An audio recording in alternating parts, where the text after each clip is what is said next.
Hello everyone. If you are new to my channel, then consider liking and subscribing. It will make me feel wonderful if you do it. Thanks. By the way, I also have a Naruto fanfiction channel. If you are interested, the link is in the description. One Piece, reborn as Enel by Vegan. Master Alexander Nicoli is a person of many talents, a genius in the eyes of many. After a bizarre string of events, he ends up getting reincarnated into his favorite anime, into the body of one of the most underutilized, overpowered villains in the story. The world was bound to change in some way, whether that change is positive or not. That's up for interpretation, really. I don't own anything now. Let's get started. The marine ships moved as soon as Enel gave them a destination. We are going to Jaya, the trading port, former safe haven for pirates in paradise, first half of Grand Line. The rear admirals seemed quite confused with that choice, but they had the supplies to make that journey, with more to spare. We're going to be cutting through the calm belt, so the journey should only take around 3 weeks, one of the rear admirals said as he traced their journey on the large map they had on the table. We don't have an eternal pose for that island though, the other rear admiral said as he looked at the poses they had, which were mostly for marine bases within the Grand Line and larger cities. That's fine, I have this one. Enel placed an eternal pose on the table, the name that had been written on it was scratched out, but the rear admirals decided to just trust Enel on that one. The ships quickly rose their sails, immediately sporting Jolly Rogers. The rear admirals were masquerading as pirates that had stolen 2 marine ships, likely an attempt to do their mission covertly. The Marines also changed into attire fitting the operation, most of them wearing casual clothing. Enel was a bit confused by that, as they had dressed as Marines when entering the village. One of the rear admirals did end up informing him that they only dressed as Marines because they wanted to calm the residents of the village, and had figured that appearing as pirates wouldn't have been a great idea. Both rear admirals were now sporting black capes instead of their usual coats, and the ships cut through the high seas with impressive speed. The wind seemed to be with them, as their escape from the islands pertaining to the Goa kingdom was smooth and without any form of interception from government agents. Enel spent some time speaking to the residents of Fuchsia village. Even after a week had passed, many were still mourning the lives lost or shaken by the fact that they now had to uproot their entire lives. Enel could somewhat sympathize with them. The feeling of guilt he had towards them lessened a lot when Whoop Slap, the bandaged-up mayor, ended up thanking him. I guess not all pirates are scum. Enel didn't really know what to say to that. He remembered Whoop Slap being on good terms with Shanks, but he decided not to press the issue too much. Enel didn't get to speak much with the other residents of Fuchsia village. Momonga had somehow already woken up, despite his injuries. The doctors were quite shocked, but Enel wasn't that surprised. He's a full-fledged vice admiral after all. Vice admirals and rear admirals made up a large section of the Navy's fighting power, and many figures among them were strong enough to take on the majority of pirates in the New World. Momonga was rather happy to speak more to his fellow Marines. The rear admiral seemed quite concerned with his missing arm, but Momonga himself was able to take it in stride. I only lost my arm because I was weak. This only means that I must grow stronger from now on. Those were the words that Momonga had given them. Enel could understand that, but he still felt that Momonga was the type to keep silent about his insecurities anyway. And Enel was right to think that. One time, during the night, he managed to speak to him in private for a bit. Well, drink with him was more accurate. Momonga was drinking some sake, looking at his bandaged armless shoulder. Enel could tell that his gaze was complicated. He didn't speak much, he merely sat on the railing of the ship and drank a bit with him. Say a lie enough times, and even you will eventually start to believe it. That was what Momonga was doing. It was how some people chose to deal with loss, and Enel decided not to do much about it. He knew Momonga, he had spoken to him before and while in Marineford. But they weren't exactly friends. Acquaintances were a more apt description of their relationship. Enel drank with him but didn't try to comfort him in any way. Eventually, Enel managed to steal a newspaper off of a colony of newspaper carrying seagulls with hats. The news was about what he and the rear admirals had expected. Demons of Fuchsia village tortured and killed a helpless world noble. All of the residents were in fact branded as demons and were to be hunted by bounty hunters and Marines. They each received a hereditary bounty of 30 million berry. Even the children. Enel whistled a bit when seeing their bounties. The world government sure has a lot of money to spare. The fact that no bounties were different from one another meant that the world government didn't actually have eyes on the situation.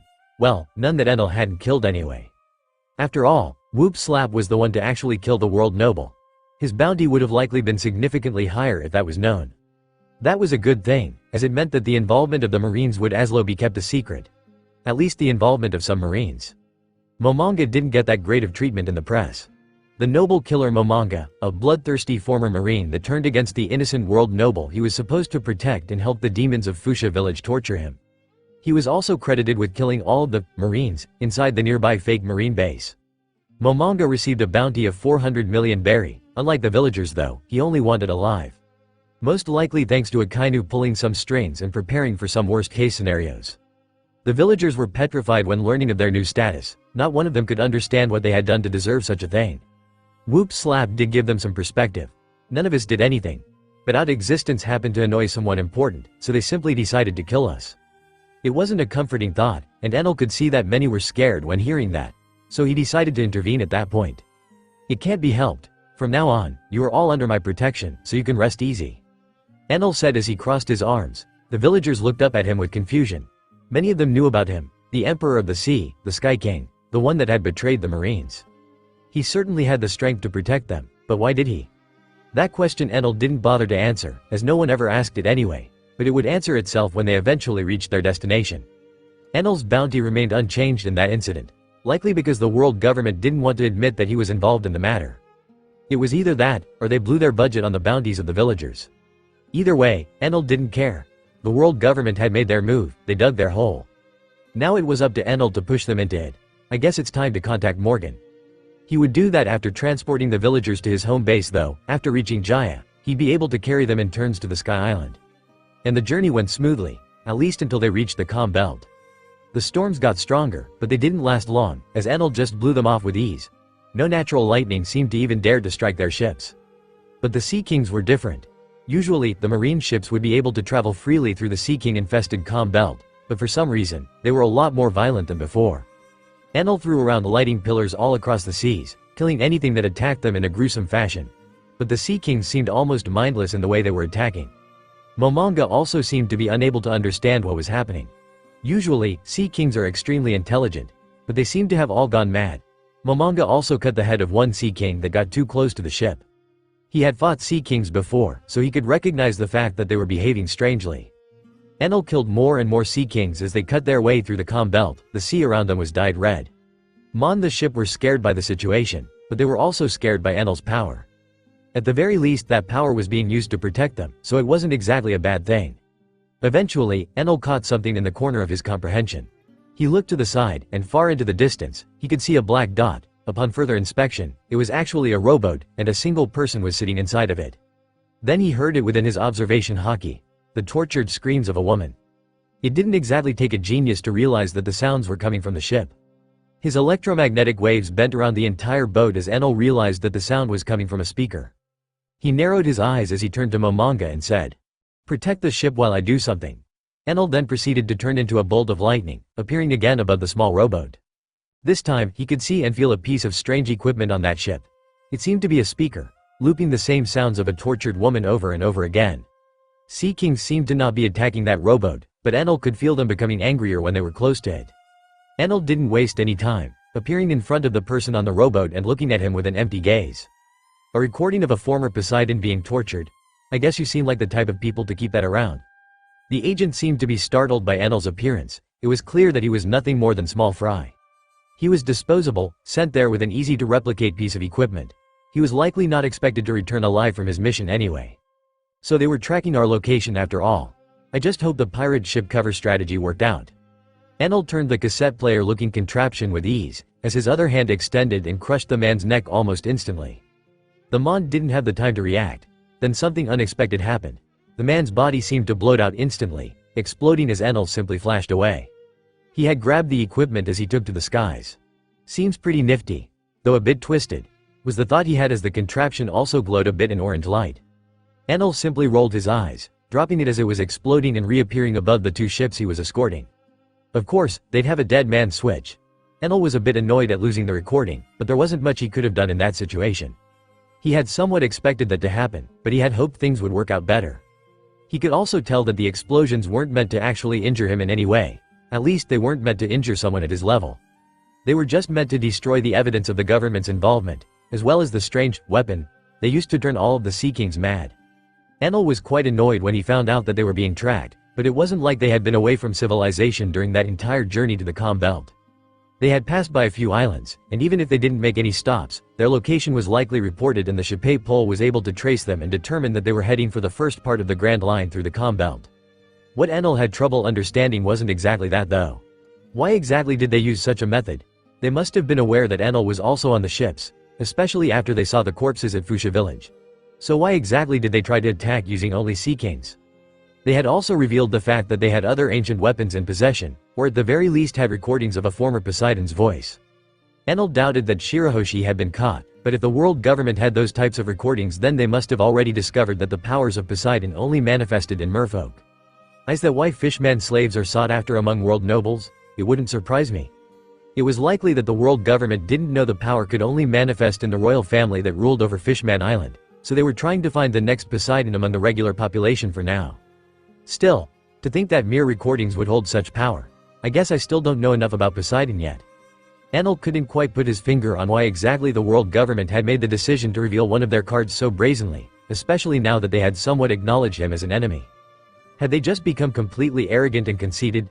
That was a possibility, certainly would have explained some of its moves as of late. They had acted against his expectations and imprisoned Garp, who was admittedly a thorn in their side, but they should have thought more about the consequences of such actions. Because of that, they had completely alienated most of the leading figures of the Marines, which now most likely despised the world government more than they respected it. They also targeted Garp's hometown and demonized all of them just as they had done in the past to the people of Ohara. This was bound to raise many questions, and a lot of people were going to come to their own conclusions on that matter. A lot of the other Marines were also bound to ask questions, as Fuchsia village was the hometown of the Marine hero. Especially since the world government had tried to portray the world noble as faultless, and anyone that paid any attention to rumors knew how vile celestial dragons were.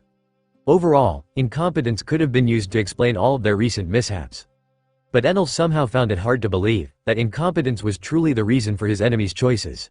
Especially not when said enemy had already been ruling the world for the past few centuries. So a second way to explain their actions came into mind. Are they just really confident? So confident in their own powers that they didn't believe the Marines were an important force to them? So confident that they were simply able to do whatever they wanted. When thinking of them as confident, another explanation for them taking out the recording of Poseidon came to mind. Maybe they are showing off, trying to make me more cautious. Are they afraid I would just recklessly rush the Holy Land and kill any celestial noble I get my hands on? Or are they baiting me? Are they pretending to reveal all of their cards, and hoping I'd be enraged and impatient enough to simply attack them? Maybe they have something prepared at the Holy Land to greet me. Enel simply had no way to know for sure at that point. He needed more information, but most importantly, he couldn't act rashly. For now, let's try to solve my spiritual problems. I have to look more into souls. Dragon should have gathered most of the information they found by now. If he hasn't, then I'll tighten the deadline. I need answers and fast. Enel also decided silently that he'd visit the Fishman Islands, just to make sure nothing bad had happened to Shirahoshi.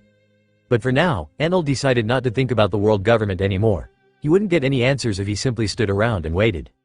For now, he could sense the Sea Kings going back to the depths as his electromagnetic waves scanned the seawater. Really, this is more like a futuristic radar than anything. Observation hockey usually only allowed one to feel the outline of someone's aura. So being able to perfectly sense the exact shape of everything even underwater when those things weren't in sight was quite liberating. The sea was still dyed red in Sea King blood, and it would likely take a few weeks for it to recover its usual blue color. Enel landed on the ships, where he was greeted by a blood-covered manga. The two rear admirals were also just as drenched in blood. The three of them had killed quite a few Sea Kings themselves, but they surely would have been killed without Enel's interference. In the end, the two ships continued their journey, with Enel sitting mostly on the deck of the warship, overlooking the seas in the distance. He remained vigilant, as he now knew that the world government likely knew what route they were taking. But the rest of the journey was thankfully uneventful. They reached Jaya swiftly, with a few days to spare. On Enel's orders though, no one disembarked. Instead, everyone was told to simply hold on tightly to something within the ship. Even Momonga and the other two rear admirals listened to Enel's words, as they didn't test what would have happened if they refused to listen. Brace for a rough takeoff, Enel shouted as the water underneath the ships became energized. In fact, all of the water within 1 kilometer of the ships became the same. And the water quickly started shifting. Slowly, 5 pillars seemed to rise from the water. Momonga looked at Enel with wide eyes when seeing that, and so did Whoop Slap, who looked at the pillars with a shocked gaze. The sea is under his control? From the distance, the pillars looked like the fingers of a water giant, ascending from the depths while grasping the ships within its palm. And the ships started to gain altitude, the water level starting to rise quickly underneath them, as they stood in the palm of that giant hand. Many panicked when feeling the ships they were on shifting, but they had been told to hold on in advance, so it wasn't like they were taken by surprise. But that also didn't mean they weren't going to scream as they kept gaining altitude. It got a lot worse when they could see birds actually flying underneath them. Yes, the giant hand extended to the skies, piercing the clouds with ease and even going further above them. Eventually, a path opened up for the ships, as the palm of the giant fell apart, freeing the ships as they flowed with the water, diving directly into the sea of clouds. Enel smiled a bit, as he also started controlling the sea of clouds to hold them up as the ships stabilized in water and stopped swaying. Enel simply looked at everybody with a smile as he hovered in between the two ships. Onwards, to the Sky Islands. Enel's voice proclaimed loudly as the Marines quickly recovered and quickly raised their sails. The ship sailed forwards for a few more hours, passing through the Heaven's Gate, where the receptionist didn't dare to ask them for an entry fee, as she froze completely when Shaggers found that reaction to be a bit odd, but they decided not to think about it too much. Enel was a pirate at the end of the day. He was bound to have people that feared him. So, their journey continued, all until they could finally see it. A large city, perched up on the clouds. Buildings floating in the air, scooters and wagons flying around as people seemed to be in a celebratory mood. The residents of Fuchsia Village, and even the Marines, looked at the scene with wonder. It was the first time in their lives that they had witnessed such a scene. Unfortunately, their approach seemed to somewhat kill the atmosphere in the large city. It seemed like the Sky residents weren't all that welcoming to visitors. Wiper came out of the crowds and to the shore of the island to greet the incoming ships, which managed to calm down the residents greatly. After all, Wiper was someone everyone on Skype had trusted at that point, Gonfal's right-hand man and a person powerful enough to protect them. Those feelings changed again when Enel appeared in front of Wiper, with the ship still in the distance. Wiper, Enel. The two of them shook hands, testing each other's grip strengths with strained smiles on their faces. Enel seemed to win that competition though, with Wiper giving up and taking back his arm with a scowl. "Why aren't you wearing a shirt?" Wiper asked as he crossed his arms. "Don't judge my wardrobe, didn't have the time to get dressed before going out initially, and I was too lazy to return and get dressed properly afterwards." "Whatever. Why are you bringing 2 ships full of people here?" "Yeah, about that. It might be better if I explain things to everyone at once.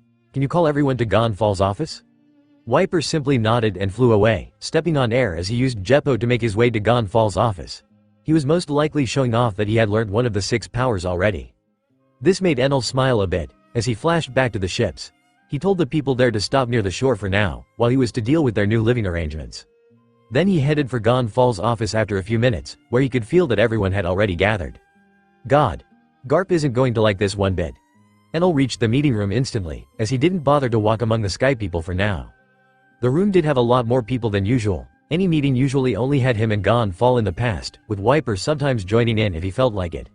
Now, both Garp and Francisco were present, as well as a few elders of Skypa, Gonfal himself and Wiper. It had already been over 2 months since Enel had left, so everyone was quite curious as to why he'd be returning with 2 large ships, presumably filled with people. Francisco was now looking a lot healthier. A good diet of a lot of meat seemed to heal his atrophied muscles, and now his physique was quite similar to that of Garp, at least in looks. Unfortunately, his severed tendons and melted eyes had no chance of recovering, at least not naturally in any way. He was far from his prime, but his life expectancy did shoot up a year or 2. Garp was looking around the same as Enel had left him, though he now had a worried look in his eyes. Enel greeted everyone with a small smile and a wave of his gauntleted hand. "Hello everyone. Thank you all for dropping by on such short notice," Enel said, his smile dying down as he looked over at Garp with a serious look. He could easily notice the worry in the old man's eyes, so he decided to simply rip the band-aid off quickly. "This is a rather grave issue.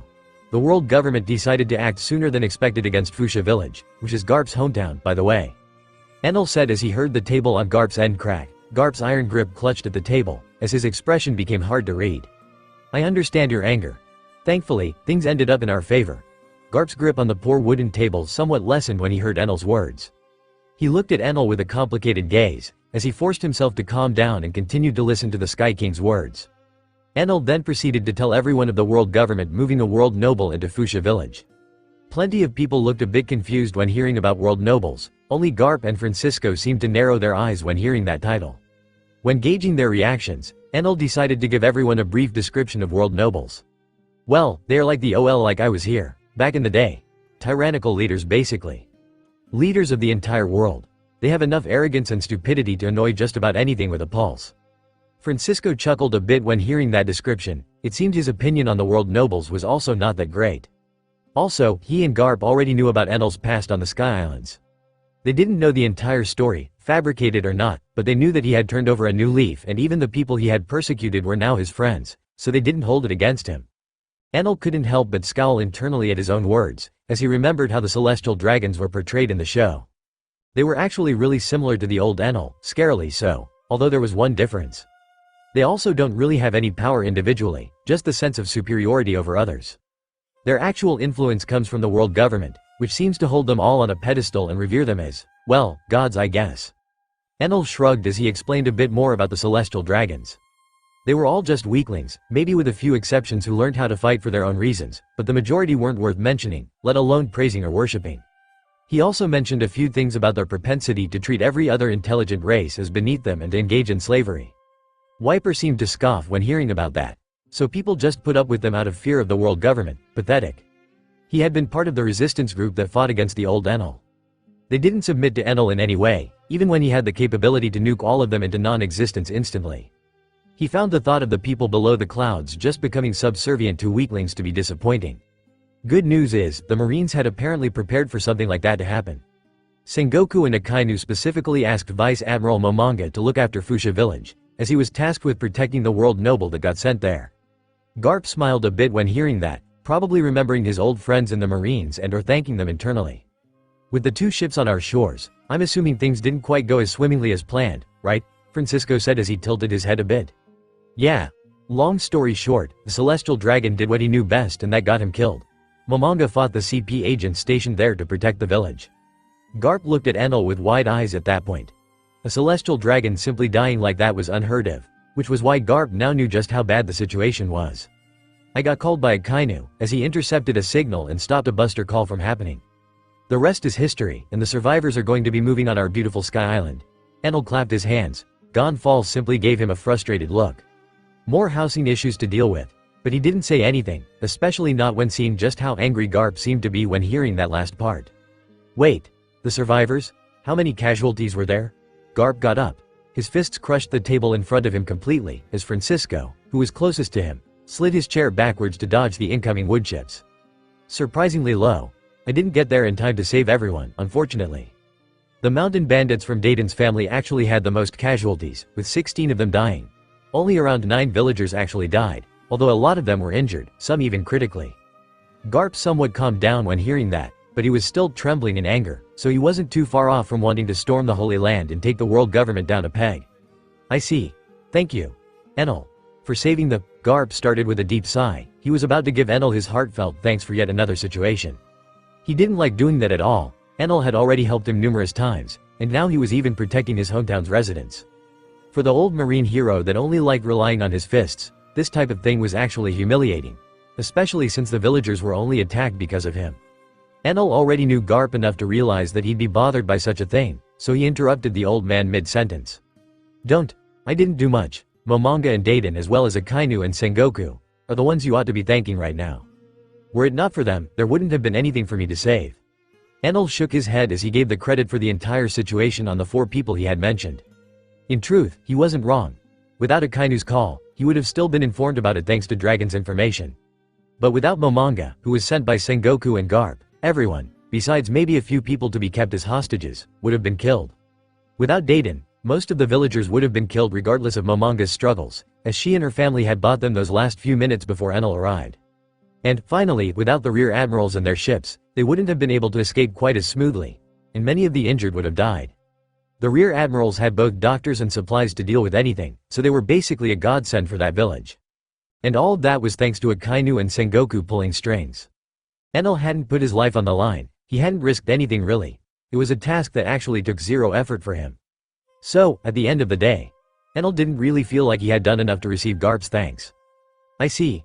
Well, I'll make sure to speak to them and give them my thanks. Garp smiled a bit, looking his head finally snapped back at Enel. Why wait? Not like they can't be contacted. Also, we should probably call the ships over to shore. Gonfall said as he started thinking more about their living arrangements. Hey, Dayton and Momonga are already on the ships, so you'll thank them later. Akainu and Sengoku are likely preoccupied at the Holy Land though. Enel said with a lazy smile. The meeting continued for a bit, as they all decided to let the villagers live on Upper Yard in the future, where their homes would be built. Garp already ordered his students to start construction at that very moment. He said it would just make for great training, and he was totally not using them as cheap labor. Eventually, as the meeting was dying down, Francisco turned his head to Enel and rubbed his nose. Captain Enel. "Where's that lass, Bonnie?" he asked with a confused tone. "Shit. 1 month or so," he said. "Sure, why not, must be good training." To say that Bonnie was pissed would have been a rather large understatement. In the first place, she hadn't agreed to be thrown into the wilderness. Enel had somewhat forced that onto her. She could somewhat feel the benefits of that training after 2 months had passed, but there was another issue for her. "I am so hungry." She had already cleared her part of the island of any wildlife. Even ferocious beasts now ran away from her, as she had already defeated everything on that island and eaten plenty of its residents. At first, some predators were actually strong enough to harm her, but her devil fruit abilities actually helped her a lot. All she needed was a simple touch, and her enemy was out of commission. After the wild animals figured out that she was dangerous, they seemed to start avoiding her scent completely. Which made hunting somewhat harder. As if running out of meat wasn't bad enough, she also had to deal with the fact that most of her food wasn't seasoned, so it tasted rather bland unless the animal she found was a bit special. Water was thankfully not an issue. She had found a river quite quickly after being dropped on the island. She was even lucky enough to find a cave nearby. In the 2 months she fought for her survival, she also gained some mastery over Jeppo and Rankiaku, which were the ones Enel had told her to focus on for now. She was also close to being able to perform Kami-e, but that would take her quite a bit more time to gain proficiency in.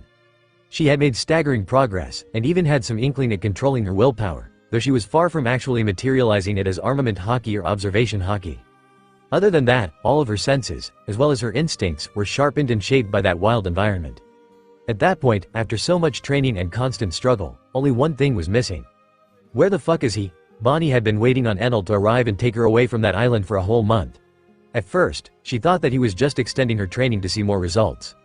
But now that about twice the time frame he had given her had passed, she was starting to think that Enel had just forgotten about her. And, in all fairness, she managed to hit the nail right on the head. He was going to go take her away at some point. She did cross his mind a few times while he was with the Revolutionary Army. But the few weeks he spent transporting the villagers had basically made him forget about her completely. In all fairness, he did have more important things to worry about, but that didn't mean Bonnie also knew that, nor did it mean that she had to like the situation. At some point, she started building a raft, thinking that maybe she'd get lucky and manage to sail to another island. She was too afraid to do it in the end, as her fear of the sea manifested when seeing how shitty her raft was. It was barely being held together with ropes made from vines. There's no way this thing's surviving anything on the Grand Line. So Bonnie ended up remaining on the island. Part of her daily routine consisted of constantly cursing Enel, while also hoping he'd come for her. In the end, after well over 2 months of arriving there, the skies finally stirred. Lightning bellowed and thunder roared, the skies shining as the beasts on the island seemed to become more and more frightened by the second. Bonnie walked out of her cave with a scowl on her face. "There hasn't been a storm on this island the entire time I've been here." She looked up at the sky with expectation in her gaze, as a large golden ship seemed to appear from it. It seemed a bit different from what she remembered. Its size had definitely increased. It seemed to part the clouds with its pointed front. Bonnie smiled as she saw it, swearing through her teeth as the ship's design became clearer as it got closer to her. It was a Viking longship, golden paddles extended on both sides, constantly rowing, powered by some odd contraption, at least that was what Bonnie guessed. Behind the ship, 2 large spinning turbines could be seen, both spinning so fast that Bonnie could basically only see the outline of 2 circles behind the ship. A golden dragon as its figurehead, its large mouth seemed to be constantly opened, exposing its sharp teeth to the world. From each side of the ship and from the figurehead's mouth, black storm clouds extended to the skies as Enel descended. Lightning fell near Bonnie's cave, artificially creating a clearing as trees fell on all sides. Bonnie covered her eyes a bit, as her vision got filled with dust. When she opened her eyes again, the ship had already landed, standing straight on 8 golden legs. And a side opened up, extending a golden stairway to the ground. Enel came down from the ship with a smile on his face, trying his best to hide his guilt at having left her deserted on an island and forgetting about her. "Bonnie, so great to see yo." Enel's words quickly got cut off, as a flying slash passed through his mouth and cut his ship in half. "You piece of shit," Bonnie shouted as she sent a few more flying slashes towards him, cutting his ship up a bit more as he just stood there and smiled. The corners of his lips trembled as he stood there, letting all of the flying slashes pass through him and waiting for Bonnie to cool off. Every few hits she would curse at him a bit more, to which he didn't react all that much, although the curses were definitely more effective in hurting him personally. "She didn't even appreciate the hard work I put in my new ship design." Enel cried internally as he felt it crumbling in pieces behind him. After a while, Enel decided to stop her. "Alright. That's enough." He clapped his hands, creating a shockwave large enough to make Bonnie stumble a bit and lose her footing, causing her to fall on her ass. "You're such a piece of shit, you know," Bonnie said as she rubbed her behind while getting up. Hey, it seems your training went swimmingly, enal said, as he raised his palms towards her and shrugged. Swimmingly my ass. There are no spices to be found here, Bonnie said as she crossed her arms and looked to the side. Hey, can't argue with the results, right? Enal waved one of his earlobes at her dismissively. Of course, there are results. I had absolutely nothing else to do here besides train. That's the whole point of this training method though. Well, I'm glad you got in the right mindset for it. Rage is a great motivator for self-improvement. That back and forth continued a while before Bonnie finally calmed down and just sighed. So, that's it? We're going back to the Sky Islands now? She asked while looking at the bits and pieces of the ship reassembling themselves behind Enal, as he tapped a random piece of the ship with his staff. Yep, I'll take you there and then leave again. I was pretty busy these last few weeks, so I couldn't exactly pick you up. Garp will handle your training from now on. I think you're pretty much ready for that. Enal said as he scratched his cheek a bit. Bonnie just rolled her eyes, not protesting at all. Not like I can get closer to him during training. All he does is teach me stuff, and he takes his role really seriously. In the end, she decided that learning with Garp would be about the same. She was going to get beaten up anyway, so it was of no difference to her. The ship took off instantly, as it started floating instantly, taking off into the storm as Enal sat on a golden throne, and Bonnie randomly sat down near the throne. The two of them spoke quite a bit as Enal sailed his new flying vessel back to Skypa. Enal took his time to bring her up to speed on the most recent news, including his partnership with the Revolutionary Army, and whatever movements the world government was making. Bonnie seemed to be rather surprised at some of the news. The fact that Enal was working hand in hand with yet another powerful organization didn't real one though. The two of them reached Skypa rather quickly, and Bonnie instantly said goodbye and ran to the nearest restaurant. He also stopped on Sky Island for a bit, compressing his ship back into a pair of gauntlets. He compressed more gold to create his newer ship model, so now his gauntlets looked a bit bulkier than usual. They also had several holes in their design, where thundercloud dials were stored. Enal was now able to create more storm clouds even with his gauntlets. He also integrated a few dials in his staff, so as to have enough of them to form a ship. The problem was that he couldn't create anywhere near as many storm clouds from his gauntlets. But it was still a huge improvement over trying to gather regular storm clouds all the time. Obviously, the new gauntlets were a few tons heavier, but slugging around tons of gold had already become normal for Enal though, so he felt no difference. After looking over the construction of the new Fuchsia village, Enal decided to depart once more. At least he did so before he finally remembered something. Weren't there some intruders here a while back? Enal then proceeded to flash over to the jail cell, where he could clearly feel one person being held up by sea stone chains. The guards at the door were shocked to see him, but no one actually stopped him. They were likely told that Enal would show up eventually. By now, most of the intruders were likely being used for labor. So only the leader, who was a devil fruit user, was actually still being incarcerated. Enal raised an eyebrow as he saw the captive. He instantly recognized him as well. Bellamy? I honestly completely forgot about this person's existence. It also doesn't help that I don't really know him that well. I couldn't recognize his aura at all, figured he was just a random prisoner. He felt somewhat familiar, but I never cared enough to actually try and find out who he was. Hell, I didn't even care about the prisoners for a while, had bigger concerns. I guess there were some mentions of him reaching the Sky Island somehow, and bringing some gold to Doflamingo to be accepted back into his crew after his loss to Luffy and Jaya. Are you telling me he's just been here this whole time? Bellamy the hyena. My voice rang out, echoing off the walls of his empty cell as I could see the blonde man in front of me shift awake. He seems to be wearing a leather jacket and tattered jeans. He doesn't seem to be in that bad of a state. I guess the Sky people don't treat their prisoners that badly, at least not anymore. It's you. Bellamy's eyes seemed to widen in fear when he finally saw me. Even though I look quite a bit different, he still seems to recognize me. I'll say that's thanks to my earlobes, my greatest and most identifiable feature. No need to be scared. I don't mean you any harm. At least not anymore. I raised my palms in a defensive motion, to show that I am of no threat to him. It didn't really work that well going by his reaction, but it still did something, as he managed to calm himself down after a few deep breaths. He's not that stupid, I guess. If he wanted him dead, he wouldn't have been held here for so long. I've been held here for a few months now. What exactly do you want from me? Bellamy seems to have gained some courage. Maybe I was too quick to judge him as not that stupid. I can somewhat guess his thought process though. He figured that he has some type of leverage since he's not been touched. I don't really know what he thinks he has, but it's enough to give him confidence, even when he's actually the one behind bars and bound in sea stone chains. Well, I'll be blunt with you. What method did you use to reach the Sky Islands? So it was that, huh? Bellamy's smile seemed to shine a bit when hearing my words. I'm guessing he's going to try to keep the path he took to himself. Hey, this place is well guarded, but as soon as Captain Doflamingo learns about this, he will easily be able to rescue me. Yeah, about that. _POV narration_. "I did kill Doflamingo and took down his entire group," Enel said as he twirled one of his earlobes around his finger. Bellamy's eyes widened once again, shock and disbelief were clear on his face. Enel simply sighed as he realized that Bellamy had likely been held captive ever since Enel's little massacre on Jaya Island. Wait, how exactly did he escape in the first place? Enel racked his mind a bit. He didn't remember Bellamy fleeing the scene at Jaya. He was captured alongside the other pirates. I didn't hear any reports of prisoner ships being attacked. Did Doflamingo pull some strings? Enel in the end decided not to bother himself with that anymore. Bellamy was a non-issue to him anyway. Although, Enel did remember him as being quite talented. If I remember correctly, he was also able to learn armament and observation in just 2 years. Just like Luffy. But unlike Luffy, I doubt he had someone like Rayleigh nearby to teach him. That thought made Enel look at Bellamy in a bit of a different light. Even if he was older than Luffy, he had still displayed quite a bit of talent. Luffy had managed to take him out in one punch while injured back in Jaya, and he'd grow to learn 2 types of haki and become strong enough to sail in the new world.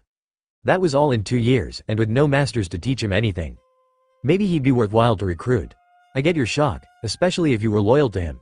But he wasn't the type to appreciate your loyalty, I assure you. Enel's words seemed to bother Bellamy quite a bit, as the small-time pirate struggled against his chains for a bit. What do you know? Bellamy growled in between his clenched teeth. As I said, I was the one to take him down. A lot has happened since you were incarcerated. Maybe it's time someone brought you up to speed. Enel then proceeded to do just that, telling Bellamy everything related to Doflamingo's crew. Bellamy's shocked expression seemed to extend for quite a while, and he looked down in a guilty manner when learning of the scope of Doflamingo's crimes.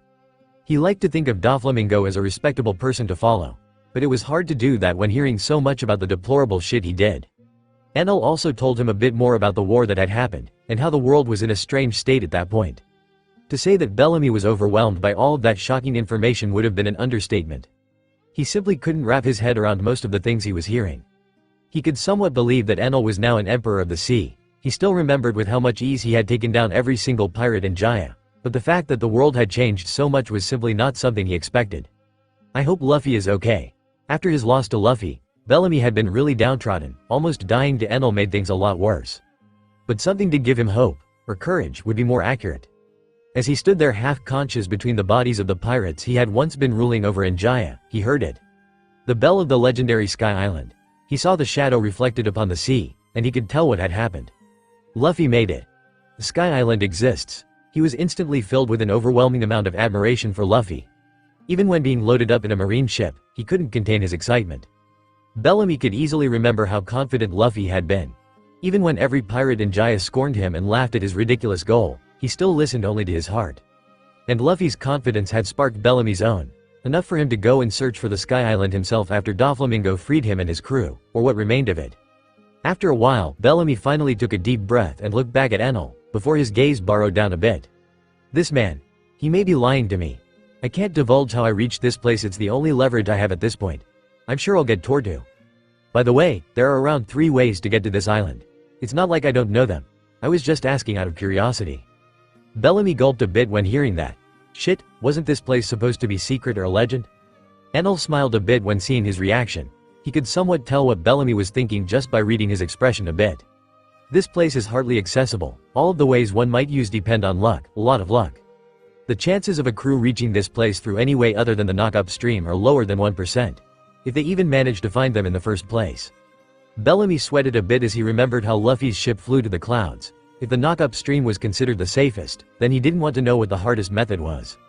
The Sea of Clouds is fragmented in any other entry point besides the knock-up stream. The smallest miscalculation will send you tumbling to the sea 7 kilometers below. I am just curious about how you got here. I already know that one can technically reach this island. After all, few people have done it in the past. At that point, Bellamy sighed, and he started speaking. He knew there was a possibility of Enel lying to him. But he doubted Enel had anything to gain from someone like him. Besides, he had been treated really well during his stay on the Sky Islands. He was kept fed, he had a roof over his head, and a warm place to sleep in. Sure, he was chained up, but that was just because he had tried to escape a few times. Bellamy ended up telling Enel about how he and Ho find a strange large bird while out searching for a method to reach the Sea of Clouds. Bellamy wanted to eat it, so he and his crew followed it more and more, straying from their goal a bit, all until a large tsunami appeared overhead. Through sheer luck, their ship somehow managed to sail alongside the tsunami, riding it into the sky, and when they had reached its highest point, a large sea king emerged from it as well. Bellamy tried to punch it, but the Sea King didn't seem too bothered. It proceeded to slap their ship away, catapulting it further into the sky, through one of the holes in the sea of clouds, just large enough that their ship fit through it. And just like that, Bellamy the hyena had forcefully arrived on the sea of clouds. Bellamy was excited when he realized that he was sailing in the sky, although their ship was close to sinking. Nothing a few emergency repairs couldn't fix though. Yeah, no, their ship was in shambles. Bellamy and his crew all survived on 2 rowboats. They proceeded to row randomly through the sea of clouds, somehow avoiding all of the holes, whirlpools and rowed all the way to Heaven's Gate. The pirates got really excited when seeing it, realizing that they were rather close to the fabled Sky Island. Too bad their excitement got to them. They rushed a bit too much and were taken down after being branded as criminals for being unable to pay the entrance fee. Bellamy was somewhat strong, but he was also injured. He really stood no chance against Wiper's burned bazooka. Well, that about sums up our adventure. Enel blinked a few times as he tried to process what he had just heard. That was the most convoluted way he could have used to get to this island. How the fuck is he alive?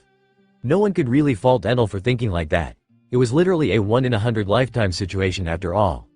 Both lucky and unlucky at the same time. Understood. Well, that's one way to do it, I guess, Enel said as he scratched his chin a bit. I am unsure if that was a method anyone would think of, Bellamy said as he tilted his head a bit. Did you at least get to eat that strange bird? Enel ended up asking, as he picked his nose a bit. Unfortunately no. Bellamy sounded quite sad when saying that.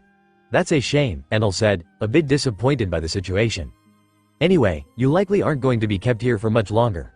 Enel then spoke as he leaned back on his staff. Am I allowed to go free? Bellamy seemed to instantly become excited at that. No, well, in the future you will be. You will remain cuffed for a while. Your task will be to help defend the island from now on.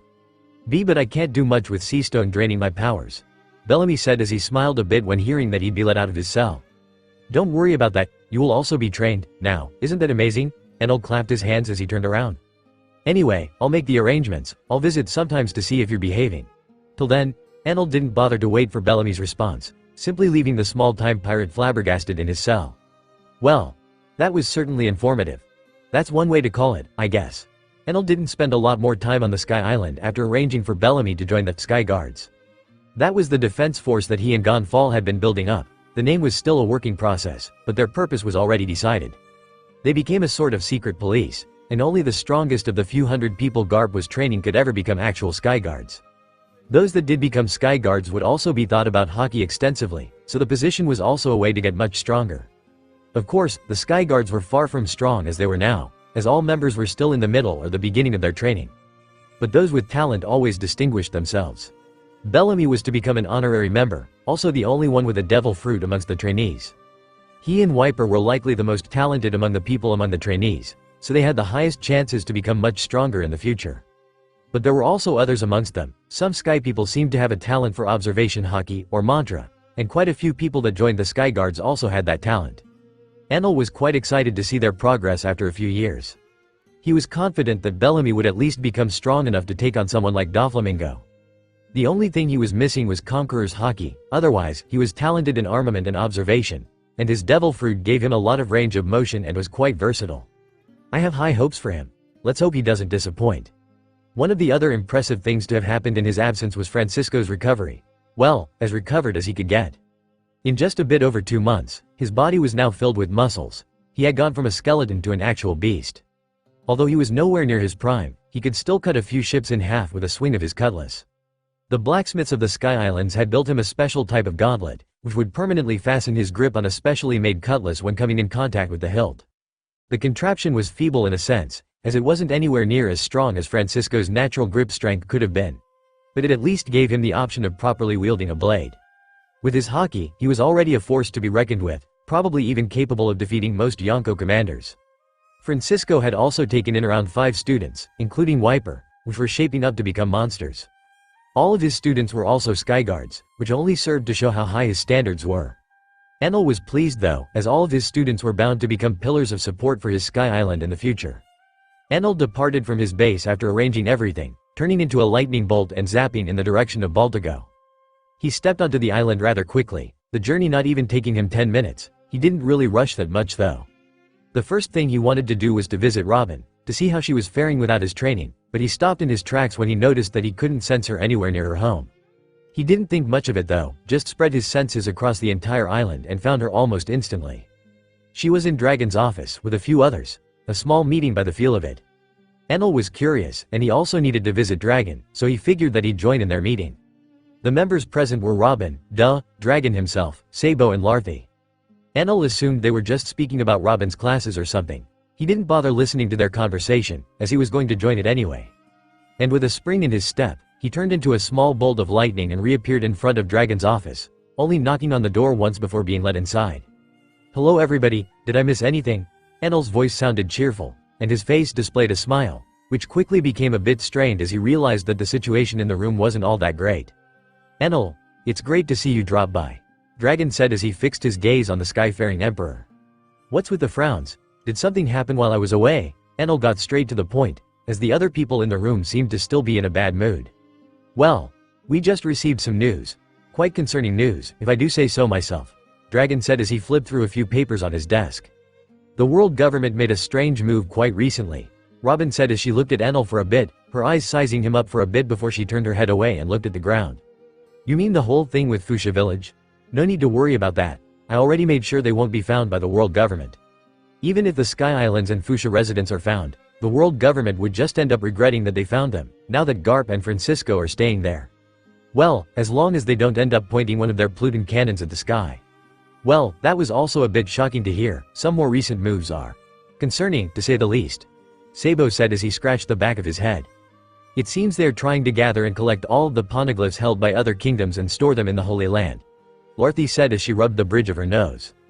Her deep blue eyes seemed tired beyond belief, almost as if she hadn't slept in quite some time.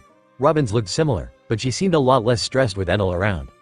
"What the hell?" Enal said as he finally processed the news he had just heard. "It's very likely that the world government became aware of our efforts to find out more about the Void Century. And they are doing their best to actively prevent us from finding more through whatever means they can," Sabo said as he ran a hand through his golden hair, his round eyes looking a bit downcast. "Were we too obvious in our operations?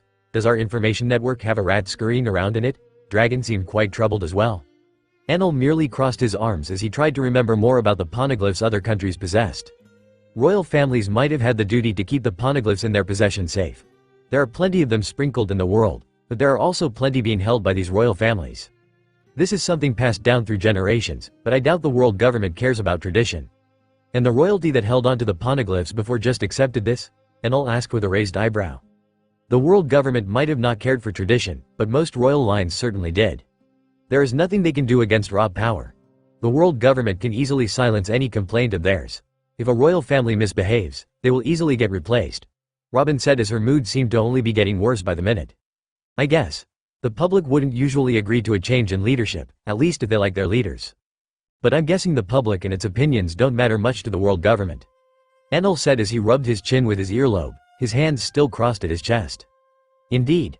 We could try to intercept some of the cargo ships carrying the poneglyphs, but I also fear that some of them will be bait, and I don't wish to sacrifice my men needlessly. We need a way to distract them somehow. Something that would force them to concentrate their efforts elsewhere momentarily.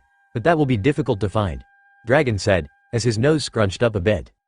"I can provide you guys with a proper distraction," Enal said after taking a few seconds to think in silence. Do you have any ideas? I mean, they are likely expecting to be attacked physically, they must be prepared, so I don't know what that would accomplish," Sabo said as he rubbed the back of his head. "Well, the attack I had in mind was less than physical." En's eyes also narrowed. He turned his head to Dragon without wasting much time. "Dragon, would you be able to get me in contact with Big News Morgan?" Enal said as his smile seemed to grow larger and larger. Dragon's eyes widened a bit when hearing that. He rubbed his chin, before his smile seemed to mimic that of Enal. I'm sure Morgan will appreciate some juicy gossip. I hope whatever information you have is enough to cause a large enough stir," Dragon said in a hopeful tone. "It should be. I can barely wait," Enal said while rubbing his palms and earlobes together. "I'll give you the location of the headquarters of his news station. He spends most of his time there," Dragon said as he walked over to a wall that displayed a map of the world. "Perfect. I'll get to it right away. I've no doubt he'd like to have an interview with an emperor published." Enal's smile didn't die down one bit as he started walking towards the door. "Oh yeah. If possible, tell him to rush with the publishing of his piece. We need to create a stir in the next week if we want to be able to intercept as many poneglyphs as possible," Sabo said as he turned towards Enal and waved a bit. Luffy also sighed, somewhat glad that the shitty atmosphere got replaced, looking at Enel with a bit of admiration. I guess he's the guy to go to when you need to mess with the world government. By the way, the information you requested waits for you in your house. Though I'm guessing you'll check it out later. Robin said as she sighed a bit, somewhat glad that Enel had some type of plan. Hey, I'll take care of that later. I have a bird to talk to right now. And just like that, Enel vanished. After Enel's departure from Dragon's office came quite a lot of strategizing. Dragon looked at the map on his wall with a small grin, as he marked down the location of every shipment that they had reports on. We will intercept all of them. Each group needs to have at least 2 Vice Admiral level fighters in it, Dragon said as he crossed his arms at the map. We need to pull out all the stops, get as many poneglyphs as possible, Sabo said as he joined Dragon in planning out the squads. Let's focus more on copying the writings from every poneglyph, they are heavy, and will be annoying to carry around. Luffy said as she looked at the map from the couch. Parchments with copies of the poneglyphs are really all we need after all. If we are able to steal the whole thing, then it's good, but it's better if we don't risk too many revolutionaries on this. Robin gave her 2 cents on the situation as well. The world government making a move to restrict the ancient script and poneglyphs even further was something she found extremely concerning. The only good thing in that entire situation was that she was with a group that had the means to interfere with that to some extent. Although, without Enel, they certainly wouldn't have been able to do as much. He does always seem to have something planned, though I guess some situations still are outside of his expectations. Robin clearly remembered how Enel had departed towards Fuchsia village. She only managed to catch a glimpse of him speaking to Dragon while in the sky, before he vanished. I kind of miss his training. She wasn't exactly mad that he forgot about her training, she was already taught how to perform a few of the 6 powers, and there wasn't much else needed besides that. She didn't have a high chance of awakening either armament or observation in the 2 years she had, so she decided to just focus on the 6 powers. Going by Enel's words. Who knows, they might just awaken naturally in the future. Focus on the basics for now. She obviously took his advice to heart. He was one of the strongest people alive, and powerful enough to directly go against the world government. Even though she was always getting injured, her sparring with Enel had somewhat become the highlight of her day during the weeks he spent with the Revolutionary Army. Sabo also agreed to sometimes spar with her in Enel's absence, though Robin did notice her progress becoming much slower regardless of that. Sabo simply wasn't tough enough during training, though he still instructed her properly. She simply didn't have the same incentive to give it her all without someone that was willing to fight her properly. His training was a bit brutal even after he decided to take it even easier on her, but Robin still appreciated it. Even though Enel was always holding back, he didn't hesitate to beat her up if she made any mistakes. I wonder what distraction he has in mind. I've heard about Big News Morgans, but I don't know how useful he will be now. Robin rubbed her chin as she sighed in the end, and gave up on that thought. I guess we'll just have to rely on him. While Dragon and Sabo continued strategizing, Enel was already well on his way to the headquarters of the World Economy newspaper. The location of the headquarters was actually quite interesting, as they weren't based on an island or ground base. Their headquarters were on a large blimp, which tended to never have a fixed position. Sometimes you'd find him in the Grand Line, sometimes in one of the 4 seas. Sometimes he'd just fly over the Red Line randomly. This time, Dragon managed to give him an area where Morgans was seen recently, somewhere near Wano, crossing over the Red Line. Enel proceeded to track the ship as best as he could, flying lines across the Red Line as he expanded his observation hockey as much as he could. Eventually, he found it. It was inevitable after all. The large flying blimp even had its logo. Enel didn't really know what to say about the flying contraption. It was really weird, somewhat fitting for Morgans' character. It was shaped like a teapot, a large silver teapot with an even larger balloon over it, held by ropes and metallic cords. The balloon was red in color, and it had the words, "We News" written boldly on it. Enel just smiled when seeing how secretive yet obvious Morgans was with his base. He didn't even bother trying to hide the fact that it belonged to him. I guess there aren't that many teapot-shaped blimps flying around. Although it was just a news organization as a front, Big News Morgans was actually a really large figure. An actual emperor of the underworld, with what was possibly the largest and most developed information network in the world, and ties to plenty of other pirates and government agents. That was the reason why the world government could never afford to get rid of him regardless of how problematic he sometimes proved to be. He was simply too influential, and his disappearance or death would leave a large hole in the underworld, which would turn the entire world in disarray. Enel was rather excited to meet the man, Bird, so he wasted no time in appearing in front of his ship and waving his hand. He made sure his appearance brought forth a loud thunderclap to make the ones steering the blimp catch sight of him. Enel waved for a few seconds, as the blimp seemed to stop in its tracks, right in front of him. "What do you want?" A high-pitched voice came from a speaker on the outside of the blimp. Enel scratched his head with a smile. "How about you let me in before we start the conversation? Enel shouted as his earlobes and white furred cape swayed in the wind. Fair enough. Come by the side, we'll open the door for you, the high-pitched voice said after a few seconds of silence. Enel just sighed and flew to the side of the blimp. The metallic door opened, and he entered in the next second, closing the door behind him with his earlobe. Great, thanks for opening the door. Enel smiled at the random employee that had been sent to do that. The employee's knees seemed to tremble a bit, as he nodded. Enel's smile became a bit strained when noticing that, but he didn't bother to bring it up. Mind if you lead me to Morgan's? Enel said as he tapped his staff on the ground, preparing to use it as a walking stick. Sure. The employee then led Enel through a few rooms, through the offices where dozens of employees were writing tabloids.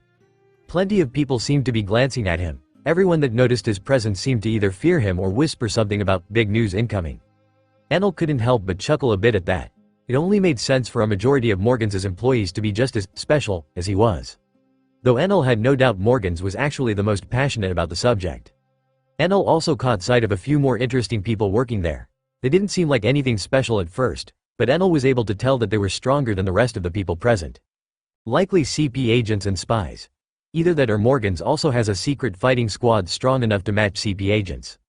Enel somewhat doubted the second part, but he just whistled while passing by those people, knowing that it wasn't the right time for him to deal with spies. Eventually, Enel reached Morgan's office, entering without any restraint as he ignored the guards at the door, who weren't exactly anything special, even weaker than the presumed CP agents on board. Big News Morgan looked just as Enel remembered him. A large white feathered human, albatross hybrid, wearing a blue top hat with a large striped feather in it. A light blue button-down shirt with a yellow bow on the top, red and white checkered pants, a dark cape, and shoes that fit his bird-like feet. I guess he doesn't stay in his human form all that much. Enel thought to himself as Morgan started the conversation. Amazing, to think I'd be visited by the most unpredictable figure yet. This is going. Nell simply sweated a bit when seeing how excited Morgan's was. A simple visit would be enough to make the news? Enel asked, tilting his head as he became a bit curious. He wanted to understand more about Morgan's mindset as soon into the conversation as possible, as it would be helpful to him in the long run. Of course, this is no simple visit. Just follow the footprints, the chain of events. You show up now that the world government started making large moves. This must mean you are bringing me great news. Morgan's rubbed his wings, hands together as his eyes shined and his beak curled somewhat upwards, smiling at Enel. His face is a lot more expressive than what you'd expect from a bird. I must say, you are quite astute. I guess this is to be expected of someone like you, Big News Morgan's. Enel said as he sat down in a chair in front of the news-hungry bird human.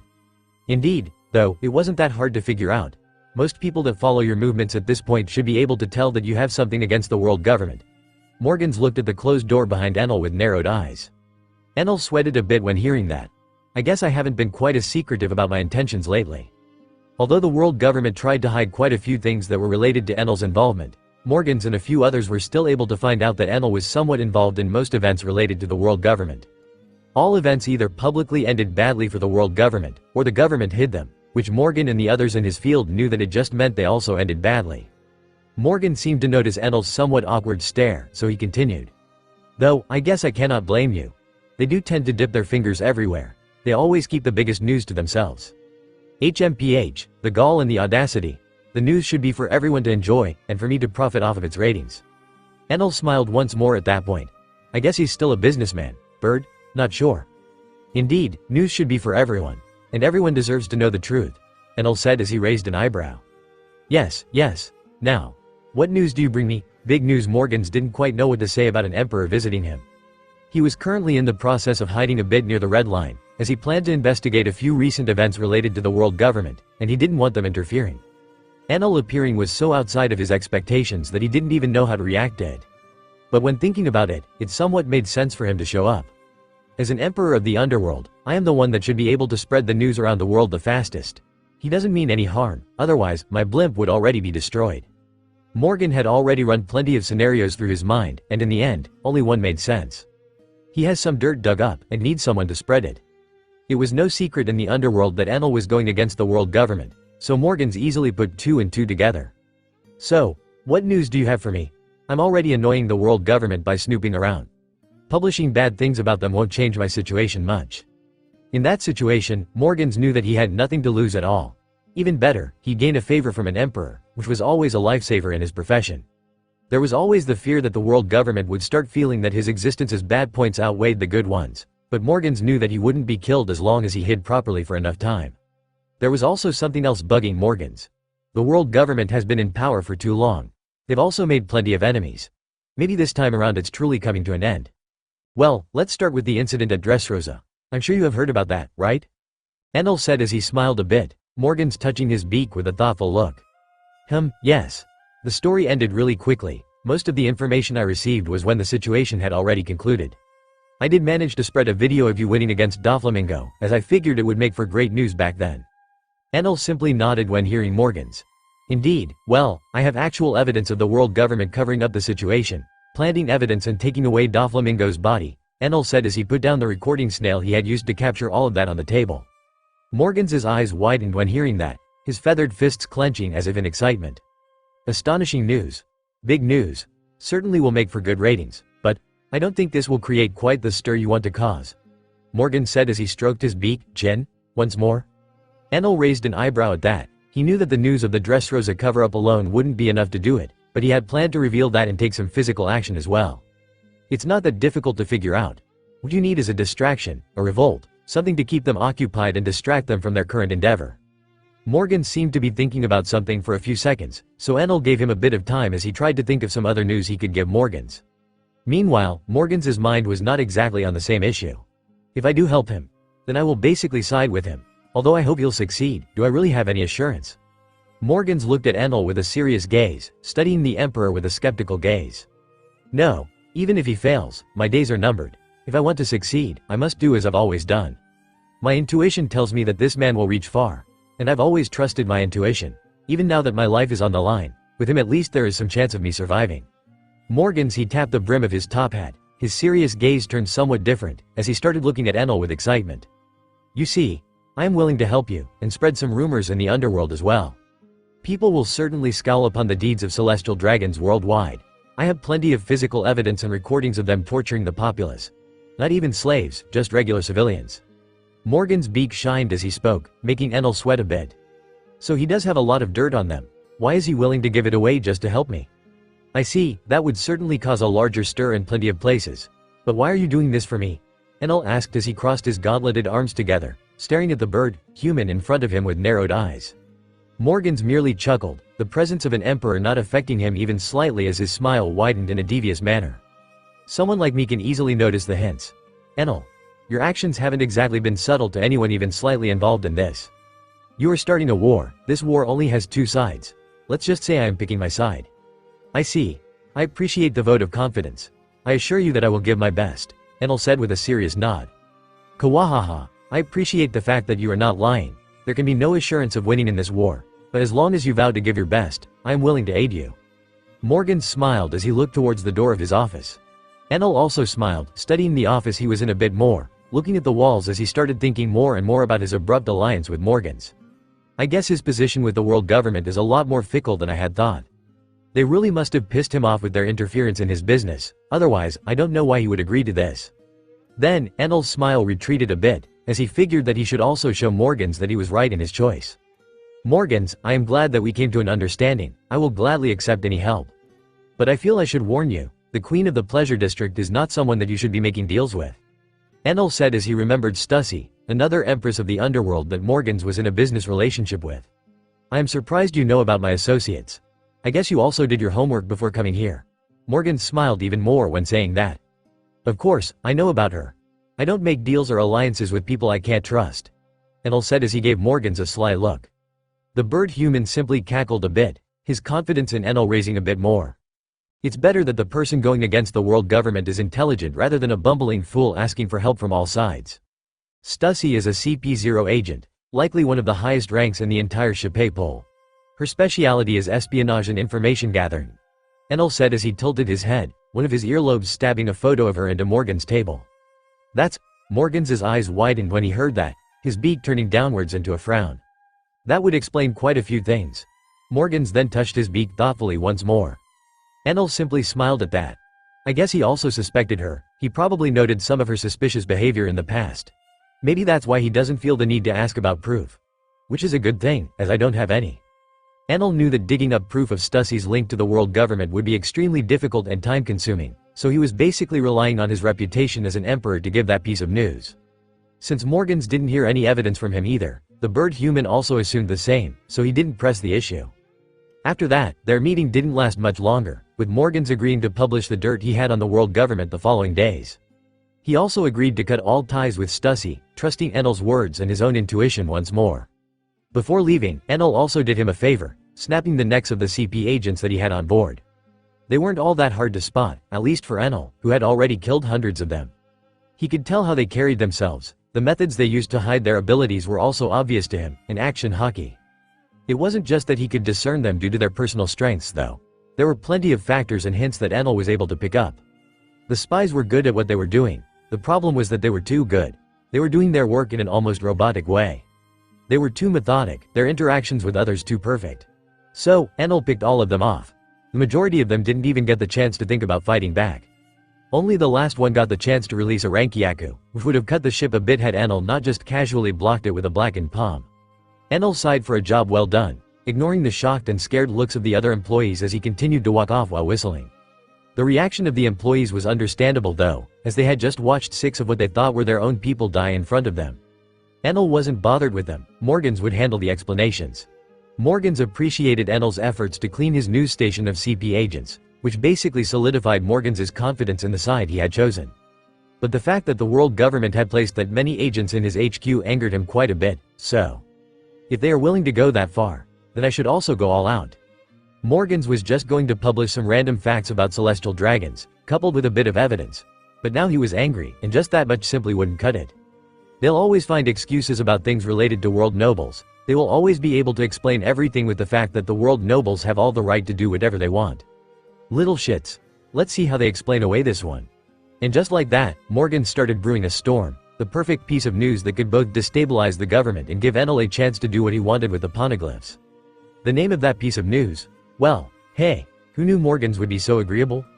Having him as an ally should make things run quite smoothly for now. I also need to make a small adjustment to my plans. I was planning to throw some lightning over at the Holy Land, and kill a few world nobles to create a stir alongside the news. That would have certainly made them send more troops to the Holy Land, but now I no longer need to risk my life to create a distraction.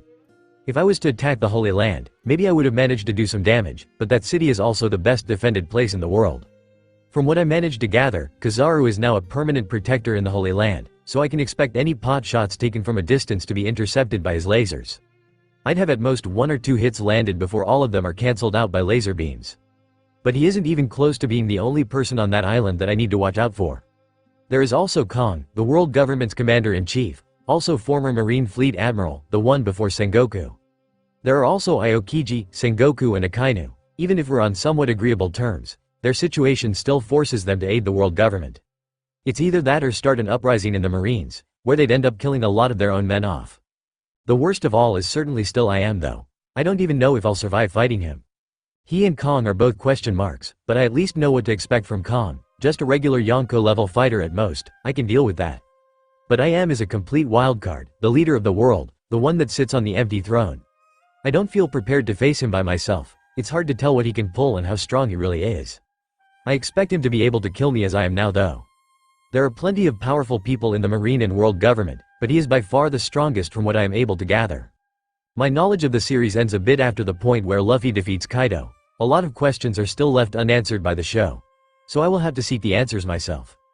But at this point, it's fair to say that I am far from prepared to fight the world government directly by myself. I am not that much stronger than Kaido, and that's just due to my devil fruit.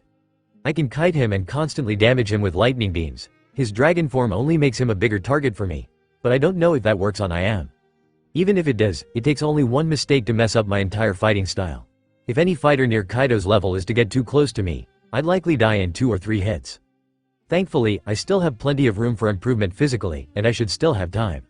For now, learning the advanced forms of Haki and figuring out the issue with my soul and Conqueror's Haki should be the priority.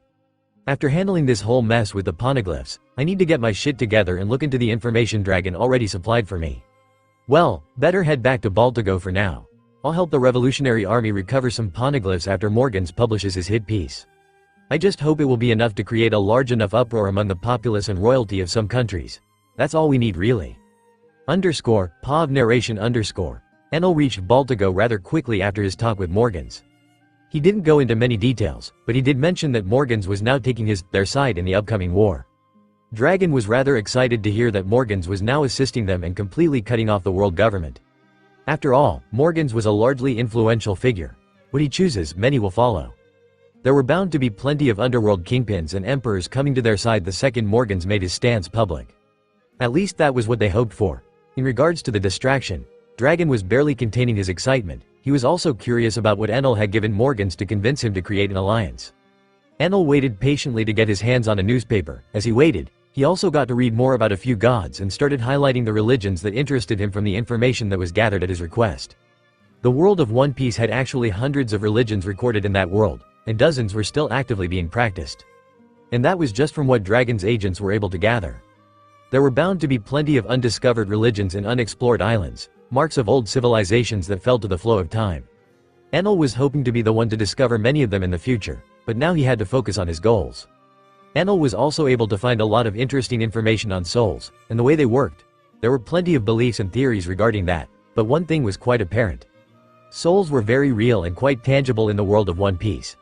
Even older inanimate objects and plants had souls. Everything from trees to blades to ships to articles of clothing, apparently. Enel was rather fascinated to read more about that, and the many phenomena surrounding souls. But he wasn't able to find any situation similar to his along the examples that he had gotten to read before stopping himself. Why did he stop himself? Well, Morgans had managed to publish his hit piece rather quickly, and as soon as revolutionaries got their hands on the newspaper, he was instantly called to Dragon's office. Dragon, Larthy, Robin and Sabo were there, each reading a newspaper with shocked faces. Enel was a bit confused at first, but then his eyes caught sight of the title on the front of the newspaper. The Tragedy of Ohara. The ones that sought the truth. Enel's smile trembled a bit when reading that to himself. Morgans. That crazy bastard. Excitement quickly took over, as he grabbed a copy of it and started reading the rest of the article as well. It wasn't just an article, that entire rendition was used to tell the world about the story of the people that had lived in Ohara, to tell people about their dreams, and the legacy they had left behind. It told the story of an island of people known for their curiosity and intellect. People that sought to discover more about the world, more about the people that had once lived in it. And to do that, they looked to the past. They deciphered the poneglyphs, the ancient writings that documented the secrets of the Void Century. Every event that had happened leading up to Buster Call was explained and iterated greatly, even going a bit into the findings of Ohara. Everything about the people of Ohara was documented clearly, but the second part became more blurry. The second part spoke about how they were massacred by the world government, how a Buster Call was called on them only because they sought to tell the truth to the world. It even showcased some pictures of the aftermath, burnt buildings, dried blood everywhere, burnt bodies. Enel noticed the lack of finer details in that part of the explanation, but Morgans managed to highlight one thing. The entire world was fooled into thinking the people of Ohara were criminals. They were demonized more so than any pirate in history. But they did nothing to deserve such an ending, yet the world allowed itself to be fooled. Even to the point where they hunted down a child. Ohara's last survivor, Nico Robin. Morgan seemed to have kept track of Robin's life for some reason, which made Enel raise an eyebrow. The newspaper didn't go into many details, but Morgans made sure to make everyone that had ever hunted her down feel like trash in that article. Especially the world government, which was responsible for everything in the first place. And the newspaper ended in a strange way as well. The government has had our world in its palms for the longest of times. They have been playing with our lives like we are meaningless. Maybe it's time for a change. But change won't ever happen by itself. If you wish for honor the wishes of the ones that gave their lives for the truth, then fight for it. You are the only one that can ever hope to bring change to this world. A call to action. Not something that Enel expected, but exactly what they needed. The entire article made Enel feel speechless. He blinked a few times as he realized that all newspapers displayed the same story, from all news agencies. I guess he owned all of them behind the scenes. Besides that, the way that the news was structured, the details in which it went. It made Enel realize something. Someone from Ohara had supplied Morgans with information. Enel knew that it wasn't Robin. She would have said something if that was the case. But it was probably a researcher in Ohara. Someone that traveled a lot. Someone that didn't survive the massacre. Enel only knew of one person that fit all of those categories. Nico Olivia. Enel turned his head to Robin, who was still reading the news with wide eyes, somewhat petrified by what she was seeing. It all makes sense now. Enel gulped a bit as he remembered more about Robin's story. She always struggled, she was strong and willful, and her grit was what allowed her to survive in that cruel world that saw her as a demon. But will and grit wouldn't have done anything to help her against the world government. It didn't make sense for a child to be able to hide her tracks from the strongest power in the world. Someone, behind the scenes, a person that likely not even Robin knew of, was assisting her. That was the conclusion Enel had reached, even back in his own world when he was merely an observer. The Revolutionary Army wouldn't have been able to do that. They were nowhere near as strong back then as they were in the present. And thanks to the newspaper he was reading, Enel finally managed to find the one that had aided her. Big news: Morgans. Emperor of the Underworld, and has been one for 3 decades. Likely a former associate or friend of Nico Olivia. He had both the means and reasons to aid Robin. Enel smiled as he realized that, but his smile was somewhat strained as he now had to get in touch with Morgans again. Robin will certainly want to meet this man. She is smart, she will come to the same conclusion I did as well. But that will come at a later day. This newspaper will create a lot more than a stir or momentary distraction. Better if we get to work as the storm is brewing. The news barreled across the entire world at breakneck speeds, and the world government was unable to do anything whatsoever, no longer having any manner of control over the majority of the news stations. After Enel got rid of the agents at his main news station's headquarters, Morgans had actually purged all of his other news stations, laying every employee off completely and only working the printing press to publish that final newspaper. The world government may have noticed something odd, but they had no way of knowing just how badly and quickly Morgans was going to destroy their reputation. In every city, every village, everywhere that the news coup could reach. The newspaper spread out in the entire world at once. The world government did the best it could to suppress it, but they were completely unable to. The entire underworld had seemingly turned against them in a single day. Morgans pulled a lot of strings to make everything happen in such a short time. But, somehow, he managed to make anyone worth anything in the underworld no longer want anything to do with the world government and its agents. This manifested in Stussy, the queen of the pleasure district, being dethroned. As her ties to the world government were revealed by an anonymous source to the rest of the underworld emperors. She was quickly overwhelmed and shut down, basically banned completely and rendered unable to do anything or even perform even basic information gathering, which was supposed to be her speciality. Such a large-scale mobilization destabilized the underworld completely, but it controlled chaos. Merely a facade as others raced to fill in Stussy's spot. It was clear to anyone in the know that the one behind that move had been planning it for a long time. And the world government knew who that person was. Morgans. One of the 5 elders smashed his fist on the table as his chair also cracked underneath him. This is the worst possible timing for such betrayal. One of the calmer members of the 5 elders said as he looked at a map of the world that stood in the middle of their table. And we had to deal with that backstabbing bird. To think he was planning something like this. The reactions were varying in the room, but all of the 5 elders felt about the same inside. Rage, but also shame. They had greatly underestimated Morgans and the amount of damage he was capable of causing them. In the first place, that bird had a lot more influence in the underworld than we could ever expect. It is Stussy's failure for not looking into him better. One of the elders nodded in a sagely manner, hiding his rage perfectly.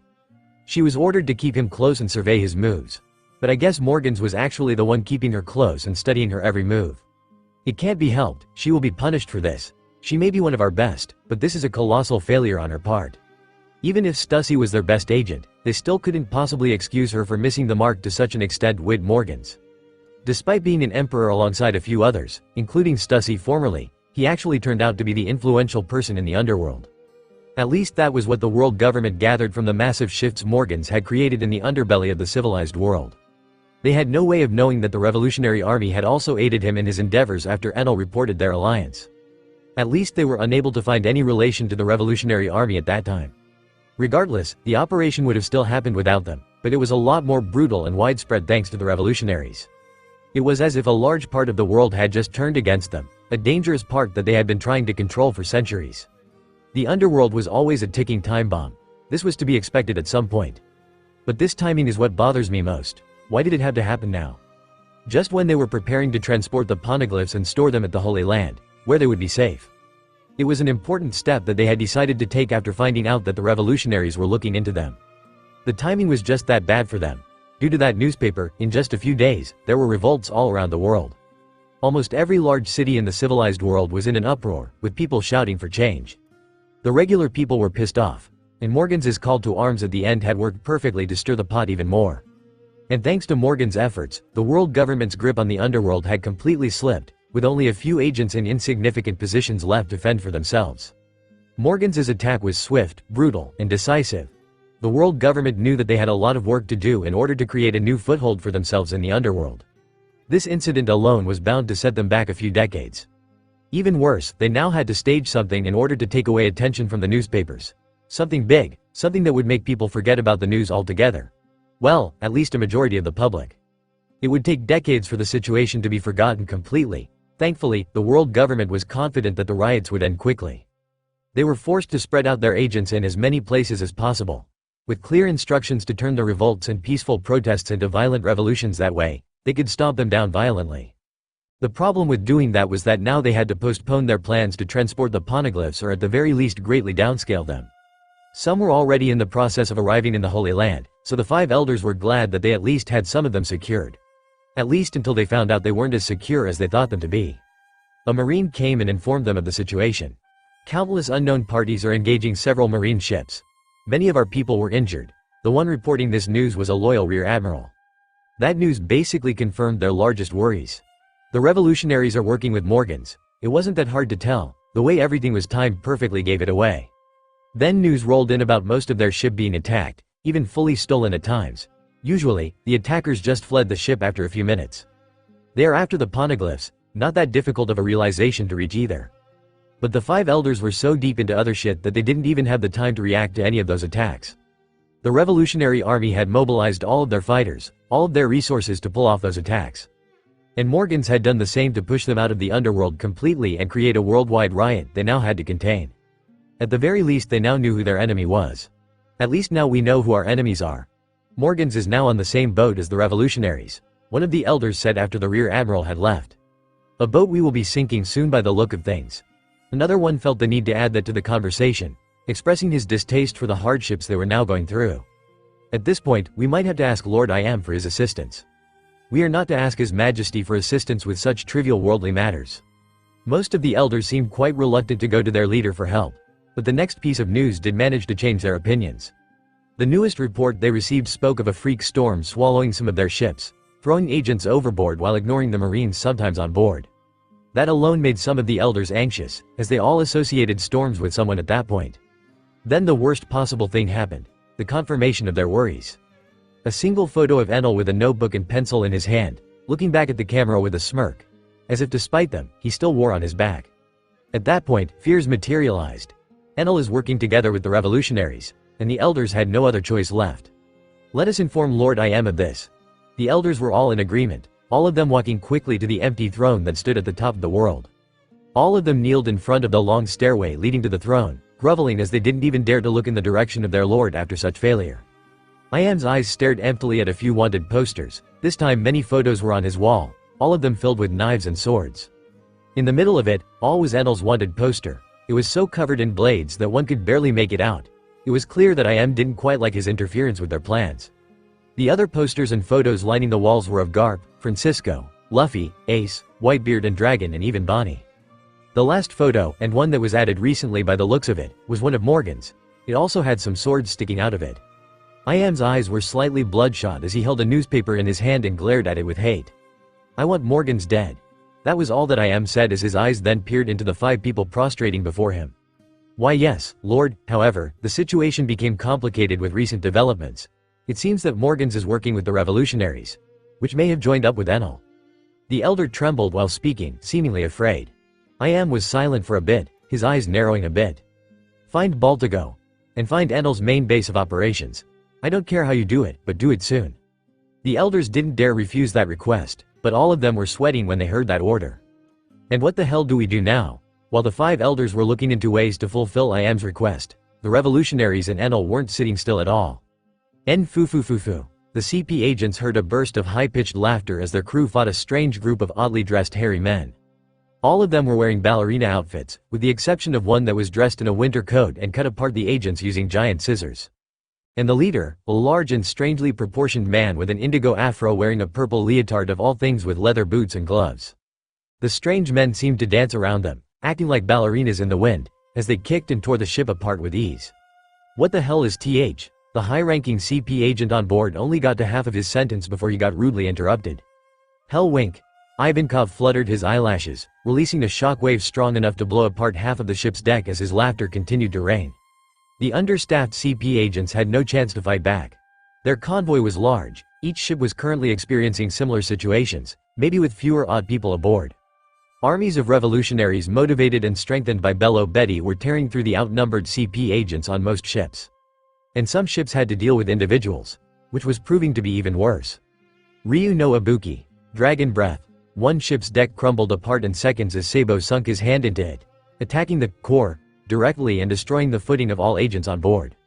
They quickly tried to fly away using Jeppo, like many others before them, only for lightning to target them the second they reached a certain point. A freak storm raged above their entire convoy. The clouds sparkled, daring anyone to take to the skies. The clouds became darker and darker, striking fear into the CP agents. The few pacifists they had around didn't help them either, as all of them were fried by lightning bolts before they even got a lock on any targets. The agents that dashed towards Sabo instead of flying up were the only ones that remained. Unfortunately for them, the results weren't much different. Sabo's blackened arms crushed the skulls of the agents with ease, sometimes turning their brains to mush without even cracking the skull one bit. But he wasn't exactly the most dangerous person to attack that convoy, despite the fact that he took down high-ranking agents with ease. Enal was dealing with a few ships by himself, lightning bolts clearing the agents aboard with ease. Even the ones that tried to hide and suppress their presence through sheer willpower were being killed. Enal's radar was perfected now. When turned on, no one could sneak up on him or sneak away from him. He was rather pleased to see that it worked perfectly even against people that tried to hide away from observation, as that had been its main purpose. Enal smirked as he stared at the sky once more, to see his creation working as intended. A gigantic golden Viking ship, at least 200 meters long and 30 tall. It floated overhead, releasing more and more dark clouds from many holes along its sides as gigantic paddles rode at the air constantly, stirring the clouds. The gigantic ship was staying afloat with energy that had been stored in a special engine that Enal had managed to build in his free time. After clearing out the world government's ships and copying the contents of each poneglyph, the ship in the skies sank down to their level, clearing the skies and revealing around a dozen blimps, which quickly started their descent as well. A part of the Revolutionary Army embarked on Enal's ship, the rest embarked on the many blimps that had been hiding above the stormy clouds.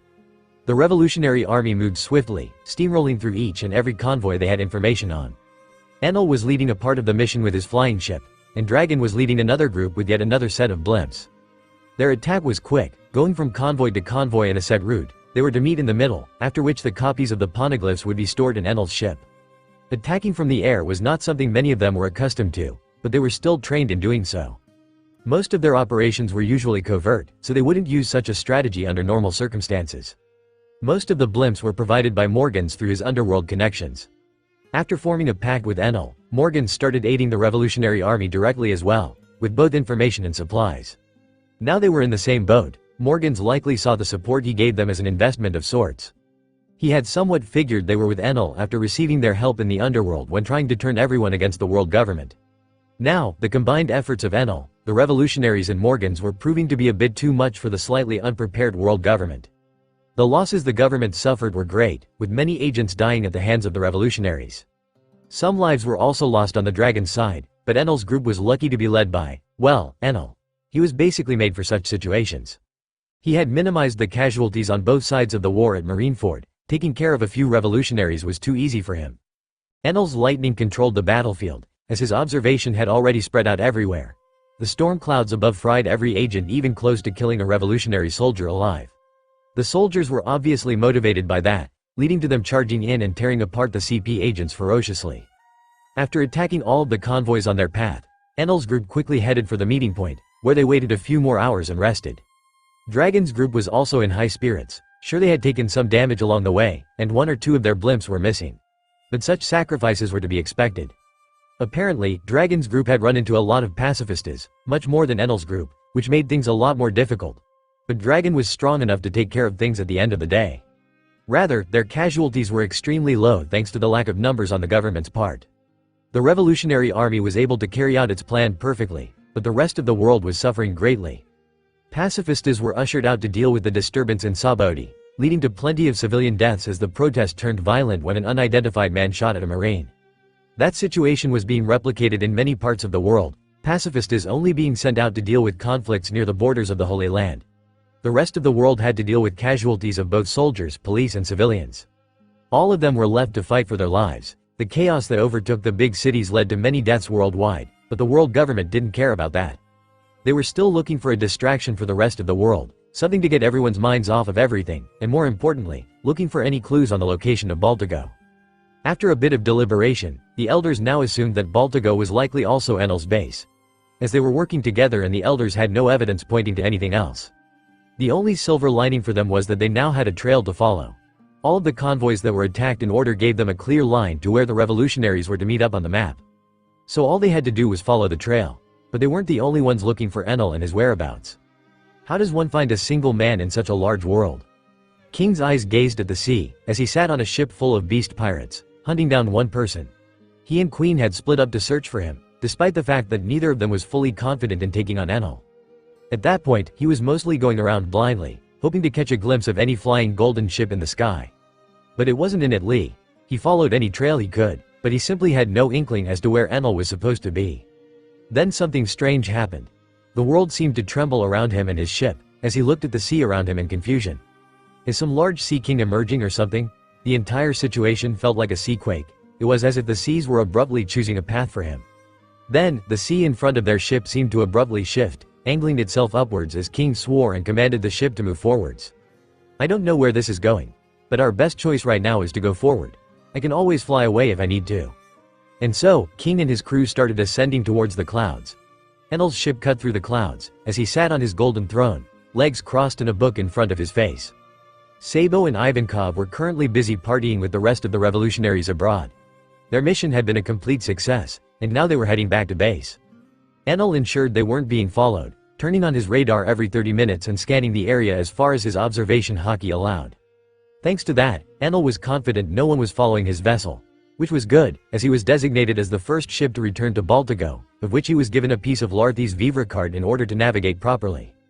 Larthi and her team couldn't do much to help the situation after the initial planning was over. Robin was also in Baltigo studying from their library. After all, even with the training from Enel, she wasn't exactly someone they wished to risk on the front lines. For now, their duties were to prepare for the few sleepless weeks that would follow after Enel delivered the poneglyphs to them. Dragon and everyone else had also split up. They were to all head back to Baltigo after doing a few loops and confusing anyone that was said to follow them. A few of the revolutionaries also stole some of the vessels, as they were useful ships and could either be destroyed for parts or fully resold to the right buyers. They also scattered in different directions, fleeing with some of the original poneglyphs and new warships for the revolutionary army. The ships that couldn't be taken from each convoy were simply sunk, letting some of the original poneglyphs also reach the bottom of the seas. Better for the fish and sea kings to have them than the world government, were Dragon's exact words when strategizing how to cause as much damage as possible. There weren't many occurrences for Enel along the way. The only interesting thing to happen was Ivankov turning into a woman and inviting Enel for a dance, and calling him a boring party pooper when refused. Although he was called that, the party still continued, and Ivankov even ended up hosting Enel up in the air by his chair and parading him around the ship. In doing so, he had basically ripped the chair from its initial spot and ripped all of the golden tubes connected to it. All was well, with Enel continuing to read his book as his chair moved around in the dancing crowd. All until the ship's engine started going slower for a bit and Enel punched him in the head for disrupting his connection to the ship's electricity system. Ivankov woke up after a few minutes and continued to party without bothering Enel after that. Enel's giant vessel reached Baltigo relatively quickly, as its high-powered engines flew high above the clouds with speeds far exceeding any regular seafaring ship. Enel's eyes scanned the clouds once more before descending into the mist and landing his vessel near the main base on the island. The residents had already spotted them before the landing. They had already come out to greet them, including Robin and Larthi, who seemed to be conversing about something as they watched Enel's ship stop its engines completely. "I'm telling you, you look exactly like her," Larthi said as her finger twirled around a few golden strands of her somewhat messy hair. "This is not exactly what I expected to hear this morning." Robin rubbed the bridge of her nose in frustration as she looked at Enel's ship with a tired gaze. For a while now, Larthi had been going on and on in her own mind about finding Robin familiar for some reason. Even during the whole mess with the war, the thought didn't quite leave her mind. She had been subconsciously interested in Robin ever since meeting her for some odd reason. It was just something about her mannerisms and calm demeanor that she found extremely familiar and quite soothing. And finally, after searching her mind a bit more, she finally remembered why she seemed so familiar. "You look exactly like Mother." Those were the exact words Larthi screamed at Robin when she burst into her room. Robin was taken by surprise, as she had actually been sleeping like a regular person and not staying up the entire night trying to remember things. "What?" was the only thing that came out of the groggy and half-asleep Robin. Larthi then actually explained herself, thankfully. "Okay, so, when I was small, there was this lady running our orphanage. She looked really similar to you, but she had white hair. She wasn't really there a lot, but she's the one that raised me basically. Luffy patted herself on the chest with a large smile on her face. Robin just stared at her for a bit, blinking a few times as her sleepy mind tried to process whatever it was that she was hearing. What? And so, Luffy basically followed Robin around the entire morning, up until some members of the archaeology team dragged her off elsewhere. Robin didn't really know what to think of that at all. For most of her life, her mother was actually missing from her, as she traveled the world a lot. She had no idea what Nico Olivia had been doing with her spare time. But from Luffy's words, Olivia was apparently acting as a caretaker for an orphanage at one point. Well, she had funded and built the orphanage, giving street urchins a place where they could sleep comfortably and some warm food on their plates. Orphans of war were common in the world of One Piece, and Olivia had likely encountered quite a few disasters in her time as a traveler. The fact that she had ended up creating an orphanage and taking in various children didn't bother her. What bothered her most was that, from Luffy's words, Olivia was visiting the orphans more than she had been visiting Robin back in Ohara. It wasn't that she was mad at her biological mother, there was no use in hating the dead.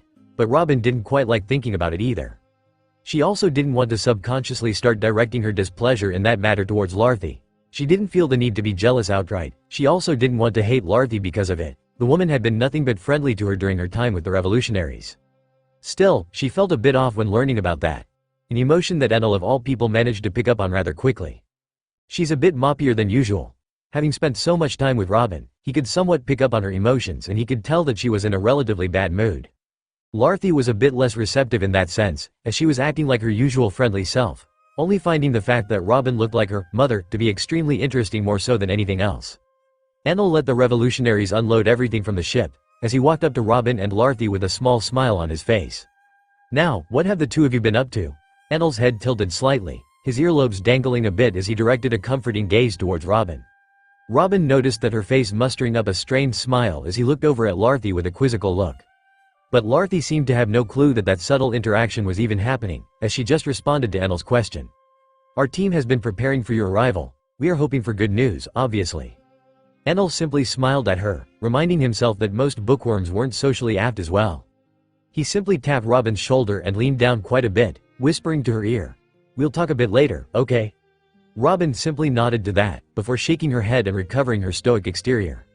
Well, the good news is that we managed to get all of the convoys we had mapped out. The bad news is we've no clue if we've missed any. Enel turned to Luffy and spoke with a smile. No need to cry over spilt milk. If you've got all of the ones we had mapped out, then everything should be good.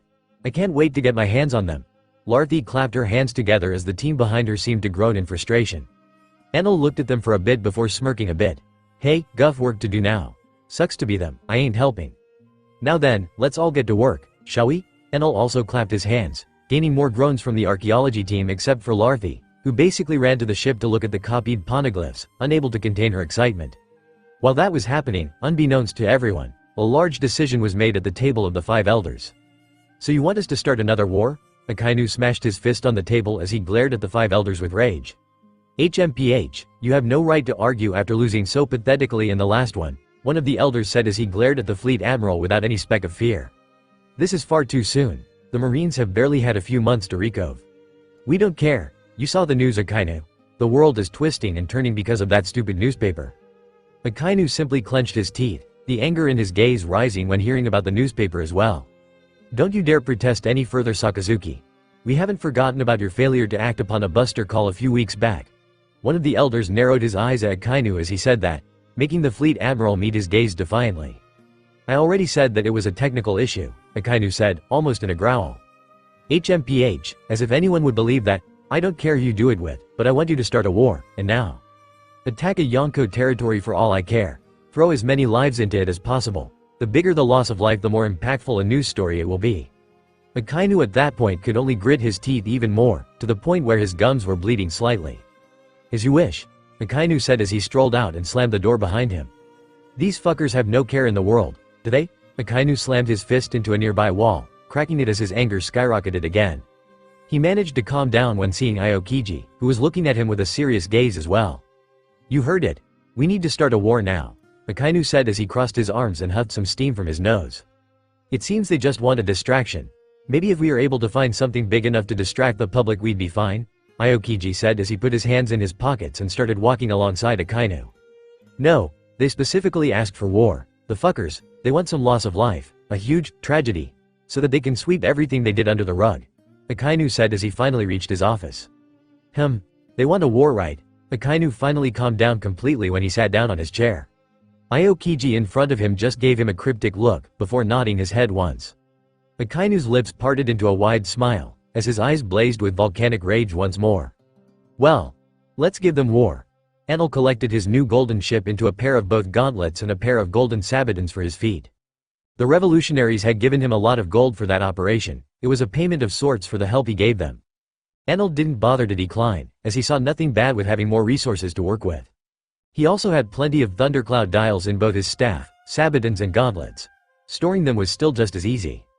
The only problem with storing the dials in his gauntlets and sabbatons was that if Enel was to clash with Kizaru, or any person at his level, most of the thundercloud dials would likely break on impact. At least the dials in the parts that took part in the clash. It wasn't ideal, but that could be fixed as long as his armament haki got stronger. But before armament comes conquerors. I need to get on with my research. After that, I should also look into advanced haki techniques. Robin had gone with the archaeology team. For now, she was likely going to be helping them for a while. Enel didn't forget about her. He still wanted to speak to her in private. But for now, they both had plenty of work to deal with. Enel himself had countless issues in his mind and a lot of things that needed to be addressed quickly, but the one that he had been postponing was the one he needed to start with. Let's hope that the information Dragon gathered is useful for my situation. And so, Enel got to reading. His eyes scanned through pages upon pages of information at impressive speeds, reading through the documents on his desk as quickly as he could, while also comprehending as much as possible. Being able to minimize study time was something that he had been quite proficient in his past life. Now he got to do it all over again. It didn't take long for Enel to find a pattern in all of the information that was provided to him. In all of the religions, there was a general consensus when it came to spirituality and souls in general. Souls are not one simple construct, they are supposedly a complex construct made of different parts. The more he read on, the more that hypothesis was mirrored in every religion he had information on. After a mere few hours, Enel had gained quite a bit of comprehension regarding souls and the way they worked. At least from the information that he had been provided with. There was obviously more than one theory on souls and they functioned. One thing was clear though, souls obviously are deeply ingrained into this world's history. Powers directly affecting one's soul weren't uncommon, and plenty of religions were based upon their powers as well. It was rather fascinating for Enel to read that at some point in history someone with Big Mom's fruit had created an entire religion based around that fruit. It had been more than 400 years in the past, and most people had forgotten about it completely. The only reason the revolutionaries were able to find out about it was that they had managed to find a mention of it in an extremely old book. Soul Society, it had been called, something akin to a utopia. No discrimination between races and powers, as to them only the soul mattered. Each individual was different in some way, but in their differences, they had found strengths. It was disbanded after gaining a bit too much strength though. Most likely by the world government. But there was no real mention of that either. So it was just a guess from Enel more so than anything. An educated guess as some would call it. Regardless, Enel was able to compile the most believable theory from the information he had read.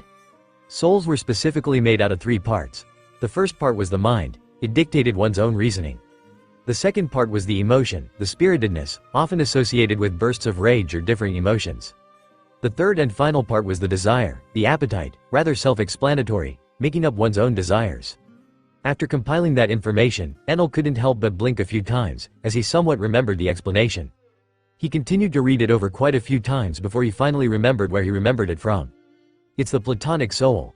The Platonic soul was a real theory that existed back in his own world, and it was eerily similar to the one that he was looking at right now. Plato's and Socrates, 2 Greek philosophers, also theorized that the soul was of 3 parts. The mind was called logos, or logistikon. The emotion was called thymos, or thumetikon. And finally, the desire was called eros, or epithumetikon. One other part of each theory seemed to match, the concept of rebirth. Souls would inherently be immortal. This is agreed upon in both theories. But an addition made by Aristotle also appears in the theory of this world. Only logos, the logical mind, and the intellect were immortal. The emotion and the desire changed upon each incarnation of one soul, but the intellect always remained the same. That led Enel to one question only. How exactly was my soul reincarnated into this world? Enel had all the reasons to believe that there was a soul in his body. Everything around him had a soul. Everything alive and even not alive could have a soul. So his living and breathing flesh certainly had a soul behind the wheel. Now, if the theory he uncovered was to be believed, and it certainly held some weight if it was present in both worlds, then only his mind could have been transferred over to Enel. Only his intellect and his memories would have been transferred over if he were to listen to every single part of the theory and believe it is true. But I also have my desires still. Wait, do I really still have them? He and Enel had long since become the same person. He felt as if his desires were reflected in that world as well. To find out the truth about the world and spread it to the entire world. His original soul's desires and interests were what sparked that goal. But did I have this goal before coming here? Enel asked himself as he looked around his bleak and boring room, filled with scattered books and documents. In my past life, I've never truly cared much for revealing the truth to the world. I only cared about learning for myself. I cared not for recognition or wealth. So why? Why did I suddenly feel differently? Enel spoke out loud, to no one in particular, as he tried to wrap his mind around the way his existence worked. Were Enel's desires and emotions simply twisted to fit my mind? Enel said out loud as he had finally come to that realization. He blinked a few times before gulping a bit. The original Enel wouldn't have cared about the world, but he had a god complex, didn't he? It was at that point that things became clearer and more fleshed out in Enel's mind. The original Enel's god complex didn't allow him to think of himself as nothing other than righteous. That's how they always are. But he never really had a strong set of morals or values, which led to him basically being a third-rate villain at best. So, his god complex mixed together with my morality, values and interests, leading to this? The more he thought about it, the less he liked it, but it was the most logical conclusion he could come to. At least with the information he had at hand. Well, this whole theory would certainly explain why I became so comfortable in my new skin so quickly. Enel felt that, with that revelation, some of his own questions had been answered. My soul. It's not that it's missing, it's just incomplete. His current soul was a patched-up work of bits and pieces of the original Enel's soul, stapled together to Alexander's logos, or his mind and memories. But every part of my soul was altered, as I also gained Enel's memories. So it's more accurate to say that Enel never died. The original Enel just merged with me. Well, the parts of me that are here anyway. My mind overpowered his, and it seems to have put me in charge, in a sense. No, that isn't quite accurate. I am no longer either. Alexander became both. Their minds merged, but the other parts were different. What did the other parts of Enel's soul merge with? Mine should not exist anymore. It was a good question, after all. The God that had sent him there didn't want him to learn a lot about his soul. He had even prevented Big Mom from seeing it. No, it's simply impossible to tell at this point. I need to get in touch with Big Mom. She should hopefully be able to confirm or deny some of my findings. If she agrees to help me, that is. Enel simply threw the documents back into the pile with a sigh. Well, this certainly answers some of my questions, though I've yet to find anything on how my soul affects my willpower. Which part of the soul would be related to one's will or ambition the most? Enel didn't take long to realize that the answer was a lot more complicated than that. Desire and emotion both make up someone's will in a sense, same for intellect. How am I supposed to pinpoint this? In the end, Enel just sighed and figured he'd speak more about it with Big Mom. After he finished that train of thought, he rested his tired eyes for a few minutes before hearing a knock on his door. Robin? Enel somewhat expected Robin to come to him. He was the one that had extended the invitation in a sense. What he didn't expect was for her to drop by so soon. He had barely started resting his eyes a bit, and his room was an absolute mess as well. His usually silked backward short hair was now messier than usual, and his shirt was unbuttoned as well. He didn't bother fixing those things though, nor did he bother tidying up his room. Well, no need to try and keep up any appearances with her. After so many weeks spent together, Enel knew that Robin was a person that appreciated honesty, and he also didn't feel like cleaning everything up so quickly. Robin looked about as tired as when Enel had first seen her when arriving on the island. It still seemed like something was bothering her, but she also looked almost asleep. I guess she's a big cute like this. Enel blinked a few times, as he realized that was the first time he ever found a woman cute. He usually reserved that term for small children. But something about her just looked harmless. Yeah, that would be the right word. Robin. I'm glad you're here. I was going to visit you soon. Enel then looked at the dark sky above them as they stood in the doorway. Shit. How many hours was I studying for? I guess I was going to visit you tomorrow. He corrected himself as he scratched the back of his head and invited her inside his temporary home.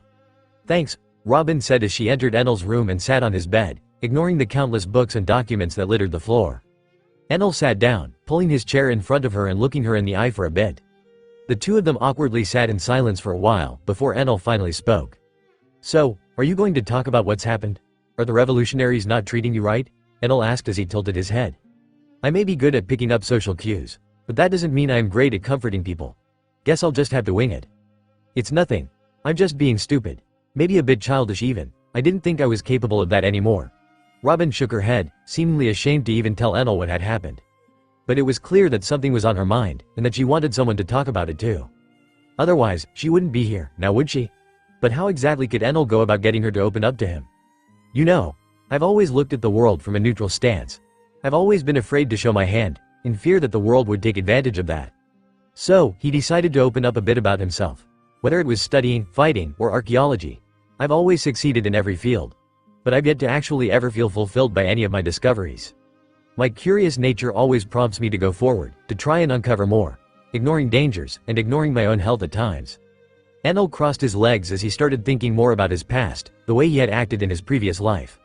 My curiosity has always been my strongest and most defining characteristic. It's what brought me where I am today. But I also fear that it will one day be the very reason for my death. Enel blinked a few times as he continued in his mind. After a few seconds, it already has once. Robin looked up at Enel's face with a confused gaze. She seemed to think about a few things before sighing. But you still let your curiosity drive you forwards, right? She asked, looking down at her legs. Always have, probably always will be. I want to see how the world reacts to the truth, I guess. I want to know the truth for myself as well. All of my goals ultimately spawn out of curiosity. Isn't that somewhat self-destructive? What do you plan to do after achieving your current goals? Robin asked, raising her eyebrow as she looked Enel straight in the eye and tried to explore more and more about his mind and thought process. Well, I guess I'll have to live and see, won't I? Probably whatever else my curiosity turns towards next. Enel simply shrugged, breaking eye contact for a few seconds as his gaze became unfocused. It was at that point that Robin seemed to huff a bit. HMPH. Well, maybe you'll find something else to live for afterwards. She coughed into her own fist as she also broke eye contact and looked around the room, her poker face not breaking for 1 second. Enel thought about those words a bit before simply smiling. Maybe I will. His words rang in a much more confident tone, almost melodic and high-spirited. Robin coughed again, and Enel looked back at her with a relaxed smile. Since you're willing to open up to me like that, I guess I should as well.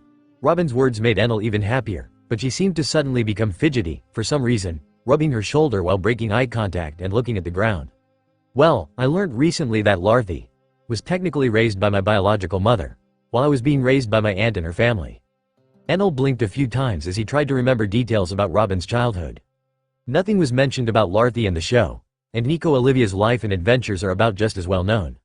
Enel couldn't quite remember much about Nico Olivia, besides the fact that she and Robin had missed each other by seconds when Ohara was destroyed. It's hard to tell if Olivia failing to find Robin on Ohara actually saved her life. I see. Does that thought make you feel strange? Enel asked with a knowing smile, trying to get into her mind, to empathize with her as well as he could. I guess. It's not like I hate Luffy or anything. Not like I hate my mom either. But I don't know. It just doesn't seem fair. Robin seemed to be in a worse mood the more the conversation went on, so Enel simply sighed. It's okay to feel like that, I guess. I've never met your mother, nor do I remember ever meeting my parents. But I can understand if you felt like this situation specifically is unfair. Enel smiled as he patted her back, trying his best to comfort her. Unfair. I guess that's the word I was looking for. Robin sighed as she rubbed the bridge of her nose.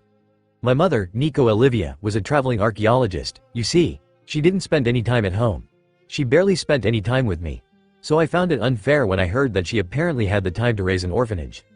Enel smiled even more when hearing that, only sitting down beside her and listening to her.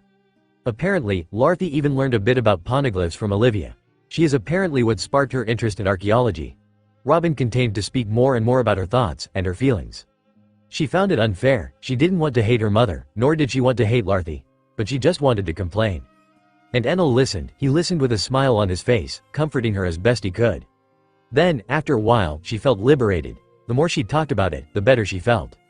Enel's understanding gaze and words helped her see her problems as important. It helped her feel like they mattered.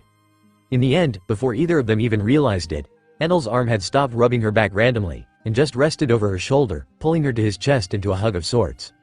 She didn't reject it, but she did pull away when feeling her heart beat faster. Enel didn't mind though, he simply smiled. He opened his mouth, about to say something. Boom! An explosion rang throughout Baltigo. As Enel's eyes widened, the ground trembled as the foundation of his home seemed to rattle alongside it. Enel's haki quickly spread out beyond the island's borders, as he felt the explosion had hit the right side of the island.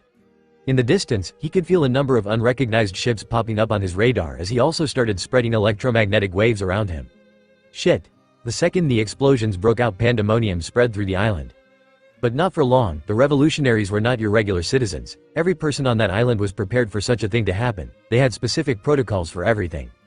And now, an alarm rang through the entire island, as countless ships approached the island, finally entering Enel's range as he started realizing the gravity of the situation. A buster call? No, this doesn't feel like one. A buster call only involves the Marines usually. The ships present were familiar to Enel, but they weren't all filled with Marines as they would usually be during a buster call. Instead, there were close to 1,000 pacifistas, coupled with hundreds of agents. Damn!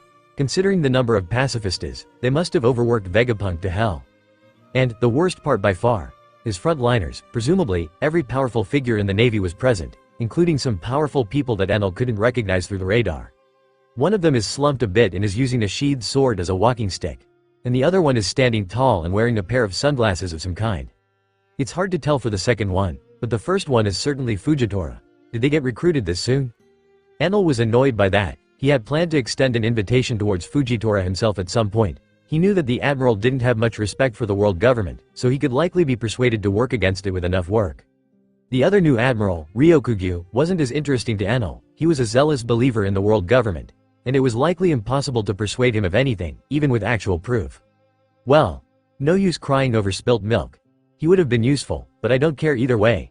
There are plenty of powerful people to recruit in the world. Akainu and the others were also there, including Sengoku, which made Enel realize that the world government was really going all out. Every vice admiral and every admiral prospect was also present, including Gion and Tokikaki, who were both actual admiral-level figures when it came to actual strength. What the fuck is wrong with them? To mobilize so many people, are they leaving the Holy Land undefended? Enel stopped and pondered that for half a second before shaking the thought out of his head. No. Kong isn't here, and I is also still in the Holy Land. Just him alone is likely all the protection the Holy Land needs. The Navy and world government are attacking the island. How much time did I spend reading anyway? Enel asked out loud as he blinked a few times. It's been 2 days since you arrived on this island, so I'd say about that much, Robin said as she also looked rather panicked. I'll make sure to buy enough time for you all to flee. You should head to the south, the revolutionaries should be gathering there anyway. Take a blimp and stay safe. Enel said as he buttoned up his white shirt and put on his furry coat. Still, I don't see how the situation can turn any shittier. Enel said out loud as the two of them quickly started walking out. Then you better stop talking, wouldn't want you to jinx it, Robin said as her mouth turned upwards into a smile. Usually, she would have been scared in that situation, but being near Enel gave her a sense of safety. But the situation was still somewhat worrying to her. Even with Enel's power as an emperor, she was still unsure if he would be able to save everyone in the revolutionary army. Also, you should stay safe as well. You may be strong, but you're not invincible, Robin said as she looked at Enel with a serious gaze. I may not be invincible, but I am far from easy to deal with. I can deal with whatever they throw at me. You just make sure to escape in time. Enel's words were accompanied by a calm smile, exuding confidence. That smile simply made Robin sigh a bit, as she turned around and looked at her home. I'll go get my things. Good luck, and just like that, Robin ran off, and Enel vanished as well, resting his staff on his shoulder as he took to the skies. In the skies, he formed his ship, charging it to stay in the sky for at least 10 minutes, and allowing it to create storm clouds constantly. This should at least even things out a bit. I don't know where Dragon is, but he's not on the island. I guess his blimp didn't come back yet. Still, Enel didn't quite understand how the government had found Baltigo.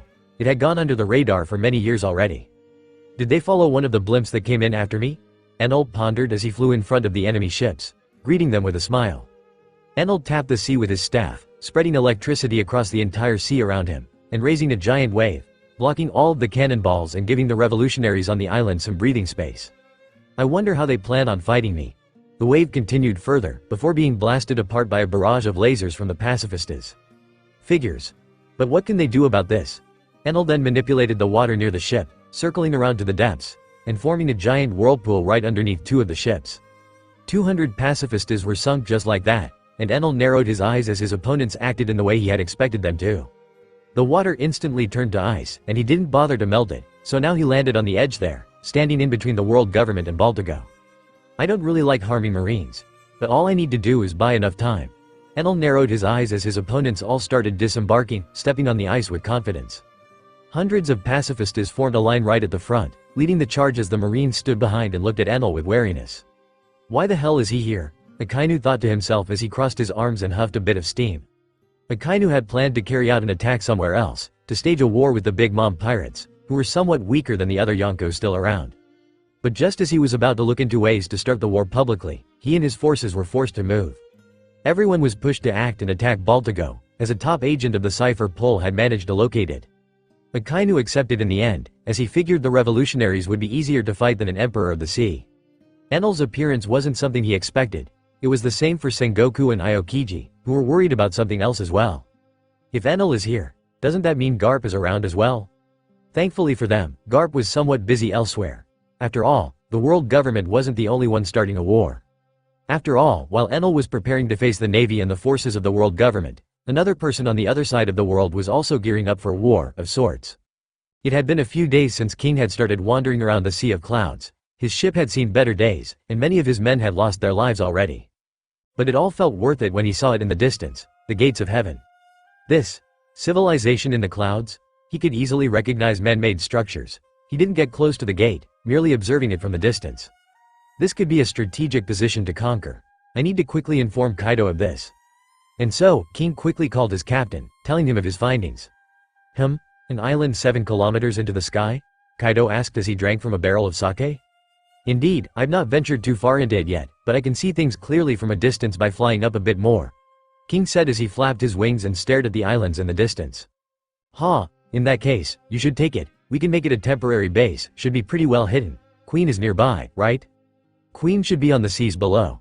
King said as he landed back on his ship, his eyes narrowing at the S of clouds he was on. Then go fetch him. The two of you should be more than enough to take on anything. I just order you to do it alone. But there's a chance that you'd run into the Sky King there. Kaido said as he took another sip from his barrel. I guess it's better to be safe. I will join up with Queen and we'll make sure to secure these sky islands as our territory. King then hung up and started flying again.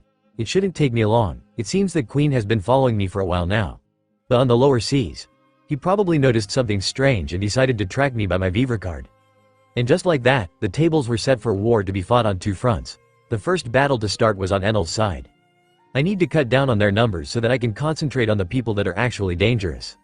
The first thought that went through Enel's mind was to use Conqueror's Haki to get rid of the government agents, as very few of them seemed to be powerful enough to withstand it.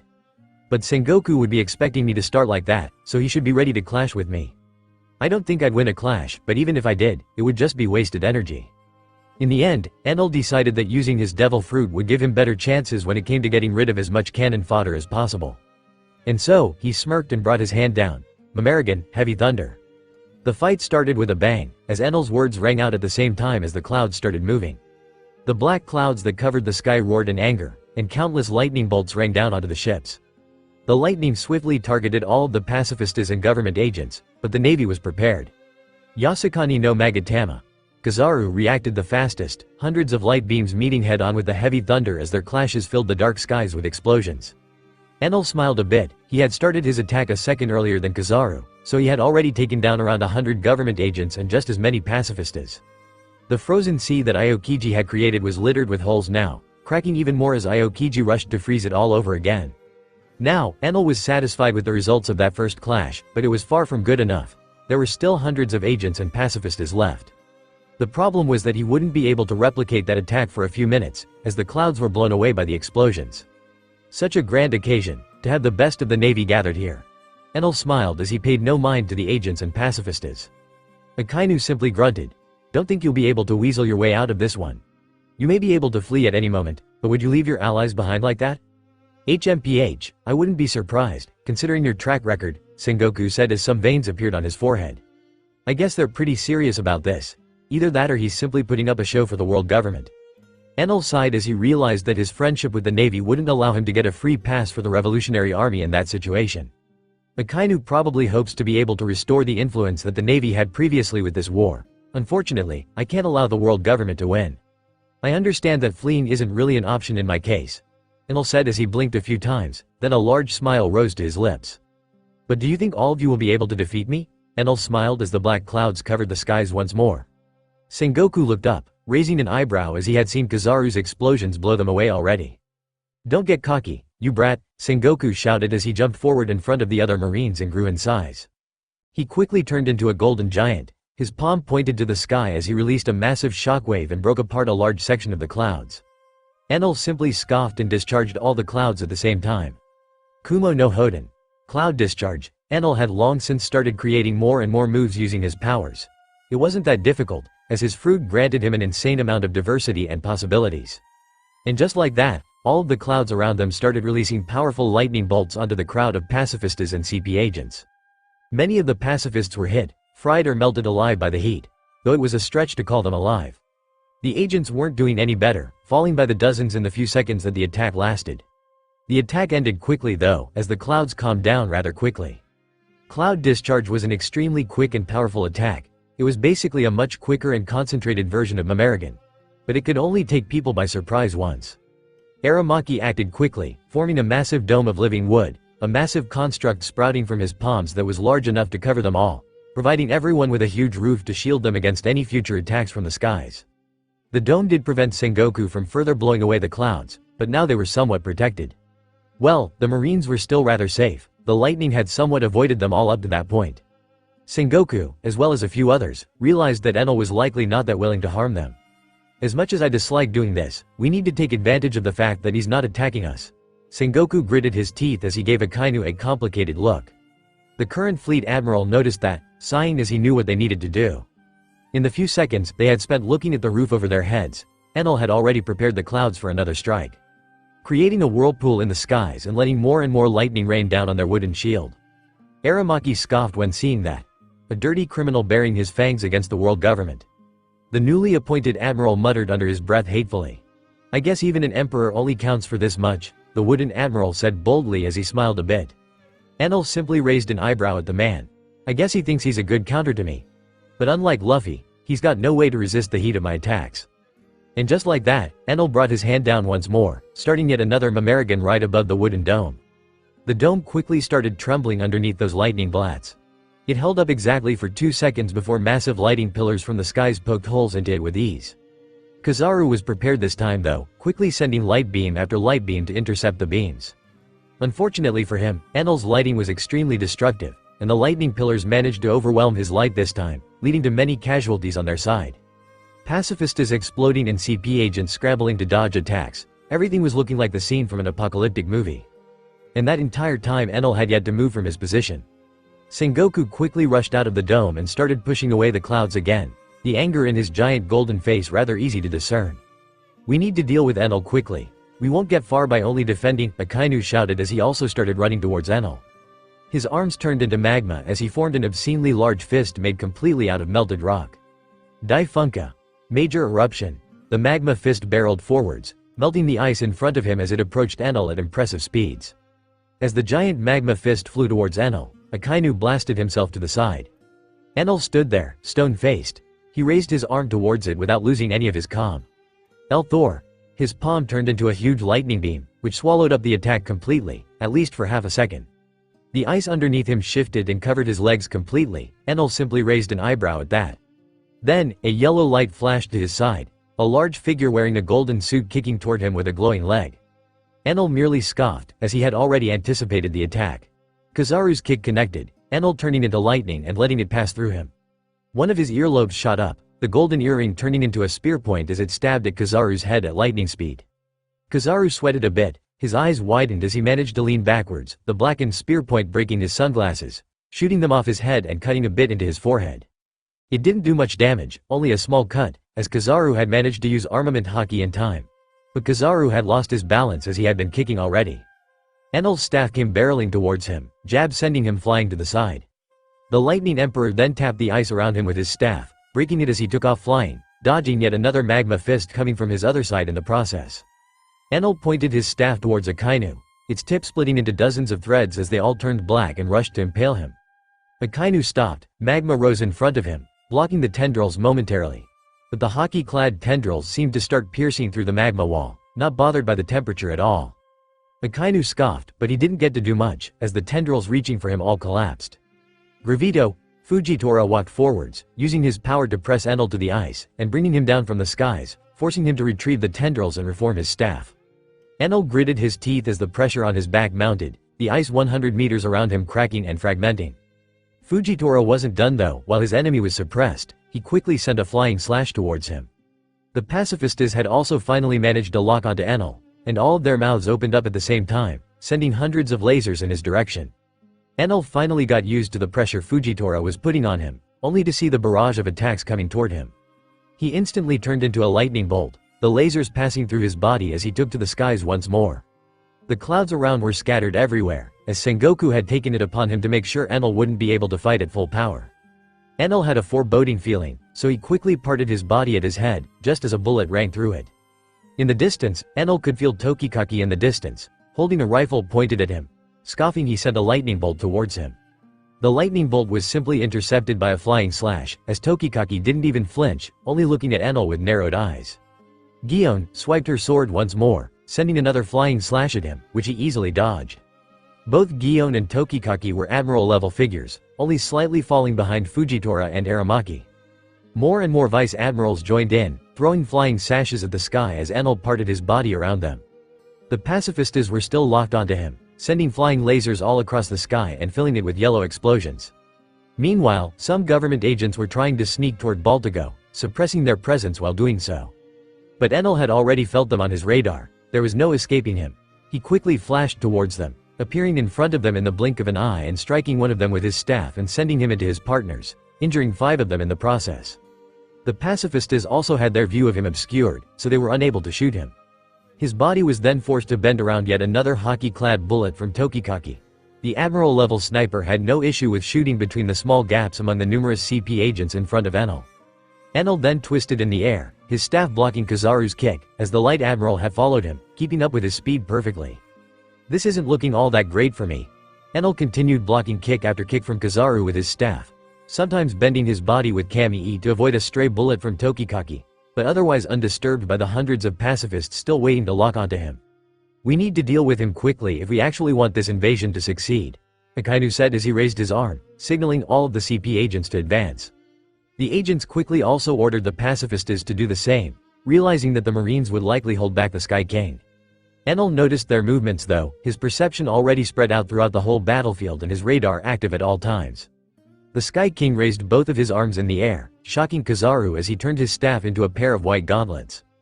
Kizaru took that opportunity, kicking toward Enel, only to then narrow his eyes as his hockey-clad hit harmlessly passed through Enel's torso. Kizaru kept his leg there, preparing to explode it with light. "Kaminari Nagashi. Lightning current," Enel muttered as he brought his hands down rapidly, Kizaru's legs still kicking through his ephemeral torso. Then Kizaru heard Akainu's voice, "Kizaru, retreat." The fleet admiral's voice came in a bit too late though. Kizaru's eyes widened, as he tried to turn into light, but just as he was about to do that, Enel grabbed onto his leg, and Kizaru could feel his power slipping away. His body quickly released an ungodly amount of lightning, spreading in every direction all around him. Kizaru took the brunt of the attack. The current didn't last long though, but 2 seconds were enough to burn Kizaru's leg and fill his body with burns. The light admiral collapsed on the melting ice below, smoke rising from him as he passed out due to the shock. The agents that had been trying to pass by Enel fell along with him. Their states were unknown, as they were far less durable than an admiral. Aokiji quickly refroze the sea around Enel, and Tokikaki managed to take that opportunity and grazed Enel's torso with one of his bullets. "Ryusei Kazan. Meteoric volcano. Shit," Akainu shouted as his countless magma fists shot at the skies. "This is so annoying, I can't even go all out here, since we're in the middle of the sea." The fleet admiral thought to himself as he continued to try and suppress Enel with more and more attacks. Even when predicting Enel's trajectory, his attacks were far too slow for them to catch Enel off guard. Ice block. Pheasant flock. Aokiji quickly joined in, dozens of flying large icebergs shooting up at the skies, cutting off more and more of Enel's paths. Enel scoffed, as he realized that the Marines were trying to corner him off. He didn't want to let that happen, so he tapped his hands together as he bent his body around one of Aokiji's icebergs. The ice constructs instantly turned to water as soon as they passed through Enel. The Sky King then parted his hands, forming a thick line of electricity between his gloves. The gloves quickly changed their shape, leaving his palm empty as the stream of electricity became thicker and brighter. Gravito.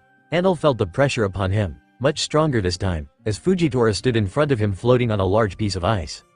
Enel hit the bed of ice below without making any sounds, cracking it once again underneath his feet as he shot back up almost instantly. "I already got used to it," Enel smiled at the bewildered blind admiral, as his attack was finally charged up enough. 60 billion volt Jambool, Thunder Dragon, a large flying Easter dragon flowed out of the powerful stream that Enel had been charging. It wiggled like a snake in the sky, its tail swatting away the incoming lasers as it coiled around Enel for a few seconds, batting away all projectiles, its body almost turning solid as the lightning concentrated more and more and formed its body. The frozen seas around them quickly started steaming up, melting rapidly as the lightning dragon exuded more and more heat. Fujitora sweated a bit as he flew above the dragon on his piece of ice. He took out his sword and slashed at it. The dragon's body seemed to part slightly at that hit, looking like its skin was cut, but it quickly reformed. This is absurd. How would one go about defeating this thing? Aokiji thought to himself as he saw the dragon burning anything it came in touch with to cinders. The dragon then roamed free, part of its tail still covering Enel. Tokikaki attempted to shoot toward Enel, but the bullets seemed to melt into nothing the second they entered the dragon's tail, which was still shielding Enel. The first one to act was Sengoku this time, taking his attention away from the clouds and sending a large shockwave at the dragon with his palm.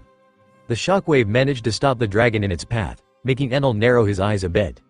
Then Fujitora acted once more, calling down a meteor. This time though, he didn't aim for Enel. No, instead he aimed for Baltigo directly. Shit, if that hits the island a lot of people will die. Enel scowled as the dragon he created quickly rushed towards that meteor. The dragon coiled around in the air, stopping the meteor with its body and creating an explosion large enough to cover the sky above Baltigo. At that point, the entire island of Baltigo shook, and the seas around them as well. The ice cracked once more, causing a few of the pacifistas to sink as Aokiji quickly acted to freeze the seas once more. This time the terrain was a lot more uneven, as the shockwave of that explosion had created waves throughout the area. But uneven terrain didn't matter much, as all of the people present could use observation haki to somewhat track Enel. The problem came with actually managing to land a hit on him. Tokikaki used that opportunity of the dragon leaving Enel's side to once again start shooting at the Lightning Emperor, and Gion also got a bit closer, cleaving her sword at him with a vengeance. Enel decided to take down more of his opponents at that time. I feel bad for injuring them, but I can't afford to lose here. He appeared near Gion. At a strange angle, Tokikaki in the distance tried to shoot at him, but he wasn't fast enough. Gion quickly cut at him with her blackened blade, an attack he easily let pass through him. At least he thought he did, but a second slash seemed to trail right behind it as an afterimage, leaving a bloody cut across his chest. The Lightning Emperor didn't let that dissuade him though, merely grunting a bit and complaining inwardly about how odd and unpredictable Gion's swordsmanship was. Enel moved his hands around Gion, one of his hands held above her head, the other in parallel, around 1 meter apart, somewhat near her knee, palm pointing up. Vari, electrical discharge. Enel acted as a makeshift taser, instantly electrocuting Gion. She managed to resist for a few seconds, allowing Aokiji to freeze Enel. But she collapsed right after, smoke coming off of her body as her consciousness slipped, her mind filled with only indignation. Enel easily broke out of the ice, his body exuding enough heat to turn the ice to steam instantly. He then smiled as he felt the first few blimps depart from Baltigo. I don't have to hold them back for long now. Enel then looked over at the remaining CP agents. They were still attempting to run past him. He pointed his palm at them and released yet another series of lightning bolts, all aiming directly for them. Aokiji and Aramaki put walls of ice and wood between the agents and Enel, but they were burnt through almost instantly. Aokiji knew that he was a bad matchup for Enel, so he never bothered getting close to the Sky King, but Aramaki was a bit less wise in that aspect. He continued trying to put more walls in between Enel and the agents, unsuccessfully. But Aramaki had other plans. The wooden admiral quickly extended his arm into countless wooden tendrils and tried to grab at Enel. The young emperor simply turned into a bolt of lightning, easily escaping the wooden tendrils as they burned behind red in front of Aramaki, his gauntlets turning back into a staff as he swung it at the admiral's head. Aramaki quickly turned into wood completely, but he was still solid. Enel's staff seemed to pass through his neck, leaving behind a tight and extremely thin collar. The wooden admiral then felt all of his power drain. He quickly grasped at the collar around his neck desperately, but it was far too thin for him to grasp. Enel simply whacked him over the head in the split second he tried to remove his collar, sending him flying and breaking the ice around him due to the shockwave. The Lightning Emperor then appeared in front of the CP agents once more, dodging some lasers from the pacifistas remaining and some magma fists from Akainu in the process. The fact that you've been ignoring me is quite hurtful, Enel said as he pointed his palm towards them. Tish. A man wearing a white suit walked forward. Enel instantly recognized him as a higher-ranking member in the CP0. Not because he had seen him before, but because it was rather clear that the ones wearing white suits were more important. The agents behind him all prepared to fight Enel to the death. Well, at least die trying, but the high-ranking agent simply raised his hand. The agents behind him all stopped in their tracks, and Enel raised an eyebrow at that. Aokiji already took the opportunity to freeze his legs once again, but Enel didn't even react to that, as he knew it was of no consequence. The high-ranking agent looked at Enel with a shady gaze. We have just received an interesting report. The agent started speaking, much to Enel's surprise. Kaido's forces have started gathering in the skies, and a fight broke out, parting the clouds and uncovering a large island high up in the sky. Enel's eyes widened at that point, as some veins appeared on his forehead. So they discovered Skypa now. Shit, we've already come to the conclusion that the Sky Island is your hidden base. Kaido's men are likely already stripping it and turning it into their own. The agent smiled as he continued speaking, looking at Enel's reactions with a sadistic gaze. So, are you going to keep protecting this place? Or are you going to save your own? You better choose soon. I doubt you have much time. Enel stared at the CP agent in front of him with a blank gaze. The agent noticed that, so he decided to try and hurry Enel a bit more. Do you really have the time to be standing there? He didn't get to finish the sentence though. I thought you guys were smarter than that. You already know Garp is with me. Do you really think Kaido's crew can do much there? Enel simply gave the agents a mocking smile. HMPH, even we were able to capture him. Even if he is able to escape, he won't be able to defend the entire island from Kaido's strongest. To that, Enel simply burst out laughing. Yahahaha. The emperor clutched at his belly and wiped a tear off of his face. The Marines had already taken enough time to recover, and they were preparing to attack Enel once more. You guys are really looking down on us. Even if Kaido went there himself, he would still be forced to retreat. Enel flashed a sadistic smile. Garp isn't alone on that island. Francisco can likely intimidate Kaido away just by being there. And if it's really just Kaido's subordinates attacking, well, they aren't much really. And so, Enel turned his staff into a long spear, piercing it right through the agent's head. The high-ranking agent only got to bring his hands up, trying to block the spear point as his palms turned black, but the spear point parted around his hands and pierced through his head directly. Enel then killed off a few more of the agents in front of him before being stopped by a large shockwave and a wave of magma, both the Kainu and Sengoku acting at the same time. Gravito, Fujitora also acted quickly, suppressing Enel once again as he flew on his block of ice. Both attacks threatened to crush his body from both sides. Enel simply pointed both of his hands on each side, and released a huge laser from both of them. Akainu's attack was quickly overwhelmed, but the shockwave of Sengoku's palm managed to send Enel flying. The Lightning Emperor quickly regained his stability in the air, breathing out as he continued to dodge attacks from all sides. I don't know how much more I'll be able to keep this up, but I still have the stamina for now. I wonder how the situation is up there on Skypa. The world government now knows its location, which can't be a good thing. Regardless of that, I trust Garp and Francisco to handle things there. And so, the Lightning Emperor continued fighting. Rewinding time a bit, just before Enel started his fight with the Marines, King had managed to reunite with Queen. It wasn't hard, and it didn't take long. King even managed to carry their entire ship to the Sea of Clouds, grabbing its mast with his talons, and using his monstrous strength to pull it along. The ship was from the treasure tree Atom, so it held up quite well even when carried like that. Piercing the Sea of Clouds wasn't all that hard for him. All it took was a sword slash and he was able to pass through without any issue. And so, King and Queen prepared to take over the Sky Islands at the behest of their captain. They weren't the only people in on that operation though. Each had a Tobarapo tagging along. This was so that they would be able to face anything they would come across. King had Uzu accompanying him, a 3.3 meter slim and tall man with long pink hair and a pair of horns on his head. Uzu wore an unbuttoned leather jacket, leather pants and shoes, all red, as it seemed to be his favorite color. He also wore a mask only on the top half of his face, also red. A katana with a pink sheath was on his waist. And Queen had Sasaki, also extremely tall, standing at 3.2 meters, but he was extremely fat and strangely proportioned. He had long green hair, a pair of horns, and two long canines jutting out of his mouth even when he kept it close. He wore a white coat, draping it over his shoulders, black pants and boots. On his belt was a large sword with a strange design. Both of them were competing for the currently free spot in the All-Stars, the highest rank of the Beast Pirates. They had adequate strength, and they were both rather excited at the prospect of capturing the Sky Island. The first place that fell to them was Heaven's Gate. Uzu ended up killing the old lady that greeted them without any hesitation. King didn't really care to stop him, and neither did anybody else. The Beast Pirates all believed in strength, and not one of them really cared for the safety of regular civilians. The old lady had barely gotten the time to contact Gon Fall just before her death, leading to the old god of Skypa to hear her death over the transponder snail. Uzu simply shook the blood off his blade and picked up the transponder snail and started speaking. Greetings. Whoever is on the other side of this line, know that the Sky Islands are to be ruled by the Beast Pirates from now on. We will advance further into the islands. Know that you will die if you try to resist. Then, the Tobarapo simply crushed the transponder snail in his palm. That's certainly one way to announce our arrival, Queen said as he looked over at Uzu with narrowed eyes. Some casualties are necessary if we want to instill fear into them quickly. King simply shrugged, and the ships continued sailing forward, onwards to the islands in the sky. And while they did that, Gonfall quickly contacted everyone that he could. Garp and Francisco were both shocked when they were disturbed from their training sessions. The students were happy to get a small break at least. Gonfall quickly briefed them on the situation.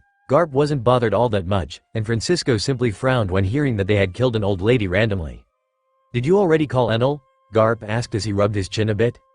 He was confident in taking on just about anyone, but he was unsure if he could win against Kaido and his crew all by himself. He also didn't really want to put his trust in Francisco, who was formerly in the same crew as Kaido. He didn't pick up.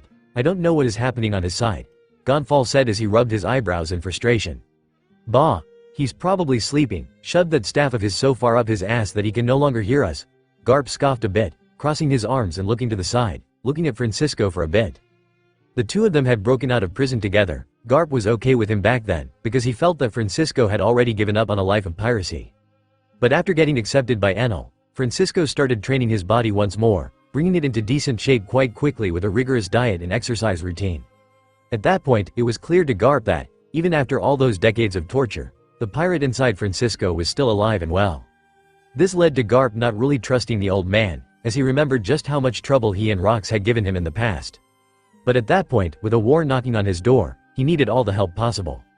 He needed to make sure that no harm came to the people on Sky Island, and especially to the people of Fuchsia Village, who were being hunted down because of him. And he couldn't do that alone. "I guess I've no choice but to trust my back to him now. We'll have to gather everyone and prepare for this." Francisco rubbed his chin as he sat down on the couch. "I don't think they will react nicely to this. Have some of them at least managed to get stronger during your training," Gonfall said, his voice hopeful. Maybe the old men in front of him weren't their only fighters on the island. They had plenty of soldiers, but Enal had already told him of how dangerous the Grand Line was. Some of them are decent enough already. They'll mostly be dealing with grunts, but even regular soldiers will be zone devil fruit users. So this might be even harder than anticipated. Garp's words made Francisco raise an eyebrow. "So many devil fruits? Has something happened while I was imprisoned? Did they suddenly start growing on trees or something?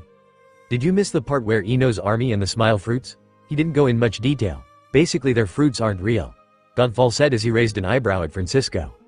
"Oh, I wasn't paying attention to that part of the meeting." Francisco yawned a bit when speaking, not even bothering to suppress it in any way. "Senile bastard," Garp muttered under his breath, looking to the side again and grumbling a bit. Francisco just gave him a sideways glance. "You're one to talk." After that, Francisco slowly got up from the couch. Still, to think they'd just kill a helpless old lady. It seems these barbarians have no respect for the elderly, Francisco said as he grasped the hilt of his cutlass, his lips curling up a bit. Garp seemed to get in the same mood as him, also extremely mad that the Fuchsia villagers were going to be bothered so soon after settling in. "Indeed. I guess it's up to us old men to teach them some manners, huh?" Garp cracked his knuckles, as a forced smile also rose to his lips. And so, every recruit was ushered near the shore of the island, including Bonnie, Bellamy and Wiper. All of them were armed and ready, as two old men walked out in front of everybody. Garp and Francisco both had smiles on their faces, brimming with confidence and prepared to face off against anything the world had to throw at them. "Will I be able to meet that brat, Kaido, again so soon?" Francisco was even excited at the possibility of reuniting with one of his old crewmates. As some of you might already know, pirates are attacking the island. And unlike the last times this happened, these pirates are extremely powerful. Bellamy frowned a bit and complained under his breath when hearing that. Wiper, the one that had defeated him, looked at him with a cheeky smile. Bonnie was simply munching on some lamb chops, not really interested in the situation. She simply glanced at the two legends that were currently giving them a briefing on the pirates that were attacking the island. She was shocked to hear that it was the beast pirates of all people that decided to attack the island, but she wasn't scared in any way. Push come to shove. I can always do that. There's little in this world that these two can't take on together.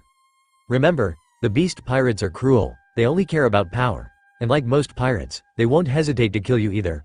Garp's voice rang out like thunder, as all of the civilians that had also gathered started hiding in their homes. "Yes, Sir Garp. We can see their ships approaching."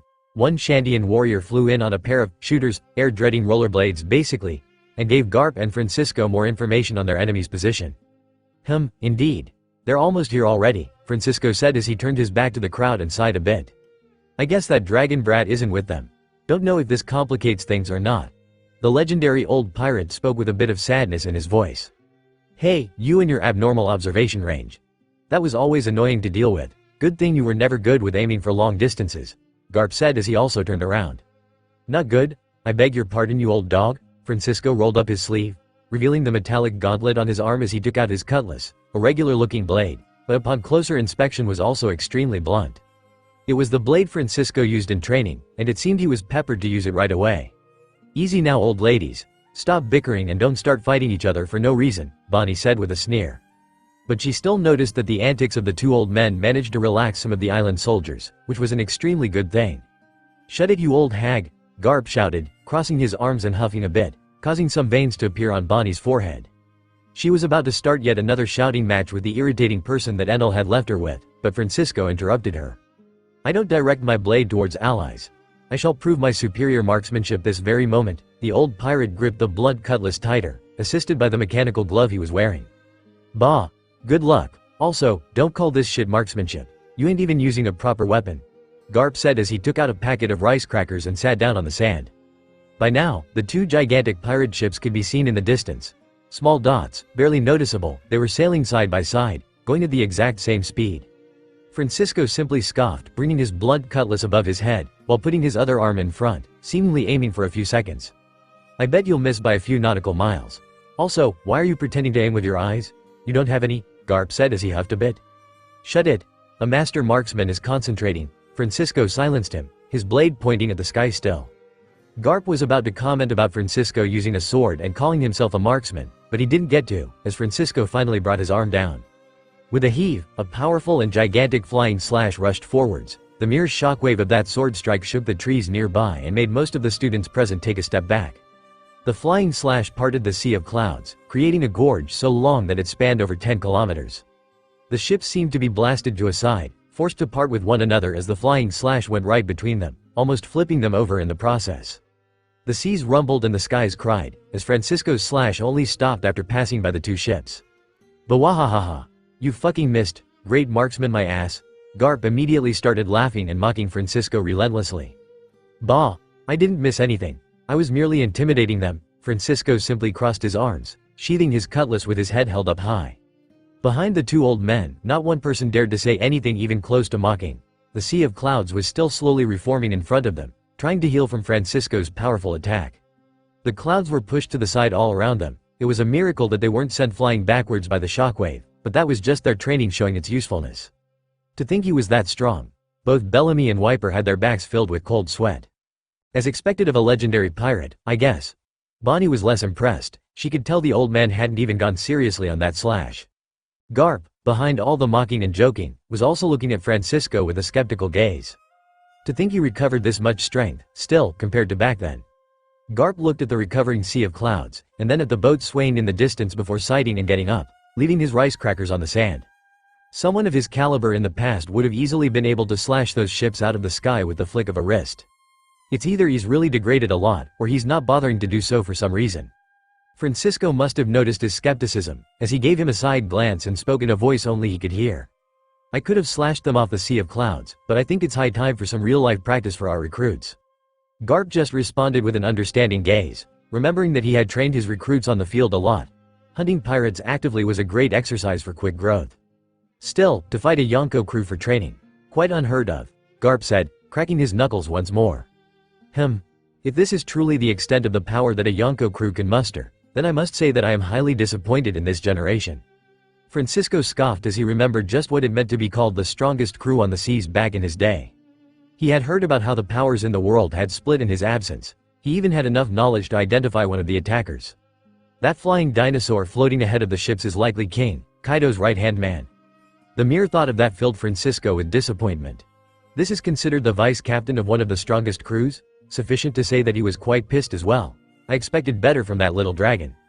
The powers in the world, as well as the balance itself, really shifted after the Rocks pirates fell. Back in the day, you were the leading powers on the high seas, but nowadays no one crew can possibly reach that strength. Garp patted the sand off his ass as he looked at the approaching ships. Francisco simply grunted. He understood that was the case, but he still found it disappointing. If things keep going like this, no one will really ever be able to stand against the world government. At the very least, Enal has high enough chances right now. Me and this old guy here will take care of the strongest ones. You all deal with the dregs, Garp shouted, gaining everyone's attention as they all prepared to engage the enemy. Francisco sighed, shaking his TCTing his attention at the war that was starting right in front of him. The beast pirates weren't having a nice time though. At first, they figured they'd have an easy time taking over the island. Just a few barbarians that didn't know much about the outside world, nothing unseen before.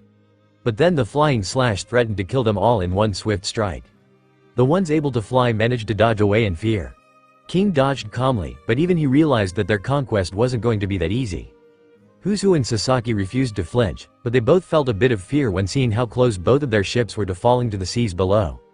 Queen didn't care much, confident in his defense and power to block a slash like that if the need arose. It's pretty clear that our enemy wants us to get closer, Queen thought to himself as he saw the sea reforming. King had also realized that, if the person that released that slash wanted to, he could have sunk both of their ships easily. I don't like this, but we can't exactly afford to fail here or disrespect Kaido's direct orders. And so, the ships finally came close to shore, hundreds of pirates pouring out. King was the first to land on shore, coming face to face with Garp and Francisco. Behind them were a few hundred soldiers, prepared to defend their homeland.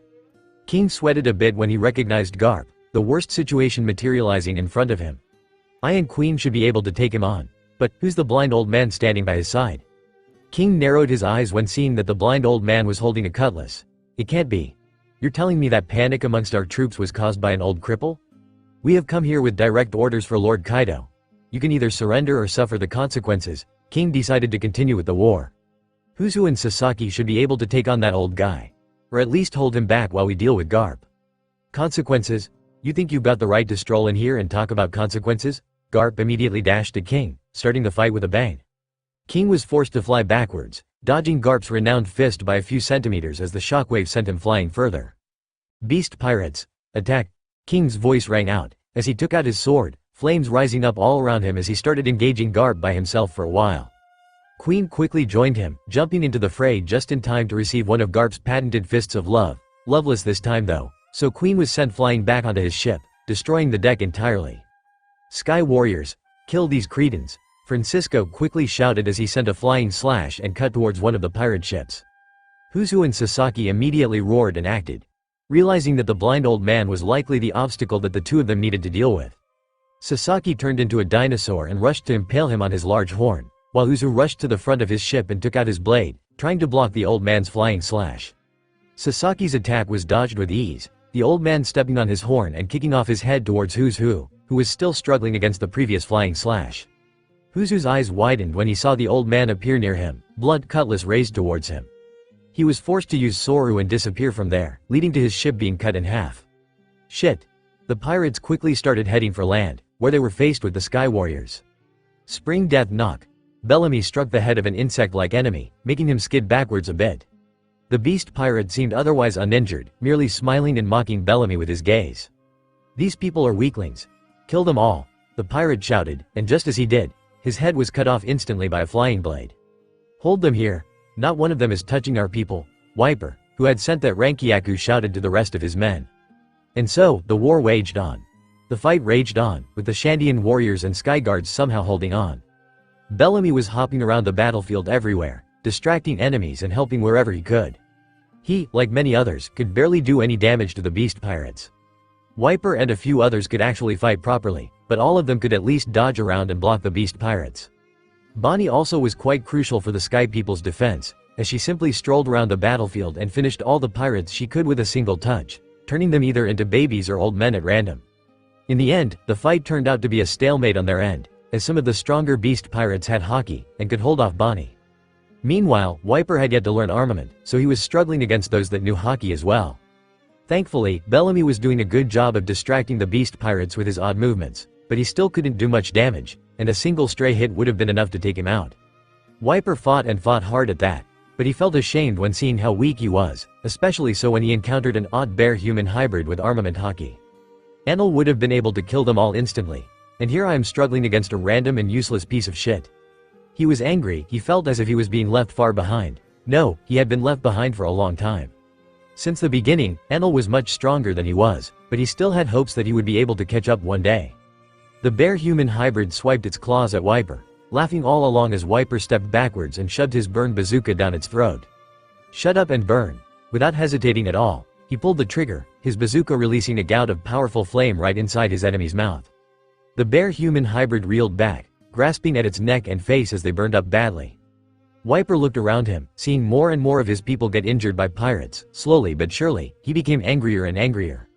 Was I always this powerless? In his mind, he kept telling himself that, had Enel been there, the situation would have already been over. Wiper dashed in, taking on more and more enemies, as wounds accumulated on his body. Bellamy was inspired by his struggle, so he quickly jumped in as well, not caring for the accumulating cuts and bruises on his body as he bounced around the battlefield as fast as he could. Eventually, Wiper's body had had enough. The pirates were circling around him and the remaining Sky Warriors. It was unknown how many of their people had died, and how many were injured. But one thing was clear. This isn't fair, Bellamy said as he clutched at his broken arm. His springy step was stopped as his bones ached and a sharp pain shot up all across his body. Wiper looked at him for a few seconds. Bellamy had only joined them all recently, so it was to be expected that he was among the weaker present. Yet he had held up quite well throughout the whole thing, refusing to let up all that time. It seems this is our end. Huh? More of the people behind him started lamenting, as the pirates seemed to rejoice in their fear and despair.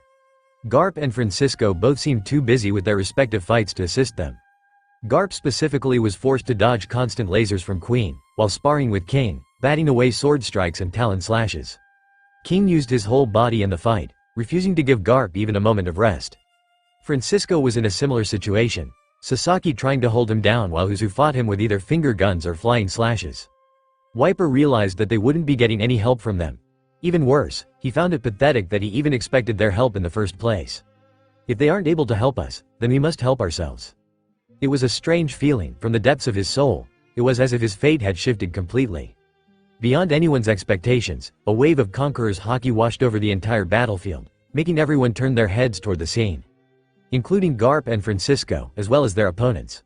Francisco simply smiled at the scene, as he felt Wiper's aura through his observation. He's gotten much stronger, finally a fitting student. Wiper, on the verge of passing out, glared at his enemies with bloodshot eyes. You think you're tough shit? Come and get me then. He spat out those words with pure vitriol, unleashing his will upon the beast pirates. All of them took a step back, but it was far too weak to knock them out. And just as Wiper finished his words, the cannon in his grasp hit the floor. He was unconscious. But he didn't fall to the ground himself. No, he stood tall as his eyes glazed over.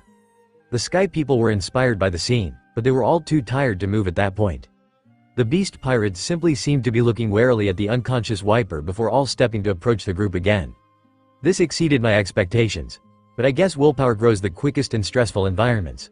This has been good training. Francisco nodded his head once, his smile shining. He felt the beast pirates getting closer to Wiper. Sasaki and Uzu also both dashed towards him, hoping to take advantage of the fact that he didn't seem to be paying attention. No, can't have that. It was at that time that every pirate on the battlefield froze, including the All-Stars. Sasaki and Uzu both stared on with wide eyes, paralyzed by their instincts. A crushing aura surged out from the blind old man that they had been fighting. It was a regal, almost baleful sensation that managed to make their spines tremble in fear. Waves of red aura seemed to buzz around in the air, each more powerful than the last. Francisco's figure became impossible to see as the red aura rolled off of him, creating sparks in the air and making red lighting appear all around him. The aura went on to encapsulate a good chunk of the Sea of Clouds and the entire shore of Skypa. The regular beast pirates seemed to collapse, foam coming from their mouths. The Sky people seemed to pass out as well, forming a pile of unconscious people, with eyes rolled backwards. Wouldn't want my newly discovered gifted student to keel over dead. You see, the pressure lessened a bit, as the old blind man smiled at the 4 pirates that were still standing. Garp simply scowled. This old fuck. Better have a talk with him later. Both Sasaki and Uzu seemed to take a few steps back in fear as soon as they regained control over their bodies, their legs shaking uncontrollably. King looked at the situation with horror, his back full of cold sweat. Have I ever felt Conqueror's haki this intense? Is he on par with Kaido? No, this was a lot stronger. Garp scoffed when seeing that King, his opponent, wasn't paying attention to him. With an exhale, he delivered a powerful uppercut to the right hand of the beast pirates, sending him flying upwards, with his mask broken and face bones shattered.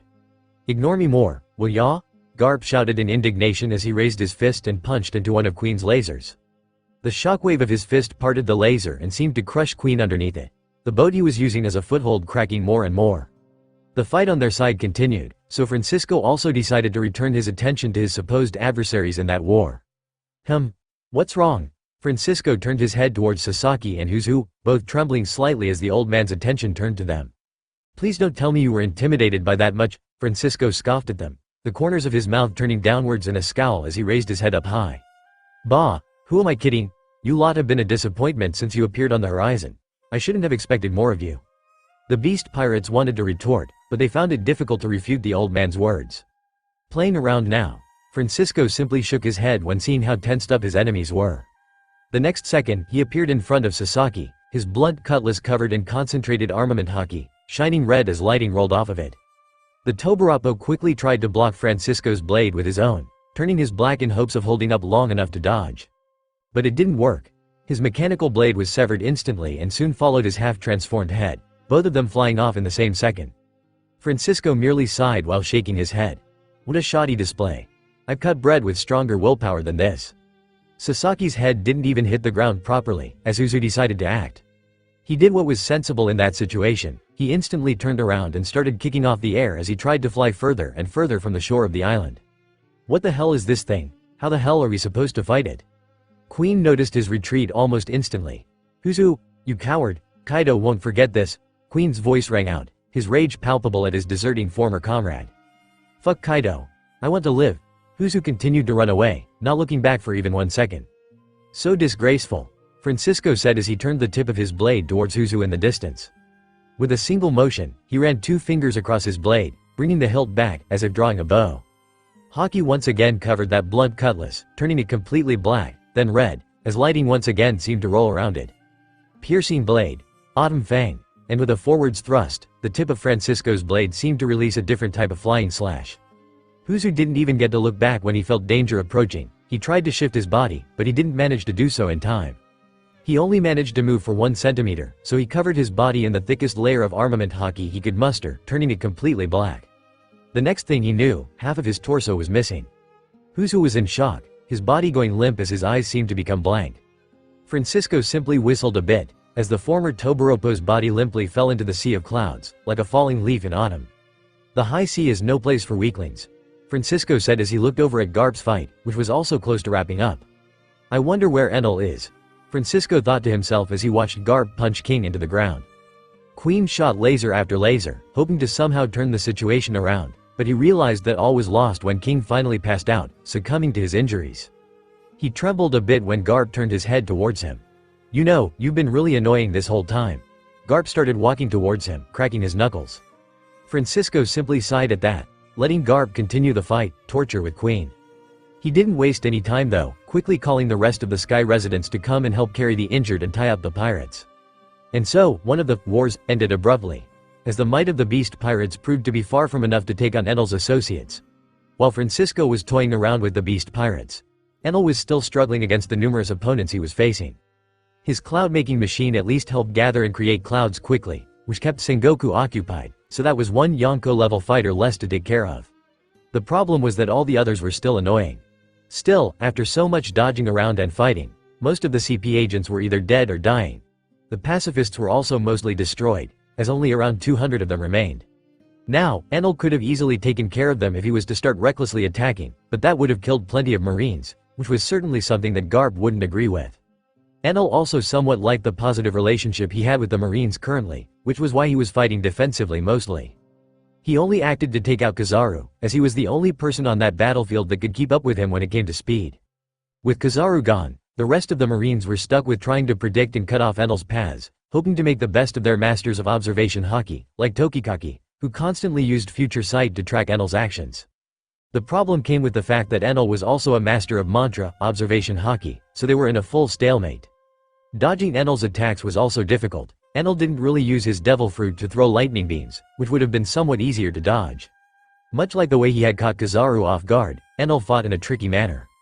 He took full advantage of the fact that he could manipulate metals and had sea stone, leading to Aramaki also being booted from the fight in a violent manner. The collar he had placed on Aramaki was somewhat special as well. It was extremely hard to remove. Too thin and tight around the neck to be grasped properly, too tough to be broken easily by flexing the neck. Enel had actually designed that for when he was to eventually face someone like Kaido. He wanted to be prepared for all situations. He didn't think he'd be using them so soon though. Aramaki was completely stuck without being able to use his devil fruit thanks to it. In retrospect, Enel could have tried to catch the others like that as well. But the problem was that it was unlikely he'd be able to recover the sea stone and materials from the collars, so he had to use them sparingly. And so, after so much fighting and dodging around, Enel was somewhat annoyed that the Revolutionary Army had yet to fully flee Baltigo. They seemed to be loading up as many books as possible. The library of Baltigo was vast. It was clear to Enel that the revolutionaries were taking advantage of the fact that he was holding back the invasion. At least that was what Enel assumed. The non-fighters were already off the island from what he was able to tell, but a majority of the soldiers were loading up various crates with books and other items. Enel assumed that the manuscripts for the poneglyphs were loaded up on the very first blimp that left the island, so he wasn't exactly worried about losing them. But as Enel dodged more and more, he ran into another issue: stamina. It wasn't like he had trained his entire life and had endless stamina to constantly throw around lightning. Sure, he could still fight, but he didn't have a lot left in the tank. Creating that gigantic lightning dragon earlier without any clouds took a lot out of him, and it had to be used up quickly as well. I was planning to rush to the Holy Land after this, but I guess I'll have to postpone it after this. After all, this attack had left the world government's base scarcely defended. The only people that were likely present there were some stronger members of the CP and Kong. Enel wasn't afraid of any of them. Iam was also a factor, but if anything, Enel was confident in his speed. Even if Iam would be able to kill me, I can always dodge an attack or run away, but I won't be able to attack the Holy Land while too tired to blink. Currently, Enel figured he'd try something, as he realized that the situation was becoming more and more difficult for him with each passing second. Enel appeared in front of Akainu, who greeted him with a magma fist to the face. The Lighting Emperor's head was seemingly blown apart, reforming in the next second as Enel smiled at Akainu through the magma. "You can't burn me, Akainu." Enel's words rang into the Fleet Admiral's ears, as more and more magma covered his body. "I think we both can see that this isn't going anywhere, Fleet Admiral," Enel said as he shook his arms, patting the magma off of his body without any issue. "I don't like this either. But we can't retreat right now. We received orders to destroy this island completely, and take out any revolutionary inside." Akainu didn't stop trying to submerge Enel in magma as he spoke. "So we're just going to keep banging heads here? I think it's become quite clear that you guys won't get past me with this invasion." "HMPH. You're saying that, but your movements are becoming more and more sluggish. How much longer do you think you'll be able to keep this up?" Akainu's words were accompanied by a glare. Enel simply scowled, shaking the magma off of his body one last time and jumped backwards. In that next instant, a yellow light flashed behind him, and he was forced to tilt his head to the side as he rolled around in the air dodging an extremely powerful and quick kick. Enel had noticed Kizaru getting up, so he managed to react in time, but that didn't mean the situation was any better for him. As he was dodging Kizaru's kick, a volley of bullets tried to cut him off in every direction. He quickly turned into a bolt of lightning and flew off, one of the bullets lodging itself into his back as he fled to the clouds. "Injuries are accumulating, huh, Enel? Even if you are strong, there is a reason why no Yonko would ever face the entirety of the Navy alone," Sengoku said as he directed one of his palms towards Enel, releasing a massive shockwave and pushing Enel in a different direction. The Lightning Emperor shrugged off the shockwave, only to notice that he was sent flying towards Fujitora, who had been taking his time and floating up pieces of metal in the air, both from ruined ships and from destroyed pacifistas. With a grunt, Fujitora seemed to send a purplish ball right at Enel's torso. Enel turned to dodge immediately, only for his path to be once again cut off by a volley of bullets, light beams and black ice spears. That ball hit Enel's leg, and the Lightning Emperor could only grunt as he felt that small ball of gravity pull him towards it. And that powerful pull seemed to work on all of the nearby scraps as well, quickly attracting everything nearby. Enel looked at the light for one last time before being covered completely, only one thought in his mind. "I've already won this battle. The last blimp had left a few minutes ago. I'll take a few minutes to rest and then just fly off." With him in the middle, a giant ball of metal and ice formed in the sky, spanning hundreds of meters and looking about as large as the meteor Fujitora had almost dropped on the island.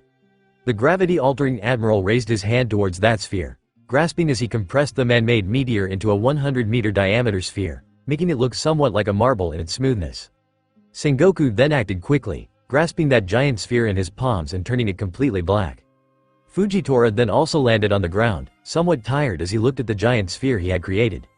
"Have we finally managed to contain him?" Fujitora said as he saw the pacifistas start heading towards the island, still acting on the previous orders of their dead masters. The few CP agents that remained also seemed to start making their way there. "I wouldn't count on that," Kizaru said as he looked at the sky with a wary gaze. "I'd say he's unlikely to escape easily though. To think he's been holding us up here for," T said as he looked at the sphere with an angry gaze. "This is already a loss for us. The revolutionaries have already managed to flee the island. They even managed to grab their belongings," Aokiji said as he froze the sea once more, allowing them to have a decent footing while speaking. "The orders from the base are still for all of us to head into the island," Akainu said as he also started walking towards the island. Gion was still unconscious, so she was left with Tokikaki as he tended to her. Sengoku was still rooted in place, a giant golden statue holding onto a black sphere, trying to contain the emperor inside. A nearby agent saw all of the marines heading for the island and smiled. It's almost time. As Enel rested in that strangely constructed prison, the world around him kept moving. The higher-ranking marines eventually started heading to the island together. Akainu looked at the island warily. This doesn't feel right. He looked to the side to see that most of them seemed to have that same premonition about the island. They all already knew that they had lost that invasion. There was absolutely no one to greet them on Baltigo. Where the revolutionaries had gone was another issue entirely, but it was already a fact that they had nothing to gain by further wasting time on that island. They should have just let me start a war with the Big Mom pirates. Akainu was righteously pissed off. With the forces they had gathered that day, taking out the Big Mom pirates was actually highly possible. The world government certainly knew that Enel was working with the revolutionaries, so it was likely that the five elders wanted to take care of both Enel and the revolutionaries at the same time. In the first place, most of the times they order us to attack something, things don't end up too well. Akainu scoffed as he remembered how badly things had been for the Marines in recent years. More and more people are becoming aware of how much the world government truly hides from us. That's thanks, especially to recent controversies. It's only a matter of time before I can manage to make all Marines sympathetic to the idea of splitting from the world government. Akainu, don't you think the situation is strange? Kizaru asked as he also looked around warily. Strange indeed. Even a blind man can tell that something isn't making sense, Fujitora said as he floated beside them, sitting on a rock as he scanned his surroundings using observation haki. In all fairness, the fact that they are wasting our time like this must mean that they truly don't trust us anymore, Kizaru said with a disappointed gaze. It can't be helped. We've already bent over backwards to appease them. I don't know how much longer they think we'll put up with this, Aokiji said as he also joined them, advancing on the island Thajiter. As the three admirals and the fleet admiral made their way towards the center of the island, something else was happening in another corner of the world. On the Sky Islands, the people were still recuperating after the fight with the beast pirates. Francisco and Garp stood to the side, leaning on a large rock as the beast pirates were being shackled in sea stone chains and carted off to the prison. Garp looked at his associate with a dirty eye. Why didn't you act sooner? You could have taken down all of the pirates at once from the beginning. Francisco simply turned his ear towards him. This was their first trial, you know? The old man shook his head once. You were just as capable to end the pirates before they ever got close to shore. But you instinctively knew already. Francisco continued to talk, making Garp look away slightly, in shame. If they don't face any hardships and grow, our training will all be for nothing.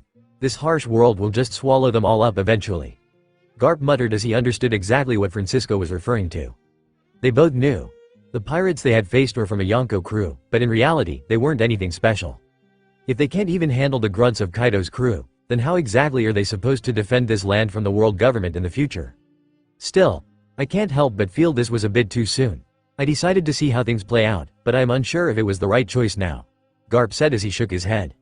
Was our training truly sufficient? Did we really give them enough time before allowing them to face pirates like this?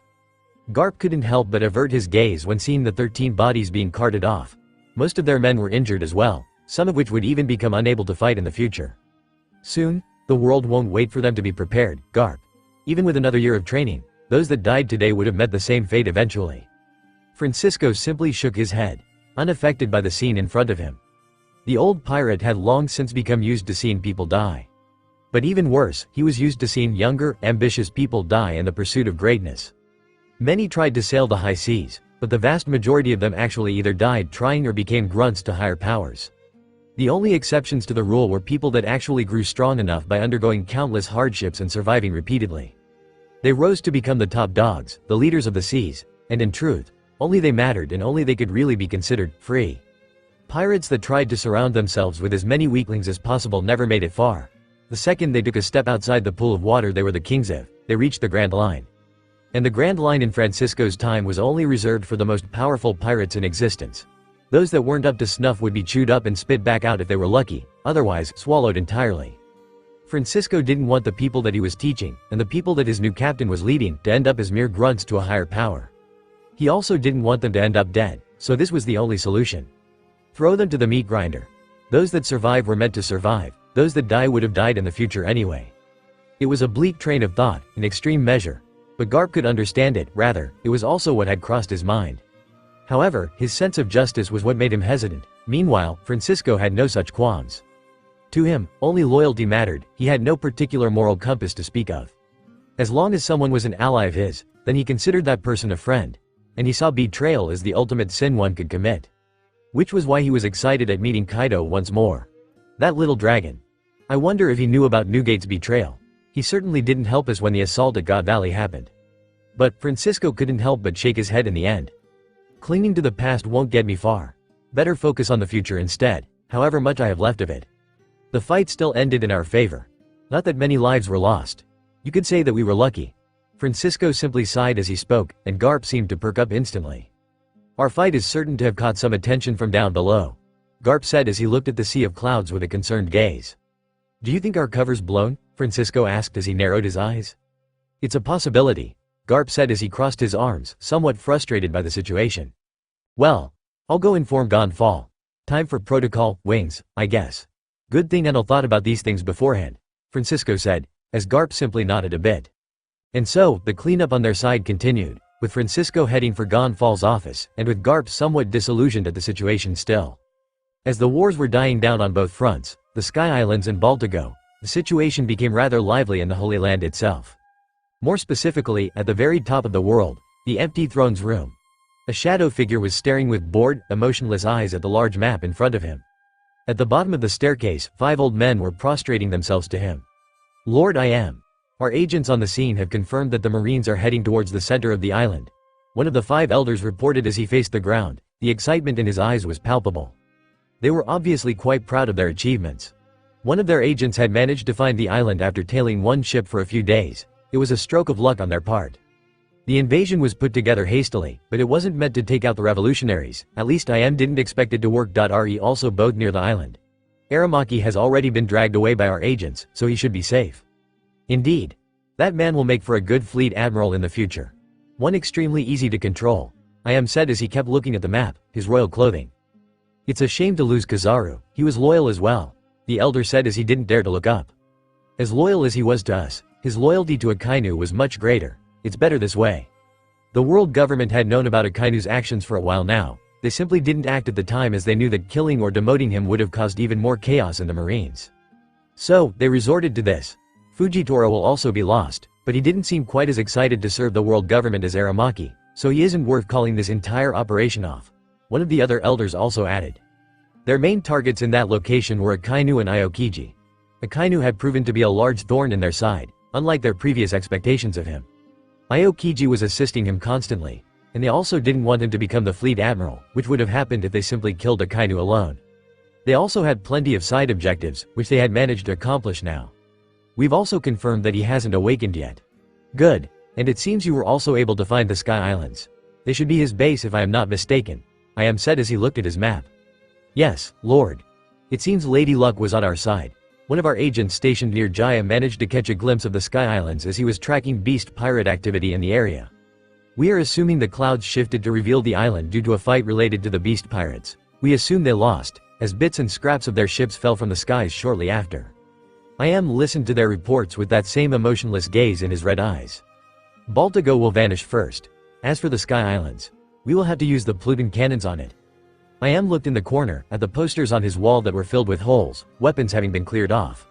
I wonder what his next move is going to be. Well, whatever. Let's first see if he even survives this. As he thought about that, the king of the world simply turned his gaze back to that map, staring at Baltigo for a few seconds. And as he stared at it, the small island of Baltigo simply vanished. Enel whistled a bit as he rested inside that compressed ball of metal scraps and ice. He had created a small space for himself using his staff, turning it into a sphere and coating it in hockey as the meteor was compressed. Is Garp healthy, Enel? Enel heard Sengoku's voice as he lay there, raising an eyebrow at it. Yep, he's doing quite well for himself, he and the people of Fuchsia village. Enel raised his tone a bit, starting a conversation with Sengoku without hesitation. Good, good. Enel could sense Sengoku nodding as he spoke, obviously glad that his old friend wasn't affected too much by his situation.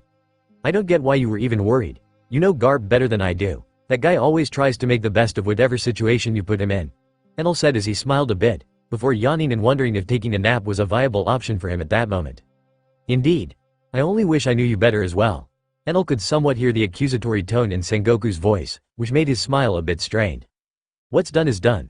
I don't regret anything, and I still don't despise the Navy or wish any harm upon them. Yet your actions did more to ruin us than that of any other Yonko out there." Sengoku's voice was serious. Enel could basically feel the disappointment radiating off of him. "I couldn't just let Garp's grandchildren die off like that. Yet, you helped the Whitebeard pirates as a whole. I wouldn't have minded if you had just saved Ace and Luffy. I would have appreciated it, in fact. But you didn't stop there. Now I also hear that you're in cahoots with the Revolutionary Army. I honestly don't even know what to say at this point. It's almost as if I've never known you in the first place." Sengoku spoke the truth without any holding back. Enel simply blinked a few times before sighing and pondering whether or not to just come out to Sengoku. But something inside made him hesitate. Is it really safe to tell him? Will he really understand my desires, my ambitions? Yet, it's clear that you are also the same person that befriended me and Garp. You still chose to help him and his hometown despite having little to gain from it. You are clearly not a pirate. Anyone that knew you even slightly has the same opinion. At that point, Enel could only sigh and rub the bridge of his nose. I guess it's worth telling him at least. He and Akainu already proved they aren't completely with the world government anymore. So, I am willing to give you a chance to explain yourself. Tell me what you truly want to achieve. Are you, like many others before you, attempting to become the king of the world? Enel opened his mouth and was about to answer, to finally tell the old fleet admiral the truth. But Sengoku's next words interrupted him, as well as his train of thought. Also, Enel, could you please stop gathering clouds already? You don't have anything left to defend on the island. I also know you don't need clouds to escape. There was clearly some concern behind Sengoku's words, but not that much. Their fight had already proved that Enel didn't wish to harm the Marines. He had purposefully spared all of the people he had fought against, with the exception of government agents, who Sengoku also didn't care much about. So why is he gathering clouds again? Does he plan to do some large-scale attack to prove a point or something? The world government had tasked us to personally retrieve something from the island, so maybe he wants to destroy that something? Sengoku mulled over that for a few seconds. Something simply wasn't adding up. Sengoku, I am not gathering any clouds currently. Enel was also confused. His flying ship and storm cloud making machine had run out of battery a while back. There wasn't much he could have done about it either. Is it just a storm then? Sengoku asked, hoping that it was truly just a storm brewing after their disastrous fight. But the tingle in his spine told something different. His instincts told him that he needed to run in the opposite direction of the island. However, his body refused to listen. Instead, he immediately stopped trying to contain Enel, who immediately flowed out of the compressed marble and also looked at the sky with concern. This isn't looking natural. Sengoku, in Buddha form, then started running, but not in the opposite direction. No, he ran directly towards the center of the island, towards Akainu and the rest. It is my duty as their elder to help them. Whatever is going on, I am still the one with the strongest defense. If needed, I will use my body as a shield for them. Both of them instantly realized that the situation wasn't normal. There was no need for words. Enel only hesitated for half a second, before also rushing alongside the giant Sengoku. The Akainu and the three admirals on the island weren't sleeping either. All of them got that same foreboding feeling. And they also noticed the giant Sengoku heading for them, so they decided to meet in the middle to assess the situation. They met in a few seconds, near the edge of the island. They didn't get to exchange any words. Fujitora didn't even get the chance to question why Enel, the emperor they had been fighting, was alongside them. Because they didn't have any time. The second they got close to each other, they all stopped in their tracks as the sky audibly started cracking. Like a piece of glass, a giant cloud hung above them, glass-like cracks spreading all across it as pieces started to fall. Reality itself was being distorted, as the falling pieces seemed to dissipate before reaching the ground. What the hell is that? Enel's eyes were wide as could be as he looked at the skies. The crumbling facade revealed what could only be described as bizarre, but also horrifying. A large red eye stared at the entire island all at once. It was seemingly just as big as the island itself. The eye seemed to have two black circles around the pupil. Enel felt that it was extremely familiar, but he couldn't quite put a finger on it. But something was clear. The Lighting Emperor simply couldn't read the future anymore. It was as if his future sight was being suppressed. Enel remembered a technique like that, observation killing, but he only knew about Shanks being capable of it. No other character had been confirmed to have it at all. As Enel was still frozen, Kizaru was the first to act, sweating a bit as he sent a volley of lasers toward that giant eye. Explosions filled the skies and pushed whatever other clouds were still in the way. And that revealed to everyone on the island the fact that that giant eye was truly the only thing in the sky, with no face attached to it. Something else was also evident. There was not even a scratch on that giant eye from Kizaru's attack. A red light seemed to shine down in the middle of the island, making Enel gulp as he also started raining lighting onto that giant eye. It was to no avail. Don't waste your stamina. We need to block this, Sengoku shouted as his muscles trembled. The red light hit squarely on the center of the island, and instantly Enel's world stilled. The light was only one small pillar, but the part that had hit the island seemed to condense into one large, red sphere, which quickly started expanding. It was like an explosion, but Enel couldn't even understand what it was supposed to be. It wasn't hot, it wasn't cold, it was simply bizarre. Enel noticed that the ground was simply being disintegrated before him. At that moment, only one thought was on his mind. Run! His mind was telling him to simply book it. To give up on any relationship he had built with the Marines and preserve his own life. But at the same time, another part of his mind spoke up. Am I really just going to leave them here? Out of the Marines present, only Kizaru actually had the capability to dodge that strange expanding light. Aokiji, Akainu, Fujitora and even Sengoku, all of them would die. Kizaru was also unlikely to abandon his friend and was somewhat of a weasel at times, but he was a friend with unwavering loyalty to Akainu. True Black Amaru, true Black Lightning God. Enel mustered all of his remaining stamina, pushing his fruit to its utmost limits as his entire being expanded. He covered himself completely in haki, the lighting he was turning to gained a black tint as his form took shape in the blink of an eye. He grew and became a giant large enough to match Sengoku in size, completely towering over the admirals. Sengoku and Enel were both outside of that sphere. They looked at each other and nodded, both of them jumping in between the others and the expanding light. The former fleet admiral covered himself in a thick coat of haki, his skin shining red, both armament and conquerors, and in tandem with Enel, they both delivered a palm strike with a similar motion. Kaimetsu Teki no Aikyo, devastating impact. Sengoku released a powerful shockwave, which broke everything in front of it and exuded enough pressure to flatten everything in front of him. Black Thor. In tandem with Sengoku's shockwave, Enel's palm released a giant black laser, which threatened to burn everything in front of it. The laser cut through the ground with ease, letting off powerful explosions across each point of contact.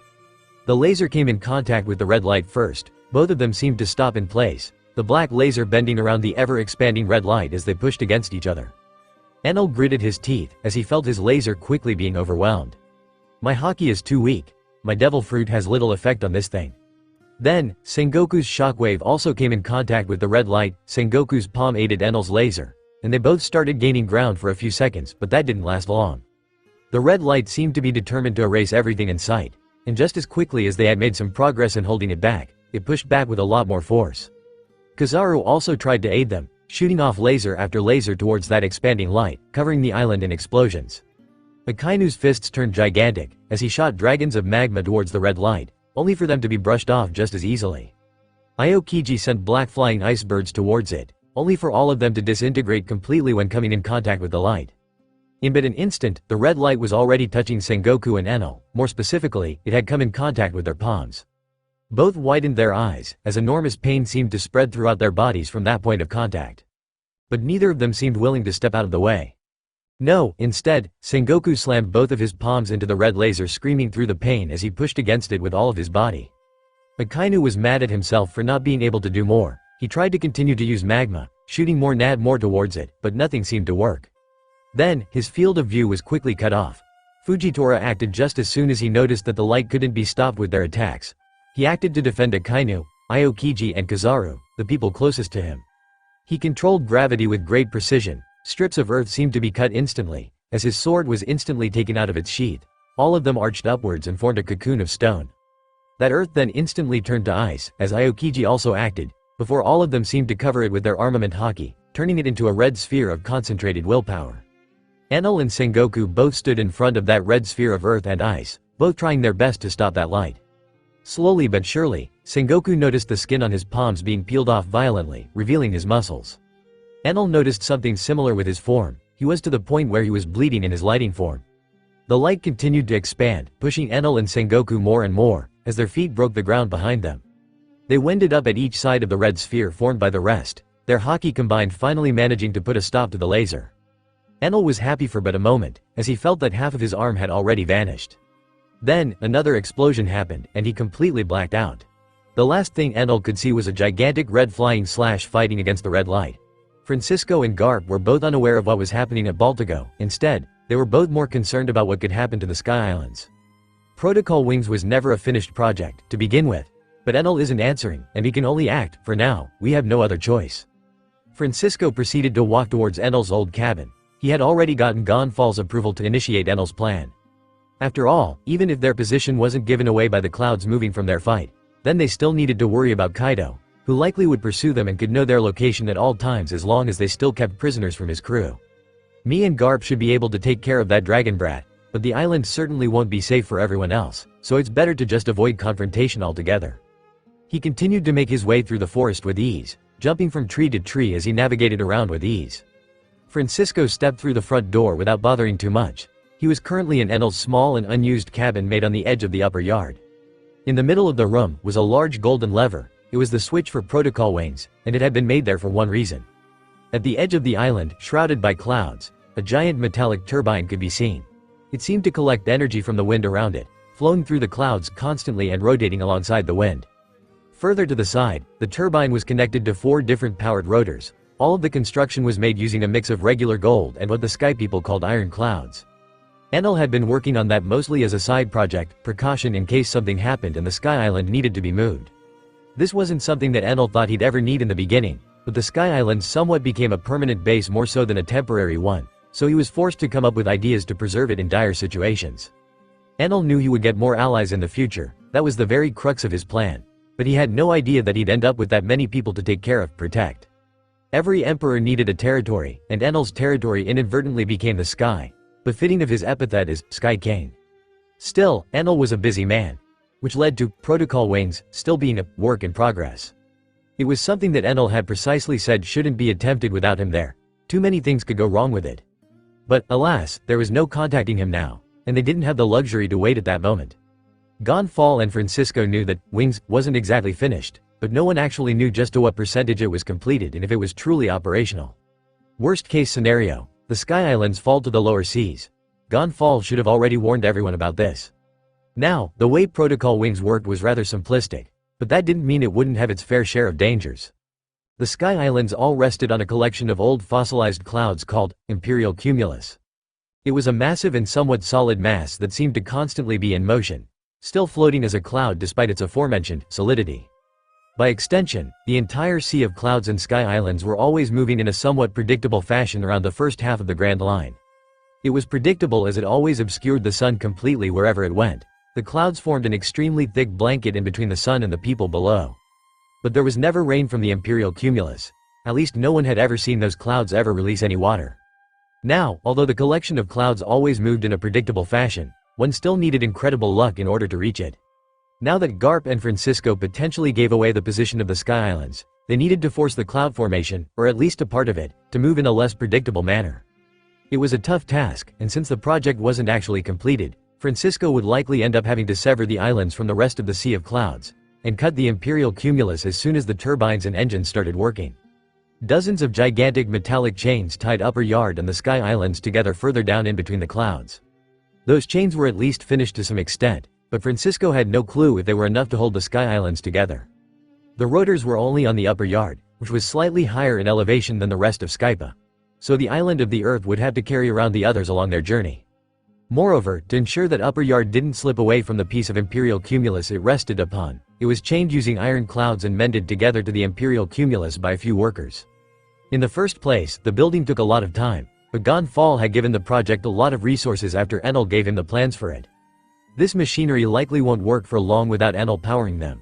The turbines only got to generate so much energy. There are also too few of them if we want to have a positive energy output. The second these rotors turn on and the islands start moving, we'll be bleeding energy. Let's just hope we're able to move away far enough. They also had an emergency motor that provided more electricity tied to the rotors. It worked using thunder dials, but even that wasn't really enough to compare to the power of Enal's Devil Fruit and the constant voltage it could provide.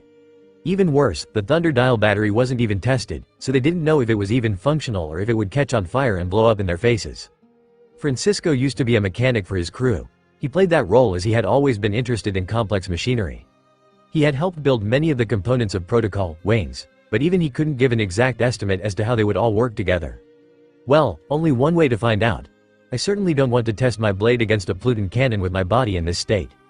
And so, Francisco pulled the lever, and Garp got into position, watching the chains that connected the islands with a close eye. His task was to make sure they held up and to try and reinforce them quickly if the need arose. Some of their students were also present, those that were still in good enough shape to help out. They were all wielding ice and dial, prepared to use iron clouds to reinforce the chains if the worst-case scenario materialized. Gonfal told everyone to brace and prepare themselves for a sudden shift. Not everyone knew about the protocol, but they all followed Gonfal's words, as they respected him as their leader. Francisco covered his hand in haki and placed his hand on the lever. Electricity could around it, as he immediately pulled the lever, ignoring the sensation of his muscles contracting. He then immediately ran over and jumped on a chain, standing perfectly in between the islands as he took out his cutlass, covering it in a thick coat of both armament and conqueror's haki. His mechanical glove grasped tightly onto the cutlass, as he huffed a bit and took a deep breath. Just as the rotors were starting up, he jumped upwards, the chain he had been on dangling a bit as he took off. He reappeared above the islands high in the sky and released a powerful slash towards the imperial cumulus. Sever. That flying slash seemed to turn completely red as it formed, becoming larger and larger as it flew towards the dense cloud formation and the sea of clouds. They posed no resistance to the powerful slash. The clouds parted to accommodate it almost instantly just as the rotors started working at full power. Just like that, Upper Yard started moving slightly in the opposite direction of the ancient cloud formation. It was slow, but would surely pick up speed as the motors spun faster and faster. The chains between the islands rattled as Francisco landed back on a bit as he felt the condition of his body slowly deteriorate. This and those newbie brats from earlier and their small invasion. I really shouldn't be straining myself so much. But he didn't stop there. He placed his hand on the iron cloud chain he was standing on, making it turn completely black as the other chains also started straining, pulling Skypa along with the power of the giant rotors.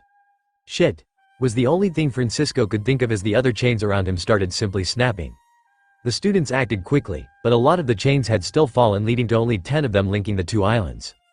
Garp immediately jumped towards a chain that had just snapped, grabbing each snapped side with his hands and started gripping them tightly as both sides turned completely black. The students tried their best as the chains shifted more and more, the islands separating slightly, but their dials simply weren't strong enough to handle that much pressure, leading to more chains breaking. The old marine legend roared angrily as more and more chains snapped, and eventually, only 2 chains connected the island. One was being held together by him, and one by Francisco. Both were on the extremities of each island. This is basically our worries materialize. Huh? Francisco pondered as he slouched over and felt the imperial cumulus get further and further away. Upper Yard had already shifted position, and was in front of Skypa, dragging it along as they gained more and more distance from their previous location. Hopefully, the cloud formation underneath the islands will be enough to hide this whole mess and keep both islands together. Regardless, these islands will gain the speed of a regular ship soon. I don't know how long we'll maintain it, but we will certainly fly far enough. After we run out of energy, we will keep drifting in that direction anyway, so we should be good. Francisco sighed contentedly as he laid down on the chain he was reinforcing, whistling a bit as the students quickly started working to connect the other chains as well. Oi! Work faster. I'm too old for this shit. Garp urged the students as Francisco continued to whistle happily. Gonfal looked at the situation with some sweat on his brow, sighing as he hoped for the best. Now, I just hope Enal is safe at this point. Well, he doesn't seem the type to die easily. Ambitious people usually pull through. I guess he'll reach out to us eventually. Till then, we'll just be drifting around. Hopefully not fallen out of the sky. The next thing Enal saw when he opened his eyes was a wooden ceiling, reminding him that he was still alive, somehow. The next thing he felt was frustration. He always thought that he was at the top of the world when it came to strength. That he wasn't that far off compared to anyone or anything. Much like the original Enal, he had fallen into the trap of believing that his devil fruit powers granted him a godlike status. Well, the first encounter with a force that wasn't affected by his devil fruit led to his current situation. Looking down, Enal could see that he was missing most of his right arm, above the elbow and near the armpit. He only had a small stump left of his arm, and one of his earlobes was also a bit shorter now, his earrings and accessories missing. Only a bit of his staff was left. He could see it at the side of his bed, looking more like a walking stick than a staff. I'm afraid I can't do much more than that. I've never seen wounds like that before. There's also nothing to reattach at all. Enal's mind finally focused as he heard a few voices around him. Slowly he became more aware of his surroundings. He was just laying in a bed, and near him were several people, some he recognized, some he didn't. Enal shook his head painfully as he turned and saw that he wasn't the only one being tended to. Sengoku was on a bed near him, and his condition was even worse. Enal couldn't help but feel ashamed when he saw him. I couldn't even do anything to help him. He still remembered how his haki and devil fruit had failed him. Sengoku was the one that did most of the job when trying to stop that expanding red light. And it was clear that he had paid the price for it, with both of his hands and half of his left leg missing. The former Marine Fleet Admiral was covered in bandages from head to toe, still unconscious. Scenes 1 woke up, the doctor said as he scoffed a bit. Enal blinked a few times, as he finally looked at the people that had been talking in the room. He instantly recognized the doctor, a rather stocky and muscular old man, with a bald spot on the top of his head, but with white hair with yellow flower petal-like things at the sides of his head. He also had a white beard that split into two parts. Besides that, he wore a pink shirt along with bluish-gray shorts with sandals. Enel realized that the man he was looking at was no one other than Crocus, the man that had served as the doctor for Gold D. Rogers' crew. The hell? Then Enel saw the other person that Crocus had been speaking to, and realized that it was none other than Red Hair Shanks. It wasn't hard to tell, tall, muscular and tanned, wearing a white shirt, a pair of baggy pants and a black coat draped over his shoulder. Missing an arm, while the other rested on the hilt of his blade of choice, Griffin, a relatively long saber, only one edge of it sharpened and with a green hilt and golden armguard. Sky King Enel, the newest emperor of the seas. I honestly hope we'd meet under better circumstances. Shanks scratched the back of his red hair as he spoke. His hand quickly returned to resting on the hilt of his blade as Enel slowly got up from his bed. The lighting emperor ignored the pain that shot up through his body. I guess he's still on guard around me. As laid back as he always is, at the very least he's a careful person. Enel didn't truly know much about Shanks, as the show hadn't shown much of him either. He knew he always seemed laid back in the short few scenes he was actually in, but that was about it. What happened? Where am I, and where are the rest? Enel asked as he tried to extend his right arm towards what remained of his staff. His stump only moved a bit, and Enel scowled at the pain. Shit, it might take a while to get used to this. Shanks simply tapped Enel on the shoulder, sighing a bit in understanding after seeing the way he had reached out for his staff. The red-haired emperor had been left-handed before he lost his entire left arm. He realized that Enel was likely in a similar position. We're on this brat's ship, and the others that woke up before you already left weren't too keen about it, but that revolutionary dragon took them with him, Crocus said as he walked over to Enel and started looking at his body for a bit more. Enel narrowed his eyes when hearing that the former marine head figures were currently off somewhere with Dragon. You're pretty willful. You should be in no state to be moving around right now, Crocus said as he crossed his arms. No time for rest, unfortunately, Enel said as he looked down to see that he was only wearing a pair of ripped baggy pants. Well, if you were in a hurry to do something, then you might not like the next piece of news. Shanks spoke up with a strained smile from behind Enel. You've been out for a week already. A lot of shit has happened, Crocus said as he scowled a bit and poked around at Enel's wounds. Enel instantly turned white when hearing that. He quickly remembered about Sky Island being found during the war, so he immediately started assuming the worst. Did any of you hear about some island getting shot out of the sky somewhere in paradise? Enel instantly decided to probe them for information. If something major like that happened, then someone like Shanks would certainly know, especially since he had also been to the Sky Islands while in Rogers' crew. Well, no, Shanks said as he rubbed his chin a bit. You're referring to Skypa, right? I've not heard anything about it falling out of the sky, no. Enel instantly sighed in relief, before a vein popped up on his forehead, as he realized that they had used protocol wings without him there. I really wanted to be there for its first run. Well, I hope it worked well for them. I doubt many problems would arise, what with both Garp and Francisco being there. Good, thanks, Enel smiled a bit as Crocus slapped his shoulder in annoyance. You shouldn't be moving much right now, the old doctor said with a frustrated tone. Don't let my effort go to waste. It's already annoying enough that this red-haired brat came to me with you too. Crocus started muttering and complaining like some old man as he then went over and looked more at Sengoku. Enel then realized that Shanks likely called in a favor with his older crewmate to tend to his and Enel's wounds. Crocus wasn't usually traveling with the red-haired emperor after all. How exactly did we end up here though, both me and Sengoku, I mean? Enel turned his head to look at Shanks, who came around in front of him with a wry smile. Well, I had heard about the war taking place, and I didn't really like the way it sounded. He started explaining without holding anything back.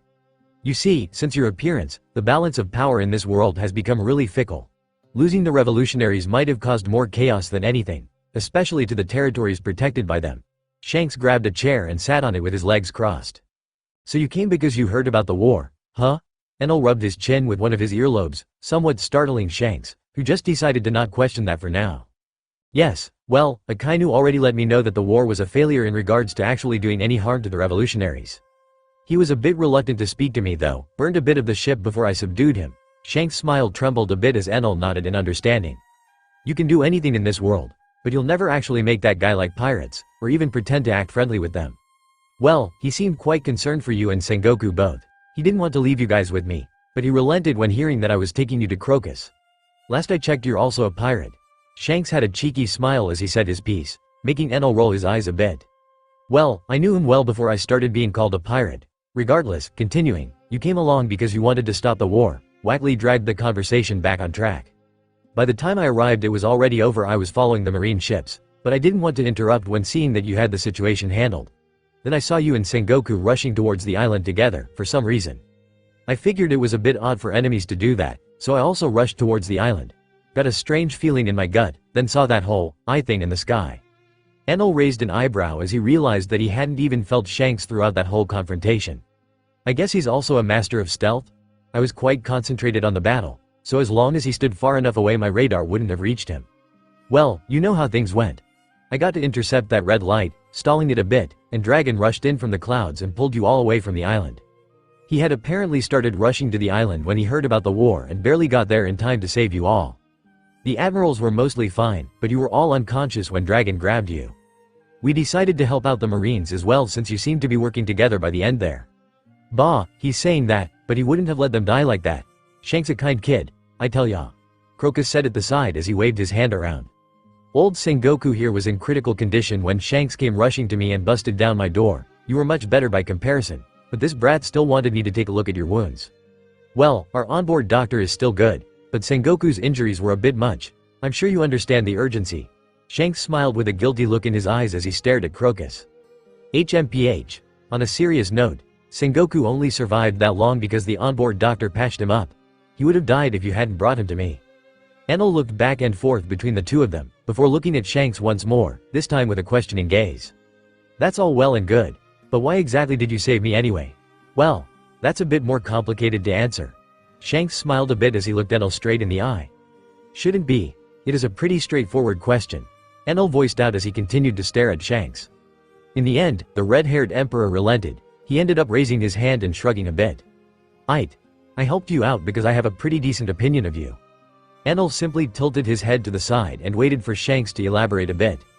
To start from the beginning, Shanks coughed a bit when seeing Enel's reaction, then continued speaking. I was planning to interfere with the war at Marineford and ensure that Ace was saved myself. But Kaido also decided to go after Whitebeard at that time, so I was stuck holding him off. Enel simply nodded. He already knew about Shanks stopping the war, and he also knew about his confrontation with Kaido.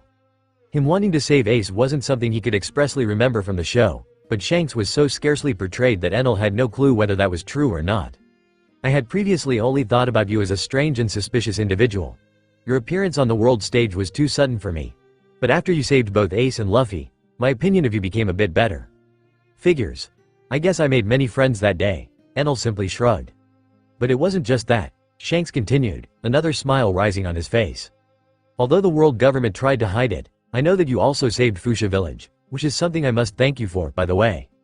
Enel couldn't help but smile at that, rubbing his chin as he finally understood how he had inadvertently befriended Shanks.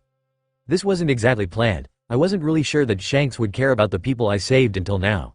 He seemed laid back in the show, a kind person. But his ties to the world government were what made him suspicious to me. It's possible that he's only lying to me, sure. But if he was truly working with the world government, he wouldn't have worked alongside Dragon to save me. In the end, Enel simply sighed and spoke once more. I get it. Now, what else has happened while I was out? Well, to begin with, we have no idea what the world government was trying to achieve with this war. If it was to take away attention from recent news, then they sure got close to doing that. Enel frowned when hearing that. What random war happens and everyone forgets about the atrocities they committed? The revolts were also bloody. I'm sure plenty of people have a bone to pick with them now. Well, it would be nice if it was that simple. The world government confirmed that Baltigo was wiped off of the world. They also confirmed that it was done using an experimental weapon. A weapon owned and created by the vile revolutionary army. The Sky King's eyebrows trembled a bit, as some veins appeared on his forehead. I get it, he said in a low voice. The world government decided to turn the revolutionaries into a bigger, existential threat, something to scare the people off. Meanwhile, they are likely selling themselves as the only ones capable enough to protect them from that threat. Enel was growing more and more frustrated with the amount of bullshit the government was publicizing, but he was in no condition to rebuke them. I should have expected this. I'm dealing with a tyrannical government that has been holding the rest of the world on a tight leash for centuries. I get your frustration. Currently, I heard that news agencies are also being purged all around the world. The news coup have mostly been hunted down into extinction. Shit. So Morgans can't publicly fight the misinformation either. Well, he should be in hiding anyway, which might be better for his own safety. Shanks sweated a bit when seeing how badly Enel was reacting to all of the information. The worst has yet to even come, Shanks thought to himself as his smile became even more strained. I should also let you know. This is more of my hypothesis than anything, by the way. But it seems to me that the government is trying to throw the world into a sort of communications dark age. Enel immediately snapped his gaze towards Shanks. Are they hampering communication on a worldwide scale? Sort of. Besides taking down most independent news and media, they have also started making transponder snails less available. At that point, Enel's fist trembled, as his mind filled with frustration. Shit. This is just shit. Nothing good has happened in relation to this stupid war. Then, Enel looked down at his missing arm. Nothing good at all. I should mention that all of the Marines we saved have been declared dead by the world government. They also swiftly promoted the recently recruited Admiral, Aramaki, to Fleet Admiral. Gion and Tokikaki were also made admirals, to fill in the ranks, I guess. They didn't even wait a day after the island got destroyed. Almost as if they were expecting that. This is the main reason Akainu and the rest agreed to go with Dragon instead of returning to the Marines. Well, thanks for telling me all of that. Please tell me there's no other bad news from now on? Enel looked at Shanks pleadingly, and the red-haired emperor simply shrugged. Well, I wouldn't say there isn't any more bad news. There isn't any more news at all. Right. Communicational dark age. Enel simply rolled his eyes at that. Indeed. Well, you should rest for now. Crocus and I will leave you alone for a bit, to digest the information. Shanks then got up, realizing that Enel likely needed some space. He also needs to come to terms with the loss of his limb. I bet mine on the future generation, so I didn't mind, but he lost it in a war, so our situations are different. HMPH. Try not to overexert your mind, kid. Your body isn't the only one that needs rest. Crocus took one last look at Enel before leaving the room alongside Shanks. The situation just became 100 times more complicated.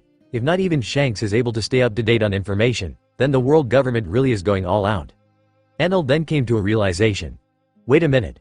The world government has currently alienated a lot of powerful figures. They've technically lost a lot of fighting power. All of the high-ranking Marines, well, most of them, are gone. Only Kong, Aramaki, Weakling, Gion and Tokikaki are defending the Holy Land. There might be more powerful CP agents there, but that still puts them at a disadvantage against most Yonko crews. Enel slowly tried to stand up, leaning on his cane as he smiled a bit. In the past, I was hesitant to attack them because of Kizaru and the others. All of them together could have proved an annoying fight for me.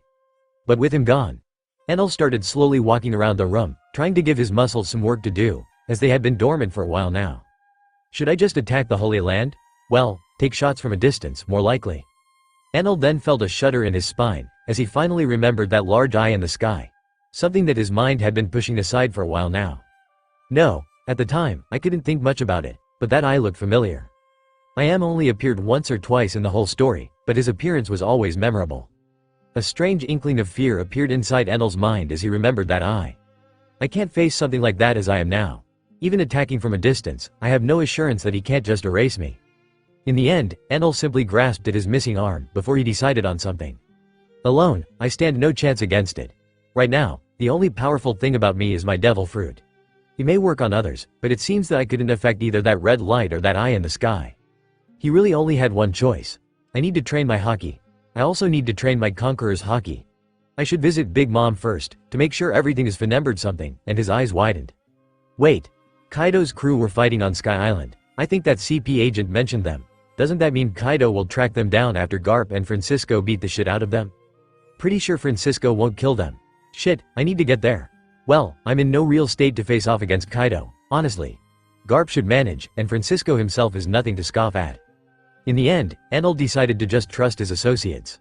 I didn't work hard to make so many allies just to end up doing everything by myself, though I should still make sure. And so, Enel decided to return to his bed and rest for a bit more, unaware that just as he did that, Kaido also finally decided to check on his subordinates. What the hell are they doing? I figured it might take them a while, but it's already been a week, and they aren't responding at all. Kaido sipped some sake, like the drunkard he was, and then looked at the floor for a bit. Both Uzu and Sasaki died judging from their Vivre cards burning up. But King and Queen survived. I don't know what happened, but I'm assuming they won. Unless, did these buffoons get captured? And so, Kaido decided to take it upon himself and track his subordinates down. As he took off, the Sky Islands were still drifting along, a large cloud to the people below, nothing out of the ordinary, but Gonfall was a bit frustrated. We lost any power we might have had for the rotors. We've been drifting for the better part of a week. When is Enel coming back? The turbine meant to harvest energy wasn't doing much at all, only serving occasionally to turn on the rotors before running out of fumes. They were basically completely at the mercy of the winds. Garp and Francisco both didn't seem to care about it though. Francisco was too busy training Wiper, their newly awakened genius. And Garp was still drilling the remaining Sky Island defenders. Everyone was now filled with determination to get stronger after their pathetic loss to Kaido's henchmen. And Kaido's men were currently all still chained up in several jails, waiting on a verdict. Gonfall was still unsure whether or not to execute them or use them as slave labor. They still needed to construct plenty of things, and they also needed to perform constant maintenance on the chains that tied Upper Yard and Skypa. Most of the people on the Sky Islands had any idea what was coming towards them. But both Garp and Francisco were expecting Kaido to roll up on them at any moment. They both knew of his abilities, and they were both prepared to face him. Francisco specifically was excited. That dragon brat better not disappoint me. These old bones haven't had a good fight in ages. Kaido didn't really know what to expect when he started flying towards paradise. He decided to follow King's Vivre card. He didn't bother sailing on the sea, as he considered it more of a waste of time than anything. At least for that particular situation. Still, as the captain of the Beast Pirates, he had the duty to at least pretend to care about his subordinates. Yeah, no, that wasn't really the case. Kaido didn't have much affection for his subordinates. But he did need his men in order for his plans to be successful. Kaido had always been an ambitious man. But more importantly, he took his beliefs very seriously, beliefs that shaped his ambition into what it was now. To pull the world nobles to their level, to create war so grand that it would encompass them. And only the strong would get to rule after that. Only those that proved themselves worthy in his eyes. Now, Kaido considered the world to be shifting constantly, leading to him wanting to hurry up his plans. The Marines had incurred many losses with their recent war. And Kaido was obviously going to try and take advantage of that. The revolutionaries possessing some powerful weapon was of no interest to him. If anything, he was confident he'd be able to destroy anything in his path, as he was confident that nothing would get past his defenses anyway. Lately, things had been looking up for him, even though he still hadn't gotten his hands on enal. A newly appointed warlord had managed to reignite his hope somehow, managing to recreate and sell him smile fruits once again. Buggy D Clown. The man didn't look like much to the Dragon Emperor, but his past certainly did validate his title. A former member of Gold D. Roger's crew. Kaido had some respect for Roger, enough to acknowledge that he had only surrounded himself with talented, powerful people in the past. It seemed that Buggy was one of said talented people. Not only that, he had managed to somehow gain an army of decently powerful pirates, all from the depths of Impel Down. All in all, his crew was now slowly replacing Doflamingo completely in the underworld, filling up the hole that the older warlord had left. Kaido was obviously suspicious about him at first, but it seemed that he was just shrewd. He had somehow managed to make Caesar Clown work for him, which explained the smile fruits. So Kaido decided to just observe him for a while longer as he continued to buy fruits from him. Now, he was set to let his army of devil fruit users grow more and more, at least until the world government lost most of its power. I want to start the war at the end of this year, get a few more devil fruit users under me before attacking the Holy Land with full force. But in order to do that, he needed King and Queen. They weren't the type of subordinates that he could simply replace. Queen was a genius mechanic, and King was the strongest fighter that his pirate crew had, except Kaido himself, of course. Long was the flight, 2 days at the very least, but Kaido's stamina was great, and his speed far greater than any ship on the Grand Line. The theater didn't affect him at all, as lighting coiled around his body at times, only to leave it unaffected. The heat only briefly touched his skin before he put up a wall of willpower between him and the lightning. Finally, he had reached King's position. At the very least he was in close proximity. He circled around a bit, looking at the sea below him without much emotion before he finally looked up. A large black cloud was all he could see. With hindsight, it isn't that hard to tell that cloud isn't normal. Too thick for a normal cloud, but I guess it would be all the same for the people below. He found it a bit odd that the islands were no longer where King had reported them to be, but it wouldn't have been the first time he had heard of islands shifting locations. Kaido flew upwards, finally reaching the adequate height to see above that large black cloud, at the very least 10 kilometers from the water. And finally, he could see them. The Sky Islands. One was made out of strange clouds from what Kaido could sense, the other was of earth. The one made of dirt was a bit higher in elevation and was connected with chains with the other, pulling it along. Kaido could clearly see the gigantic rotors on the dirt island, but he could also see that they weren't spinning. Ran out of power? Well, I guess powering an engine of that size would be difficult. He hovered over the islands, in full dragon form, his body coiling around a bit as his head rose and huffed some steam. Kaido could sense the weaklings below cower at his presence, some even fainting at the sight of him. How did these worms capture King and Queen? How the hell did they kill Who's Who and Sasaki? He instantly became mad when seeing them. He was angry, both at the people below him and at King for allowing himself to be captured by them. His chest swelled up, as he prepared to spit out a blast breath, to cull the weaklings in that Sky Island for good. But he was forced to stop himself when a figure jumped up to meet him, a person that he found extremely familiar. Fuck off. An old man dressed in cargo shorts and wearing a floral pattern t-shirt was the one to attack him. The old man punched towards him, making Kaido scoff as he blocked the punch with his gigantic body, only to be pushed backwards, the flames in his throat getting launched well away from the island as he was sent flying in the distance. Kaido immediately recovered. He hadn't received any wounds from that punch, but it helped him immediately recognize the old man that had attacked him. Former Marine hero Garp. Good, you have eyes. Congratulations. Garp scoffed at his opponent as he hopped in the air. Kaido stayed silent, judging the situation with narrowed eyes. I can somewhat understand King and Queen getting captured if he's here. But would he have been able to also kill Sasaki and Who's Who while fighting them? Kaido scoffed at the thought. Garp was no weakling, but he had fought the old man before. The former Marine hero was far from his prime, far from being able to kill him. Garp. I don't know what someone like you is doing here, but I can't forgive you for harming the strength of the beast pirates. Kaido's gigantic body quickly started moving, his tail flicking towards Garp like a whip. The old Marine hopped over the attack with ease. Kaido wasn't exactly hard to track when in his dragon form, especially for someone with as much experience as Garp. Kaido also scoffed, already realizing that a fight with Garp would never end quickly. He started whipping his tail towards Garp more and more. The old man dodged the hits easily. The shockwaves spreading from those whips seemed to affect the Skypa quite a bit though, as some houses even collapsed. More and more tail whips flew around, as Garp dodged with a scowl on his face. He then noticed Kaido's throat bulging out. His flames started appearing at the tip of his nose. Shit. Kaido is always annoying to fight, but now I also have to take care of the people below. Garp immediately dashed towards Kaido once more, trying to stop him from releasing that blast breath towards the populated part of the Sky Islands. Blast breath. Unfortunately, it seemed Kaido had predicted that move, as he turned his head slightly, engulfing Garp in a concentrated stream of fire. The old Marine was forced to take the hit head-on as he turned his body completely black and crossed his arms in front of him. He cursed inwardly for a bit, as he realized Kaido wasn't around and had likely used future sight. Despite his guard being up, Garp was still sent flying into Upper Yard's forests, breaking countless trees in the process, damaging the rotor and fragmenting the ground in the process. The stream of fire continued for a few seconds, fragmenting the ground even more as steam started appearing from the patch of the cloud sea nearby. Kaido huffed a bit of steam as his attack finished. He turned his head to the island, whing at him with fear. Kaido huffed and decided to exert his will upon them. If I make them all surrender, then my mission will be mostly over. Garp can't protect them all alone.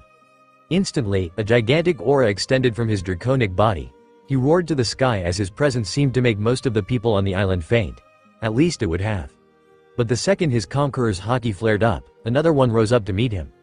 A baleful aura filled with indignation, one frighteningly familiar to Kaido. That familiarity made him falter for a second, retracting his conqueror's haki into himself, running away from a clash subconsciously. Kaido felt as if his skin was being punctured by countless small swords. The aura washed over him, from top to bottom, as the hair on the Dragon Emperor's back rose. No. My. The dragon brat finally became a fully fledged adult. I am oh so proud of you. Kaido's eyes immediately widened, as he now noticed a figure sitting on a cloud right beside him. Another old man, this time blind, with a body filled with scars. But even underneath all of those scars, Kaido could still recognize him. His aura hadn't changed one bit. To that day, it was the sharpest willpower he had ever felt in his life, far surpassing any other swordsman that he had ever met in that aspect. Besides, there was only one person that had ever called him a dragon brat. You. Kaido's gigantic spine shivered in fear at the sight of that old man. It was as if. No, he was looking at a ghost. You aren't real. You're supposed to be dead, Kaido said to himself as his head reeled backwards, taking a distance from the cloud that the old ghost was resting on. Now. That is a very rude thing to say to an elderly citizen. I thought I had taught you better manners than this. The old man's voice was calm, with no fear whatsoever in his tone as he faced the gigantic shivering dragon. Kaido had never been the type to feel fear. In his life, very few people had ever been capable of injuring him. Those were people that deserved his respect, and people whom he honored the memory of. But beyond that, stood another extreme. Of people that Kaido was simply unwilling to fight. There were only two people on that list. One was his former captain, Rox D. Zebek, and the other was the right hand of the strongest, Francisco D. Guzman. Those two men had towered over entire generations of pirates. Not one single individual could ever hope to match them. Even when they were taken down, they had to be fought by groups of other legendary pirates and marines. Therefore, Kaido was unwilling to fight them. Fear or no fear, one thing was for sure. Even now, when he had grown so strong, Kaido was still unsure if he even stood a chance against Zebek or Francisco in their primes. He knew very well that Francisco would have been able to gut him like a fish. His unstoppable blade was not something that Kaido had ever wanted to feel on his own skin. But that shouldn't even have been an issue. Kaido was sure they had died. He had been there at God Valley. Hell, he had somewhat helped Garp and Roger in taking out Zebek. So what the hell was Francisco doing there? One thing was for sure though. Kaido now needed a stiff drink. Francisco scoffed a bit when sensing Kaido's reaction to his appearance. I expected him to be startled or surprised by my appearance, but I didn't think he'd still be afraid of me. I guess rocks really did do a number on him. Francisco's relationship with Kaido specifically was a complicated one. Kaido as a young man was extremely ambitious and competitive. He always tried to fight stronger opponents, striving to become the strongest creature alive. His devil fruit gave him an enormous advantage over others, but that didn't do much against true monsters, and Kaido had that lesson beaten into him to the point of nearing death's doorstep. Zebek was the one that Kaido had tried to face, and he was only saved because Francisco himself stepped in. Francisco, as the strongest swordsman in the world at that time, was the only one that could truly single-handedly stop Zebek from doing something. And that was also how Kaido had been accepted into the Rock's Pirates, with Francisco basically vouching for him and him getting to keep his life by swearing loyalty with the strong. In Francisco's point of view, that only happened because Kaido was weak. He was weak and confident. Kaido had walked up to Zebek and tried to face him, the strongest pirate at that time, disregarding the fact that he was still wet behind the ears. Francisco had tried to befriend him after that, as he had done with every other pirate in the Rock's crew. But Kaido was never receptive to his kindness. He actually saw that as a weakness, and tried to challenge Francisco himself to a fight. Francisco obviously didn't entertain such things among crewmates, but Kaido was adamant about it. He had managed to eventually get Francisco drunk enough to agree to it though. Well, let's just say that arrogance led Kaido to the most embarrassing moment of his life. Being beaten unconscious by a drunk, pen-wielding Francisco in front of Charlotte Linlin, who he had somewhat fancied at that time. Such were the times back then. Many joyful memories were made amongst the Rock's pirates. At least for most of them, Kaido saw Francisco's interactions with a different gaze. He felt that his friendly demeanor was merely a way of showing off, of keeping him in line. He played along though, not wanting to actually fight Francisco again at that time. Also, ironically, Rox himself was not part of most of the happy memories the crew had formed, as he was 10 times as cruel and barbaric than Kaido, and somehow a lot less caring about his subordinates as well. Rox only respected strength, and by extension only truly respected Francisco and somewhat respected Whitebeard. Whitebeard was the third strongest person in that crew, as he was in his prime back then, or was at least nearing it. Kaido himself finally managed to compose himself after keeping his distance for a bit. He was even about to swallow his fears and attempt a clash of conquerors against the old monster in front of him, but Francisco retracted his aura after noticing that Kaido had calmed down. "Glad to see you've regained your bearings. Now, the hell are you doing here?" Francisco's tone was devoid of any fear or trepidation. The Dragon Emperor could only stare at his eyeless face for a few seconds, as he finally noticed the state of his body. I guess he was held captive for a long time, must have recently been released. The Dragon Emperor completely regained his calm after that. Francisco was dangerous in his prime, but as he is now, it's hard to tell if he can even scratch my skin. So, Kaido huffed confidently. "I must admit, I was not expecting to meet someone like you here. But you are nothing but a relic right now. You're no danger to me." A sadistic smile spread on Kaido's face as his confidence truly started soaring. Said the dragon as he cowered away from the old cripple. Francisco's mocking voice did manage to somewhat hurt his pride though. Even then, Kaido didn't attack, he only looked at Francisco warily. Memories of the enigmatic swordman's fighting style flashed in his mind as he tried to determine the best approach to that situation. The very next thing he did was to turn into his hybrid form. "I'm too big a target, I'm not sure if he can cut me even, but I shouldn't take chances with people like him." Returning to his usual body size of around 7 meters tall, his skin grew scales, his muscles became bulkier, his head grew a few more horns, longer, stronger, and fangs grew inside his mouth, sharp enough to bite through most metals with ease. A large tail also grew from his lower back, covered in azure blue scales. Kaido took out and brandished the large mace that was strapped to his back as he kept himself flying using his devil fruit abilities. The flame clouds he controlled as a dragon were what truly kept him flying. It was something that he had perfect mastery over at that point. "I see you want to fight me. Are you truly confident enough to take me on?" Francisco's voice sounded out again, making Kaido scowl. "Bah, you talk big game, but can you even back it up as you are now?" Kaido decided to bite back, refusing to let the old man walk all over him as he had done back in the day. I'm quite curious about how much you've improved. Strongest creature, is what they call you, but I don't really see it now." Francisco took out his blood cutlass, the blade instantly turned black, then red as lightning rolled off of it, forming arcs on the surrounding clouds. The old swordsman felt the mechanical glove assist his grip as he sighed a bit. I don't think this glove will hold out against Kaido. At least not for long. Francisco covered his entire arm in haki, including the glove, hoping to extend its lifespan. Kaido rushed in immediately, his speed much greater than in his dragon form as his spiked metallic club rushed towards Francisco, purple lightning coiling around it. A clash of conquerors but also a contest of strength. While I'm confident I'll win the former, the latter one I will certainly lose in.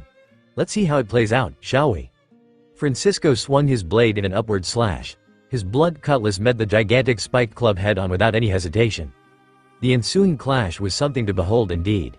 Red and purple lightning seemed to clash in the sky, as the world crawled to a halt completely. One part of the world almost appeared dyed in red, while the other was a shade of purple. The skies churned and the wind danced violently at their display, accompanying them in the battle as their wills raged on. Their weapons weren't even close to touching, but their willpower was enough to strike both fear and awe into the people below. Wiper could only sweat through his bandages as he looked up at the sky, awe coursing through his body as his eyes bore witness to something he hadn't even thought possible before. He still remembered Francisco's words to him after his display against the beast pirates.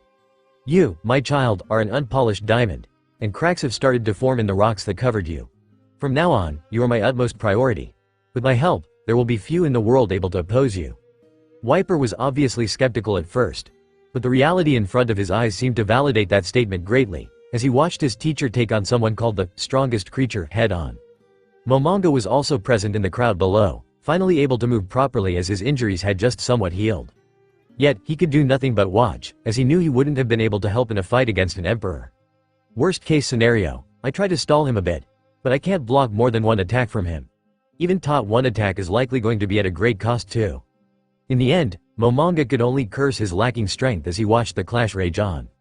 After 20 seconds, Francisco was actually impressed. I guess he's not the same brat anymore, but he's still got a lot to learn. Francisco's aura then flared up to completely overpower his, as the dread back a bit by it, some scratches appearing on his skin as Francisco jumped backwards and slashed his blade towards his opponent. The old man's arm turned into a blur, as he avoided Kaido's club with precise movements. Kaido's future sight was completely nullified by Francisco's own, as the two of them started a bloody dance. Francisco's skillful blade left small scratches all over Kaido's muscle-bound body. But the old man eventually slipped up, showing his rustiness and age as one of the spikes on Kaido's club snagged his shoulder. Francisco's haki was strong, but his body's resilience betrayed him as that slip-up cost him a bloody gash. Thankfully, it wasn't on his dominant arm, so he didn't mind. Still, the old man jumped back a bit, catching his breath in a silent manner, refusing to show his weakness to Kaido. Hey, to think you'd hold on so well against me even in your state.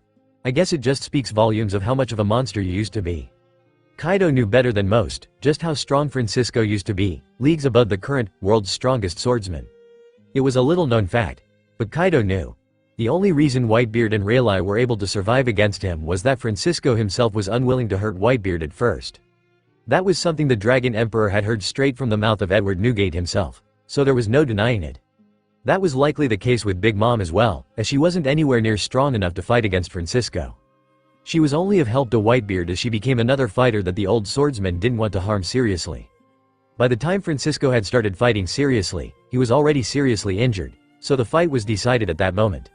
Even then, Whitebeard, Rayleigh and Big Mom were all left with deep scars from their fight. The moment the old swordsman started taking things seriously, his blade started to shred apart his enemies. But, well, the outcome remained the same. His softness was always his greatest weakness. He may play tough, but he's nothing more than a sentimental fool. That was why Kaido despised Francisco. Even while in such a sorry state, the old monster was still able to leave marks on his body. It annoyed Kaido greatly that one could be so strong, yet so weak at the same time. HMPH. It's time I put an end to this. You should have died long ago, but I won't complain if I get to be the one to take your life. Kaido immediately rushed towards the still recovering Francisco, his club raised up as the old swordsman prepared to block. I can't dodge this in time. Let's just hope my glove will hold up. Francisco was fully prepared to meet that club head-on. His stamina was lacking, but he was at least confident he'd be able to momentarily halt the club and roll out of the way. But fate had other plans. Forgot about me? An angry and extremely loud voice was heard from the side, as Kaido received a shining black fist to the face. The dragon, so confident in his defenses, couldn't help but feel his cheek cave in as that fist made contact with his face. He felt his teeth cracking, his fangs breaking off completely as the punch knocked his jaw loose and sent him flying away from the Sky Islands. Kaido recovered in time, looking with anger as he snapped his jaw back into place, ignoring his cracked teeth. Garp the Fist. A man that can definitely injure me, and that I need to be extremely careful when fighting. Then, Kaido was hit with a realization. I'm not fighting just one old monster. I was too laser focused on settling my grudge with Francisco. Kaido looked at the old men in front of him. Both of them standing on clouds, Garp staring at him with annoyance, and Francisco keeping a poker face. Garp had received his blast breath, yet he looked more like he had come out of a hot shower, with only his shirt being burned off. Can I really win against both of them? Too late to chicken out now. I need to take one of them out, the other should be easier by default. Kaido immediately set his sights on Francisco. He's clearly the one with the least endurance. Garp can probably fight me for the next 3 days without any issues, but this old monster's already looking exhausted. And so, the plan became rather obvious, and the two old men knew it as well. Kaido was well aware that Francisco was currently unable to even injure him properly, but he could still prove to be troublesome if he fought alongside Garp. And so, Francisco became the main target, and Garp was the person he truly needed to watch out for. Kaido's next move was to rush at them once more. He was confident that his stamina and strength exceeded that of his opponents. That proved to be a big mistake though. Garp rushed and met him head-on, proving why exactly he was allowed to stand on the same stage as Roger and Zebek back in the day. He stopped Kaido's club with one arm, slightly cracking it as he gripped it in his hand. Kaido's eyes widened when seeing that, and his tail quickly turned to smack Garp away from him. A flying slash stopped that from happening completely though, as Francisco circled around Kaido and attacked from a distance. The flying slash parted the clouds around them, but ultimately only left a small mark on Kaido's skin. Garp quickly took the opportunity that he had been given, his other arm quickly taking a jab at Kaido's chest, caving it in slightly and pushing the Dragon Emperor further. I can't fight Garp up close properly like this. Kaido looked at Francisco hatefully, who was now standing off to the side a bit. Garp himself was having a different perspective though. Even when using Shigen to that extent, he's still barely injured. I guess I had forgotten just how annoyingly thick his skin is. Garp had turned his entire fist into a finger gun, and he had hoped to at least spill some blood or pierce the skin a bit. But the only result he had was a few drops of blood dripping from the corner of Kaido's lips. At that point, Kaido decided to act, immediately turning back into his gigantic dragon form, as his enormous body pushed Garp away once more with the flick of a tail. I don't have to keep a hybrid from now. As long as Francisco can't cut me, I can go all out like this. And so, the fight continued on like that, with Garp jumping around and punching at Kaido, only for his attacks to be shrugged off, as Kaido's defenses reached a new level while in full dragon form. Still, every punch from Garp was slowly creating more and more internal injuries along the way. Francisco also constantly sent flying slashes his way, though Kaido could mostly ignore those, as they didn't even scratch his skin at that point. Still, after constantly dancing around in the sky and trying to push Garp off his tail, the dragon decided to attack the island below, giving the old men something to worry about. Kaido reeled his head back and opened his gigantic maw. Kaifu. Demolishing wind. Hundreds of wind blades traveled at mad speeds towards the island, as Kaido kept his mouth open and swatted away Garp with his tail, ignoring the punch he received in the process. Francisco jumped in front of those flying blades with a calm expression on his face. His hand turned into a blur as he released just as many flying slashes to counteract Kaido's attack. Swift flicks of the wrist created large waves in the sea of clouds, as Francisco's flying slashes met the wind blades head-on. It was unfortunately a contest of endurance though, as the wind blades and flying slashes were canceling each other in the air. It was only a matter of who could produce more. Francisco was starting to grow tired after a few seconds, but thankfully that was all they needed, as Garp managed to punch Kaido's mouth closed with a thunderous roar, cracking the giant dragon's teeth as they clanged together. The old swordsman was forced to land on the island's shore, as he could no longer keep jumping from cloud to cloud. He sat down on the sand as he lamented the current situation. At this rate, we might really fail to protect the Sky Islands. His body's condition somewhat prevented him from aiding Garp properly. He was already running low on energy and the fight had barely even started. I guess Kaido did grow on to become pretty strong. This isn't good, though I am a bit proud. Francisco couldn't help but sigh in wonder at that. It felt somewhat surreal to see the giant dragon in the sky that was fighting Garp and even overpowering him slightly. To think this is the same Kaido that used to sail with me. Well, I guess he was always talented. Well, this is looking like shit. The old swordsman heard a voice from the side, to which he simply nodded his head. Language, but yes. The old swordsman snapped his head to the female voice that spoke out to him. It was none other than Bonnie, who was looking at the sky with a concerned gaze. Actually, is worse than you think. In my state, I can barely stop Kaido's attacks on this island. I'm not even sure I'll hold out for the next one," Francisco said as Bonnie walked up beside him and sat down near him. "Do you think Kaido will kill everyone here?" Bonnie asked as she looked behind her with a frustrated gaze. "Well, that wholly depends on who he takes more after, me or Zebek. But after seeing how his subordinates carried themselves, I'd say chances are pretty high that he's going to kill everything with a pulse." Bonnie seemed to be scowling at that news, not that it made any difference to Francisco. The old man finally managed to catch his breath as quickly straightened his back and prepared to jump back into the fight. "Say, would you have been able to win if you were younger?" Francisco would have raised an eyebrow at that question if he had any, but he still decided to respond. "Bah, I would be able to end the fight in a few swings, but those days are long behind me." The old man couldn't help but brag about his prime years. It was obvious that he was no humble pirate, and that he took quite a large amount of pride in his own strength. "I see," Bonnie muttered as she slowly stood up and looked at Francisco's back. It was only at that time that the old, near-senile swordsman remembered Enel's explanation of Bonnie's situation. "Somehow possesses the ability to de-age living organisms. A devil fruit I've never heard of, but if she has it, then she can definitely help win us this fight." "Oh, right, Enel did tell us not to ask her to use her powers or force her to do so under any circumstance." The old man took a few seconds to ponder on that, before deciding that it was better to just request a quick helping hand against Kaido. "I'd rather risk offending her than risk the safety of the people of Skypa any further, honestly. I'm sure Enel will understand." But he didn't even get to utter a word, as Bonnie tapped him on the back before he even opened his mouth. Francisco could feel his body shift instantly, and, for the first time in decades, Francisco's vision turned completely white. For the better part of 40 years, he had only been staring at a black void, no light to be felt or seen on his eyeball. That was because they were melted away. At least they were supposed to be. The old man quickly rubbed his face, only to notice that it was completely healed. He blinked a few times as his eyes adjusted to the light. And for the first time in decades, Francisco could observe his surroundings directly, but he wasn't the only one noticing a change. Bonnie could also clearly see the changes. "I just hope I didn't make a mistake." She looked at Francisco change in front of her, his gray hair turning a deep blonde, his golden locks flowing in the wind as he adjusted his sight. His previously scarred body turned into the body that most men could only dream of achieving. He was still wearing the same clothes, a bottomed-up white shirt with rolled-up sleeves, loose pants and black boots. But his complete sense alone spoke for itself. She was even forced to take a step back, sweating a bit as the second the old man turned younger his entire aura shifted. From a laid-back old man on death's doorstep to a sharpened sword, his back standing straight, his spine no longer bent. Bonnie also clearly saw Francisco open his eyes, a pair of deep blue eyes greeting her. Those blue eyes looked absolutely mesmerized at her, making her blush a bit. She quickly shook off that blush before Francisco noticed it and started teasing her though. Still, one thing is for sure. Francisco was damn handsome, in a rugged kind of way, I guess. His thick blonde goatee makes him look that way. His looks are certainly more up my alley than Enel's though. Gah, those earlobes, how is he not even slightly insecure about them? Then, the old man looked at his own hand, still wearing the mechanical glove that he had been forcing himself to use in order to be useful in a fight. With seemingly no effort, and with a great sense of familiarity, Francisco gripped his cutlass. The glove seemed to crack and explode almost instantly, unable to restrict his grip as the metal on his palm was almost ground to dust.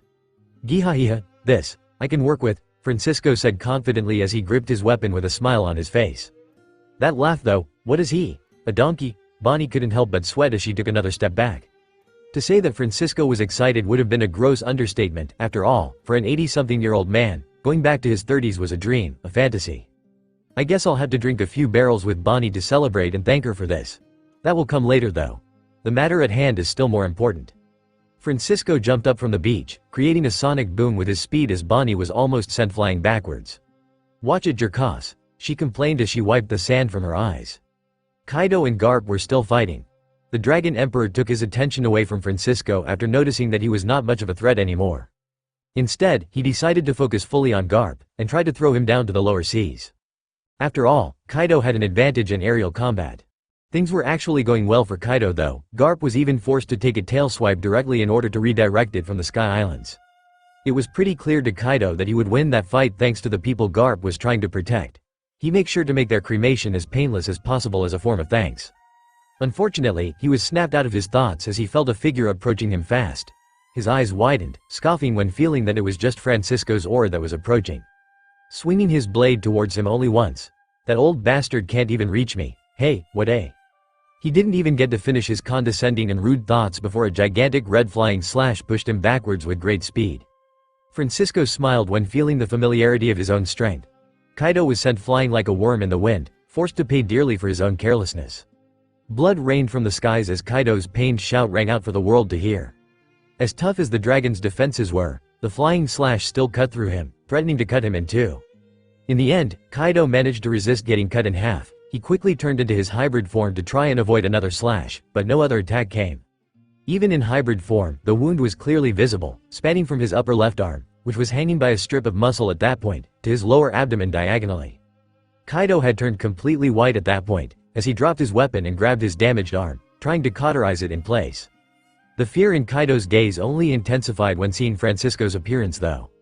I was expecting you to be able to block that better. Well, whatever, I always wanted to try out dragon sushi. Francisco jumped a bit, imitating Garp's Jeppo as he propelled himself forwards and stopped on a small cloud in front of Kaido. A monster returned to full strength. Kaido could only lament as he felt his wounds burn up in pain. Well, Kaido, old comrade of mine. You are in a bit of a pickle here, if I do say so myself. I'll give you a few options though, I'm generous like that. 1. You get to fight me to the death, which probably won't take long, by the way.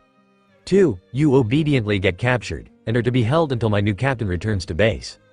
Francisco tapped himself on the chest as he spoke, and Kaido could only sweat a bit, thinking about his choice as the shock of seeing the old monster as his younger self still weighed on his mind. What the hell do I do? Kaido stared at Francisco with sweat building up on his forehead. He was frustrated, angry, but most importantly, confused. To him, it wasn't like Francisco had just de-aged himself. It was more akin to having gone back in time. It simply didn't make any sense to him. How could an old cripple turn back time on himself? Kaido already knew Francisco to be a monster, but that was way beyond anything he had expected. There must be some devil fruit user that alters time on that island. The injured emperor thought to himself as he continued to hold his damaged arm in place. Under normal circumstances, Kaido would either quickly try to take that person and make them join his crew. Probably make them work in the mines till their wills broke and then recruit them. But now he didn't have the luxury to make such a choice. How could he? In fact, he was well aware that he had no chance now, especially not as injured as he was. One moment of carelessness was all that Francisco needed to effectively take him out of the fight. This is all because of that time fruit. Kaido could only grit his teeth in anger, as the reality of the situation completely set in for him. Not even mentioning the fact that Garp was still on the Sky Islands.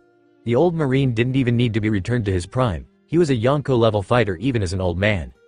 And with Francisco there, well, Kaido really only had two choices at that point, and they were the ones that his old crewmate had so generously given him.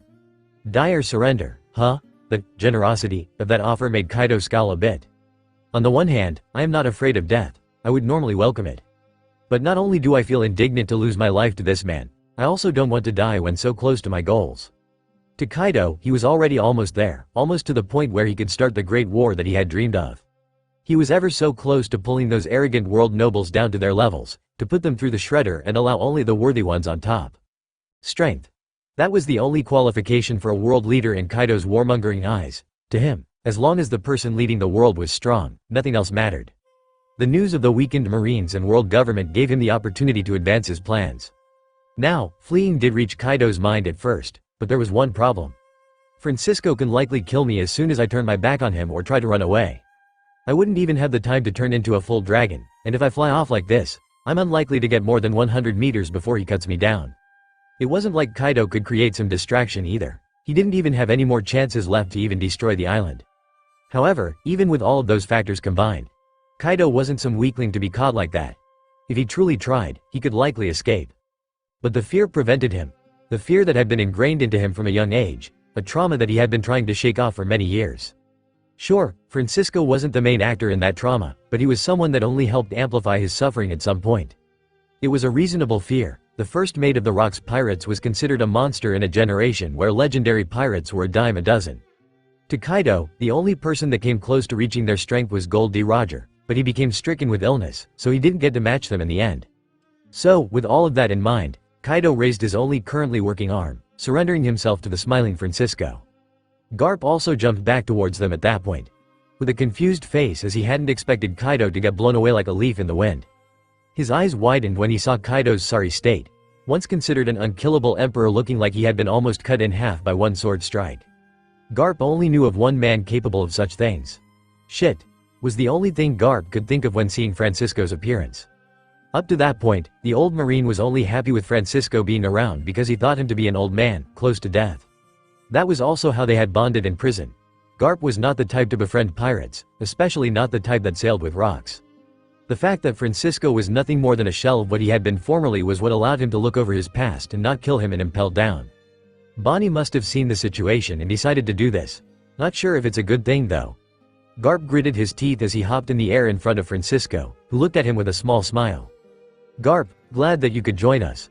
Francisco was still just as polite, but Garp wasn't about to let his guard down just because a pirate was being polite to him. The old pirate also noticed Garp's raised guard. He narrowed his eyes and spoke out with a polite smile. I can understand why you wouldn't agree to this, but I believe you better take this up with Bonnie. It was her decision at the end of the day. I followed Enel's orders, not requesting her help even once. She was the one to so gracefully give us assistance. The old pirate patted his chest as he sheathed his cutlass. To him, an injured Kaido wasn't even a threat. He didn't need to be cautious in any way. Kaido's expression shifted slightly upon hearing their conversation. Enel, don't tell me. HMPH, just because you followed the captain's orders doesn't mean I have to like the outcome. Well, you don't have to like it, but I sure as hell do. You're just jealous you also didn't get brought back to your prime. Francisco covered his mouth as he smiled mockingly at Garp. Bah, jealous my ass. Unlike you, I'm still holding up just fine. Garp crossed his arms with a huff. Francisco's smile turned a bit strained, as he realized his interactions with Garp would likely become different from that point on, as the old marine was not likely to let his guard down around him anymore. Would you guys mind capturing me and stopping my bleeding? I may have endurance, but this isn't exactly the type of wound I can just shrug off. Kaido spoke out, reminding the two old men that he was still present there. It was at that point that the two old men decided to continue their spat at a different time. Garp went off to grab some Kaido-sized sea stone chains, and Francisco ushered Kaido to the island, to find some medical supplies and patch him up. And so, Kaido's one-man invasion of the Sky Islands ended in his capture, a complete and utter failure for the Beast Pirates. One of which they actually had no idea of. To them, Kaido's fate, as well as the fate of King and Queen, were a big question mark. But they figured they'd all be fine. Kaido personally had gone after them, so nothing bad could have happened to them. And, well, the incident was only over for Francisco and Garp, who chained Kaido after a doctor put him back together and threw him in jail alongside the rest of his crew. The rest of the island now had a lot of work to do. The people of Skypa now had to rebuild a lot of work to do in rebuilding the houses that had been destroyed in the conflict. And the Shandians, residents of Upper Yard, now had an entire forest fire to worry about thanks to Kaido's blast breath. Well, they would have had it a lot worse had Garp not dragged King there to suppress the fire with his inborn abilities as a Lunarian. Momonga and Wiper both helped as well as they could, especially making sure no fires reached the New Fuchsia village. After that, both of them basically went to train. Both going to Francisco directly, Wiper starting to take his Conqueror's hockey training religiously, and Momonga asking for training in swordsmanship. The old pirate obviously agreed to also help Momonga. The more powerful people around Enel, the better. He does want to go against the world government after all. To Francisco, returning to his youth was also a very good thing for his captain. With that, the strength of Enki rocketed. But this group is still a lot weaker than the Rock's pirates. And Enel himself still has a lot of room for growth when it comes to hockey. I don't think we are anywhere close to prepared to face the world government. The old pirate simply shook his head, his blonde hair dancing in the wind as he continued on with his day, officially starting the training of both Wiper and Momonga at the same time. As the residents of the island scrambled and worked hard, Bonnie was still off to the edge of the island, sitting on the sand and looking at what remained of the sea of clouds. All that we've got to do now is wait for Enel, huh? The gluttonous woman thought to herself as she saw the way the situation had ended. She, much like everyone else, hadn't expected the situation to turn around so drastically. She honestly thought Francisco had just been bragging as any senile old man would. She remembered him being a legendary figure, but she thought he'd at most manage to make Kaido flee. She didn't expect Francisco to literally blow him out of the sky. The previously intimidating and gigantic Kaido looked like a worm being blown away by a storm in front of Francisco's flying slash. A blunt cutlass is able to do that. Bonnie simply shook her head as she thought more and more about the situation. It just served to show how powerful the people Enel had underneath him were. Bonnie could only bite into her nails with a bit of frustration. I guess seducing him is not going to happen anytime soon. But I've technically done him a favor by altering Francisco's time, right? No, he's been helping me for a while now. Asking for something off of him would be rude on my part. Bonnie thought about using her power as leverage for a second, to make a deal with Enel, but it just fell off for her. Using her powers on Francisco now was more of a necessity, as she didn't want to needlessly endanger the people of the Sky Islands anymore. But she always had a sinking feeling in her gut when it came to using her powers on others non-offensively. It likely had a lot to do with the fact that she had been hunted down for her powers constantly. But the situation somewhat shifted when thinking about her nephew. No, this has gone on long enough. I can't let Kuma remain like that much longer. So, she decided, she was going to use her devil fruit power to trade with the Lightning Emperor. I think he'll be pretty interested in learning more about my devil fruit too. He was the studious type after all. As that situation finally wrapped up on the Sky Islands, Enel finally managed to get out of bed properly and prepared to take off. Are you sure about going away already? Shanks asked, his crew behind him looking at Enel warily still. But they weren't being hostile to him in any way. I am feeling a lot better already. Poor Sengoku had it a lot worse. I'll entrust him to you for now, but I'll come back to take him off your hands when he gets better, Enel said as his earlobes swayed in the wind. His golden hair was now swept backwards. He was wearing a white half-unbuttoned shirt, one rolled-up sleeve and one empty, swaying in the wind alongside his earlobes. He also now wore a black pair of pants and leather shoes. All of those clothes were gifted to him by Yasop, a tanned man with dark blonde hair worn in dreadlocks. Enel could somewhat see the resemblance between him and Usopp, though Yasop was actually handsome, unlike his son. Well, I guess Usopp's still a kid, he'll look better eventually. I also would need a ship to sail with, and I've somewhat lost mine in that whole mess at Baltigo. Enel continued speaking as he scratched the back of his head with an earlobe, gaining a few odd looks from Shanks' men. I see. Well, I won't stop you, but do try to be careful out there, Shanks said with a wide smile. Hey, I'll be careful. I'm only visiting Big Mom for a bit, I've done so before, so no fighting will happen. By the way, thanks for the clothes Yasop, Enel said as he tapped his white cane into the ground and took to the clouds. I think he'd fit pretty well among us, honestly, Yasop said as he scratched his chin. Why? 'Cause he's a weirdo. Lucky Roo, the round man with round sunglasses said as he took a bite out of a piece of meat. Yeah, Parasparrow didn't quite know what to do about the situation. Nothing was truly working out for him as of late. At first, his idea of taking revenge on Enel for his impunity seemed like an intelligent thing to do. To prove that one couldn't just mess with the Big Mom pirates and get away with it unscathed. Then Enel had to go on and reveal himself as an actual Yonko-level figure. It went from Persopero thinking that he'd be able to take care of things by himself, to wondering if he would even be able to react to Enel killing him. So he had to scrap the idea of revenge altogether. Spouts between emperors always ended with destroyed islands, and since Enel had no territory, the most likely to be destroyed would be their Cake Island. That in itself was frustrating, but Parasparrow was a grown man, he could forget about that without much trouble. But it seemed that Big Mom had come out of her meeting with Enel as a different person altogether. Whatever she had seen had shaken her to the point where she no longer ate any sweets, at least nowhere near as often, which led to her losing quite a bit of weight. Her body was still just as strong as ever, but sometimes her mind wandered while in the middle of conversations as if she was thinking back to whatever she had seen back then. She also started showing a bit more care towards her family. It was odd for Parasparrow as the big brother of the bunch to witness her slowly come out of her shell over time. In the past, she had only bothered to show her appreciation to the children that stood out as they were useful tools to her. Parasparrow was obviously aware of that, but now she was paying attention to her children equally. It was still far too early to tell if she still saw them as tools in the big brother's eyes, but only time could tell. Still, one thing was pretty clear. Big Mom was mellowing out, and it was likely that the day of her retirement was getting closer and closer at a rapid speed. This somewhat pleased Parasparrow, as he was the most respected among his siblings, and he was set to become the next captain and leader of Cake Island after Big Mom retired. There were other problems besides that though. Things were quickly shifting, and family dynamics were alongside them. A person that Parasparrow had deemed inconsequential in the past, now seemed to want to rise and take that spot from him, at least on the surface.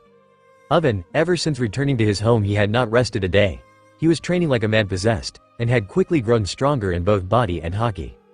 He was now a force to be reckoned with, only Katakuri still being able to defeat him in a spar. Though Persopero hadn't tried his hand, Smoothie had, and her loss was catastrophic. She had been taken down in under a minute.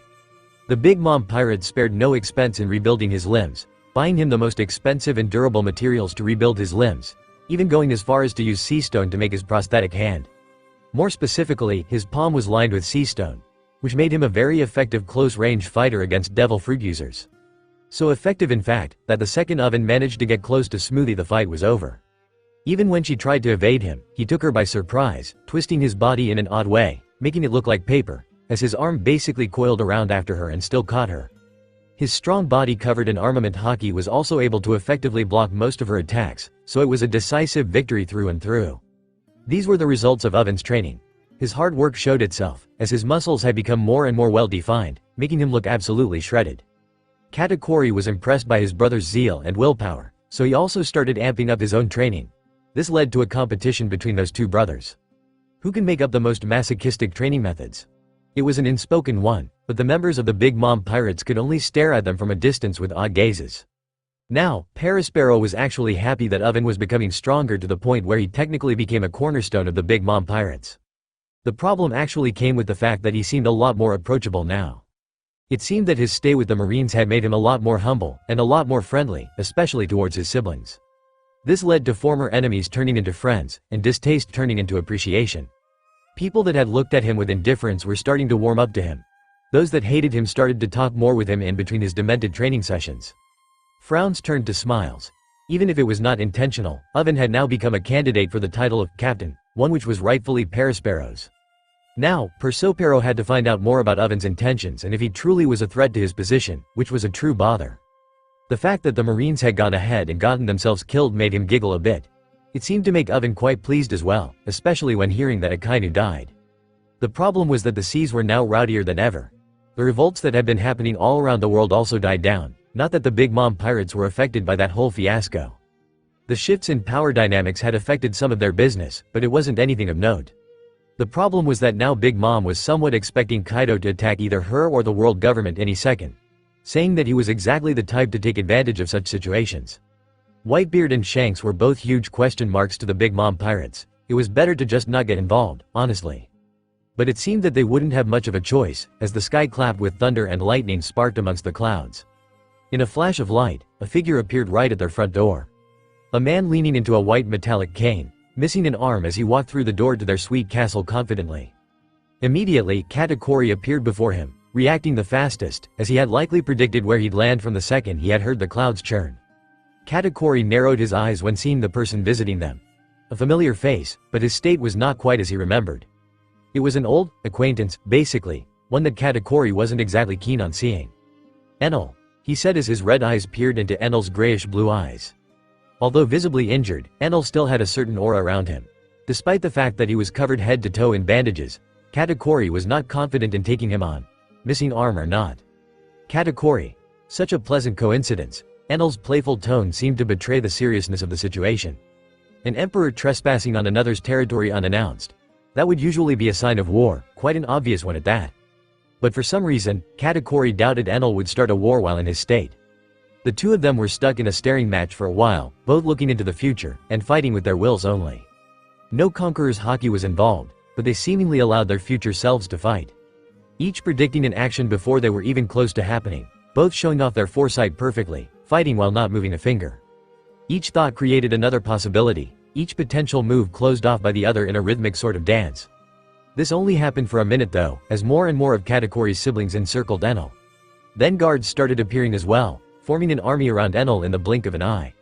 Purr and musical note and why, pray tell, is there an injured emperor on our doorstep?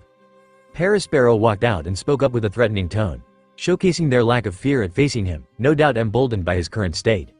Revenge might be a possibility after all, the eldest brother thought to himself as he licked his giant candy. Don't get any strange thoughts, and try to keep your tongue in your mouth. Hostility the entire group was showing to him. But it wasn't exactly outside of his expectations.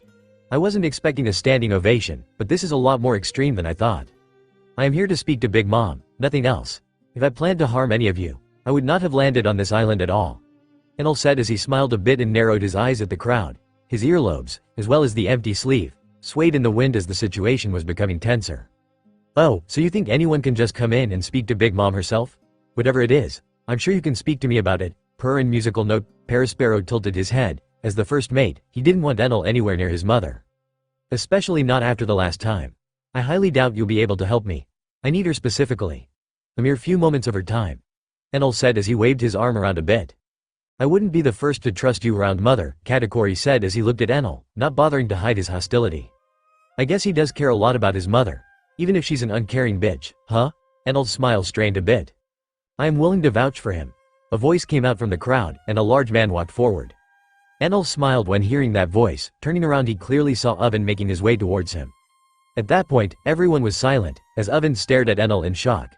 Even Parasparrow, whose rage silently boiled, as his authority was undermined right in front of their palace, in front of all of his peers.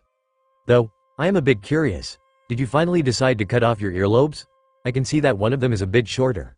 Oven smiled widely as he slapped Enel on the back. His siblings looked at him with wide eyes, as he openly interacted with the strange emperor in front of them. I see that mechanical arm is working well for you. Enel smiled as he didn't react to the slap, though his injured body was screaming in pain. He also decided not to comment much on the state of his body, seeing that, Oven decided not to press the issue. Hey, good as new, Oven gave Enel the okay with his mechanical arm. It was made to look exactly like a human arm, making Oven more akin to a cyborg than a metallic tin man. Really like the cannon though, Oven's mechanical arm seemed to shift, his fingers bending strangely as a rather large cannon seemed to come out of his thick metallic wrist. Figured you'd like the addition. Doubt it'll do much against an admiral, but it should at least take some people by surprise. Enel smiled as the two of them continued to talk, catching up like old friends would as they both seemed to ignore the somewhat strained atmosphere around them. This managed to somewhat annoy Parasparrow even further, who was about to walk up to them and say something, before Katakuri stopped him. If Oven is willing to vouch for him, then I agree. But if anything happens to Big Mom he is to be held responsible, Katakuri said as his red eyes scanned the scene. Oven nodded, and Enel seemed quite pleased. Good, now all that's left is to convince her to help me. Why'd I get the feeling that that's going to be easier said than done? Now, Enel wasn't exactly just allowed to walk onto Big Mom's room by himself. Oven was obviously one of the people accompanying him. Katakuri was also there, he had somewhat helped in that situation, though he still didn't show anything other than wariness towards Enel. Parasparrow, although reluctantly, was also tagging along, complaining as he did so to the only person that was willing to lend an ear, no one in particular. Smoothie, who was just a bit curious about the whole situation, and wanted to see if she would get a chance to taste Enel's juices. It was just them, as the other siblings had dispersed. They were also the strongest among the family, so if something was to happen at least they would be near their mother, Captain. Not like they believed Enel would be able to take on their mother in the state that he seemed to be in, but it was much better to be safe than sorry. In truth, the Big Mom pirates were likely going to actually try to attack Enel had Oven not shown up and vouched for him. It would have been the perfect opportunity to remove a potential enemy that could contest their territories in the future. They did choose to respect Oven though, Katakuri choosing to support him basically sealed the deal. There was also the fact that an injured emperor was likely still well above what they could handle. The only ones that would even be able to fight properly against Enel would be the people that went with him. The only one that could likely deal with Enel was Big Mom herself. Enel was known to hold back the entire former navy by himself, so it only made sense that most people wouldn't be able to deal with him, injured or otherwise. He was basically in a league of his own, much like most Yonko were. So, did you also end up changing to a Sea King only diet? Enel asked as he walked with a small smile on his face. Yep. I do feel a bit stronger, they were a bit like a natural steroid, I guess, Oven said as he walked forward confidently. It was clear to see for everyone that Oven completely trusted Enel, to the point where he was willing to anger Big Mom in order to help him. In the past, that might not have flown, but it's difficult to tell now with her recent changes in demeanor. Persopero thought to himself as he licked his candy cane, his face displaying a permanent frown. I guess you do seem a bit stronger. We should spar later when my body's healed a bit more. Enel said, one of his earlobes flinging up and patting Oven on the shoulder. Sounds great, now. I've been somewhat trying to avoid this question, seeing as how the injuries are fresh and rather severe. But what the hell happened? Oven looked over at Enel without bothering to hide the hint of concern appearing in the corner of his eye.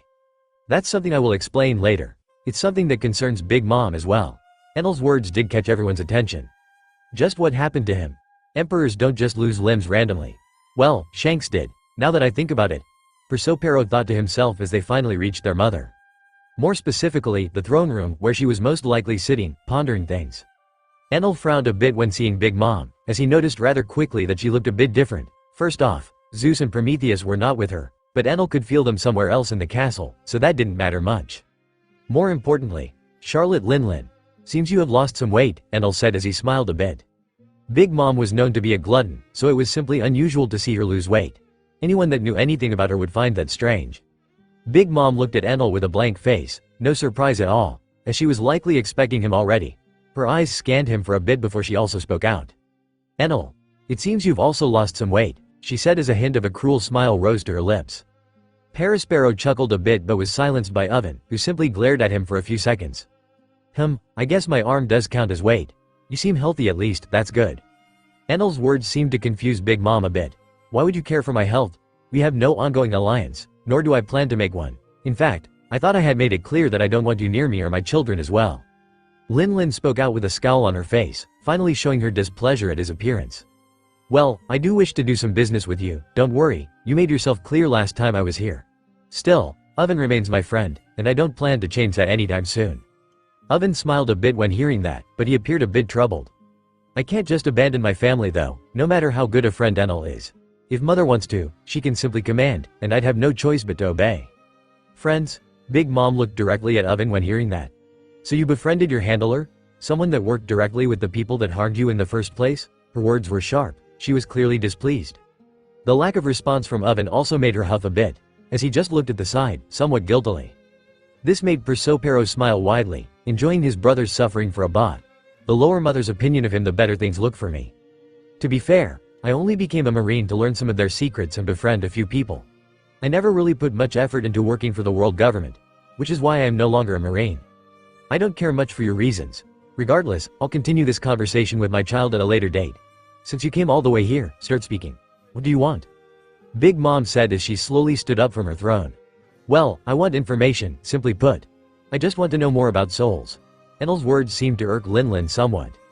Oven and the others seemed to be taken aback a bit. They still remembered that Enal didn't quite have a soul by their mother's words. It was quite a memorable fact about him. Whatever. Children, you may go play. I'll speak to Enal by myself for now. Big Mom said as she looked over to her children. Parasparrow and Smoothie were immediately alarmed by that. Mother, I don't tea. The former tried to get a word in, to convince their mother that Enal was too dangerous. Silence. Big Mom's voice rang out in that giant room, echoing all around the walls as Enal could feel his eardrums vibrate. I don't want to hear it. If Enal was here for a fight, he wouldn't have waited this long to start it. Not one of you can stop him anyway. Big Mom scoffed as she sat down at a large table to the side, signaling Enal to follow her. The table seemed to be made for her children, as it was a little too small for Lin herself. Oven and Katakuri were already on their way out of the room. Neither had even tried to question their mother's decision. Smoothie and Parasparrow seemed to want to say something else, but they ended up leaving as well, not wanting to actually anger their mother in any way. As soon as they all left the room, Big Mom stared at the large door for a few seconds before she started speaking. Souls? You're trying to find out more about that? I doubt you even have any idea what you're getting yourself into. Big Mom scoffed right in Enal's face, as he sat on a smaller chair in front of her. I may be a bit in over my head lately, Enal said as he looked down at his missing arm. But I am already into this, Big Mom. I can't exactly simply ignore something that is happening to me directly. I guess you have a point, but I am unsure why I should also have to get involved in any of this. You may have befriended 2 of my children, but I don't see any reason to put them and myself in danger by helping you. Enal raised an eyebrow at her words. Befriended 2 of her children? Oven's the only one that comes to mind. Whatever. The issue with my soul may only concern me. I won't be asking you for help with anything other than information. And in exchange, I will tell Yacht you must be wary about the most. Enal's blank gaze peered into Big Mom's eyes. She seemed to be a bit conflicted. On the one hand, curious about what exactly Enal was offering her. But she was hesitant because she could still remember the feeling of that day. The way she had felt fear, the way her very soul shivered. At that time she was so scared that she simply wanted Enal to disappear. But after spending enough time pondering things, she became more and more curious. In fact, it became the forefront of her mind, as she became preoccupied with trying to understand more and more about Enal and the thing that was bound to him. And now, she could get some answers to the questions she had been asking herself. All she needed to do was to take a risk. Big Mom pondered for only a few more seconds before finally making her decision. If you are able to tell me more about that thing, then I might help you. I'm an emperor of the seas. I've gotten to this point because I've been taking risks all of my life. I may have forgotten that in my later years, but I think it's time to remember a few things. Enal was a bit surprised to hear that, and then he simply smiled. Oh, I'll tell you about that guy, and more. I'll go first since we have come to an agreement. Big Mom decided to be the one to uphold her part of the deal. If it's just basic information about souls, then I should be able to help him more than anyone else in this world. Better start with the basics though. Tell me how much you already know about souls and what you've already researched, Lin said as she looked at the injured Enal, her tone not any more polite than usual. Enal simply sighed and went into the details he had found regarding souls. The way that the soul was composed of 3 distinct parts, the few things he had found in various religious texts. Lin was rather impressed. It seemed there wasn't much she could tell him at the end of the day. Maybe just confirm a few things for him. Then he mentioned something that even Big Mom hadn't known about before. In a more obscure school of thought, it's believed that only one part of the soul is truly eternal. The mind, and the other two parts, spirit and desire, die alongside the body. Enel said as he remembered more about Plato's theory on souls. Big Mom was actually shocked to hear that. The hell? How much research did he do on this? He knows more than me already. Lin was starting to sweat a bit as she tried to think about what she could add to Enel's research. Well, you are right about most things you've said. Big Mom coughed in her hand a bit. Truly, I can confirm that most of what you've said is true. More specifically is the soul made out of 3 parts. We had never bothered to name them though, we were just calling them the 3 structures. Now, it seems you already know this much. So what more do you wish to find out? She decided to not bother bullshitting Enel, and just asked him exactly what he wanted. I want us to run a little experiment. I wish to learn how the soul affects hockey, and which parts of the soul affect which form of hockey. Enel tapped his white walking stick on the ground as a smile rose to his lips. Affecting hockey? Big Mom's eyes widened when she heard that. I guess willpower is inherently spiritual. But do you have any proof that it is tied to the soul in any way? She hadn't thought to make such an experiment in the past. She had tried to make her special homies and chess soldier homies use hockey at some point, but she couldn't quite get the results she wanted in the end. I am proof of that. More specifically, my conqueror's hockey seems to be affected by my situation. For the experiment, we will need a willing participant from your crew or a prisoner. Someone with a full soul that can use observation and armament would work just fine. Big Mom was surprised to hear that. I guess that's why he wants to learn more about souls. Well, I can't blame him. Too bad I can't take a good look at his soul. Understood, I'll take your word for it.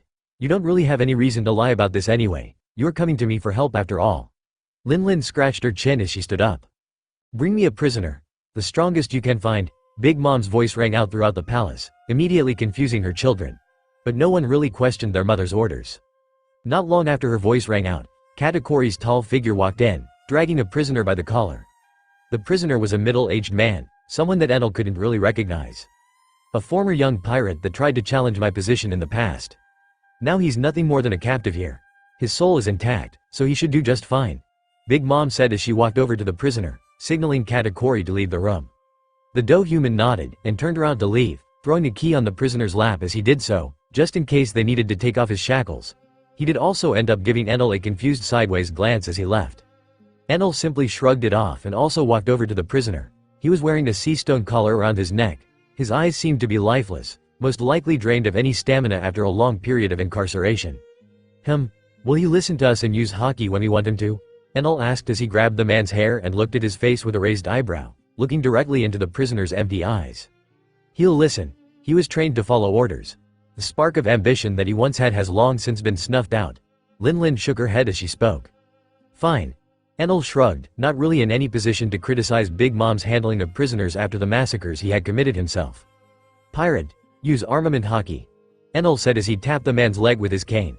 The cane then turned into a small tentacle and unlocked the sea stone shackles in an instant. The prisoner simply followed instructions, not showing even a sign of fighting back. You could have just used the key. But fine, Big Mom said as she looked at the key on the ground beside them. Enel simply coughed in his hand and started speaking. Good. Now, Big Mom, I want you to completely take away a part of his soul, leave the mind intact though. Lin simply nodded, her large hand reaching out and taking a large white cloud out of him, letting it dance around in her arm as she coldly looked at the writhing prisoner. The process was obviously painful, but Enel sighed, as it was needed for the experiment. I've completely removed his desire, she spoke out as Enel glanced back at the prisoner, who was gasping for air. Prisoner, what do you feel? Try to use armament. Enel said as his earlobes picked the man up from the ground and forced him to sit straight. The man followed the instructions even through the pain, trembling as his entire body turned black. Are you able to use observation hockey? Enel asked as he tilted his head at the prisoner. And no. Rather, it's extremely weakened, and it seems to be fading away each second. The prisoner said in a raspy voice, clearly gripped by fear at what was happening around him. But who could blame him, really? After many years of incarceration and being seemingly forgotten, he was only taken out to be used in a sick experiment by 2 cold and callous monsters. Still, he could do nothing but comply. Cling to whatever life he had left. He knew that disrespecting orders given directly by Big Mom would only serve to get him killed. Enel took out a notebook with his only hand and started writing something down with his earlobe. Good, Big Mom, put his soul back together, will you? Enel said after a few seconds, looking up at Lin who seemed quite interested in the whole situation. She didn't waste any time, merely shoving the white cloud back into the man's body. So, it seems that the desire part is in some way linked to observation hockey. This already confirms my hypothesis, but it might be better to test with the other part as well, just to make sure. Enel said as he finished nothing things down and looked back up at Big Mom. The large emperor just nodded, her hand reaching back out at the prisoner that was still recovering from having a large chunk of his soul taken out of his body forcefully. Without any effort, she ripped out another section of his soul. This time the section that Enel had named Spirit, or Will. The man immediately fell limp to the floor, like a puppet with its strings cut off. It made Enel somewhat pity him. Enel walked back over to the prisoner and grabbed him by the collar, making him stand up as he struggled to not fall unconscious. "Try to use observation haki," Enel said as the prisoner sweated and struggled. The tired man nodded, spreading out his observation as far as he could. "It works." Enel nodded, as a hint of a smile formed on his lips. Enel observed the will manifest around him, only to fizzle out quickly. Like a broken light bulb, flickering slightly before finally disappearing. "I can't." The lightning emperor simply nodded, as he let go and allowed the prisoner to fall to the ground. He then started noting down a few more things. Different parts of the soul affect different types conclusion he finally reached as he smiled. Big Mom shoved the part of the soul that she was holding back into the prisoner, before looking at Enel, a bit confused. "But haki is just one type of energy, isn't it? I mean, all forms of haki are just methods of using that energy in different ways." "Well, that's clearly not the case. Besides, if haki all originated from one energy source, you wouldn't really have people more talented in one type of haki." Enel shrugged as he walked over to the table and sat back down. "We can safely assume that Conqueror's haki is affected by the mind." Enel tapped the notebook with his pen as Big Mom also walked over and joined him, with a pensive look on her face. "I guess. Though confirming it might be more difficult. Won't find many users of that type in the first place." Enel simply scratched his chin. "There's no real need to test that. Instead, would you be able to try and look at my soul again?" Big Mom narrowed her eyes when hearing that. "I don't like where this is going. That didn't go quite well last time you were here. Also, you only asked for information regarding souls. I already told you I couldn't see your soul," Big Mom said as she scoffed a bit. "Indeed, I still remember it. Quite annoying if I do say so myself." Enel shrugged, tapping his chin as he continued speaking after a short pause. "However, this somewhat ties into your request for me." "Oh, you're ready to give me information on that thing?" Big Mom perked up almost immediately. "Indeed, our last experiment did help prove that you are a trustworthy business partner. Now, I will tell you everything I know, and everything I've theorized about that thing." Enel then started pacing around the room, as he felt it was easier for him to express himself while doing so. The prisoner they had used for experiments was still in the room, but neither Enel nor Big Mom paid him any mind. He was already unconscious due to their experiments anyway. "Now, I've spoken to that thing in the past. It claimed to be a god. It spoke of having been worshipped in many forms in the past," Enel said as his cane rhythmically hit the ground. "That I can somewhat believe. No normal being would ever be able to affect me in that way. Indeed, but lately I've been thinking that its influence on this world is rather limited. More specifically, it can't really get involved in certain things, not as much as it wants to, anyway." Enel smiled confidently as he spoke, unafraid of divulging any of his findings regarding the strange being or god that had brought him to that world. "And how exactly does that work?" Big Mom asked with a scowl. All sounded well and good, but to her, it seemed like Enel was mostly grasping at straws. After all, that god seemed perfectly capable of scaring her off when she tried to look at Enel's soul previously. Though, all it truly did was scare her off. It didn't injure her in any way, and it certainly didn't affect the real world in any way. Wait, if that thing is against me being able to see Enel's soul, then it's likely against Enel finding out more about his situation as well. So why is it just letting him run around and do research on his own? The more she thought about it, the more sense it made. The last time that thing spoke to me was in a dream. It was of no consequence. It was mainly complaining that I wasn't acting like it wanted me to. Well, more specifically, it was trying to make me think that all of my actions were irrelevant and that I was better off not acting at all. Espousing the boring mantra of an uninteresting and unambitious creature. Big Mom raised an eyebrow. So he's even been talking to it? I guess Enel already knew about that thing when he came to deliver oven then. It's honestly rather confusing. In my first conversation with it, it seemed to only want to give me something. It actually even seemed somewhat interested in my future actions. But now it looks like it wants me to stop completely. It's possible that one of my decisions, or something I did along the way, changed its curiosity towards me with something else entirely. I see. But do you have anything concrete on it not being able to affect the world properly? Not exactly. It seems to be able to somewhat affect the world in a spiritual sense. But this doesn't apply to all cases. Enel sighed as he thought more and more about the world and his conversations with the god that had brought him to it. The more he looked into things, the more he realized that the entire world seemed to revolve around a prophecy. Where Enel truly felt the gaps in his knowledge started showing was when he attempted pinpointing what exactly that prophecy was. He did know some things though. He realized that Luffy was one of the main actors in that prophecy, and by extension his crew as well. Another thing he realized at some point was that he had inadvertently become an actor in that prophecy as well. At first, things seemed normal, but Enel quickly realized that the world itself had made some changes to it in order to accommodate his actions. I arrived in this world as a character with no consequence, one only loosely tied to the story. A one-off villain that mattered so little he was barely mentioned by anyone afterwards. And from that, I turned into what I am today. Whatever this prophecy is, it either morphed to accommodate my existence, or never existed in the first place. One such change that Enel observed was at Marineford, where Luffy would have surely died to Kizaru without his interference. It felt odd to him, as he had resolved himself to no longer care about prophecies, but the way the world moved made him think that not caring about prophecy was counterintuitive. This prophecy, it isn't just some age-old story. It's the very fate of this world. All tied together by a strain. I inadvertently tied myself to this mess as well, becoming a person that shifted the world completely. It is my theory that this god does not have the ability to act against certain people in this world. Or at least the price it has to pay in order to do so simply isn't worth it. The more it interferes, the more things change. My presence should already be enough of an annoyance to this world.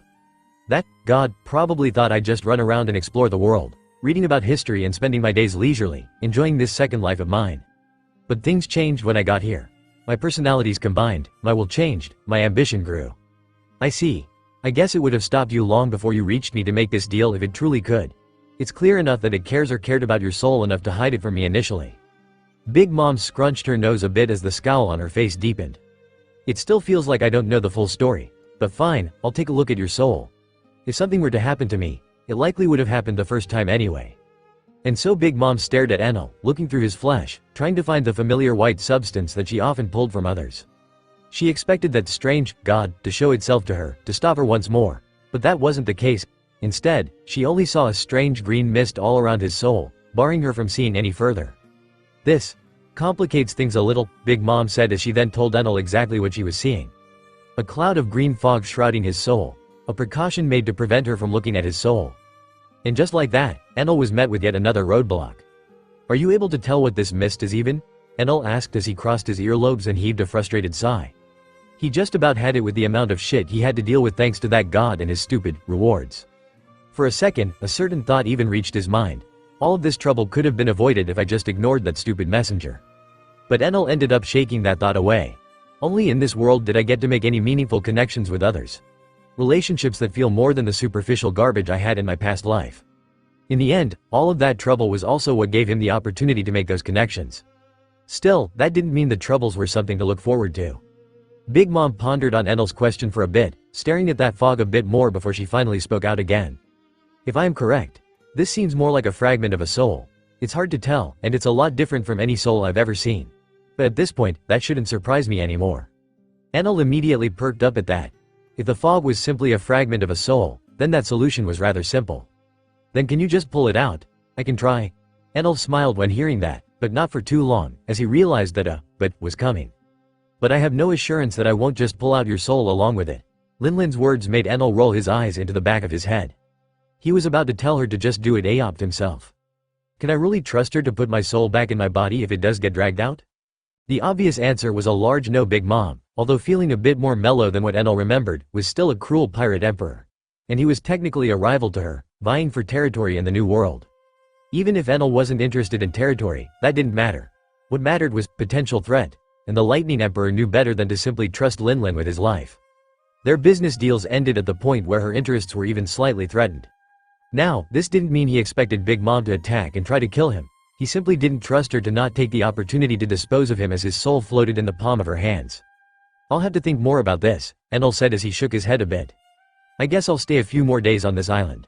I doubt the Sky Islands are in any danger with Bonnie, Garp and Francisco there. If anything, it's probably one of the best defended places on this planet. Fine, I can understand your hesitation. We are stepping into the unknown a bit, and it is your safety which is ultimately put at risk here. Big Mom seemed to take his apprehension rather well, misunderstanding his reasons in the process, but that didn't matter much to Enel. We shall continue this talk at a later date. I'll share any other information I have then as well. Enel then started walking towards the door, placing his notebook in the inner pocket of his furred jacket. Enel was greeted by Linlin's children the second he left the throne room. Talks have concluded for now. I'll be hanging around Cake Island for a bit, nothing major, Enel said. looking at Parasparrow with cold eyes as he kept thinking about how to approach the situation. Parasparrow nodded, heading into the throne room with Smoothie to meet his mother. Smoothie gave Enel a disappointed look as she passed him, making him raise an eyebrow. "That sadist probably wants to turn me into a smoothie." He simply scoffed at her antics, turning his head to Katakuri and Oven, who were both looking at him with tilted heads. "I think I'm starting to understand why Big Mom said I befriended 2 of her children. Though I have no clue how the hell Katakuri reached this point. I can tell the 2 of you are probably confused. Let's talk for now, as we walk, of course." Enel's walking stick tapped on the ground as the 3 of them made their way outside of the Whole Cake Chateau. "I'm guessing there's quite a bit to talk about. We can do that while sparring, I guess." Oven smiled as he spoke, making Enel raise an eyebrow. "Sparring, huh? Fine, I guess that's a good enough way to catch up." Oven stepped on the field with a confident look on his face. He was about to prove himself to Enel, to show that he was now worthy of being called a sweet commander. They were in the forests near Big Mom's castle, which was a bit further away from the seducing woods, as Katakuri and Oven didn't want the spar to affect any of their homies. "You sure you want to do this in your current state?" Katakuri asked Enel as he stood in the middle of the field, arms still crossed as he prepared to arbitrate the spar. Enel, a few meters away and facing Oven, simply smiled a bit. Oven towered over Enel when it came to size. Despite Enel himself being 2.7 meters tall, 8.86 feet, the Big Mom pirate was closer to 5 meters tall, 16.40 feet. It wasn't exactly shocking though. Most of Big Mom's offspring were freaks of nature, much taller and stronger than regular people could ever dream of becoming. "I won't be recovering instantly anyway. I do need to get some exercise at the end of the day." "Hey, prepare for a beating." Oven cracked his knuckles, clearly no longer concerned for Enel's well-being. After all, he knew that Enel, as an invincible logia, could likely still win without moving from his spot. He wouldn't be getting into a fight if he wasn't able to anyway. In the first place, he wouldn't have come to this island if he wasn't confident in being able to leave. The 2 of them stared at each other with intensity, Enel showing a bit of curiosity at Oven's ambition. Katakuri looked at the 2 of them for a few seconds before starting the countdown. 1, 2, 3, start. He jumped backwards, looking from the side as Oven rushed toward Enel at impressive speeds. Enel smiled, his earlobe batting away Oven's punch as his body shifted slightly to the side. Oven's hockey-clad punch fragmented the ground around them, making it tremble as even Katakuri was somewhat impressed with that strength. I guess he was holding back with Smoothie. Those damned earlobes. Oven continued to punch at Enel with both his mechanical arm and his regular arm. Enel danced around, sometimes circling around his hits, sometimes staying just out of reach of his fists. Neither of them was actually using their devil fruits, though Oven doubted he would affect Enel all that much, just like it hadn't affected Akainu.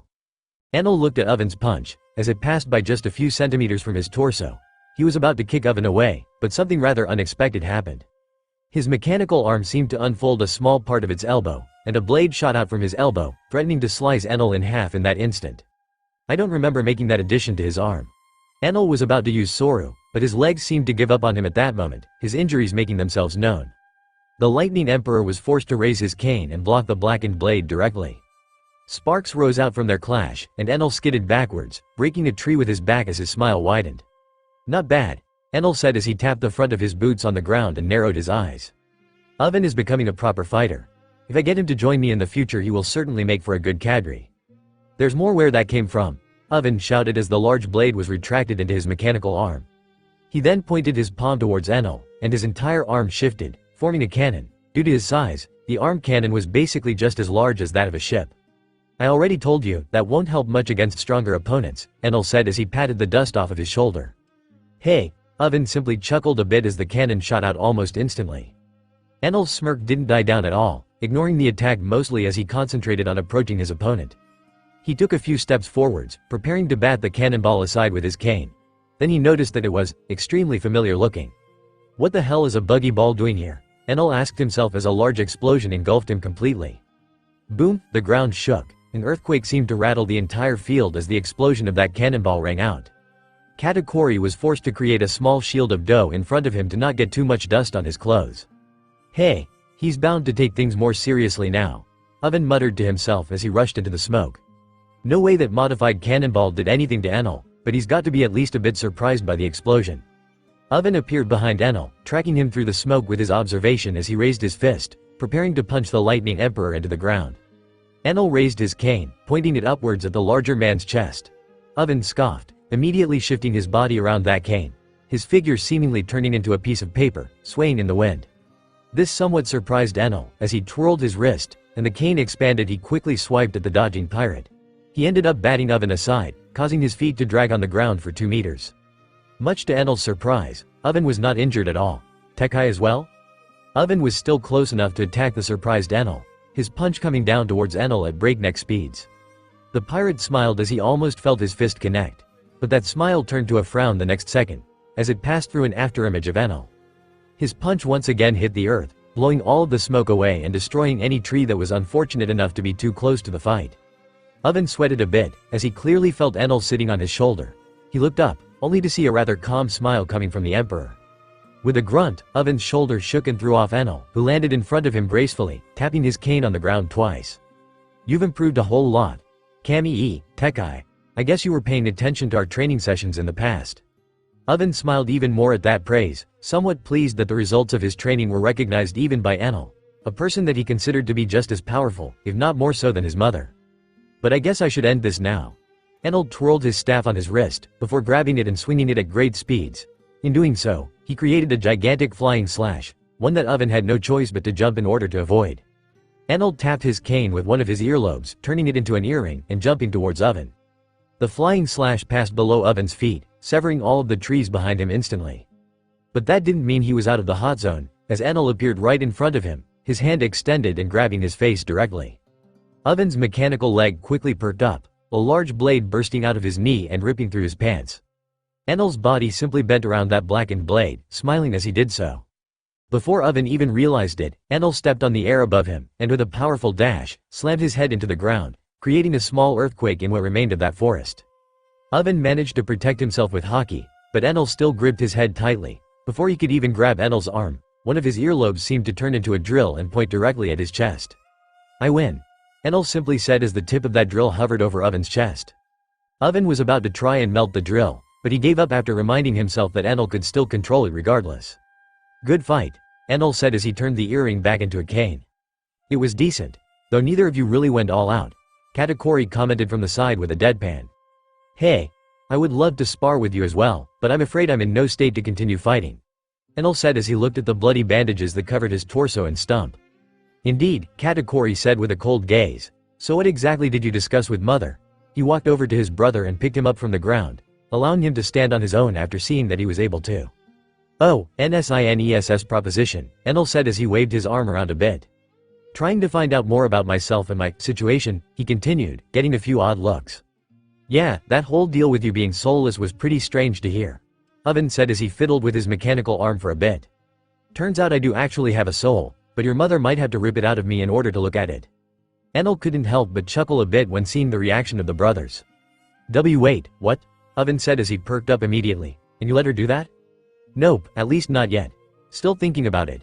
I do have a lot of information I can give, but I'm unsure if I can truly use it as leverage when my soul will be in the palm of her hands." Enel shrugged as he spoke.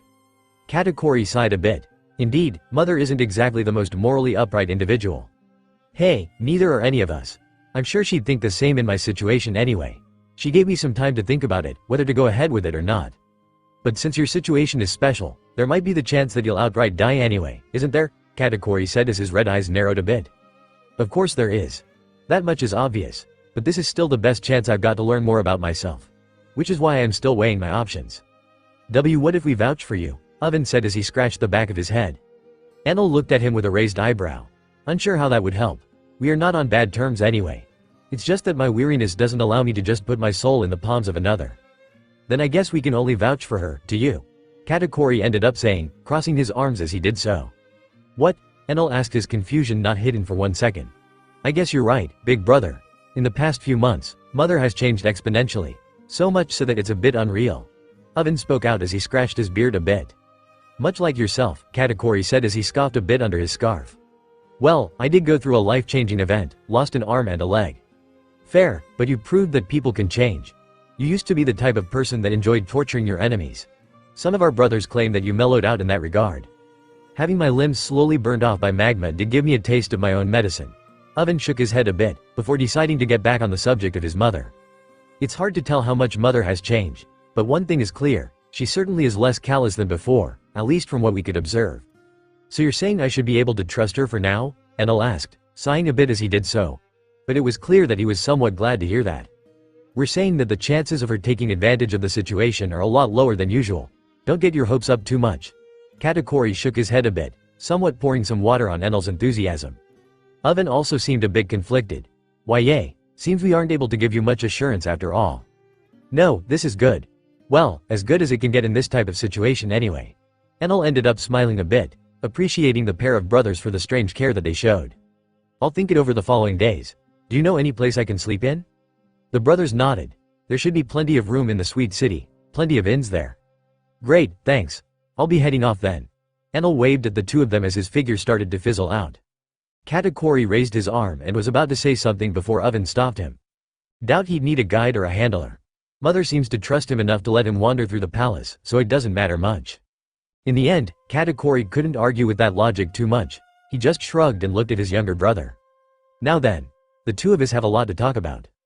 And, as things continued to unfold on Cake Island, a certain emperor on a flying island finally managed to wake up. Kaido felt the chains surrounding his body as his eyes opened. He was in a dark cell, tied by some chains, and with a sea stone collar around his neck. If he truly tried to, he could have escaped from his bindings. He had already trained his resistance to sea stone, and could somewhat use haki while bound by it. I could slip away undetected with some difficulty, but my subordinates would still be left here. Besides, since they haven't killed me, they likely want me to speak to their leader. Kaido narrowed his eyes as he remembered Francisco naming his new captain at some point. Enel. That former marine-turned-emperor actually managed to tame a wild beast like Francisco? To Kaido, that was simply hogwash. He was almost sure that Francisco had some type of agenda, some goal he wished to accomplish. I remember him being fiercely loyal to Zebek. No chance in hell he easily accepted a new captain.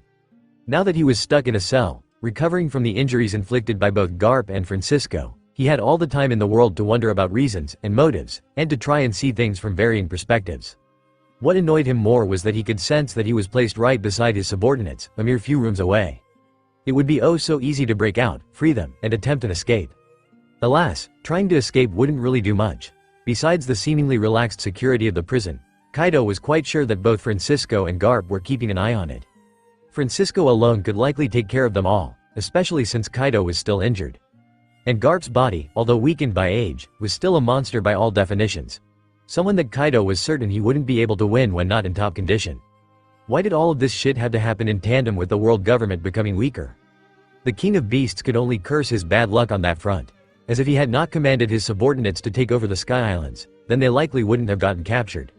Then again, Kaido couldn't help but be at least a tad intrigued by this Enel figure.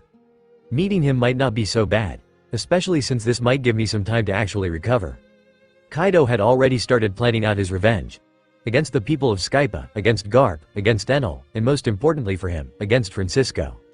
Hey, you're as predictable as ever. Kaido sweated a bit as he heard a voice from his side, a figure finally registering in his senses.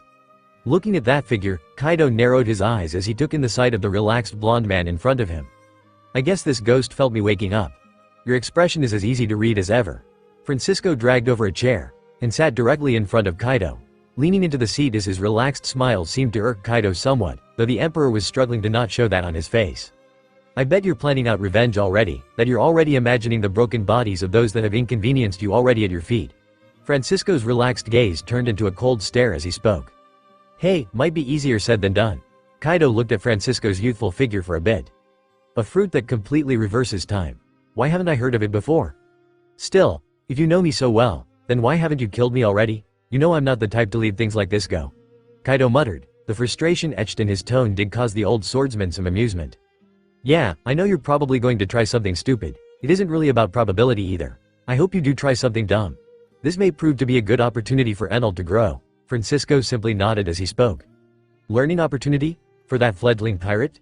You're trying to tell me you are actually loyal to that newbie? Kaido was wholly confused when he heard his former superior. What the hell did Enel do to get him on his side anyway? Did his ambitions resonate with this insane old monster or something? I dare not joke about loyalty, Kaido. I for one, don't take that word lightly, unlike someone else in this room. Francisco's piercing gaze made Kaido somewhat ashamed, but that shame didn't last long, as Kaido decided to simply bite the bullet and say his woes. Oh, don't even get me started. Do you think any of us could have been loyal to that prick? He managed to turn everyone against him. You're the only one that stuck to him like a fly to shit. The Dragon Emperor's words seemed to be filled with decades-old anger and frustrations, He was likely glad to finally have the opportunity to let off like that to someone close to Zebek, even if he couldn't speak to Zebek himself.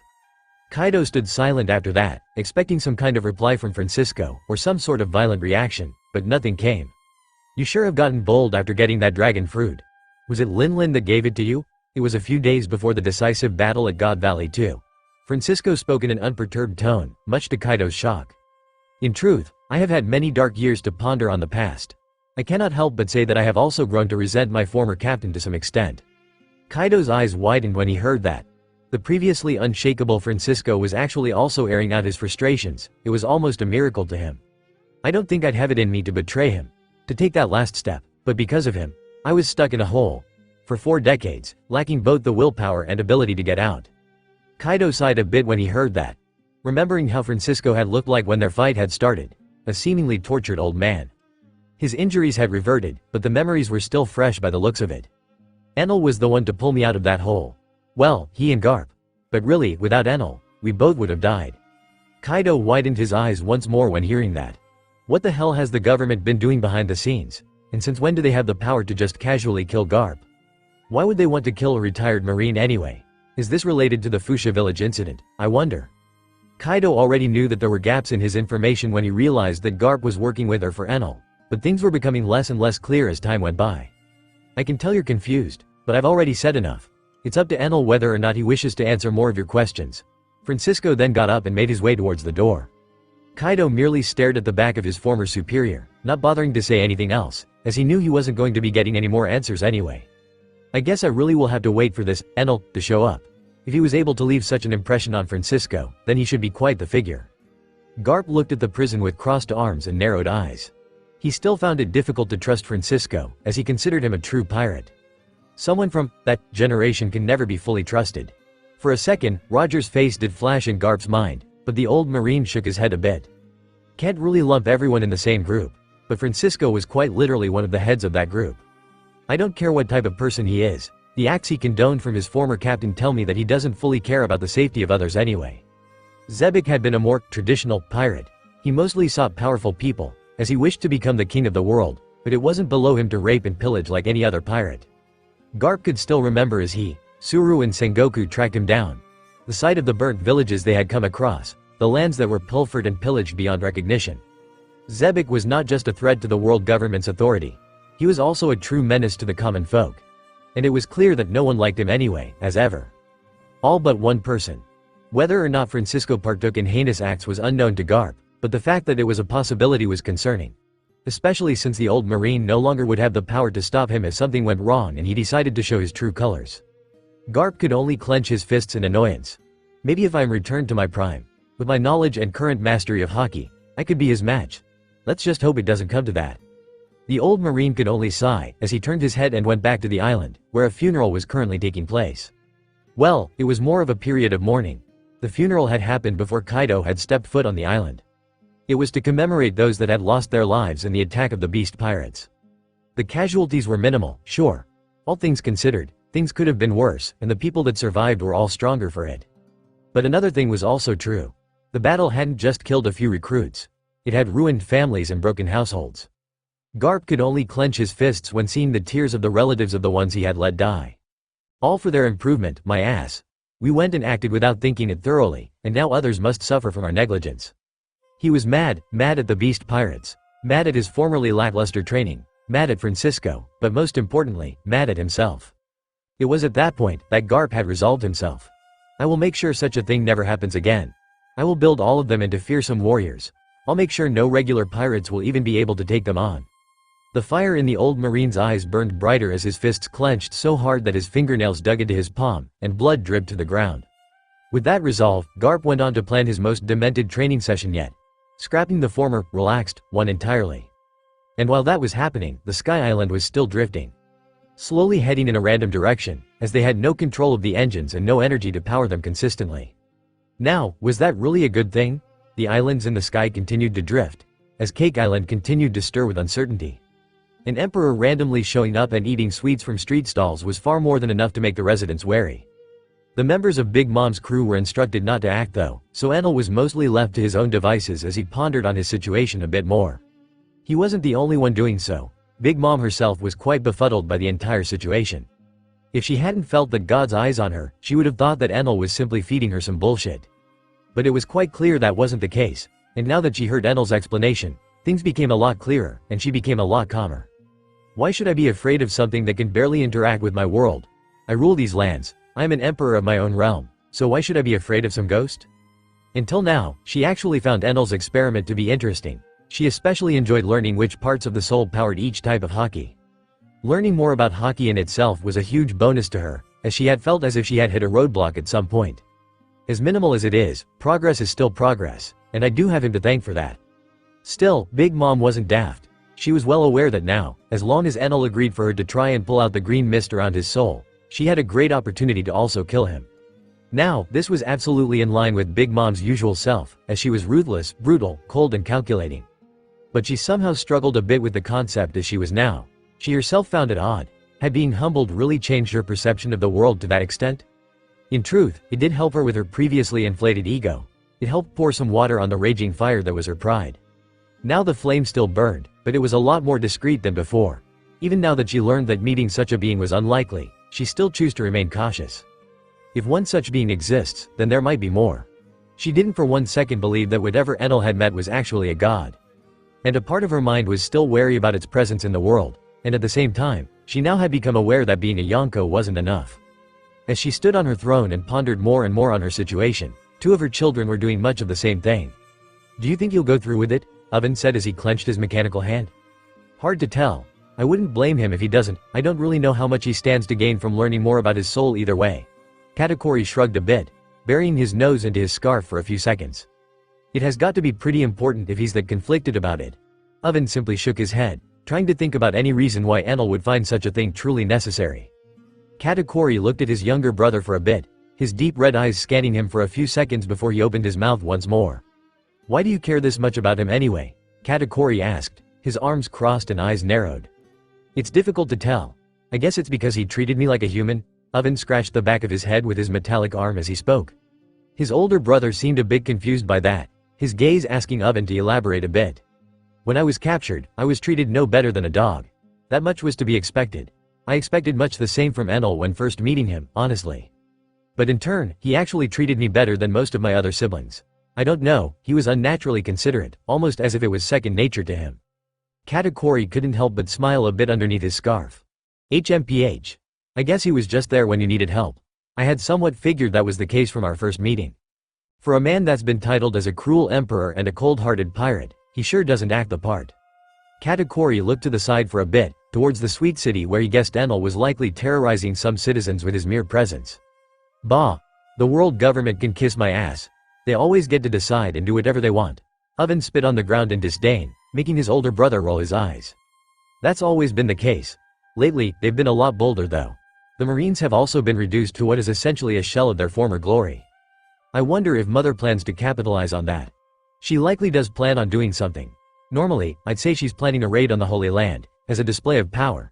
But it's getting harder to guess with Mother nowadays." The two brothers continued to talk into the night, both spending a while theorizing and just hanging out together, as regular brothers would. Parasparrow wanted at some point to ask them some questions, likely about Enel's dealings with their mother. But they both somewhat dismissed him and went to sleep. Enel was also following them in their steps, metaphorically, as he managed to find lodging somewhere in the sweet city. In truth, he didn't really have much or any cash on him, but he found that people weren't exactly asking him to pay for anything either. Ah, the props of being a feared emperor, Enel thought to himself as he lay down on a comfortable king-sized bed. _Pav Enel_, so here I am, in a random room at the largest inn I could find inside Cake Island's main city. I can't help but ponder how exactly to go ahead in the future. If I do put my life in Big Mom's hands, the probability of dying is honestly still quite high. I do like to think that I can take Oven's word, and trust him. One can never call an emperor predictable, after all. At this point, the only real problem here is if this will even help me in any way. No, that's quite stupid to consider. If I get a clear image of my situation, I will be able to at the very least think of a way to fix it. I won't get anywhere if I never even catch a glimpse of my soul. Maybe I'll be able to handle the world without Conqueror's haki? That's a nice thought, one that was sure to blow up in my face back on Baltigo. I was not really rushing to fix this issue, with good enough reason. There was simply nothing in the world that I thought I couldn't really fight using my devil fruit. At the very least, I was confident enough to think that I'd be able to escape from everything in this world if I truly put my mind to it. But what if I run into another situation like the one at Baltigo? What if running away also means killing some of the people that I care about? What if the next time I am does a move, it's on the Sky Islands, will I really just run away and abandon everything? As I am now, I clearly can't stop whatever that was. Devil fruits in general seemed to have little to no effect on it. None of the admirals was in a much different position from me. Only Sengoku was able to stop at best, and that is likely because of his conqueror's haki. This might just be speculation for now, but it really is the only advantage that he has over the other Marines and me, and he was able to put up with that strange red light the best, though he ultimately lost as well. Point is, if I want to face that red light in the future, I need to train my conqueror's haki. And to do that, I need to hurry up and patch my soul up. I guess I never really had a choice, did I? It's either I'd try and possibly die trying, or not try at all, and just die in the future. I could always just give up, go into hiding and live the rest of my life just twiddling my thumbs. But can I really just break every promise I've made and disappoint every single person I've met along the way? It's already far too late to back out anyway. The world government will hunt me down till the end of this planet. I'll have to visit Big Mom tomorrow again. I think I'll bring Oven and Katakuri with me. She might be less likely to do something with the two of them there. Or she may they're the children. Oh, whatever. I'll see to it, after some well-deserved rest. _POV narration _ Enel went to sleep, all these thoughts piling up in his mind, forming something akin to a pile of dirty laundry that the Lightning Emperor chose to ignore and simply rest. He needed rest, both mentally and physically. And as he rested, his home and main base still drifted, carried by the wind and basking in the sun.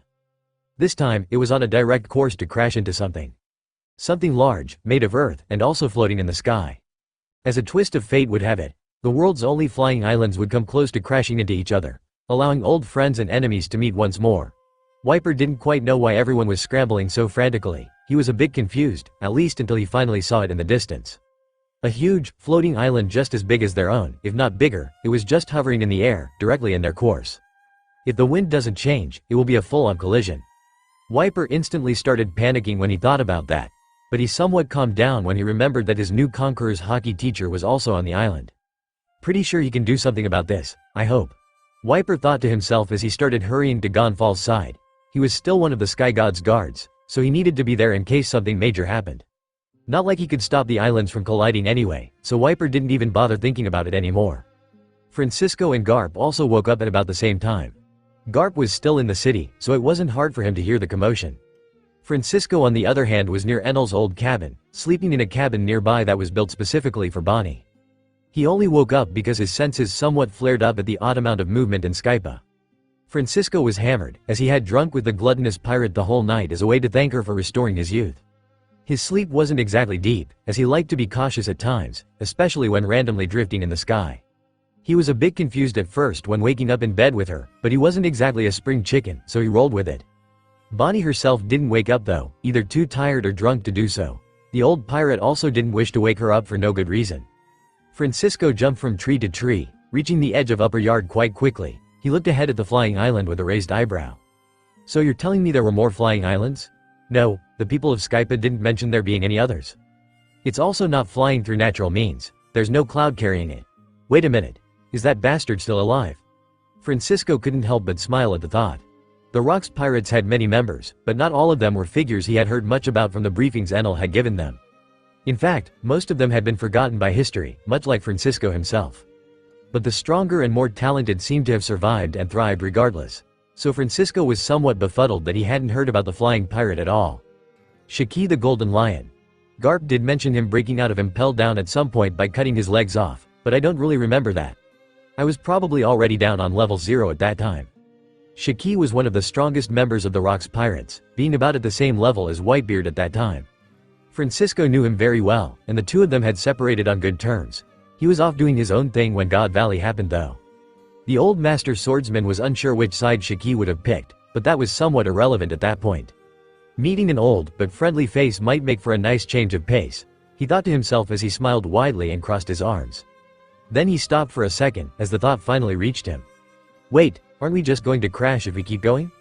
At the same time, Garp also stepped onto Upper Yard, meeting up with Francisco at the edge of the island as they both looked at the distant flying plot of land they were about to collide with. Well, shit. I thought that old guy croaked at some point. Garp immediately recognized the floating island as the work of the legendary golden lion Shiki. "What? You're mad that he managed to escape from you guys?" Francisco smiled with a bit of smugness in his tone. "Bah, couldn't care less. He was pretty strong though. Without his legs, he is a lot weaker though." Garp also crossed his arms as he looked at the closely approaching island. It seemed that Shiki had also noticed them, as his island quickly started shifting, moving to the side to avoid them, and Francisco noticed a small yellow dot in the distance, quickly approaching their island. "Oh, seems he's coming over to greet us," Francisco smiled as he spoke, his childlike excitement making Garp roll his eyes. "Yeah, greet and kill is more likely. Oh, he wouldn't dare. You should be enough to deter him, but knowing him, he'd probably be glad to see me. I guess we'll see." Garp scoffed at that. He had almost zero trust in Francisco's words. Even Shiki was once a member of the Rock's pirates. A lot of time had passed, and it was hard to say how he'd react when seeing a young Francisco greeting him. But Garp was about to find out, as Shiki arrived on their island very quickly. His speed was just as impressive as Garp remembered it to be, but Shiki's real strength was his swordsmanship. He was considered a master swordsman, and he was only weaker than a few people in the world even in Francisco's generation. His devil fruit made him deadly as well, especially when he was on his home turf, as he had great control over the things he floated. If Shiki had been present in God Valley, then it was hard to say if Garp and Roger would have actually won. "What the hell is going on here?" Shiki's voice was heard all across the islands, as he arrived angrily. The wind from his shout shook some of the trees in the forest of Upper Yard, and even those that were imprisoned heard it. "Seriously, so now he's also joining the party?" Kaido thought to himself with a scowl. He wanted to break out then and there and attack Shiki. Shiki was one of the people that he detested most from the former Rock's crew, merely due to Shiki once stealing his sake and beating him up when he was younger and without a devil fruit.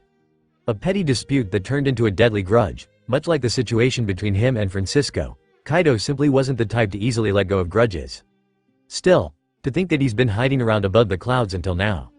Meanwhile, back at the edge of Upper Yard, Francisco laughed a bit when hearing Shiki's angry voice, and Garp just shrugged. They were somewhat expecting that reaction. They had just almost crashed into his home base. Francisco decided to be the one to greet him, as they were technically old friends. Though, the golden lion did look a bit different. He was an almost 3-meter tall old man with really long golden blonde hair and a beard. His mustache and eyebrows were black though. One thing Francisco noted was the fact that the man seemed to have a piece of a steering wheel stuck in his head. When did? You know what, I guess it is what it is. He was wearing a loose yellow striped kimono, and his legs seemed to have been replaced with high-quality blades. Not that he needed legs, as the man could simply fly at all times effortlessly. He looked especially disheveled, but Francisco guessed that might have had something to do with the fact that they were currently in the middle of the night. I guess he also woke up in the commotion, huh? Still, he sure looks like shit now. I remember him being pretty handsome as a young bloke. Still, the young-looking old pirate didn't waste any more time, as he jumped from the beach, his hand reaching for the hilt of his cutlass as he did so. The shockwave of his jump also rose some dust which covered Garp completely, who simply swore loudly at Francisco. Shiki. Francisco's blunt cutlass was already drawn, as he approached the floating Shiki, who froze when seeing him. Who the hell is this? Shiki's memory failed him for that moment. He figured it was some young pirate attacking him to test himself. Many young men and women hoped to fight legends from his era after Roger started the new age of pirates. Francisco did look eerily familiar to him, but he didn't really have the time to dwell on it, as a blade was quickly approaching him. Shiki decided to simply crush the newbie in front of him, at least until he noticed Francisco's blunt cutlass turning completely red. Advanced armament concentrated to that extent? It was at that point that Shiki realized he wasn't dealing with some random rookie. Only a few people could boast about such a high level of mastery over armament after all. His leg blades instantly turned completely black, purple lighting rolling off of them as he twisted himself in the air and kicked towards Francisco. The two met in the air, causing a shockwave with enough force to blow away all of the nearby clouds in an instant, as their wills clashed with one another. Francisco's red lightning seemed to overpower Shiki's will, as he was quickly pushed back, sent flying in the distance with some blood coming out of his lips. "Damn! You've gotten a lot weaker, Shiki." Francisco's voice rang out. He didn't bother to pursue and continue attacking the golden lion. Thanks to that, Shiki was able to stop himself in midair, a bit further from the Sky Islands, as he finally managed to catch a good glimpse of Francisco's face and blonde hair. What? Was the only thing Shiki could say, as he finally recognized the face he was staring at. The old golden lion stroked his beard for a bit, his eyes bulging out at Francisco, who was somewhat mimicking Garp's Jeppo to awkwardly keep himself afloat. Wait, would your father happen to be named Francisco D. Guzman perchance? Would your father happen to be named Francisco D. Guzman perchance? Francisco looked at Shiki with a raised eyebrow as he sheathed his blunt cutlass. I guess that's a fair assumption to make. The old, and likely current, strongest swordsman thought to himself as the guard of his cutlass touched its sheath, making a small metallic clang. Shiki noticed that, and also somewhat relaxed, his blades returning to their usual color as he stroked his beard. He was quite sure of his guess, so he somewhat dropped his guard a bit, something that somewhat surprised Francisco. I remember him being a bit more careful than this, but I guess age does tend to mellow out people. Hell, a younger garb would have already started trying to kill me. Francisco sighed a bit as he started getting closer to his old friend. Shiki was going to try and keep his distance, but he decided against it in the end. Francisco was always a good friend. I doubt his son would try to kill me, though he sure is just as talented as his old man. Quite sure my father's name wasn't that. Shiki, did you grow senile by chance? Francisco said with a small frown on his face, as he noticed that Shiki's mannerisms were somewhat odd. Watch your mouth you brat, I'll have you know that I was quite good friends with your da. Wait, did you say that wasn't his name? Shiki went through a few emotions, from angry to melancholic to confused, all in the space of a few seconds. This made the old sword master sweat a bit as he tried to remember if Shiki was really that lightheaded in the past. No, I guess he was always somewhat fleeting in thought. We did used to joke around that it might be a side effect of his devil fruit, that it also makes his brain float away at times. Francisco couldn't help but chuckle at that thought, as Shiki was becoming more and more confused. Shiki, though I feel sad that you failed to recognize me instantly, I can assure you that I am Francisco. At that point, Shiki froze entirely, his mouth and hands trembled a bit as he tried to stroke his beard once more. No, that's quite difficult to believe, is it though? Kaido was able to recognize me just by my willpower. I'm sure you are also able to make that distinction. Especially since you started thinking that I am my own son. Francisco couldn't help but laugh a bit at his old friend's disbelief. You really are. You look so young. What the fuck happened? Wait, you already met with that little shit? Oh, it's a long story. Also, calm down, he used to be a nice kid. Francisco rolled his eyes a bit at his old friend. Shiki at that point also decided to touch some of the old sword master's clothes, helping him float in the air as they continued to speak. Nice kid, my golden ass. He was always looking for fights and gunning for your position. The golden lion scowled a bit as he remembered a few embarrassing moments from Kaido's youth. I guess he was always a tad ambitious, but to get to my position he would have still had to go through you and Whitebeard, which he wasn't quite capable of at the time. Well, he tried. Remember his constant sparring requests? Also, it's because of his stupid bullshit that I wasn't there to help you at God Valley. As the conversation continued, Francisco managed to remember a few more details about the God Valley incident as well. More specifically, about how Shiki was somewhat forced by Zebek to go out and look for some strange legendary, devil fruits. Kaido was the one to fill Zebek's head with some bullshit about some, god fruits, saying he remembered reading something about them in a book. Zebek, not having eaten a devil fruit at the time, was also interested in gaining more power, hence him sending one of his most capable men away. Sadly, by the time Shiki decided to give up on finding the fruits and check back in with the crew, God Valley had already vanished. Having been somewhat deep in random research, he only floated towards the island, only to be unable to find anything whatsoever. The government had already erased it, and Shiki was pissed, making it his mission to demolish the government. Unlike his former captain, he really didn't care much about becoming the king of the world. He only wanted the current government to be brought down. He later learned of the fate of the rest of his crew members. For a while, he wanted to hunt them down. But Whitebeard managed to calm him down. The two of them remained in good terms despite Whitebeard's betrayal of the Rock's pirates. That was mainly because Shiki really couldn't care less about the Rock's pirates. What he cared about was some of the people that he had met in there. People that he knew he could work alongside with. That he thought that he'd be able to achieve greatness with. He had trusted in Zebek's vision, and wanted to see if the mad captain would be able to see it through. Alas, his rotten character had caught up to him, something that Shiki had expected to happen at some point. The only thing the Golden Lion really found distasteful was the fact that Whitebeard fought Francisco. Which was why the interactions between the Golden Lion and the strongest man alive were few and far between. Still, I'm quite sure that was unrelated. God fruits did sound like an interesting concept though, Francisco said as he stroked his chin. Interesting, maybe. Too bad they don't exist, old friend. I've tried looking for them. Ever since then, I have not managed to find a crumb of information even close to related to them. I guess it was a fun idea at the time. Too bad it cost us so much. But don't blame yourself for that. With our captain's temperament, something like that was simply bound to happen at some point. Francisco's words seemed to make Shiki quite melancholic, but then again, their entire meeting was causing the exact same thing. We have a lot to talk about, old friend. We could catch up on your island, while we talk about the logistics of you almost ramming it into my base. Shiki smiled a bit as he started floating both him and Francisco towards Upper Yard. Not everyone has absolute control over flying islands. The old swords master simply smiled a bit, some sweat appearing on his brow as the two of them reached the shore. Instantly, Shiki flew back up, as Garp's figure appeared on the shore as well, fist cocked back and striking what would have been Shiki's landing position. "Cockroach," Garp said as he looked up at Shiki, who seemed a bit confused. "The marine hero? On a flying island with the former right hand of Rox D's epic? What the hell is even happening anymore?" Shiki's words came out cleanly, his tone lacking any fear or trepidation.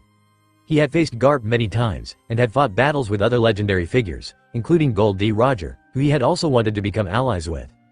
Garp had been one of the people to capture him when he stormed Marineford after Roger's capture, but he had the help of quite a few others, including Sengoku.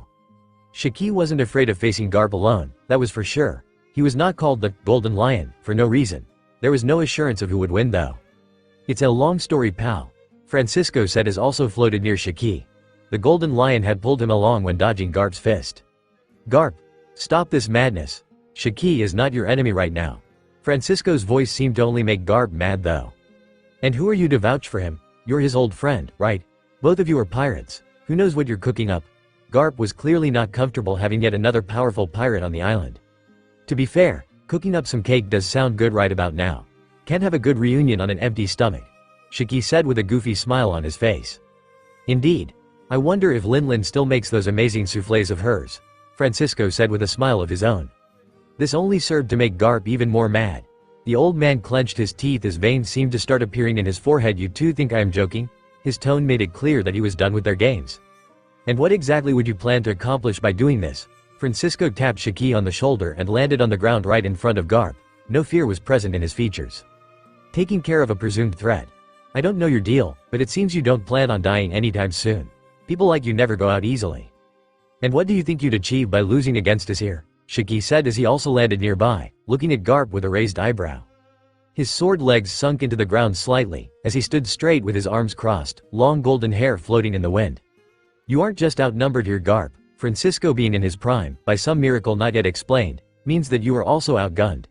The Golden Lion continued speaking, as he shifted to holding both of his arms behind his back, like an old man would. Garp could only clench his fists. He knew that his chances of winning weren't looking all that great in that situation. Even against Francisco alone things were looking grim. Add the Golden Lion to the mix, and he was likely to not even last a full 10 minutes. "Fighting and losing isn't even the issue here," Francisco said as he shook his head. "A fight between us will definitely cause a lot of collateral damage. You'll be actively harming the people you think you are trying to protect from us," the old sword master said with a scowl. Garp froze when hearing that. Admittedly, he was a bit on edge lately, which had caused him to act a bit rashly. "Shit. This is bad. Where's Sengoku when you need him? He always has plans for situations like this." By looking at Garp's reaction, Francisco realized that the confrontation was completely avoided. Shiki was also pleased to see that. He's just as good at pacifying others as he was in the past. The Golden Lion remembered how well Francisco was able to babysit the entire crew, which was filled with explosive personalities always itching to show what they were capable of. He really is the best right hand one can ask for. Maybe I can convince him to join me? Still, I don't like you bringing in more and more of your pirate friends on this island. Keeping Kaido in chains is already enough. Wait, Dragon Dung is imprisoned here? That's amazing. Gee ha ha ha ha. The Golden Lion burst out laughing when he heard that. Francisco shut him up with a glare before turning back to Garp. "I understand your concerns, Garp. Don't think I can't see where you're coming from. But I assure you, I don't plan on doing anything shady. For now, whatever grievances we have, I say we wait for Enal's arrival. He will help sort things out since he's the captain. Besides, don't act like Shiki's appearance wasn't a surprise even for me. Captain, Francisco sure brings a lot of surprises. I wonder who this Enal figure is. I might have been in isolation for too long. Bah, he may be your captain, but I'm not part of his crew, never agreed to join it." Garp crossed his arms. "Still, I guess he can help mediate things between us. I will be walking with the two of you from now on, to keep an eye on you. Whatever suits your fancy, marine hero," Shiki said as he looked a bit at the ground, then at his own islands nearby. "Say, I don't really want us drifting too far from this location. It's pretty well hidden. Clouds underneath us make things hard to notice for the people below. Would you two give me permission to stop your islands from drifting?" Garp and Francisco both looked at each other. The island randomly drifting through the world was one of their biggest concerns. Althaga Garp was a bit reluctant. They decided that it was a better idea to allow Shiki to help them. He would have controlled it if a fight broke out anyway. Shiki was an extremely annoying enemy to fight. Any island he was on became his territory, and being on the ground was just as difficult as fighting him in the air. Garp also wasn't against the idea of not drifting randomly above the oceans. Shiki simply tapped the ground with his palm, and the island instantly started shifting, rotating around the other islands at a slow pace as the Godland Lion exerted his control over it. And just like that, the Sky Island settled, constantly orbiting around Shiki's base at a safe distance. The three old men then got to chatting. Well, two of them anyway. Mostly just laughing at the memory of the antics they used to have back in the day. Garp didn't engage much besides the occasional snort whenever Francisco tried to include him in the conversation. In the morning of the next day, things continued as usual for the Sky People. And in that same morning, Enal also started heading for Big Mom's castle. Might as well get this over with and try to learn more about myself. It's pretty clear that staying like this won't cut it. And so, Enal and Oven headed for Big Mom's chamber early in the morning. Enal decided to ask Oven to tag along just in case, as he was the only person in the Big Mom crew that he could fully trust. He also considered Katakuri for a few seconds but decided against it due to a lack of trust and time spent together. Katakuri was a bit hard to read for Enal, so it was difficult to tell just how friendly the two of them were. No one really stopped Enal on his way to meeting the Emperor, not even Persopero. But that was mainly because Oven was tagging along. Big Mom herself seemed to have been expecting Enal to show up, so she wasn't quite shocked when seeing him. Figured you'd be back quickly enough. Did you have enough time to think about things? The more I thought about it, the more I realized there isn't much to think about. If I don't accept this, then I'll just croak later on.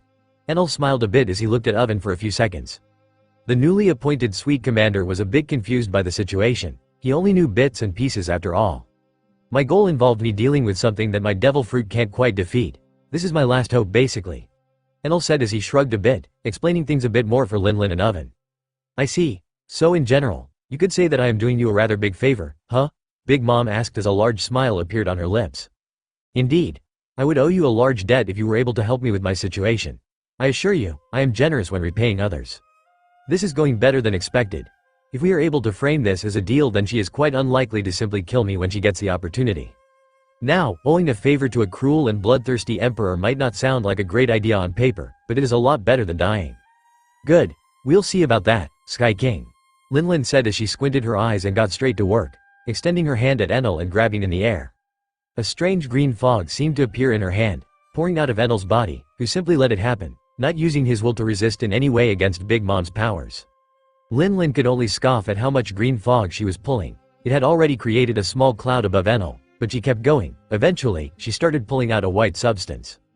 As expected, it's almost as if this thing is tied to his soul. It's like a parasite even, seems to be mooching off of the mind.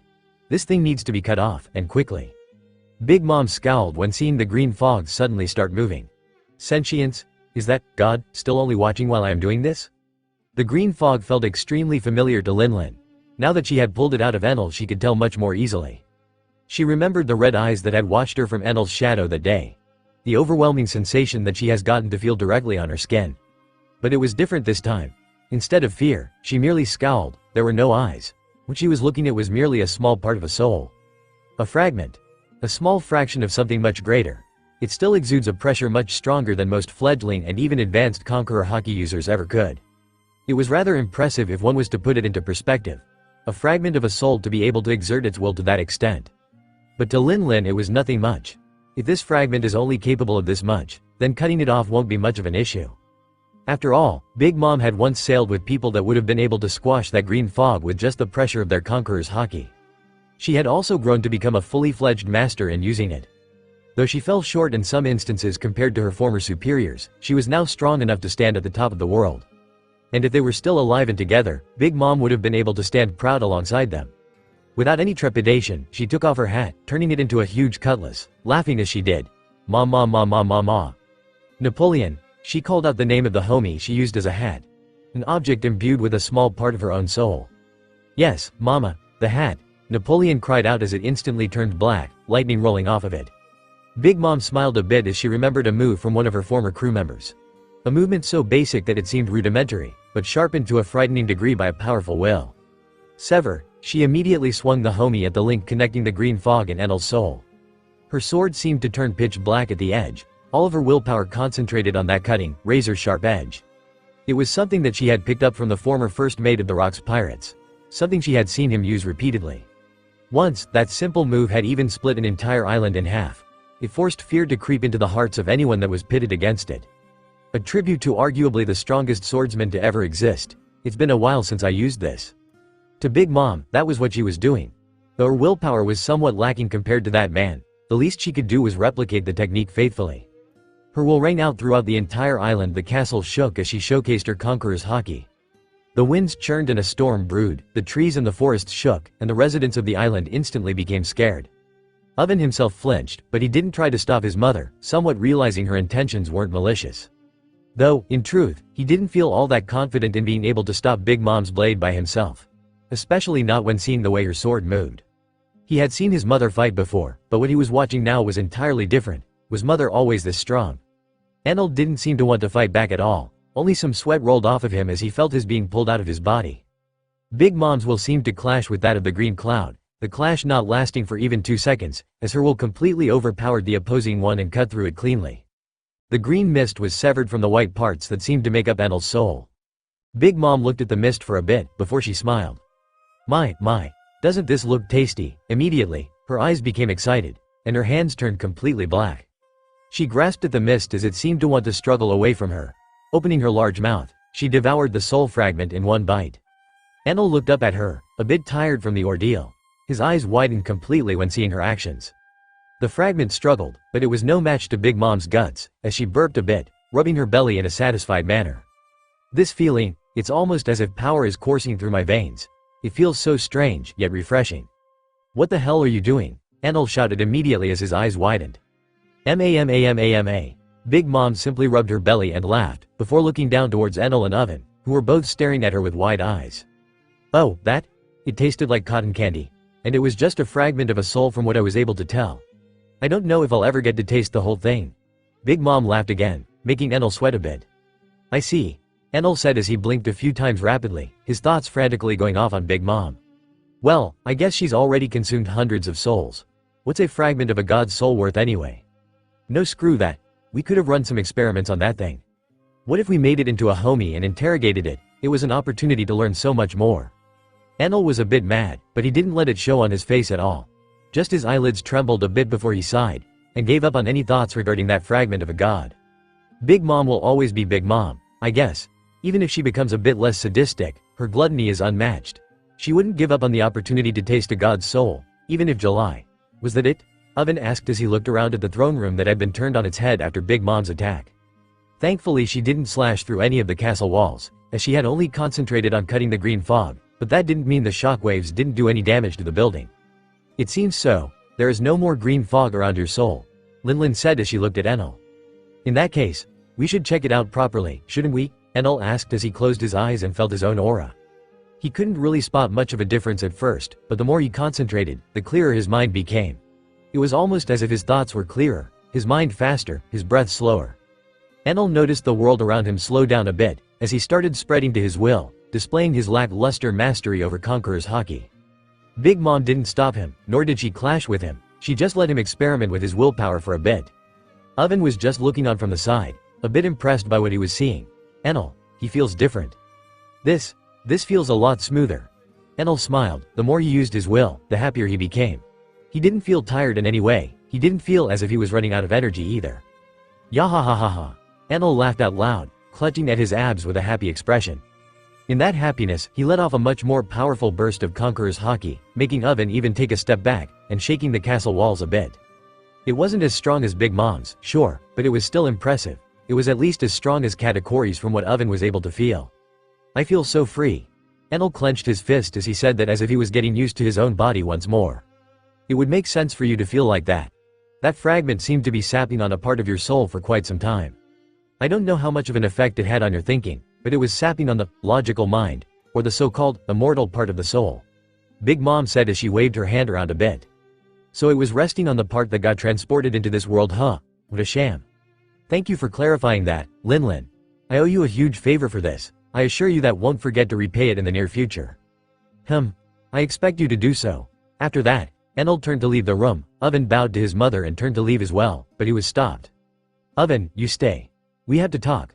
Linlin's voice sounded out in the room, making Enal also stop and raise an eyebrow. Family talk, Enal, you can go rest for now. Big Mom looked at both of them as she spoke.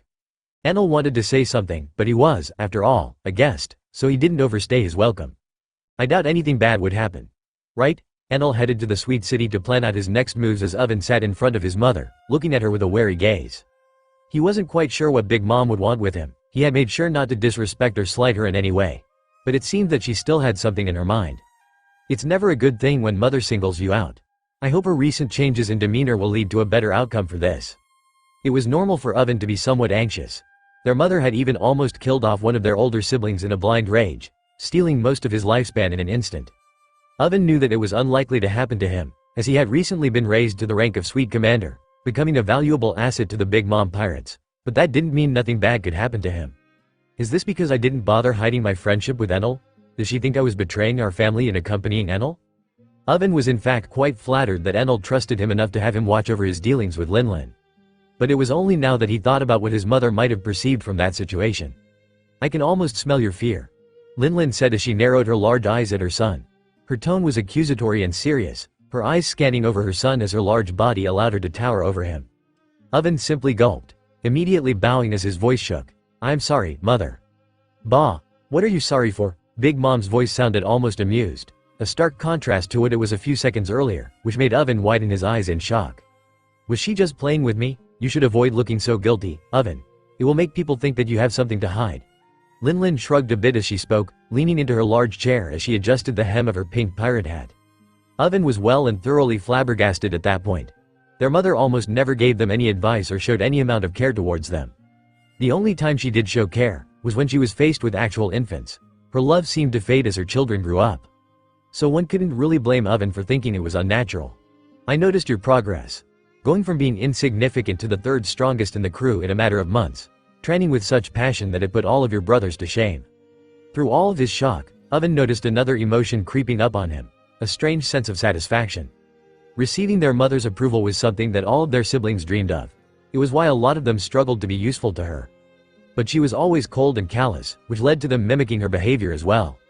It was almost in their nature by the time they reached adulthood. Cruelty and sadism were activities that all of them partook in. Oven was no stranger to them either. So what happened? Why would his mother suddenly give him such high praise? You've become strong, yet you still have room for growth. Big Mom looked down at her son, raising an eyebrow as she finally noticed his reaction. At that point, Oven was kneeling, his fist on the ground before him as he held his head down. His body seemed to tremble. At first, Linlin was disappointed, thinking Oven was a coward, but then she noticed some water dripping from his face, which only served to make her more confused. What's wrong? She was about to ask, but Oven interrupted her, throwing his head up as he shouted. Mother, thank you for the praise, I am undeserving of it. Brother Katakuri deserves it the most among us.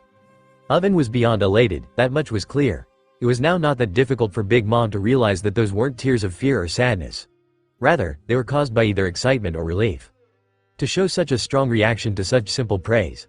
I guess I never did pay much attention to their achievements, now did I? Now, you can accept this praise. Your big brother is also exceptional. He has long since earned my favor. Although I have rarely voiced it in the past. More like, I only thought of you all as tools. So I saw no need in doing this type of thing. Big Mom could only sigh to herself at that thought. Oven looked up at her with stars in his eyes, weirding her out somewhat. Now, let us get down to business, Big Mom said as she crossed her arms. Oven quickly wiped his tears away, looking up at his mother with a determined expression. Whatever she wants of me, I shall do it, prove that I am truly worthy of her attention. After seeing the look in his eyes, Big Mom simply smiled. Now, how good is your relationship with Enel? Pav Enel it feels so strange. It's almost as if I am on a cloud. It was weird having to get used to my own body once again, but it wasn't all that difficult to do. That soul fragment certainly did its toll on me. It wasn't just sapping my mind and energy, it was likely also affecting my thoughts to some extent. At least I think so. It wouldn't really make much sense for me to even consider giving up on my quest. And yet I had actually thought about doing so and not attempting to go through my deal with Big Mom. Looking back, it's almost as if these thoughts are not my own. It was almost as if something else was whispering in my ears. Or someone, I guess. Really, the more it tries to push me away from getting too involved in this world, the more I want to get to the bottom of this entire mystery and reveal the truth to the world. Still, now that I am done with fixing my soul, at least done enough to be able to use Conqueror's Haki properly, I now have a lot of things to do. Besides actually starting to train my Haki and looking for advanced technique teachers, I also need to actually start studying the poneglyphs we have already gathered. Oh, so much work. Thankfully, I still have time. The clock is ticking though. I should try to find the Sky Island. I may have lost the eternal pose on Baltigo, but I still have a piece of Garp's Vivre card, so that shouldn't be much of an issue. No, for now, I need to try and find the Revolutionary Army, as well as Akainu and the rest. Pretty sure there are plenty of things to talk about with them. I need to take them to the Sky Islands, which will become our main base from now on. I will be able to officially start my training and start studying properly when I reach it. I also need to look for Morgans, but that might be easier said than done. I have no idea where he might have hidden from the world government. For now, he might have to wait. His meeting with Robin will also have to be postponed. As unfortunate as it is, the man is extremely slippery, and finding him quickly simply isn't in the cards right now. I will seek out the revolutionaries. I'll be leaving Cake Island soon, can't really stick around these parts much longer. I'll give Big Mom a proper warning about I am and the world government, but I don't have enough space on the flying islands to house everyone in her family. I can't exactly float up islands into the sky and rest them on the Imperial Cumulus. Well, I'm pretty sure the Sky Islands are nowhere near that gigantic fossilized cloud. I better say goodbye to Oven at the very least, Katakuri as well, if I happen to run into him. _POV narration _ Enel went ahead with his plan and prepared to depart the island. Having one last short conversation with Big Mom, giving her the details of what happened at Baltigo. It was pretty clear that she was shocked by the situation, and it was also quite clear that she was not quite fully believing Enel, but who could blame her? In the end, she was left to think about the warnings Enel had given her, as the Lightning Emperor stepped out of her castle confidently. It feels so refreshing, breathing in the fresh air with such a clear mind. Oi, Enel. The Lightning Emperor turned around, looking at Oven with a raised eyebrow. He immediately noticed that Oven was carrying a lot, him a tad confused. Enel just assumed that Oven was also going to be off elsewhere, so he didn't question it much though. Oven, I was about to just drop by and tell you that I'll be off, though you might have guessed that already. Enel smiled a bit as he spoke, not bothering with any honorifics as he tapped his metallic walking stick on the ground. It is quite obvious that you're about to leave, and I'll also be coming with you. Oven tapped himself on the chest as he spoke, a confident smile spread on his face as he did so. What? So what, you're just going to abandon your family and come with me? Enel asked with a raised eyebrow. Is Linlin putting him up to something? I am not abandoning my family, nor am I choosing you over them. Oven started speaking as a resolute look started forming on his face. From now on, you are a business partner of the Big Mom Pirates. You have a special status, it's only normal that you have someone who can communicate quickly with the rest of the Big Mom Pirates. Wouldn't a Den Den Mushi be enough for that? Under most circumstances, but we are not exactly allies. Giving access to our communication networks to another Emperor of the Seas is ill-advised at best. Oven explained with a smile. Therefore, Mother decided to give me the mission of maintaining contact between you two. The sweet commander tapped himself on the chest with his mechanical arm, showing his confidence. I guess that makes sense. I don't buy this one bit. He's probably just a spy for Big Mom. Not that it matters, if she had any bad intentions she would have acted already, as I am injured. Better yet, she could have just pulled my soul and stolen my lifespan. So I guess I will trust her for now. Well, I doubt Oven of all people would end up stabbing me in the back. Then Enel blinked a few times as he realized something. I don't have any way to take you with me. My flying ship was lost. My walking stick won't be enough to make a ship large enough for the two of us. I was just going to fly away. Oven instantly looked a bit disappointed, then he started rubbing his chin, thinking of some ways to get their hands on some method of transportation. That won't be an issue. Another voice joined the conversation, Enel and Oven both turning their heads towards the newcomer. It was none other than Persopero, in his usual flashy attire and having his usual resting bitch face. Mother has decided to trust you, so you will be given as many materials as you need to leave the island properly, per and musical note. From Oven's recollection, you manipulate metals to create a flying ship, correct? Big Mom's oldest son spoke in a straightforward manner, not caring much for honorifics despite conversing with a well-known emperor. That is awfully kind of you. I need anything that conducts electricity well, Enel said as he narrowed his eyes. Don't get me wrong, Sky King. I don't trust you, or your intentions. Think of this as an interest-free loan. Whatever you take you must pay for in full, at a later time, per and musical note. Enel simply nodded. It's honestly better this way than to receive a gift from the Big Mom Pirates. It's already enough that I owe Linlin. Such is the nature of a business relationship. Perispero spoke slowly as he did so, sometimes licking his candy cane. Now, if you were willing to marry one of my siblings, I am quite sure Mother wouldn't mind forming an alia. Nah, I'm good. Enel immediately interrupted Perispero, who tapped the ground with the candy cane and continued speaking with a disappointed expression. Your loss, Sky King. Smoothie is currently still available. I am sure you two would get along, per and musical note. No, I really am not looking for an arranged marriage, though I appreciate the offer. Enel waved his hand as he spoke, his cane turning into a bracelet as he responded. Parasparrow seemed to give up on pressing the issue any further. Instead, he beckoned Oven and Enal to follow him, licking a large candy cane as he did so. The three of them walked for a few minutes, mostly in silence. Parasparrow was far from the chatty type, but he was no longer as hostile as he had been at first, despite still voicing his dislike for Enal. Here it is, purr and musical note. Parasparrow opened a large door, which led them to what appeared to be a huge storage room filled with metals. The homie guards at the door simply bowed and stood to the side, not daring to stop two sweet commanders. Is Mother really alright with this? These are materials that we have collected over the years. Oven's voice rang with uncertainty. Mother won't mind, I already said this is a loan. As the oldest brother, I at least have this much decisive power. Purr and musical note, Parasparrow said as he looked around the storage room. It had countless riches and treasures, befitting of an emperor's storage room. It was not the main treasury, but it was still filled to the brim with treasure that most pirates would wage war for. Whatever you want, take it. A homie will take inventory of everything you've taken, and they will be added to your tab. You either return them or give something equally as valuable in exchange. Purr and musical note. Parasparrow then turned to leave, having done his job and going on his merry way, whistling in a melodic tone as he did so. I rarely see him in that good of a mood, Oven said with some sweat on his brow. I guess he really wants me to go away, Enal said with a blank stare as he then proceeded to pick whatever he wanted. He could go for gold, but it was expensive and soft, and he would likely end up having to give it back. I should look for something less dense. Something that I can manipulate slightly, even if it's not tougher. I can use hockey, but the more I hold of it, the better. The first that came to mind was aluminium, rather it was likely the best possible option. Cheap, bulky, about as conductive as gold, and there's plenty of it here. In the end, Enal took around 20 tons, emptying the storage of aluminum completely. Shouldn't you pick a stronger metal? Oven asked as he scratched the back of his head. No, this is more than enough. Enal quickly created a gauntlet and a set of greaves, shin guards, as well as a set of earrings. All of them were completely white, and Enal left his walking stick untouched, turning it from a bracelet into an upper arm guard, covering his only shoulder. Your choice. At least you didn't take much of the valuable stuff. I'm quite sure Mother would have said something if that was the case, Oven said as the two of them then headed outside. They left the castle without wasting any more time. Right at the entrance stood a tall figure, wearing a leather outfit and a scarf covering half of his face. It was none other than Katakuri, leaning on the gate and looking at them with his arms crossed. So this is where we part ways, Katakuri said while looking at the two of them, but mainly at his brother. Well, it's not like I'm leaving forever. It is likely going to be a long mission, Oven said as he scratched the back of his head. Regardless, you better take care of yourself. I'll make sure the rest of our siblings are safe. And, Enal.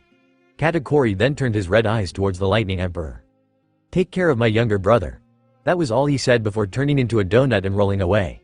Enal blinked a few times when seeing the way he made his exit, but decided not to dwell on it.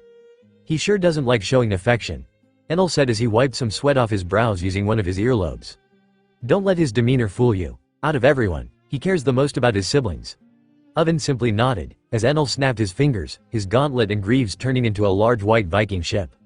It's not that sturdy, but it will hold out. Try not to punch it though, Enal said as he got on. Oven followed suit, dragging that large backpack behind him as the two of them embarked on their journey. Where to? The sweet commander asked as their ship took off the ground. Looking back, he could see some of his siblings waving at him as he left. Without any hesitation, he waved back at them, a wide smile on his face. Who knew being loved actually feels so nice? First stop, Dressrosa. That's where we'll most likely reunite with the revolutionaries. And some other characters that you may not like meeting. Revolutionaries, huh? You've sure got a lot of stories to tell. Oven smiled a bit, not dwelling much on the last part of Enal's sentence. Indeed. Good thing we'll be in, Enal said as a sadistic smile rose to his lips. Oven's smile shook a bit before confidence returned to him. Hey, I hope you'll be able to keep up, Enal simply smiled at his training partner's enthusiasm. I can't wait to beat him into exhaustion. As Oven and Enal embarked on their journey, the situation at Dressrosa took a turn for the worse. The old King Riku Doldo III had been doing his best to lead his people better and to repair the damage that had been done by Doflamingo's made rain. Families that needed to be mended, lives that had been uprooted. The cleanup of the destroyed buildings by itself took months. Learning of Enal's actions at Marineford did shock their country, but they all had their own issues, so the public soon forgot about it. The Riku family that had befriended him simply decided to trust in him and in his judgment. Even with the Marines being moved to the Holy Land, the country of Dressrosa was given quite a bit of protection. More importantly, although the Marines were weakened in the Marineford War, those sailing the New World still didn't dare to act up too much. There were those that sought out the new emperor, hoping for a chance to join the Sky King's crew, but otherwise, things were just as chaotic as usual in the new world. Where Doldo's difficulties started at the raid on Baltigo, or more specifically, the Great Massacre. The wise king wasn't stupid. He knew that the world government had rushed into a war in order to take attention from the news that started circulating. The truth of the Ohara incident did shock quite a few of the Riku family, but Doldo himself wasn't surprised at all. The actual disaster that was caused by the Great Massacre was the complete fallout of the Marines and the destruction of most of their foothold in the New World. The formerly somewhat balanced sea became a chaotic hotpot of misery for the people without strength. Dressrosa was thankfully not swarmed by riot control, as they hadn't marched to the streets after the news about Ohara. But they were instead swarmed by pirates soon after the news broke out that most of the leading Marine figures had died on Baltigo. Not only that, communications with the Marines became non-existent. The news was only coming to him, the king, from representatives of the world government. Simply put, low-ranking CP agents. They only delivered the news to the big cities, and they spread out their propaganda cleanly for everyone to enjoy, while their pacifists cut through protesters with their lasers. The CP agents obviously never talked about that. They only spoke about the efforts they were making to combat the revolutionaries and their secret weapon that had erased Baltigo from the map.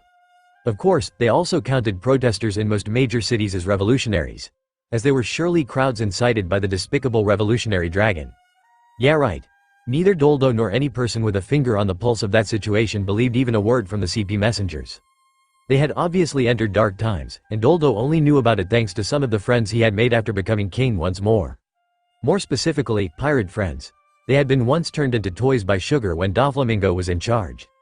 But after being turned back, they had somewhat helped the nation and fought against what remained of the Don Quixote pirates. The wise king made a pertinent choice when deciding to befriend them. He did so behind the back of the Marines, but it now seemed like the right move. They traveled the new world, sometimes reaching out to Doldo and letting him know the situation in other places. They also kept Dressrosa informed on major movements in the new world, which allowed Doldo to somewhat prepare for conflicts. Now, Dressrosa was able to resist attacks from most pirate groups. Thankfully, Kairos had grown quite a bit stronger and was able to easily hold his own against most pirate captains under a 500 million bounty. However, their current problem was a bit different than regular pirates. It was more akin to an entire army. Doldo's connection to his pirate associates was also cut off a few weeks before the attack happened, so they were caught in a bit of a pinch, with little time to prepare. Currently, at the largest port in Dressrosa, Doldo stood face to face with two people, while his kingdom was surrounded by a few hundred pirate ships, ready to pillage and plunder the hard work of his people. One figure was of a tall, short-haired black man with a goatee, wearing black sunglasses and a white costume. The other was a giant, strangely shaped black-haired man. His body seemed to be runny. It was as if he was constantly in a mucus-like state, constantly dribbling everywhere. He wore rather loose clothing and a blue wavy cape that covered him completely. They were none other than Corazon, or Virgo, and Trebol, two of Doflamingo's former elite officers. "I can somewhat guess why you are here," Doldo said as he shook his head slightly. "To avenge our master, Doflamingo, and take back the empire that he rightfully ruled for a decade," Virgo said as his face remained expressionless. "Rightful? Erasing memories and enslaving people as he did? Do you think you have any rights here?" A voice rang out from beside Doldo. Kairos stared at the two elite officers without any fear in his eyes. His mechanical leg almost creaked in excitement, as his hand was already on the hilt of his blade, ready to take it out at a moment's notice. "HMPH, this lowly gladiator sure is loud," Trebol said with a scowl on his face. Doldo looked at Kairos, and the two of them seemed to come to an understanding. "There's really no avoiding this fight. We must at least try to make a last stand here." Kairos immediately slashed his blade towards the duo, and Doldo took a step back, drawing his own blade as he whistled for reinforcements. Kairos was immediately intercepted by Virgo, the former Marine that had gone rogue after hearing of Doflamingo's demise. "Gladiator, you sure seem to have gotten stronger," Virgo said as his blackened fist blocked Kairos's blade perfectly. With a kick from Virgo, Kairos was forced to take a few steps back and collect himself, realizing that his opponent was a lot stronger than expected. Kairos was not the only one determined to grow stronger after all. Virgo had been loyal to Doflamingo. After learning of his captain's demise, his sole goal became to both reclaim the throne of Doflamingo's kingdom and to take revenge on the ones that took part in his downfall. Virgo sought to become strong enough to eventually hunt down Enal. Though he was far from strong enough to attempt such a thing, he was still strong enough to subjugate the kingdom of Dressrosa. Kairos sweated a bit as he narrowed his eyes, his blade turning dark as he clashed with Virgo a few more times. Each slash of his was either dodged or blocked completely. Virgo showcased a rather extensive mastery of the six powers. sometimes letting his body bend around Kairos' sword, sometimes using Shigen to push it aside and change its trajectory. It didn't take long for Kairos to be at a disadvantage. He had only managed to scratch Virgo's cheek once before the former Marine covered his entire body in armament. Kairos himself received a lot more than a scratch. Each exchange led to him receiving a punch, or being pierced by a stray Shigen. If not for his endurance, he would have already fallen. But he kept forging forward, his will carrying him through the fight more so than anything. I hope Rebecca is at least safe. That was truly all that Kairos could think about at that moment. Meanwhile, Treybold quickly started chasing after Dodlo with a laugh, attacking the old king with ferocity. The guards that tried to stop him failed rather quickly, and Doldo himself was stuck only dodging as many attacks as he could. It was truly a desperate situation for the kingdom of Dressrosa.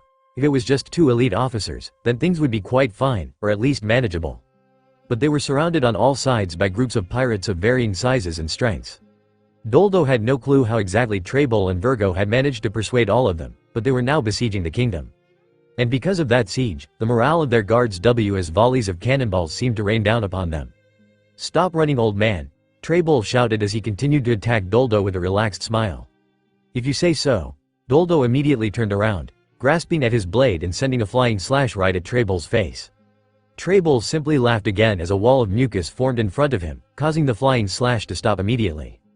Doldo could only scowl as he dodged yet another mucus tentacle.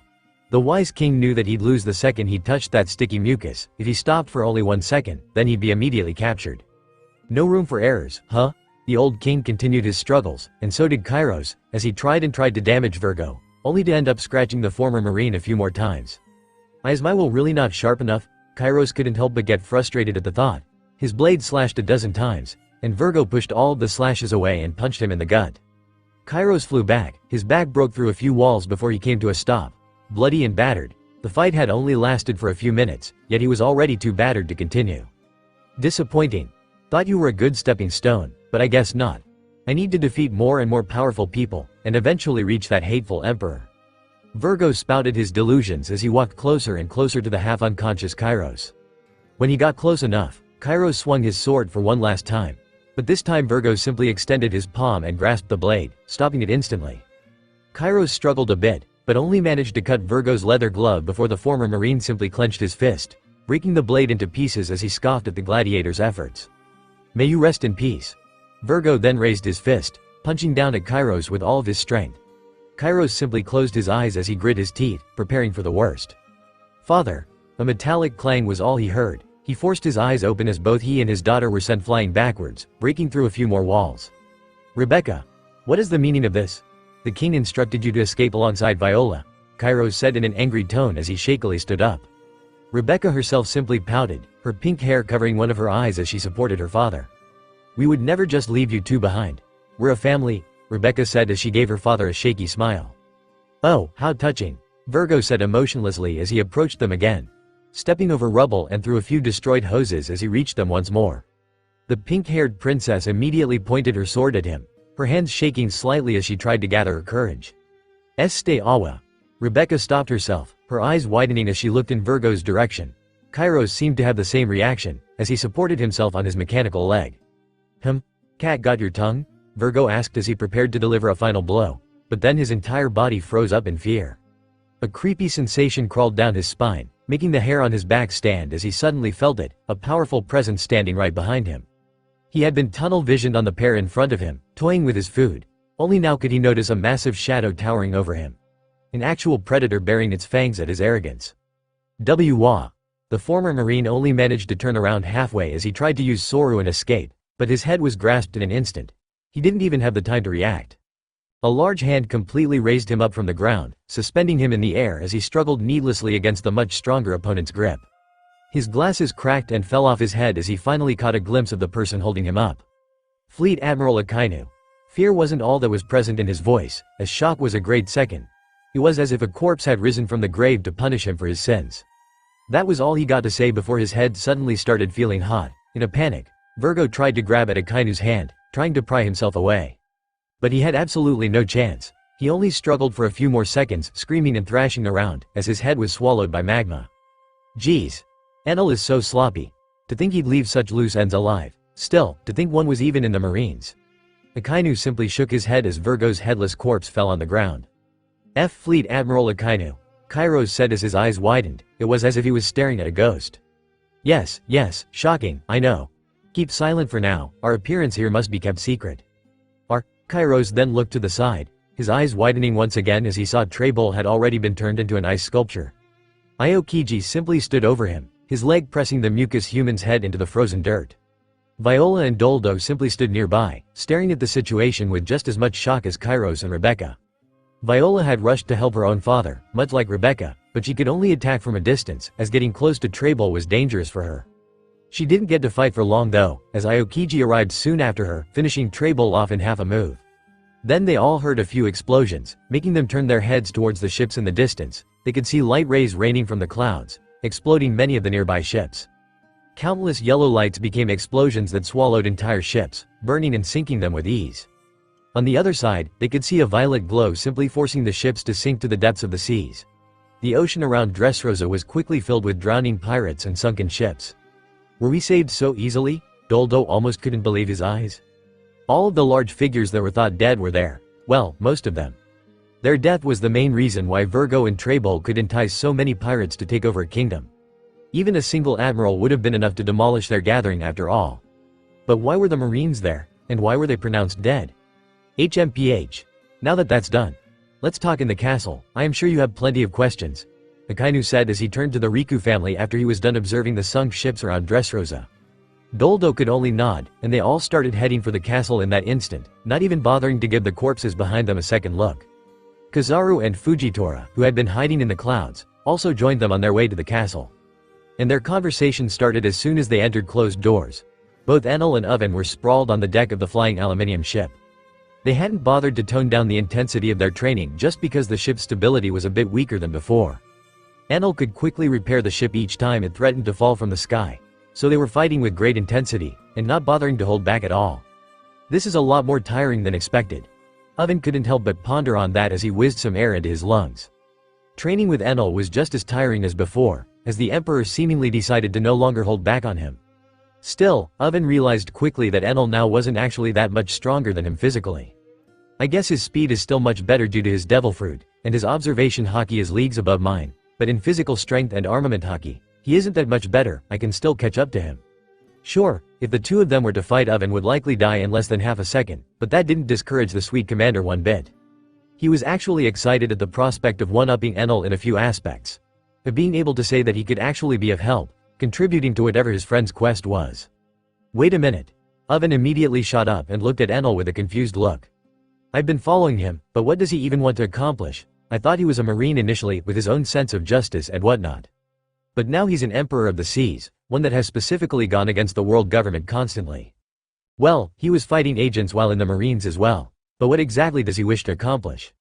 Oven did put some pieces of the puzzle together in his spare time. He somewhat realized that Enal was going against the world government, that much had been obvious for a while.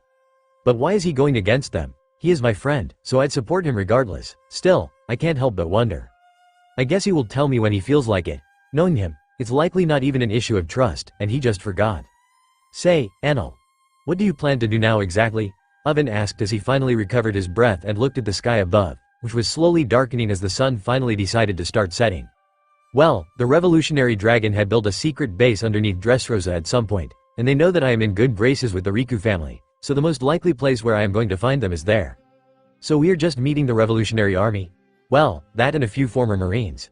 Enal said as he tried to think of a good way of telling Oven that they would meet the man who had dismembered him in the past. Marines joining the revolutionaries? I guess it's not that surprising with the government's recent actions. Well, I am not sure if they've joined up per se, but they're traveling together from what I know.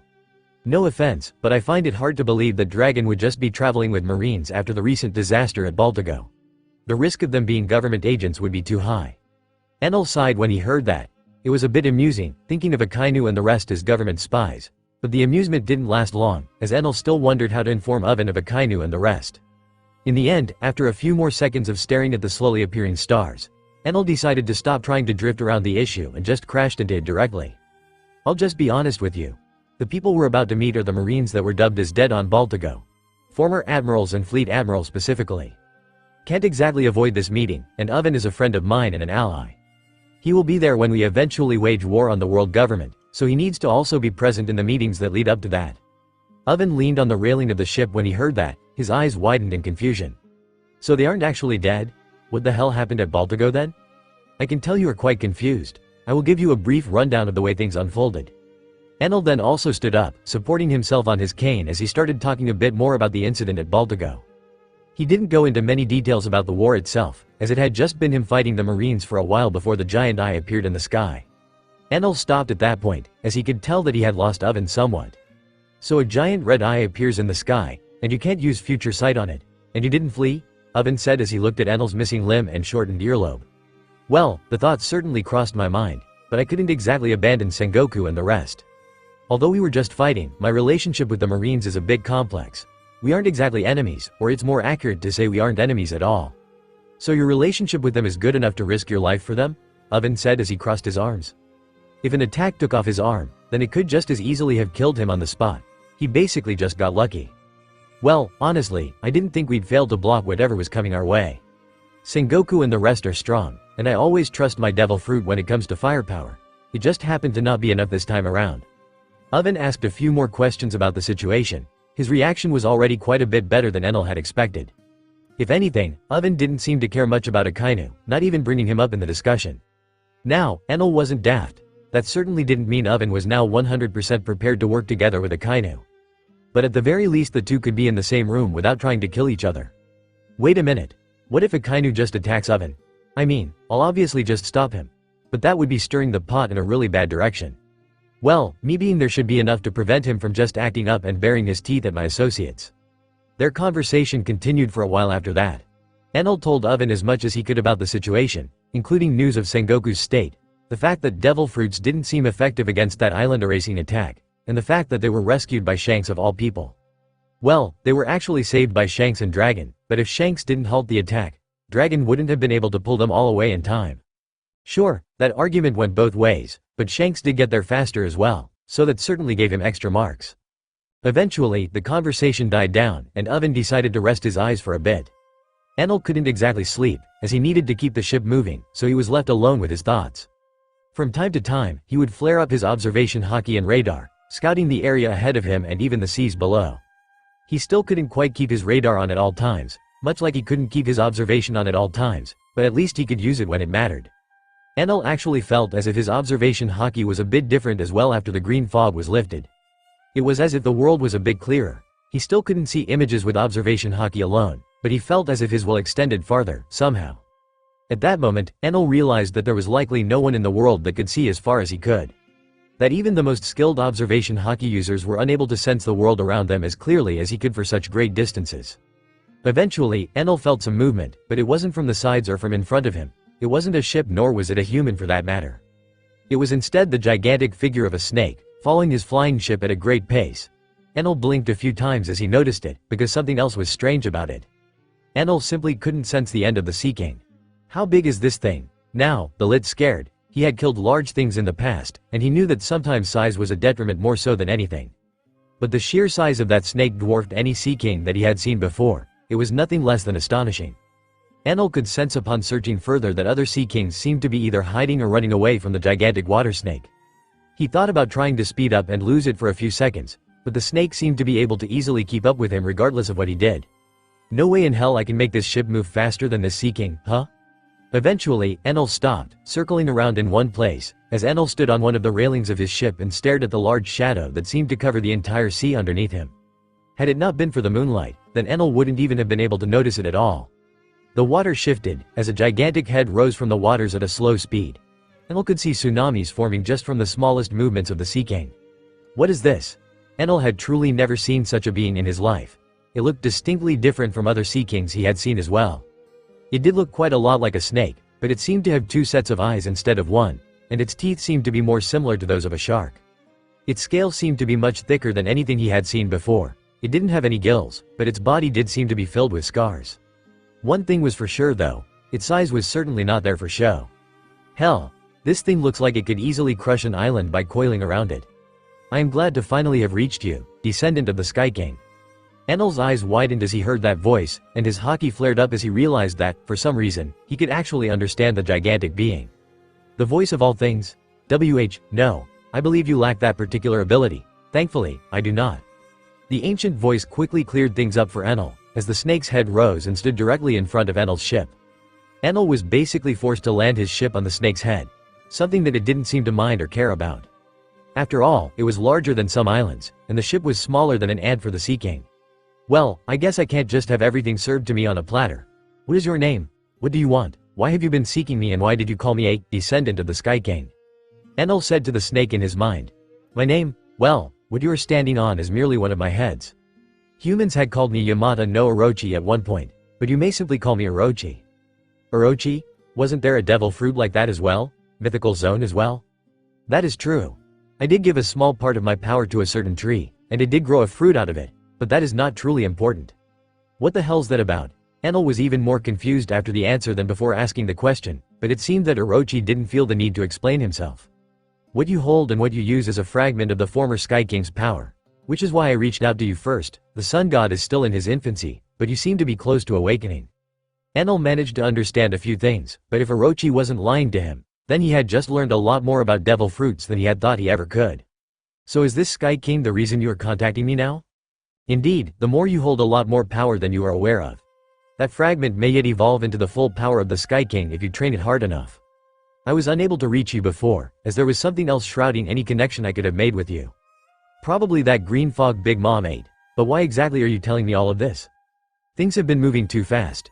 Your interference in this world has altered its fate greatly. Now it all hangs in a feeble balance, and that balance is currently reliant on you. I do not know who you are, or who you were before, but you have long since lost the right to abstain from acting. I merely wish to inform you of this, for your actions or inactions may either doom this world or make it better. Enel simply looked at the night sky. His gaze was still confused. He hadn't quite expected to hear something like that, or to learn so much in one mere night. It was certainly a lot of information to process. The snake seemed to understand that as well, as it seemed to sigh, the slight movement of its gigantic body creating immense waves all around it. Alas, you seem to already be on the right track, but I urge you to try and awaken your devil fruit faster.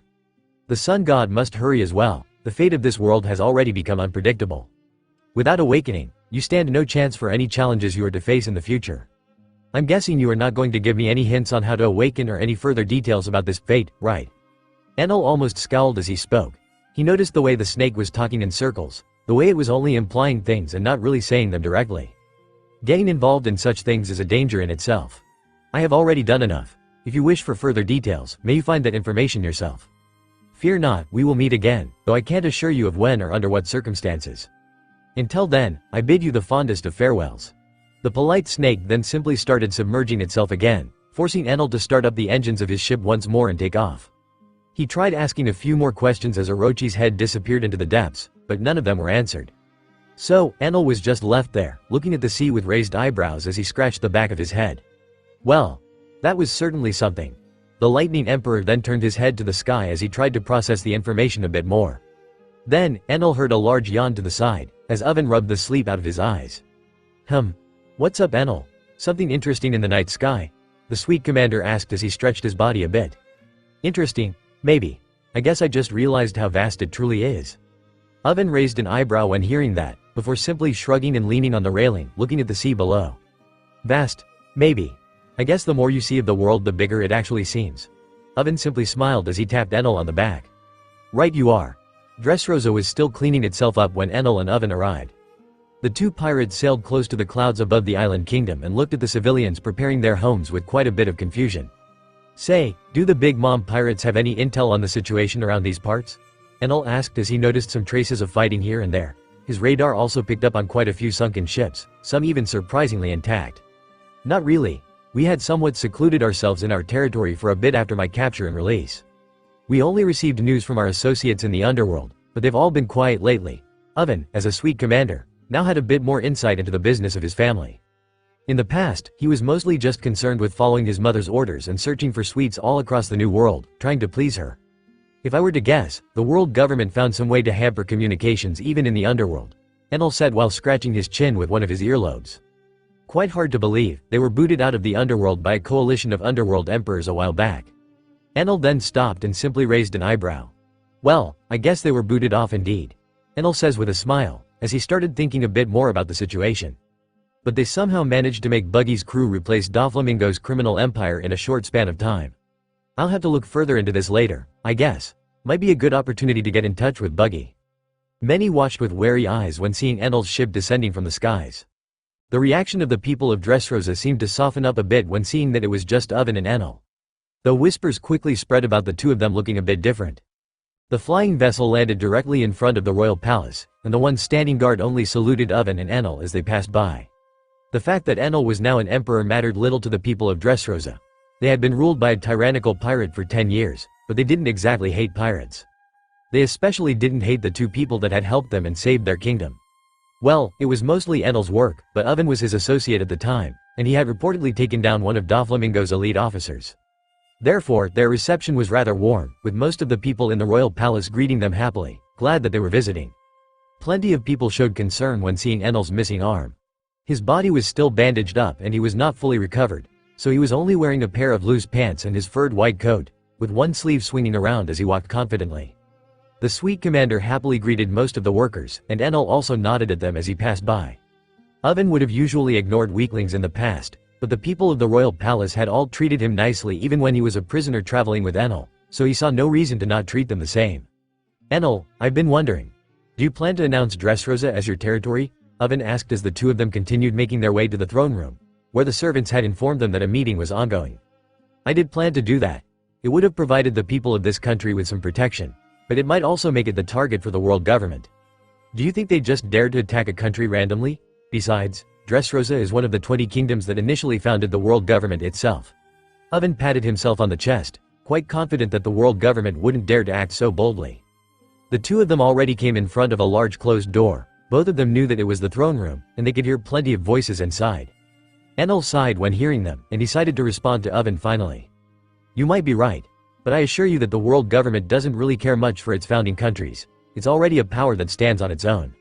Their current situation is already bad. They also certainly no longer care about public perception since they no longer give anyone a voice. Oven ended up simply scratching the back of his head, not really able to refute Enel. You've sure become a lot gloomier, Enel. A feminine voice sounded from the side, with a bit of amusement in her tone.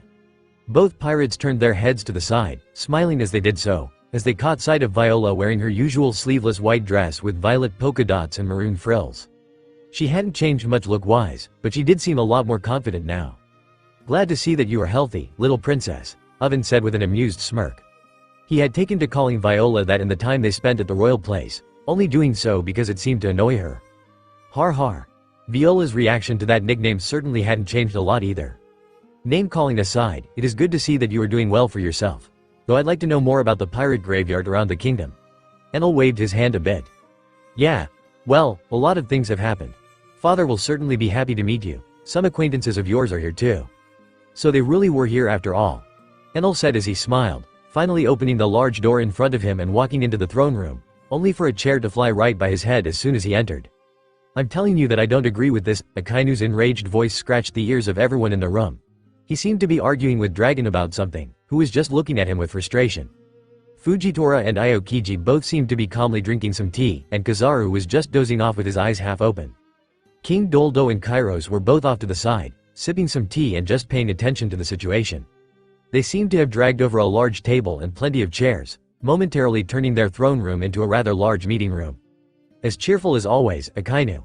Enel's voice managed to catch everyone's attention instantly, as every head in the room turned to the door, and everyone, minus Fujitora, looked at Enel, Oven and Viola walking in. Doldo and Kairos were both shocked to see his state, but they had heard that he had been injured quite badly at Baltgio, so they recollected themselves quickly. Meanwhile, the dragon and the former marine seemed glad to hear him. Even Fujitora and Kizaru, despite them not having that noteworthy relationship with Enel. Well, it hadn't been that noteworthy before the war, but now they did appreciate Enel for choosing not to run despite the way things had turned out. He, an emperor, had actually fought to protect them, as he could have always escaped easily as soon as that eye showed up in the sky. Aokiji was just glad to see him, as he knew that Enel could somewhat calm down Akainu. At least that was what he had heard from Sengoku at some point. He hoped it would still apply. Enel, you look like shit. Akainu, the former fleet admiral, said as he crossed his arms and smiled. What got stuck up your ass, Magma boy? Enel also smiled calmly as he spoke, not bothering to react to the odd looks he received when speaking. Well, besides the fact that I can now visit my own grave and that I wasn't invited to my own funeral, the Marines have almost disbanded, so things aren't going that great. Akainu rolled his eyes as he spoke. I guess Aramaki wasn't able to deal with being a fleet admiral too well? Enel asked with an amused smile. Ha! I'm sure he would have made a decent fleet admiral had the situation been different, Fujitora interjected, sipping some tea as he spoke a bit. Yeah, like if he had a single political bone in his body, Kizaru said in a lazy tone, shaking his head slightly as he stood slouched in his chair. Indeed, thanks to his masterful management, but mostly LTIGO incident was handled, the Marines split into two different factions. And around half of the Navy's forces have split from the world government. Akainu opened his mouth again, not quite as amused by the situation as Enel and Oven seemed to be. That's not bad at all. Why exactly are you mad though? Enel asked as walked closer to everyone.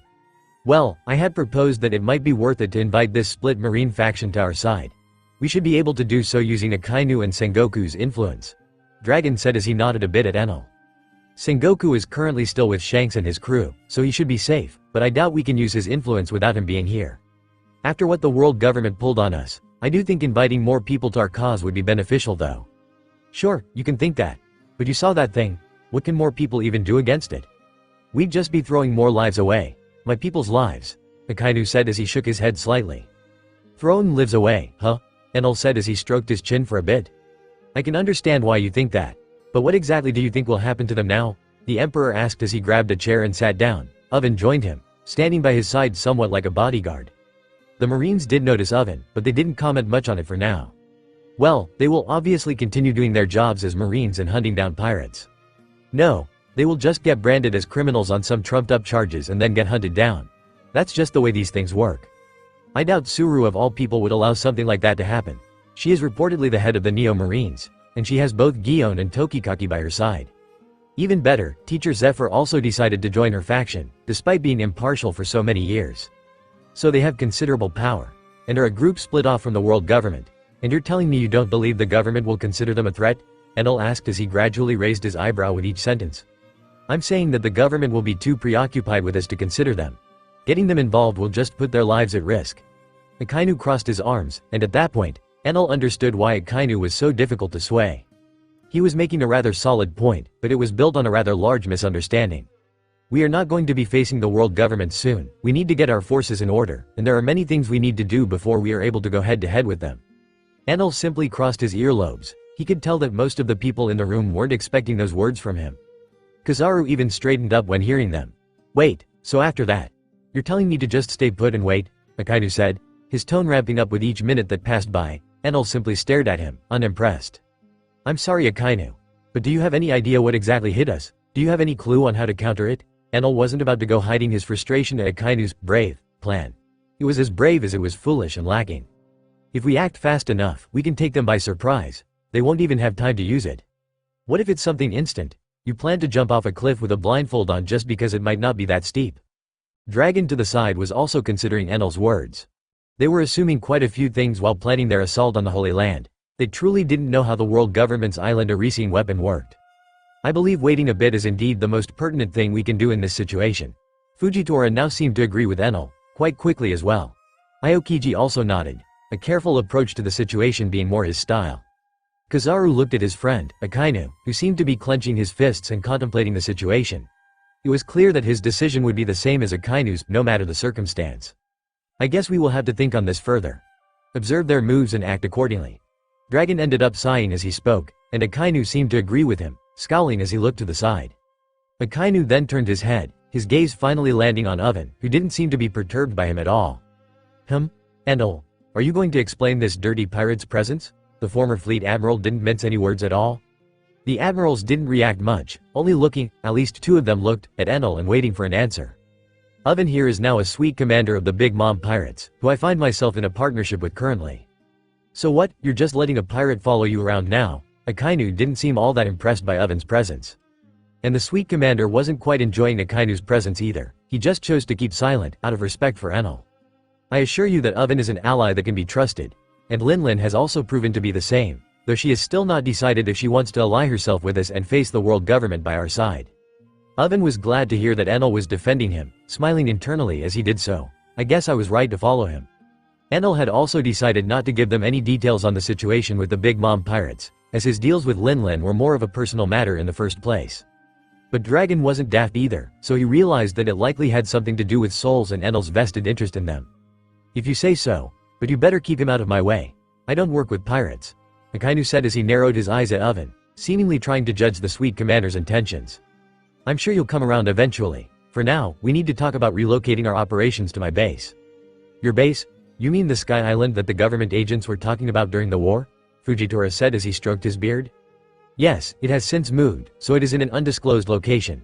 Enel nodded, not really shocked that the admirals had heard his exchange with the government agents back in the war. Well, we've yet to really settle here properly. Most of our things are still loaded in the blimps. But are you certain that it is a safe location? Dragon spoke out, thinking about the move for a few seconds. Relocating from under Dressrosa would be a good move, as staying there put a lot of people in danger. I can assure you that it is still a safe place. Garp is still there, alongside other noteworthy individuals. Enel decided not to elaborate on Francisco being there. He thought it a bother to explain the situation to everyone, and figured he would do so when actually getting there. I see. Well, it is worth checking out. Sooner or later the world government will notice our activity here. Especially after the protests calm down completely. Dragon said as he crossed his arms. We can cover you here for as long as you need. I doubt they will go as far as to attack us directly. King Doldo said as he put down his tea finally. I'd rather hope it doesn't come to that though. It is better for all sides that they do not learn of your involvement with us for now. Dragon said as he shook his head. The meeting continued, as they all continued speaking about what decisions they could take and how much time the relocation would take. Seeing as the situation was no longer tense, Kairos also stood up and went over to Oven, tapping his shoulder as the two of them went off and started talking about random things off to the side. The day ended on a low note, as the meeting was mostly about depressing topics and their future steps. The king was rather glad to catch up with Enel though, and Viola was just as glad. She didn't seem to be quite as infatuated with him as she seemed when he had rescued her, but that was something he had expected. She acted in an understandable way at the time as he had just rescued her from a precarious situation, veer him as she started working for the kingdom once more. She still valued his help and appreciated him greatly, but she couldn't quite bring herself to feel the same way she had that day. Viola was quite glad that Enel didn't bother to bring up those moments, as she did consider them slightly embarrassing. The Lightning Emperor could likely tell that her feelings had changed, and he seemingly never had feelings for her anyway, so he didn't bother bringing up anything. The meeting disbanded with all of them returning to their respective rooms and finally catching some sleep.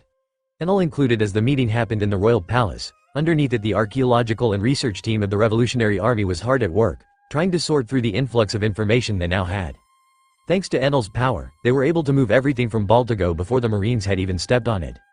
Luffy and Robin both spent day and night sifting through all of the information that they could. The two of them had barely gotten any sleep since the Baltigo incident. They were somewhat shaken by what had happened. Luffy, as the one that had been left in charge of the base, was the very last to leave the island. Robin tagged along with her, despite the insistence that he leave first due to the importance of her knowledge and heritage. The two of them were fortunate, or unfortunate enough to witness it. The attack that had completely wiped Baltigo off of the world. It was as if the people on that island had incurred the wrath of an angry god. They were both far enough to not be harmed by it, be it a stroke of luck, or Dragon giving them a boost as he passed by them. At least they were safe. Dressrosa was their destination, their blimps parked around the island and hidden in docked ships with the help of their associates that had already been waiting there.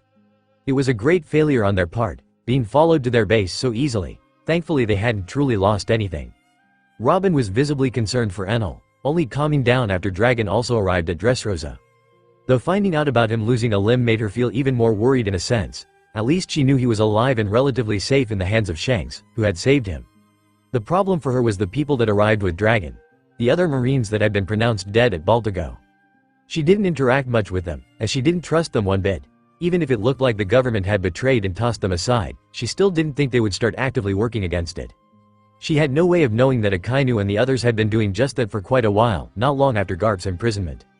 To her, they were the people that had destroyed her home, burying Fujitora, as he was a new admiral, and had little relation to that particular incident.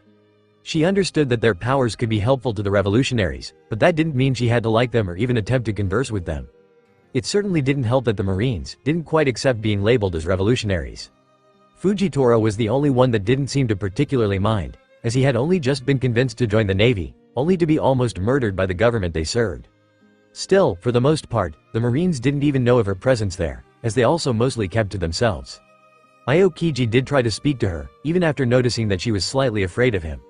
Luffy was not stupid, she took notice of that and made it clear that she didn't quite appreciate his presence in her study room, so she asked Sabo to boot him out. She also made sure that Robin was guarded at all times, just to prevent anything from happening. Aokiji didn't protest much, as he felt he wasn't exactly welcome there. Kizaru mostly steered clear of Robin, either out of an odd feeling of guilt or simply not caring enough. Akainu's situation was a bit more complicated. After learning more about the Ohara incident and the government's intentions behind it, did he start feeling guilty for his actions. But he was not stupid, no apology would ever change what they had done, so he also decided to steer clear of Robin for the most part. The former fleet admiral knew all too well that he had done many deplorable things in the name of his justice.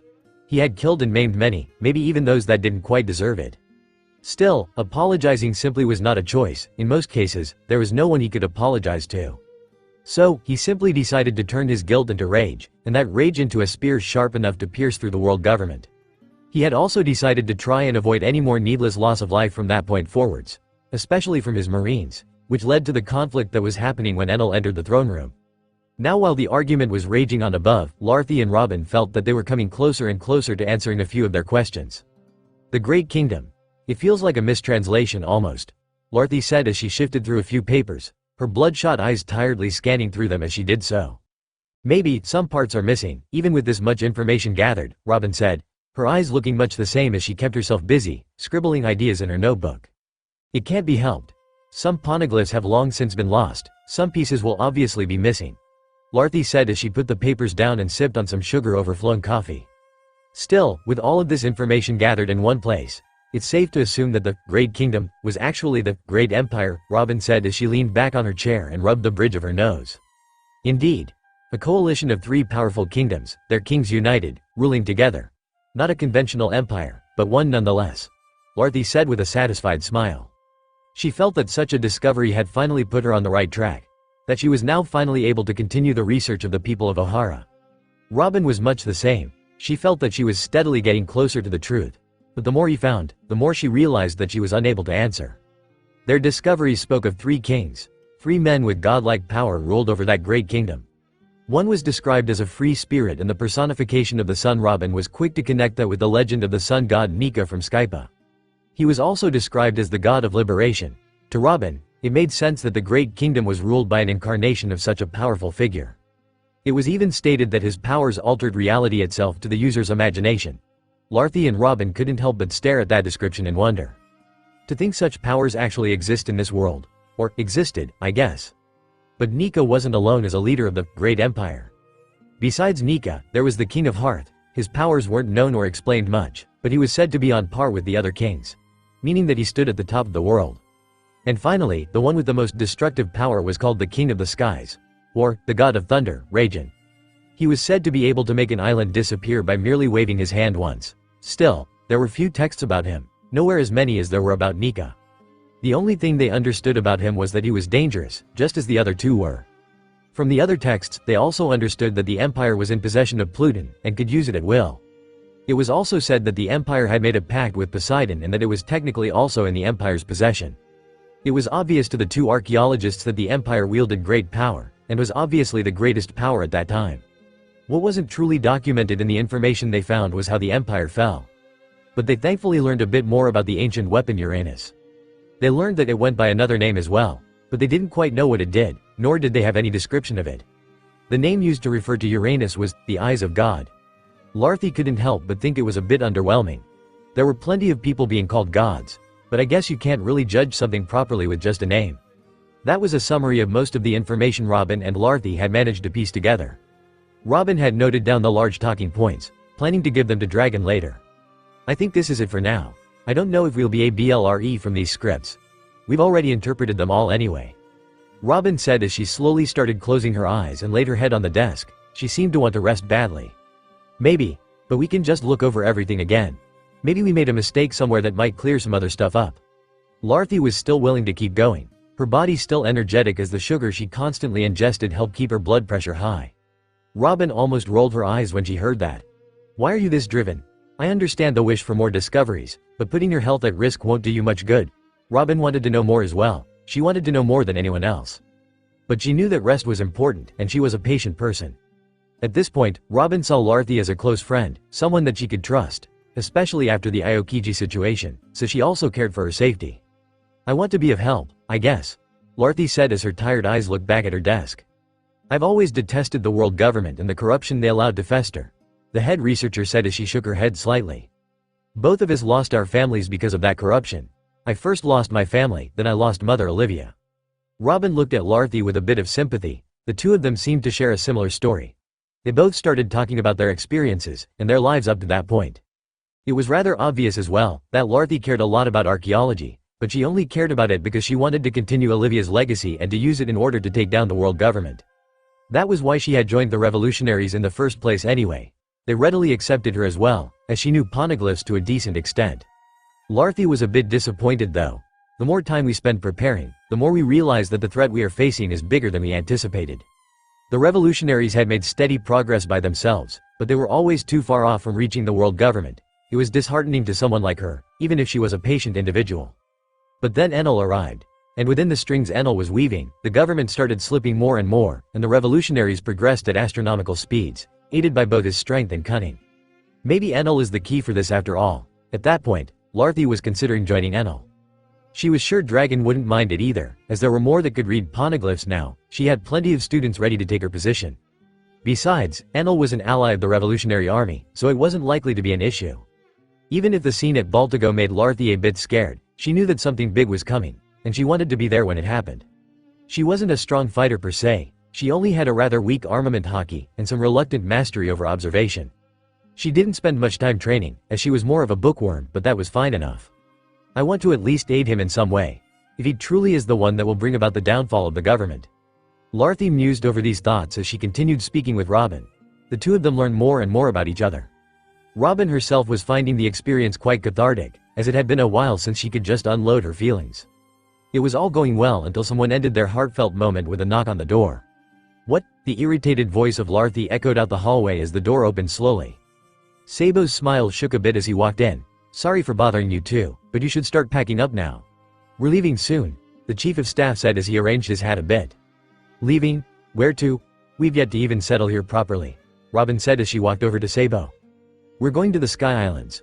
Robin and Luffy's time together was cut short, as Robin went off to rest and Luffy was stuck coordinating the move alongside Sabo and Bello Betty. Dragon was still in the throne room, but he already told everyone to start preparing to move. It wasn't exactly a hard choice to make, especially after Enel vouched that it was a relatively safe place, and quite hard to reach without Enel. The only reason Enel could actually find the islands now was because of a Vivre card, so most other people wouldn't have been able to do anything to find it, unless it drifted somewhere wrong. But Enel was hopeful that the engine was successful enough to allow them to adjust their course at least occasionally. After all, his mechanical genius was only matched and surpassed by a few in that world. The meeting room was still lively, debating how to approach the Neo-Marines and how to convince them to join their side. The obvious response was for Akainu to simply pay them a visit. Despite his reluctance to the idea of inviting them into the fold with the revolutionaries, it still remained the most logical course of action. But there was always the possibility of the government having spies in the Neo-Marines, so simply showing up would certainly not be a good thing. Akainu and the others had already decided that it would be a better choice to hide until actually striking against the world government. In the end, it was up to Enel to contact them after they successfully settled on the Sky Islands. The Lightning Emperor was a bit annoyed about that task being delegated to him, but he figured he'd think more about it when the time came. The more pressing matter was actually returning to the Sky Islands in a timely manner and covertly. This time, they would all travel in one large convoy, so they would certainly get noticed if they flew above any large islands. Therefore, Dragon and the rest ended up mapping out a route to skirt around and avoid going above any outpost or island. Akainu was nice enough to share his knowledge of all hidden Navy bases. He didn't particularly mind helping, after all, they now all had a common enemy. The rest of the process went rather smoothly, and the meeting ended on a high note with everyone being put to work except Enel. Robin's reunion with Enel was rather strange, with Robin being quite silent the entire time. They met while in a group, so neither of them really spoke to the other in depth. She did voice her concern for his missing arm, but Enel did just wave it off with his only arm. The two of them didn't really get a quiet moment together for the rest of their time on Dressrosa. Enel was just as tired as Robin, and they still had work to do. The Lightning Emperor was to rest for a day, then they would start their journey towards the Sky Islands. So, the rest day was spent with him mostly asleep in a random room of the palace. Oven did have a more eventful time in Dressrosa though. Despite the Marines and revolutionaries being somewhat wary around him and keeping an eye on him, the royal family was rather happy to see him drop by. That was especially true for the two princesses and Kairos. They all still remembered Oven taking down Diamante in an instant, and even allowing Kairos to finish him off.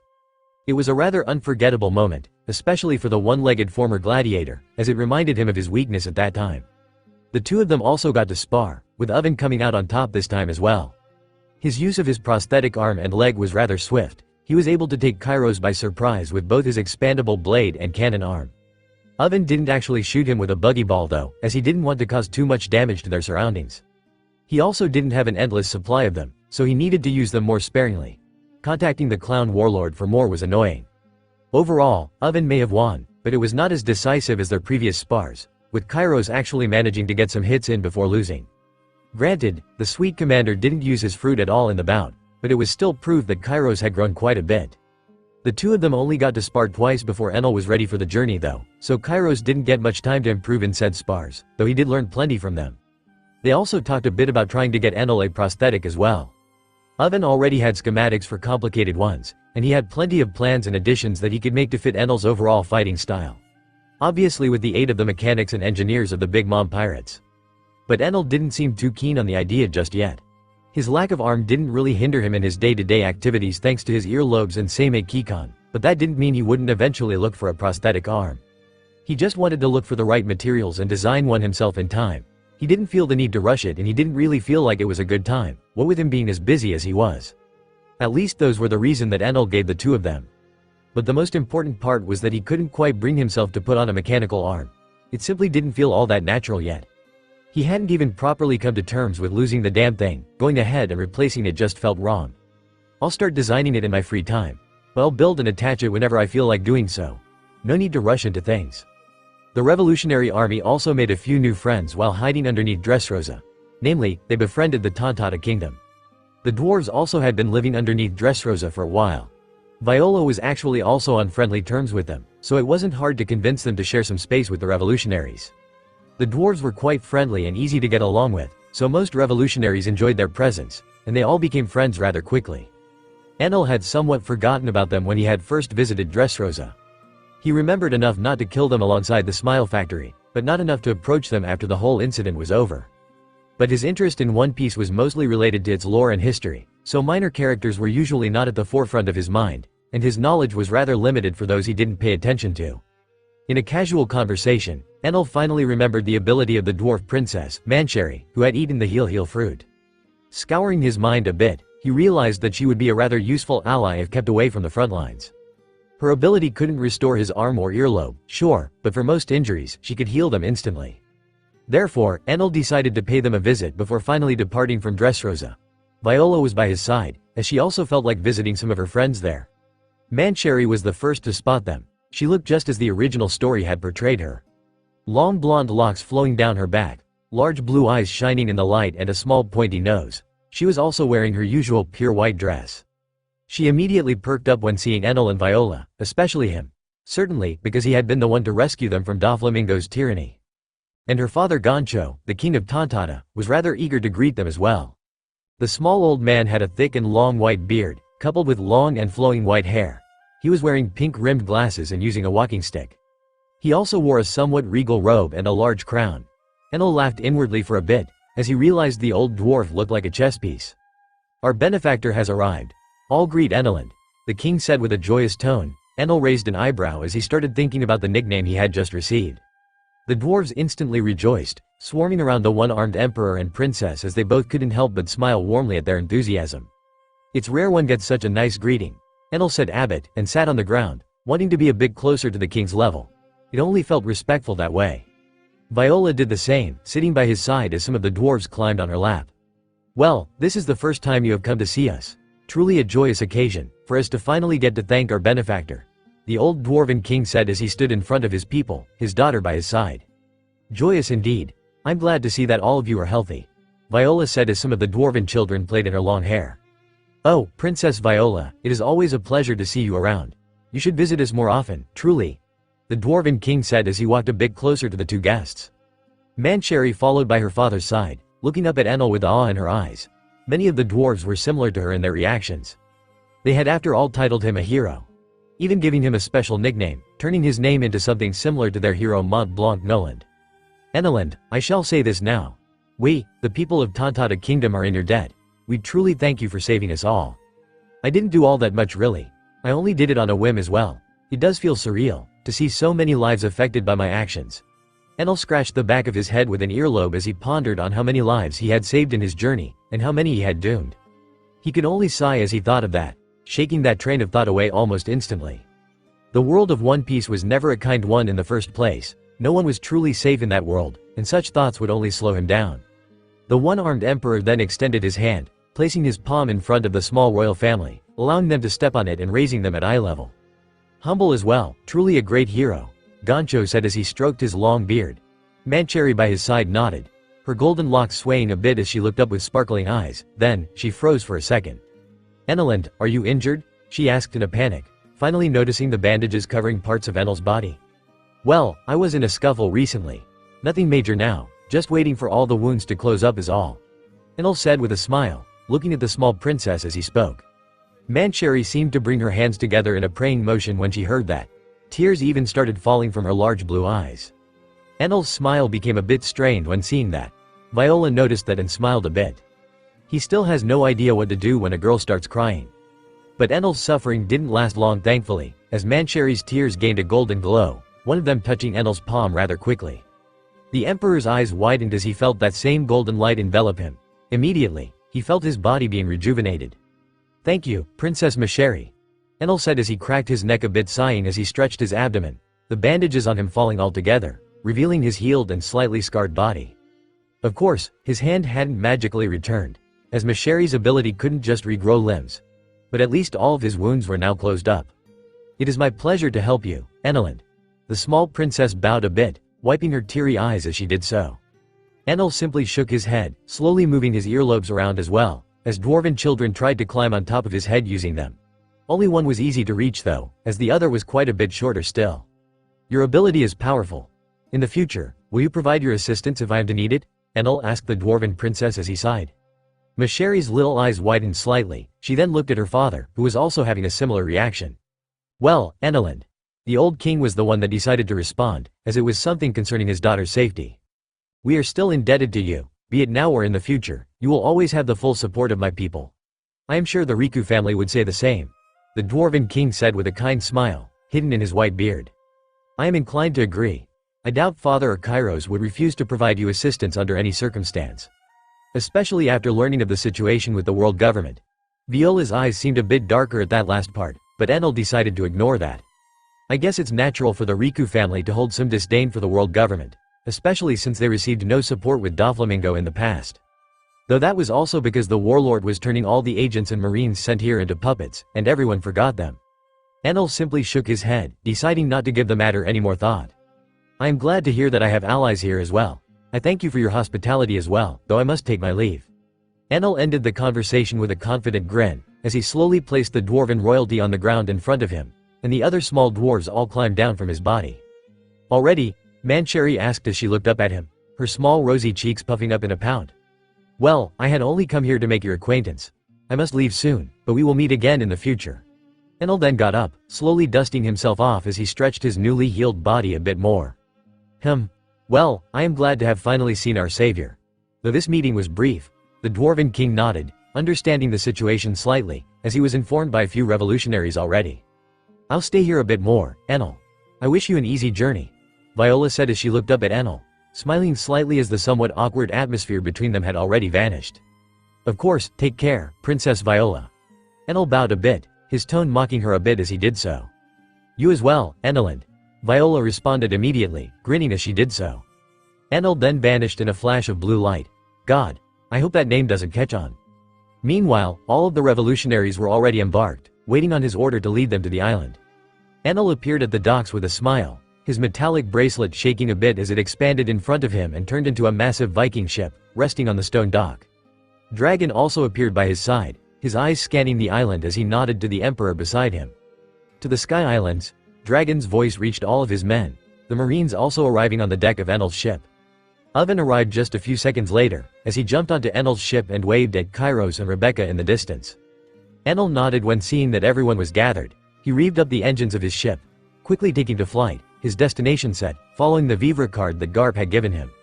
"I can't help but feel a bit eager, and perhaps a bit anxious, to reach the Sky Islands. I'm sure a lot has happened during my absence."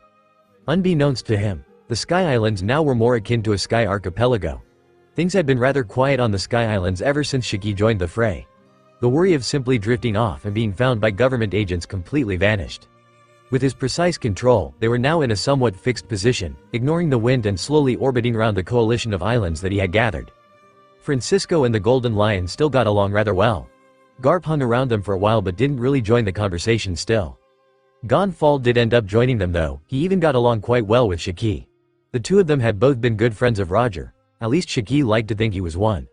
They had a lot of stories to share, and Francisco was rather happy to hear more about the man that had taken down his captain. The more Francisco heard, the more he understood that the Pirate King truly deserved his title. Roger had fought Zebek a bit before his prime. It was a fight in which he grew immensely both as a swordsman and hockey master. Francisco was rather confident from the stories he heard, that Roger had at least become as powerful as Zebek had been in his prime. Garp was still as wary as he was in the beginning, but he was also less worried, knowing that it was about time Enal actually showed up on the island, and he figured Enal's presence would at least even things out if something were to happen. Francisco was strong, sure, but Garp was confident that he could take him on with a bit of support from the Lighting Emperor.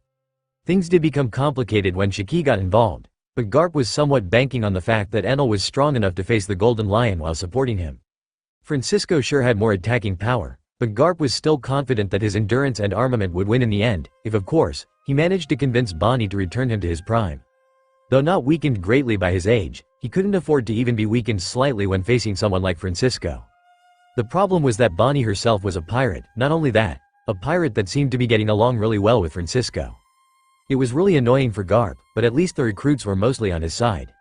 Wiper and Bellamy were still stuck in their training, with Garp now drilling every single sky guard a lot harder, actually doubling their training and the amount of effort that they had to put in. His training was considered difficult in the past, but now it basically left everyone unable to feel their bodies midway through the routine. Garp drilled them like they were animals, and it was grueling.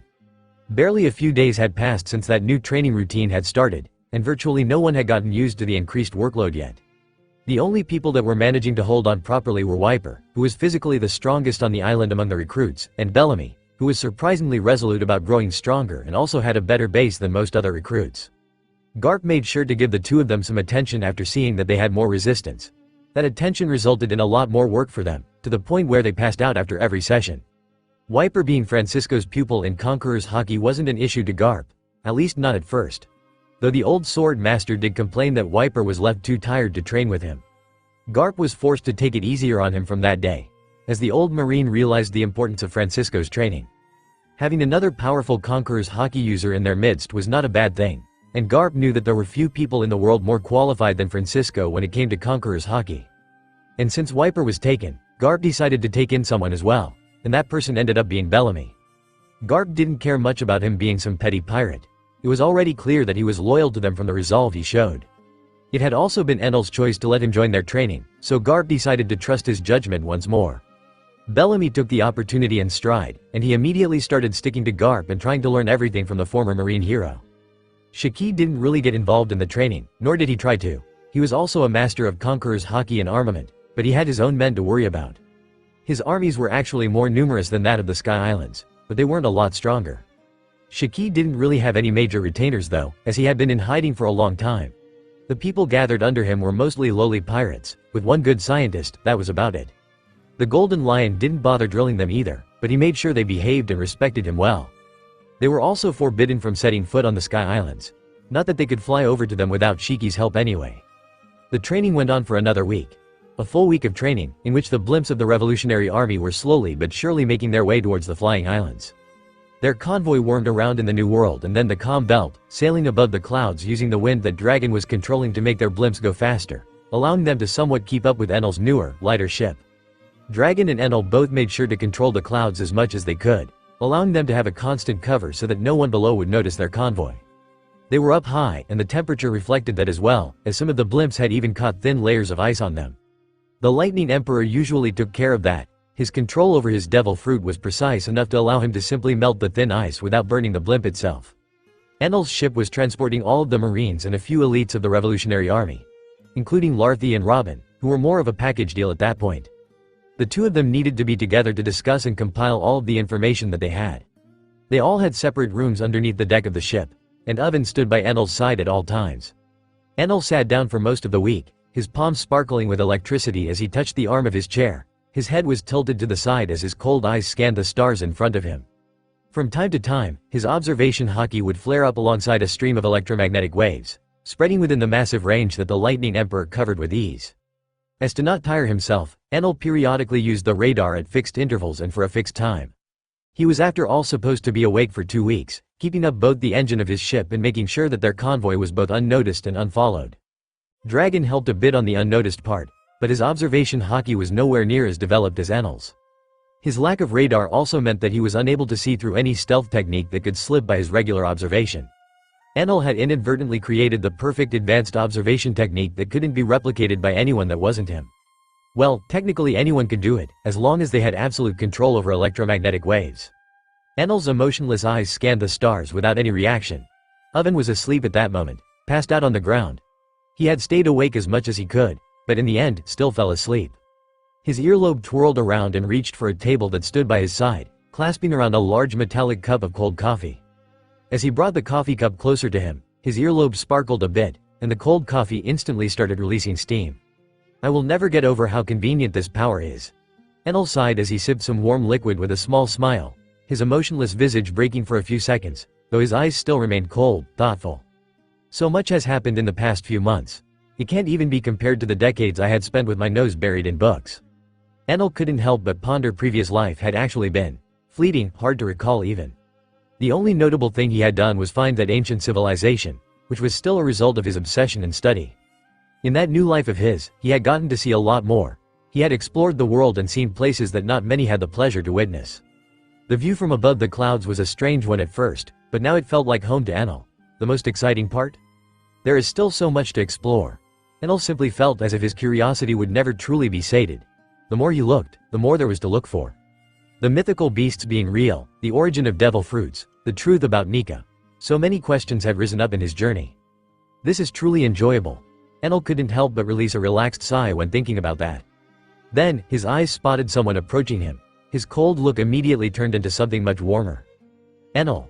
A gentle voice rang in his ears, as the wind around the Emperor seemed to quiet down. Robin. Glad to see you are healthy. Enal said with a warm smile on his face as he took another sip of his hot coffee. His other earlobe extended towards the kettle that was on the table beside him. He filled in another cup of warm liquid and formed a chair right in front of him. Take a seat. Enal said as he placed the cup on the armrest in front of him. Robin simply nodded. Shivering slightly as she sat down on the chair and warmed her hands on the cup. The temperature was really low after all. Most of the people on board weren't bothered by it, including Luffy, but Robin was still significantly weaker than the others. She had made a lot of progress, but she was still far from mastering armament haki or the 6 powers. Especially since she had put most of her free time into reading poneglyphs. Staying inside was not a problem, but outside where the wind flowed freely was a lot colder. So, I see that you've gone through a few things, Robin said as she sat down, the chair underneath her becoming warmer as she did, making her smile a bit as she realized Enal had likely noticed her shivering.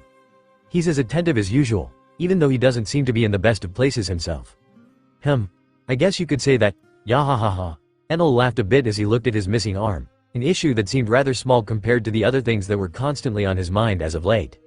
The Lightning Emperor then stopped laughing, looking to the side at Oven, who was slumped to the side and snoring slightly. Robin didn't quite know how to proceed with that. She had always been smart in the way she talked to people, she was always good at manipulating others. But sometimes people were simply difficult to read, and Enal was one of those people.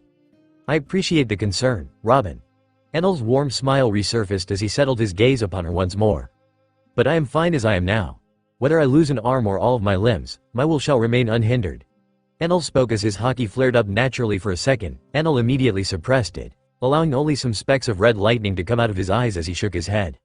Robin blinked a few times when seeing that momentary change, and could only smile when seeing his resolve. I am glad that you're in high spirits then. I guess this late-night intervention wasn't needed after all. Robin raised an eyebrow as she spoke, a cheeky smile rose to her lips as she took another sip of the coffee Enal had given her. Now, I wouldn't go that far. Enal coughed a bit as he didn't quite like what he had heard. As I've said, your concern is greatly appreciated. Having people care about me is always nice. Robin smiled even more when seeing the slight blush on Enal's cheeks. This is the first time I've seen him actually blush. He's not one to get easily flustered.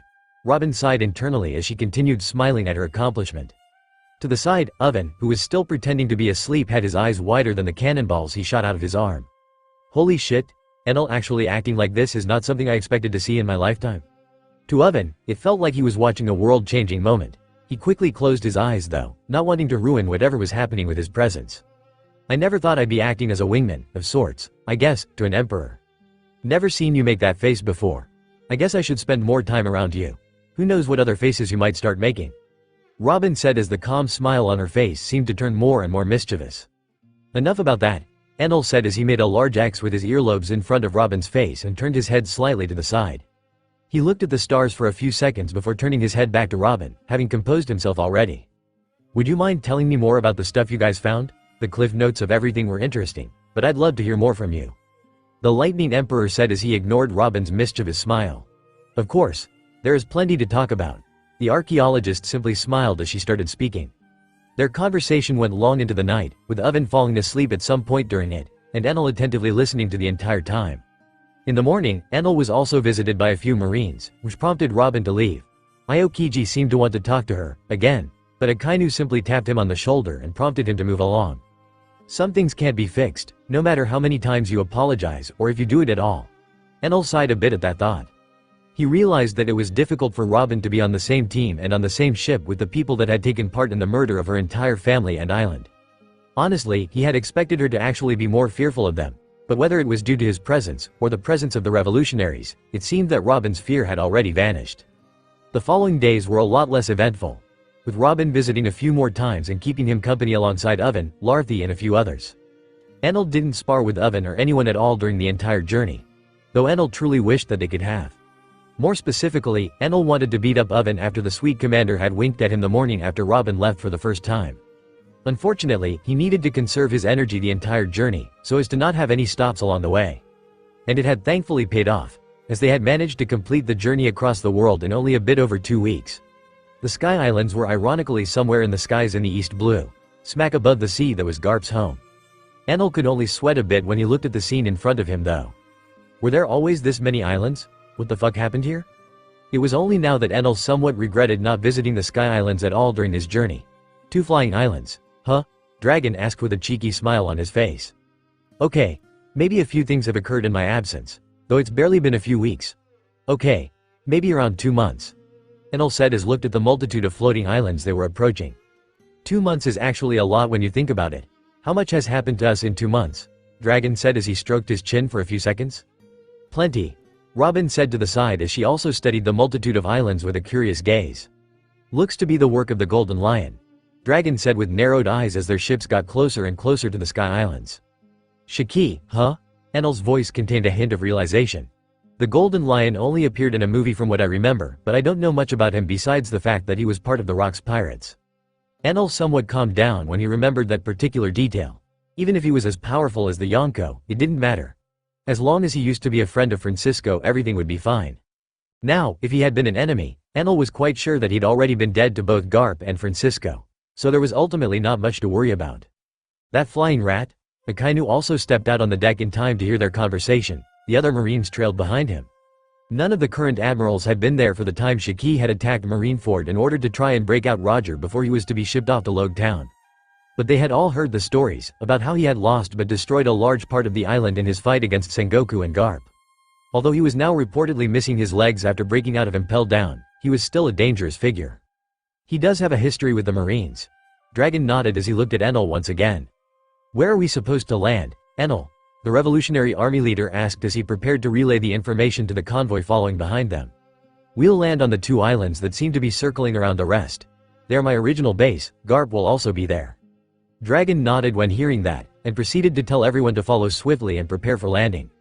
The Revolutionary Dragon was admittedly quite happy to have found a safe spot for his army, but he was also quite anxious to meet with his father. One thing was for sure, Dragon expected to be punched in the face at least once. It was how Garp expressed his affection, really. Vice Admiral Garp is also here, huh? Kizaru said in a low voice as he surveyed the flying islands with a yellow glint in his new sunglasses. Enal ruined his old ones. I hope he is healthy. Aokiji grabbed his backpack and also prepared to disembark as soon as their convoy came close to the islands. I've heard so much about him. I can't help but be excited to meet him, truly, Fujitora said as he also grabbed his blade, walking stick and tapped it on the ground a few times. I'm sure he'll be excited to meet you guys, but please be careful on how you relay the status of Sengoku to him," Enel said with a strained smile as he wondered how the former marine hero was going to react. All of the marines present, besides Fujitora, seemed to tremble a bit when thinking about that. "He's certainly not going to take kindly to this," Akainu said as he rearranged his marine cap. "At the very least Sir Sengoku survived. He's in good hands too. Not many doctors out there can claim to even come close to Crocus in skill," Kizaru said with a rather calm tone. "I am sure it's going to be fine," Fujitora said with a shrug, not really knowing much about the former marine's hero relationship with Sengoku. "I expect a few fists to be thrown, at the very least. We are certainly going to be on the receiving end," Aokiji said as he shook his head a few times. "Well, I did what I could. I planned to dodge punches coming my way." Enel simply shrugged a bit as he prepared to land his ship on the island. "Do you still live in that cabin, Enel? You never did tell me where you moved it," Robin said from the side, somewhat ignoring the marines around her as she spoke. "Oh, I just moved to a different corner of the island. I don't even know if I live there anymore, honestly. I let someone else use it for a while," Enel said with a tired tone, as his ship finally touched ground in the middle of the forest. The second they landed, 3 figures appeared in front of them. Enel smiled when seeing them. One of them was Garp, wearing a white suit similar to the one he did in the Marines. His hair was still just as white as ever and his annoyed expression seemed unchanged. Francisco looked quite a lot different than what Enel had remembered though. He was now a blonde young man with long hair, wearing loose pants and a white shirt, with his blunt cutlass strapped to his waist. That cutlass was the only reason Enel could recognize him. Shit, something did happen in this place. I wonder why Bonnie ended up making Francisco of all people younger. I honestly thought she'd pick Garp first. Enel had already expected something major to have happened, especially since the beast pirates had already been raiding the islands when he was still in Baltigo, holding back the Marines. The third figure was one that Enel didn't quite recognize, but he could guess who it truly was. Yet another tall old man with blades instead of legs, long dyed yellow hair and a short beard, with 2 blades strapped to his waist. The old man was also wearing a yellow kimono, to match the color of his hair most likely. The Golden Lion, he certainly doesn't look like an enemy. Well then, I see we're receiving a warm welcome. Enel was the first one to jump from the ship, landing right in front of the trio of old men. "Enel, you sleaze bag." Garp was about to admonish him for being late and leaving all of his duties off to other people, but he took notice of the missing arm and decided to hold off for now. "What happened, Captain?" Francisco also took notice of that rather quickly and decided to ask right away, not even bothering with reintroductions or with clarifying his identity. "Quite a lot it seems. I bet just as much has happened here as well." Enel then looked at Shiki for a moment. The Golden Lion smirked a bit, seemingly studying Francisco's new captain for a bit. "He doesn't seem all that special. But who knows, appearances are always deceiving." Shiki decided not to try anything for the time being and just kept observing the situation. "Well, you've surely missed out on a bit of action," Garp said as he finally recollected himself. He no longer seemed mad about Enel's absence. His anger was mostly replaced with concern. "Indeed, is that Kaido I feel in our prison, by chance? Seems like the 2 strongest in his crew are with him." Enel looked to the side with a strained smile as he wondered out loud. Francisco instantly burst out laughing. Shiki seemed quite amused as well, as he started smiling widely. "Well, I see you catch on quick," Shiki said with an odd gaze as he wondered just how far Enel's observation haki could spread. "Can't help it. Noticed quite a few interesting changes on the island. Did protocol wings fail?" Enel asked with a wary gaze. "Well, it depends on what you'd consider failure," Francisco said with a strained smile, but Garp was holding nothing back. "Yeah, it failed. Some battery you created, caught on fire after a few uses," Garp said with a scowl.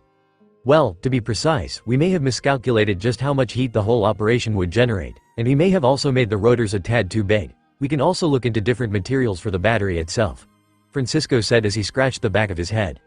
He had already realized what had gone wrong, but they were unable to repair the engine without Enel around, as some things needed to be completely broken and remade without his metal manipulation.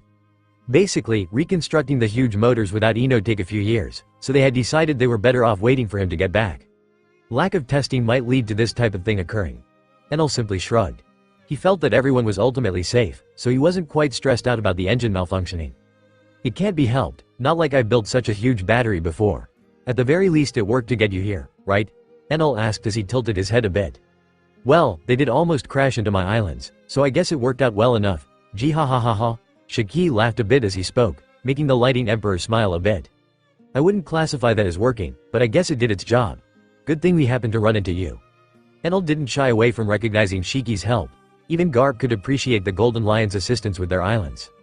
"It's not that big of a deal. I was mainly helping Francisco anyway. Shiki smiled as he balanced himself on one blade.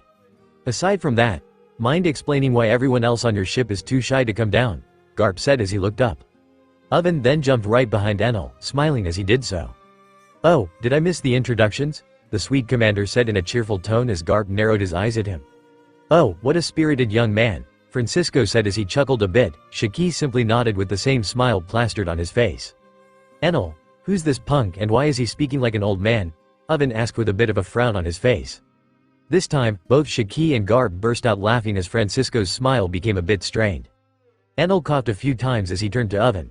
This guy's likely the oldest here. Probably the strongest besides me as well. Oldest? And is he really that strong? Even the former marine hero is here, Oven said with a confused expression. I may be a tad older than I look, and I don't really know how I match up to everyone here specifically, besides Shiki, of course. Francisco wasn't one to be boastful, thankfully. Before, he would brag somewhat by reminiscing about the good old days when he was in his prime. Now that he actually had the strength, he didn't see any need to brag. Even if he was almost certain he could take on both Shiki and Garp at the same time, there was no need to voice that out. Fighting Enal was still a large question mark for Francisco, as the swordsman was quite unsure if he was able to win against his captain under any circumstances. Tisk, Garp pouted a bit when hearing that Enal considered him weaker than Francisco, but he couldn't quite dispute that fact. Why are the others taking so long? Enal asked as he tapped Oven on the shoulder with his earlobe. Oven simply shrugged, surmising that most of them were likely just afraid to meet Garp, though he didn't say that out loud. Around them, more and more blimps started landing on the island, with Garp looking at it all with a raised eyebrow. Kid, how many people did you bring around this time? Do you think we've got unlimited food on these danky islands? Garp asked as he picked his nose with his pinky. Well, I'm sure I can assist you all with food until you are completely settled, Shiki said as he shrugged a bit. We can always just hunt a few sea kings too, not that big of an issue. How are the others? Enal asked. Well, we have quite a few decent fighters on this island now. Well, they're shaping up to be decent fighters. The Marines from last time have already all joined the Sky Guards, Francisco said as he stroked his chin. The Marines that had helped transport the Fuchsia villagers had mostly been spending their time in the new Fuchsia village. They hadn't been able to help much against the beast pirates unfortunately, but they were now training to become even stronger directly under Garp. Momonga had also finally recovered enough to train as well, and he had started training in earnest. He was already basically the strongest besides Francisco and Garp among the residents of the island. Enal nodded when he heard about that. He was also rather glad that the Fuchsia villagers had settled in appropriately in their new home. They were certainly strong people, they adapted quickly and had already accepted their situations. Garp's presence was certainly a huge help in calming them down. Thaga. I am truly pleased to hear that everything has gone relatively well in this place. Shiki's smile strained for a few seconds. He wanted to mention how they had almost crashed into his base again, but decided not to out of courtesy. He is Francisco's current captain, a man that Francisco himself is not confident in defeating. He is certainly someone that warrants respect. The Golden Lion had always been one to respect strength, and he was always polite and friendly with people he deemed worthy of his time. He still was unsure about joining Enal's crew. Crew was a small word in Shiki's mind. To him, Enal was building something more akin to a large army. I'll see how things develop, who knows, I might actually be able to see the government finally be brought down to its knees. Then more and more people started disembarking from Enal's ship. Garp's eyes widened completely when seeing the people that had come down. More specifically, the Marines were the first ones he noticed. What the hell is going on? Garp asked as he clenched his fists in confusion.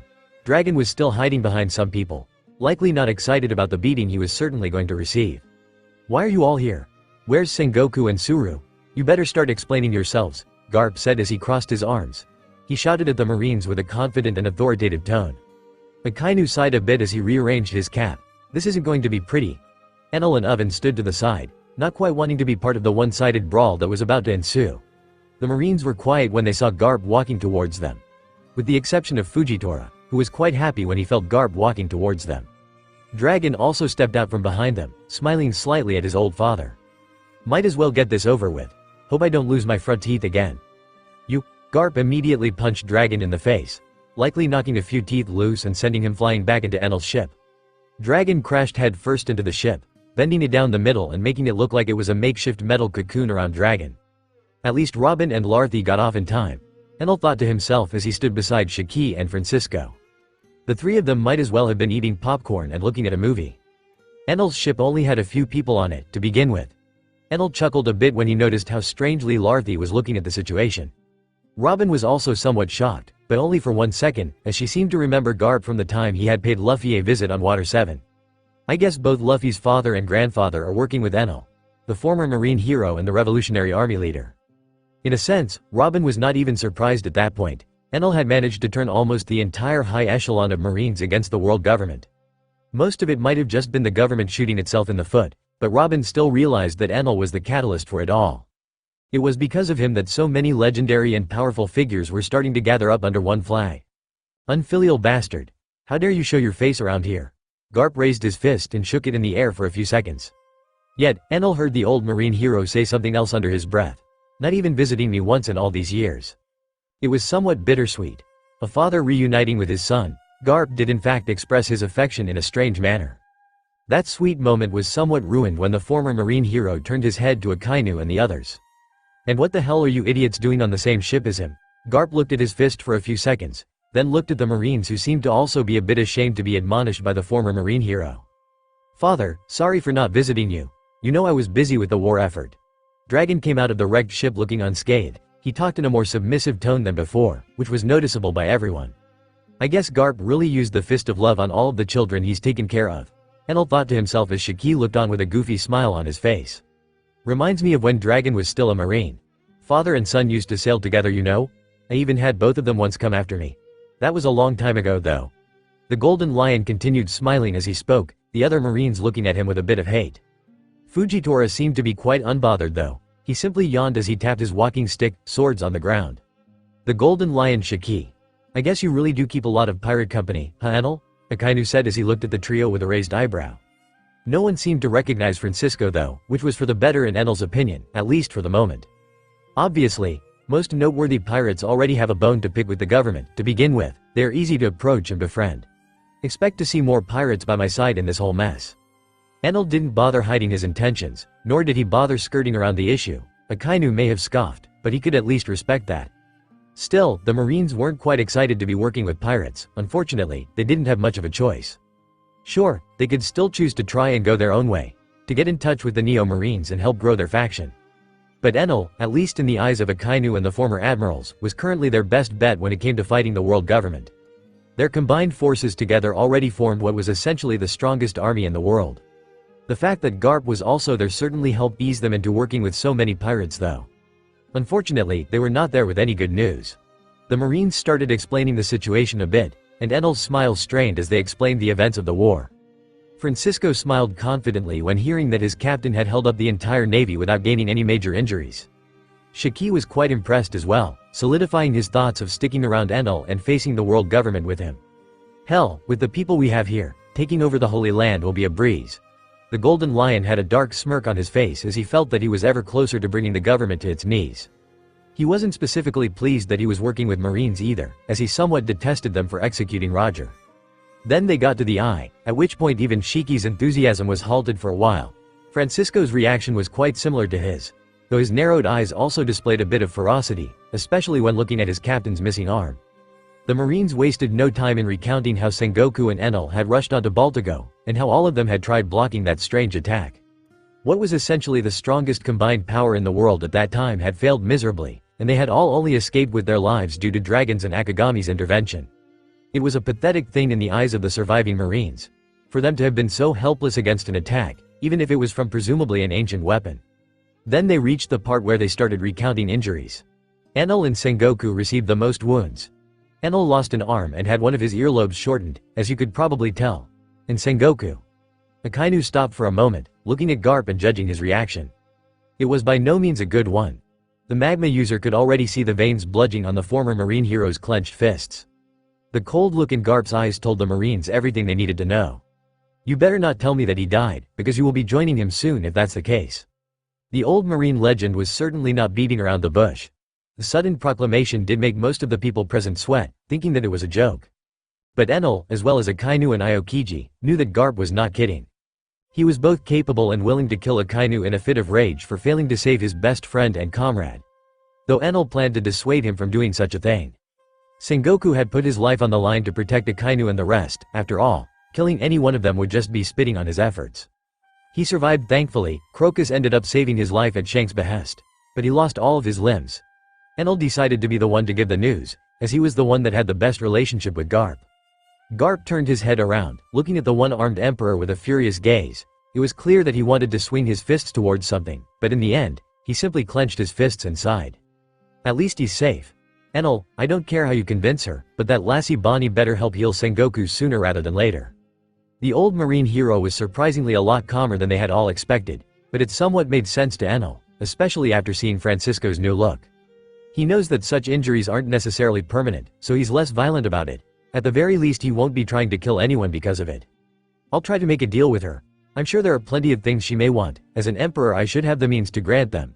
Enel nodded as he spoke, agreeing with Garp. The others seemed a bit confused, with the exception of Shiki and Francisco, who both knew what Garp was referring to. The marine legend was Stiakenu and the rest were mostly uninjured, while Sengoku was left almost dead. But in the end, it had been Sengoku's decision to protect the others, so Garp couldn't really blame them for his old friend's heroic actions. Still, he made sure to make them feel shame for even needing to be saved in the first place. Overall, it had gone much better than anyone had expected initially. Garp didn't even punch Dragon that many times and the Marines were mostly unscathed if a bit ashamed of themselves. Now that that's out of the way, do you plan for the Revolutionary Army to stay here for the long term? Garp's gaze was pointed at Enel as his words came out. Dragon stood by his side with a few bumps on his head. Indeed, this way they are safer, and keeping my allies closer to me is ideal in these situations. Enel clapped his earlobes together with a smile on his face. He then tapped his ship with his palm, making it shift and compress into a walking stick and a white gauntlet. Now, I'm quite excited to learn about how things have been going in these parts. I am sure I still have a lot of catching up to do. Gonfal will certainly be curious about the new arrivals as well. Wait till the Shandian tribe find out that you decided to use their island without asking anyone for permission. Garp scowled a bit when Enel started speaking about Gonfal, who was the actual leader, god of the Sky Islands. Francisco also seemed to somewhat agree with him. This may technically be your territory, but you aren't its tyrannical leader. You can't keep making these types of decisions all by yourself. The old master swordsman said as he crossed his arms and looked at Enel with half-closed eyes.